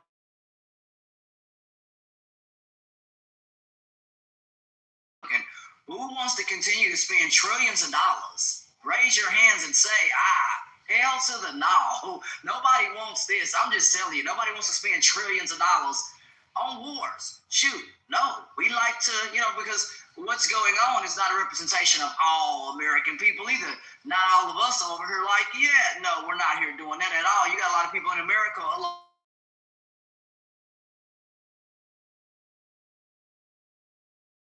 Either. So make sure when people do talk about America that just because the government over here do something, that don't mean that everybody over here is with that or like, yeah, we're in lockstep with that. No, we's not. We are not in lockstep with a lot of things that's going on, regardless of you being Democrat, Republican, or any of that. People have lost their lives, and you can't get life back, and Father Time always wins. Remember that.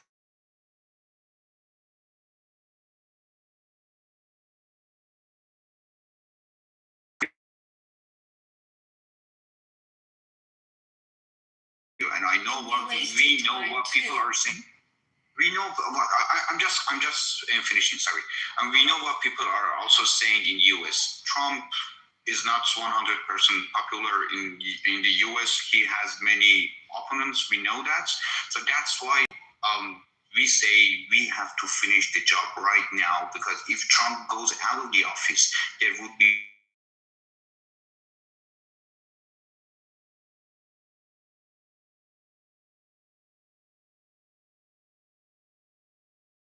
I'm repeating myself again, and then I finish my my words. I never heard you. If Iran, listen, Ashton, if Iran is free, also it is perfect for you, because you can control. I don't say you can control, but you have a better control, let's say, on global market. Problem is not Iran. But we're missing a big problem, and that problem's called the Straits of Hormuz. It's a bad situation, and we shouldn't have our butts over there. And that's a short term. It doesn't last long. It doesn't last long. It doesn't last long after the regime collapse. May I say something? May I say something very important? Thank you, guys. I have to say something important. You got American folks paying in some states somewhere between $6 and $7 for gas. Tell that to the folks in the United States. $7 for gas. Hey, they deserve to pay. They deserve to pay. They need to pay. Listen. They need to fucking pay. That's the cost of freedom. That's the cost of freedom. You should behave. I don't give a fuck about the way. They can pay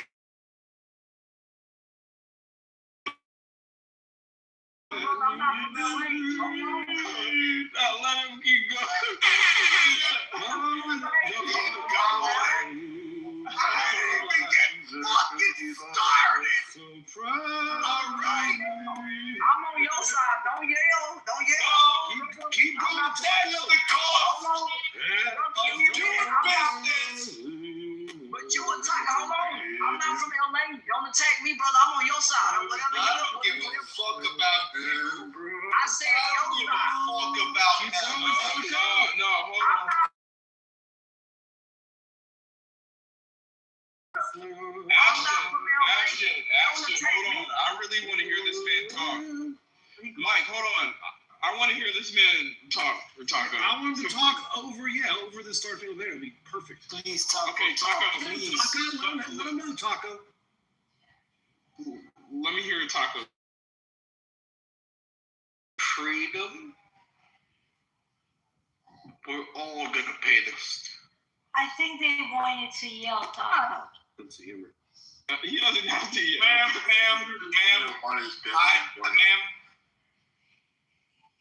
I didn't ask you.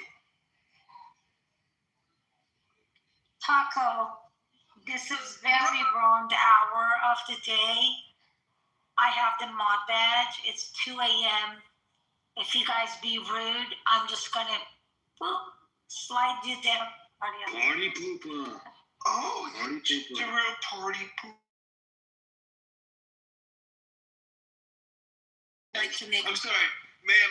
They didn't ask you. Don't man me. Don't you They feel wanted to fucking hear me. hot? They wanted to hear me. Ma'am is from They the didn't fucking want to hear me. Taco, And you're not Oh my God! Can we let him talk, please? Can we just? burrito. You're like let's the keep it fucking straight. You're not the center of 4 days old attention, burrito. one. And I don't understand why you have the mod badge and you're not even part of the fucking house. That's a touchy subject. Let's not. That's a good point. Okay, we have rebelled. Okay. All right, where were we? What happens again? 2013, September 2013. Escalating tensions in Syria caused the oil market to reach that price, right? So then it goes down again. The only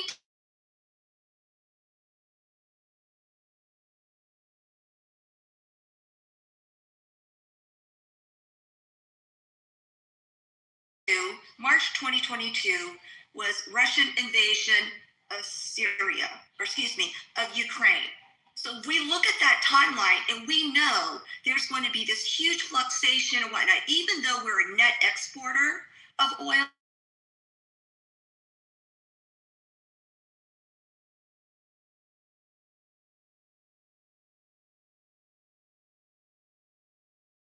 Don't fix the shit now. Guess what's going to happen?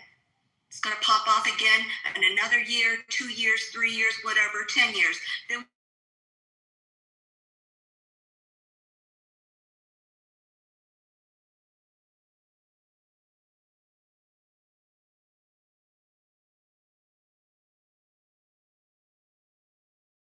actually a burden on all global economies since July of 2008. Prior to that, it stayed pretty steady.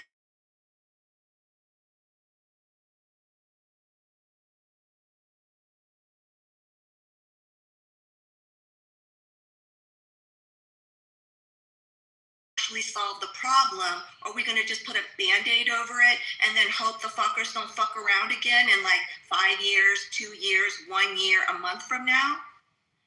That's the situation that we're having now. So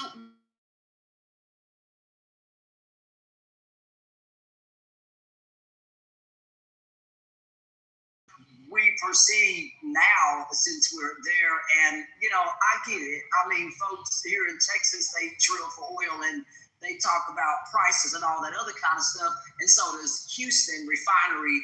I get a lot of information from places.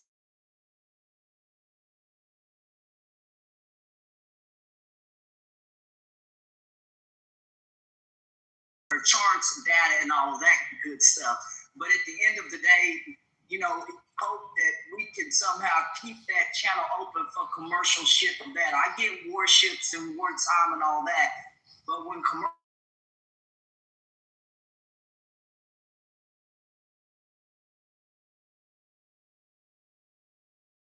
more dangerous. They talked about that here in Texas. A lot of freights they're not letting sending over there because of that. So a lot of folks are affected because we get everyday products through freights and all of these other things. So that I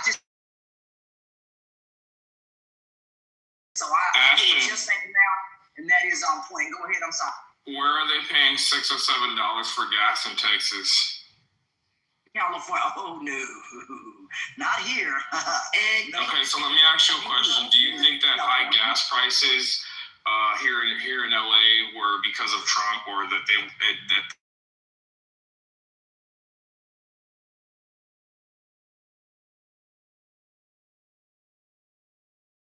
it wasn't I think that is a global issue. Oil is I mean, it doesn't matter. I mean, seriously, who's in office? I mean, oil is going to.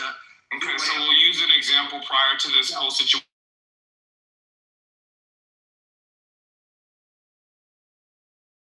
High here in Los Angeles.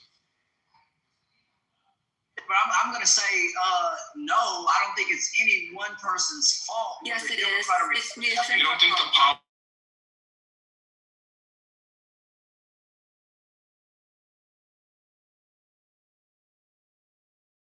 Right, Ashley? 79 cents a gallon. It's fucking crazy. Oh, I didn't know about a tax. I live in Texas. I didn't know about a gas tax. They're literally getting ready to slap a mileage tax on us here, so we're going to be basically taxed to fucking. Are you serious?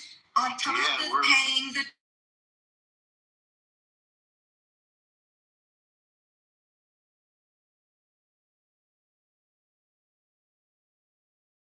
Or not.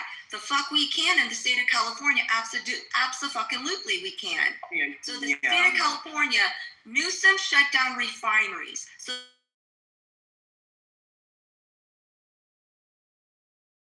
whole Green New California shit, and we want everyone to drive electric cars. But there's not enough electric car stations. Oh, but to build an electric car station, the Democratic Party an electric car station company. So how many electric cars do you think there are and close to the border and in like same area?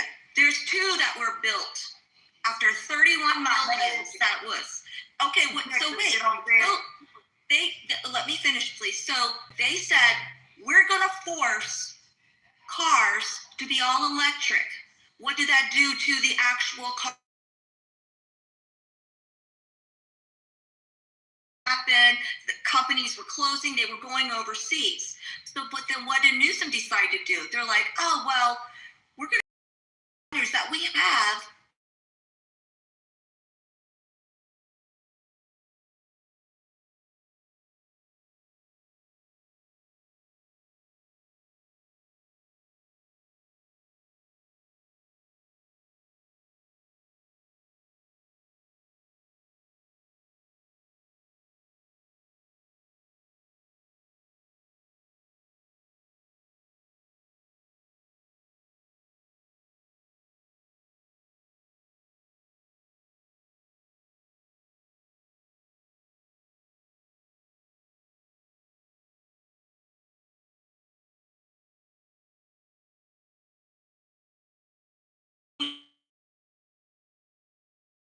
Yes. I work in the energy sector. When it comes to oil, there are 3 types of oil. The US is the biggest producer of oil overall, but that's light crude, which is through fracking, and that is not conducive for creating petrol, or whatever gas, whatever you call it. I'm in the UK. It's gas, bro. Get with the program. What are you saying? You can't use it to produce everyday products. I mean, they use it to produce plastic and other things. Yeah, that's what he's saying. Different types of oil, light, medium, and heavy crude. Yeah, the heavy being the thick, loopy black stuff, and the light not being that. Yeah, they're designed or they're used for different types of products. For petrol,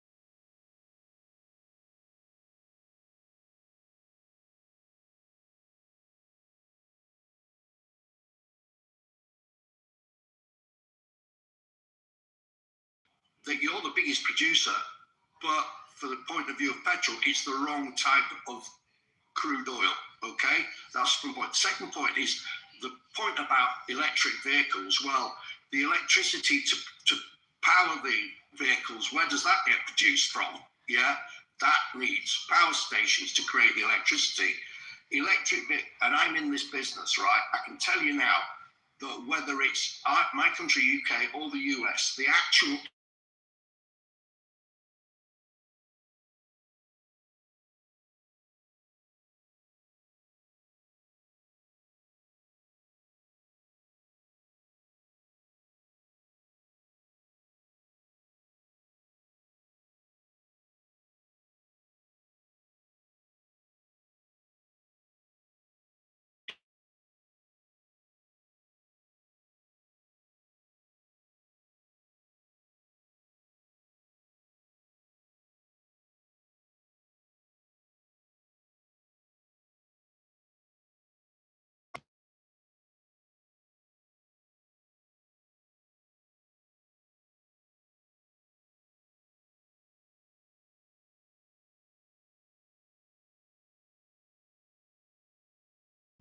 anti-Jewish, not Israel. He's because Nadiv is Jewish, he's calling him a child killer. Like, that's why I am gonna remove him, because we're not gonna put up bullshit, Farid. You can be IRGC supporter. You can talk shit to me. You can do. We respect your freedom of speech. We really do, but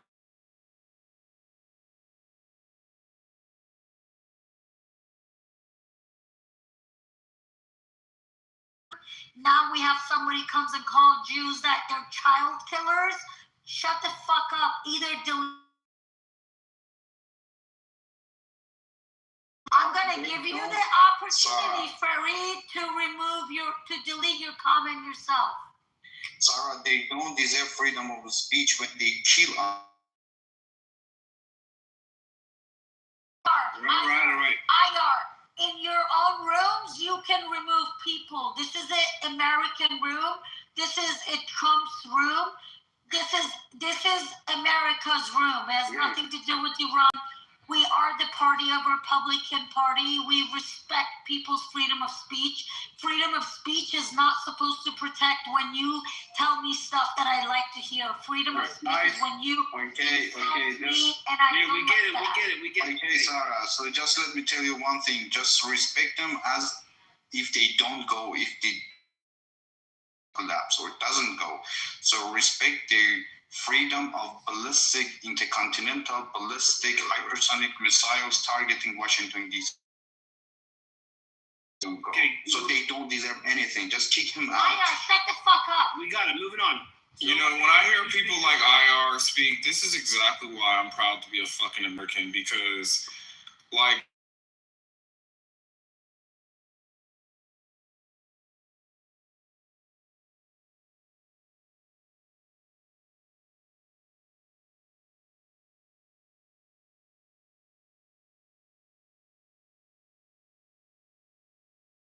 but, like, bro, just because you're fucking triggered does not mean we're gonna kick him out of the room because you're uncomfortable. Like, you can get the fuck out respectfully if you're upset. Yeah, like, it's a total non-issue. Yes. He knows that if you're in the United States, you get to say what you want and do what you want. And some people may not like it. I may not like Donald Trump's orders or whatever, but watch this. I respect people. Why? Because the good book says to treat people how you'd like to be treated, whether Democrat or Republican. I'm going to treat you how you would like to be treated. Amen. That goes a long way, brother. And I suggest you from another country treat us Americans how you would like to be treated, brother. The good book of the Lord says that. Amen. Even your Quran says that as well. All right. Amen. Okay. We'll go right. Okay. Anybody else want to say it for the fourth time? We good here? Yeah. Say whatever the fuck you want. We're good, man. Fucking dick. Pro. I saw you come off the mic a couple times, Pro. I don't know if you want to jump in there. The guy down there, man, again, your name's a fucking nightmare. By the way, I know y'all write from right to left, like the language is written from right to left. Does that mean all the right-handed people Are they the ones that get the smudges on their hands in y'all's country? Like, that's fucking crazy to me. Because in our country, you know, the left-handed people get all the smudges and shit. They're So all left-handed. So, Pro, did you want to say anything, Pro? For like Astroglow. Wait, what? The whole country is left-handed? No, I don't know what you're saying.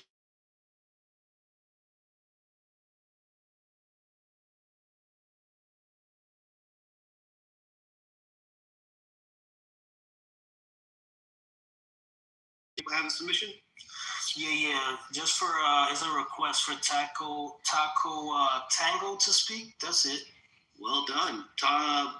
Peace, did you want to jump in, Peace? I don't know if Peace is still with us. 3, 2. Did we lose Simon, by the way? That kind of sucks. I don't know what happened to Simon, man.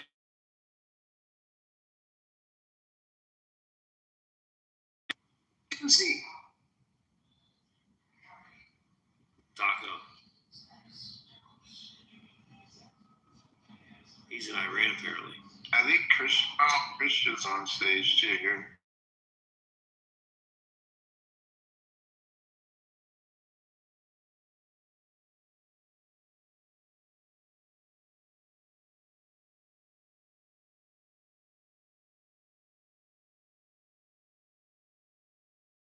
What do you say his name? Nadir? Yes, is that what that is? The one with the guy that the one down there with that. Yeah, there you go. He came off mic. Is that What's back up, buddy? What do you have a submission? Bob is? Wait, is that Nadir? Yes, I'm Nadir. Oh, you are Nadir. Go ahead, Nadir. What's up, buddy? Is he good, Sarah? Or what we got? What do we got? Well, we're about to find out. Nadir, what's up, bud? No, he's cool. He's cool. All right. They're insulting in the Sarah chat because he's Jewish. He's a pilot. He's a good guy. He's American. He's pro-America. Nadir, don't let this woman speak for you. Mike, shut the fuck up. Go ahead, Nadir. What's up, buddy? Guys, I'm sorry. I'll be short. The military action was the only way left, not only for Iranian people, for all of the world. And this just fueled up.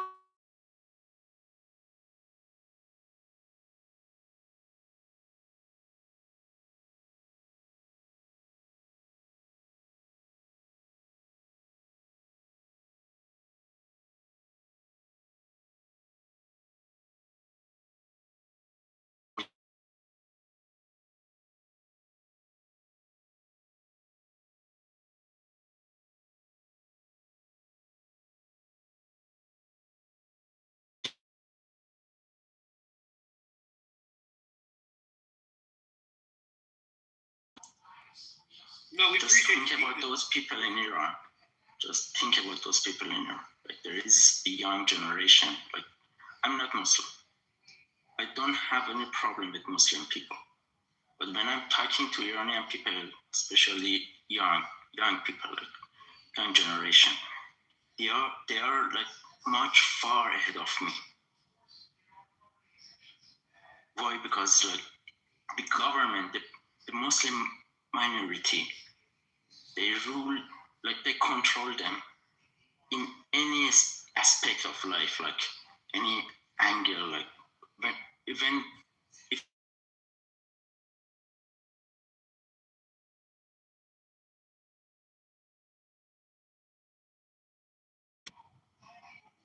you cannot put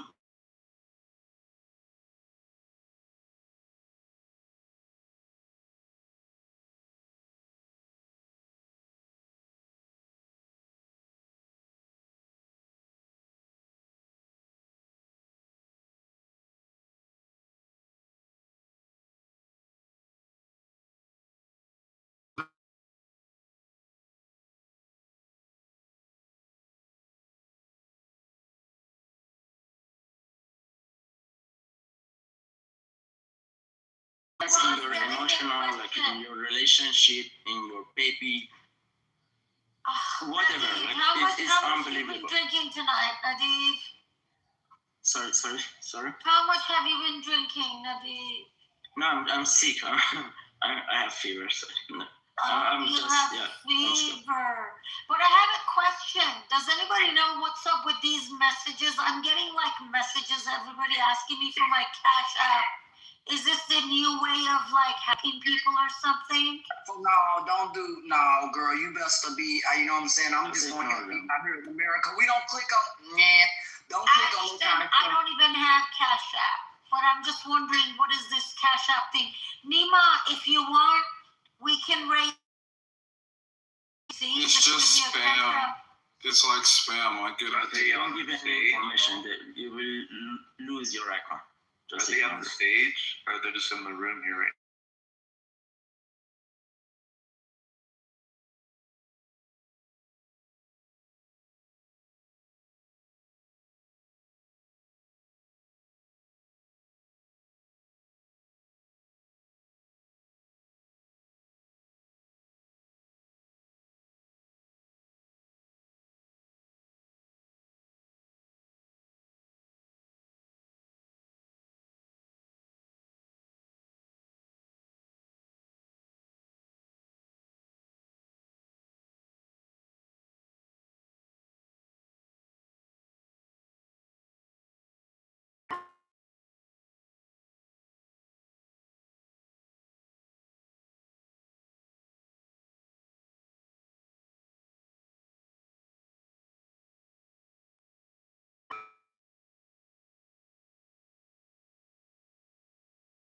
I talked to Christian a couple times, not to change the subject or anything, Christian, but I think we kind of ran its course.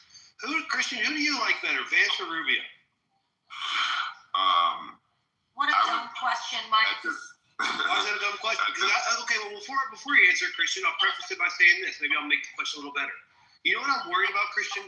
I'm worried about Vance and Rubio running against, like, having to run for the primary in 4 years, which is going to force them to basically talk shit about each other.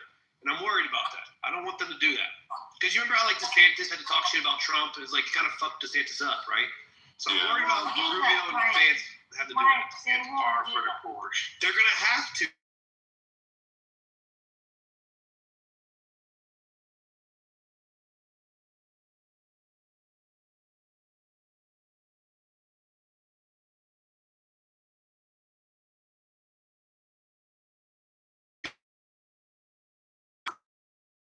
I'm Team Rubio. I'm Team Rubio. And Well, so you fucked up though. I think that at this point, Rubio would take it if he does run.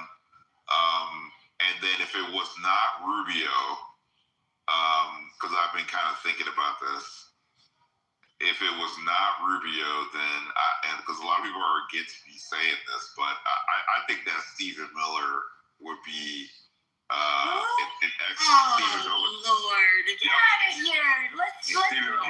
He's running. What are you doing, Christian? I'm sorry, but people don't like him, but the guy is a wolf. Okay, the left views this guy as the enemy, and he is.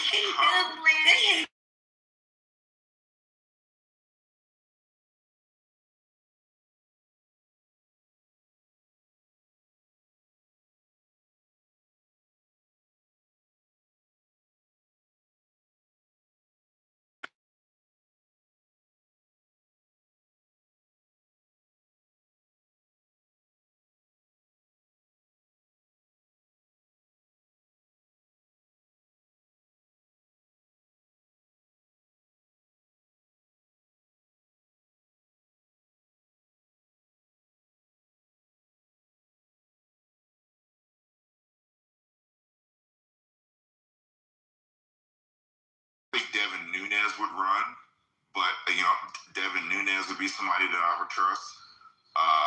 Also, Byron Donalds? Nope. Okay. You don't think DeSantis is going to try to run it back? No, DeSantis won't get it because there's too many of us that just don't trust him now. So I mean, he's lost it, and I just think that if he would, if this.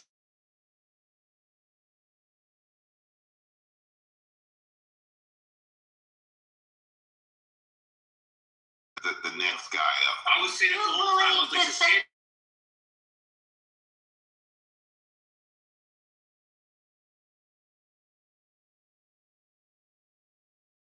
He's young, Christian. Why would he do that? He's my age. Because he basically turned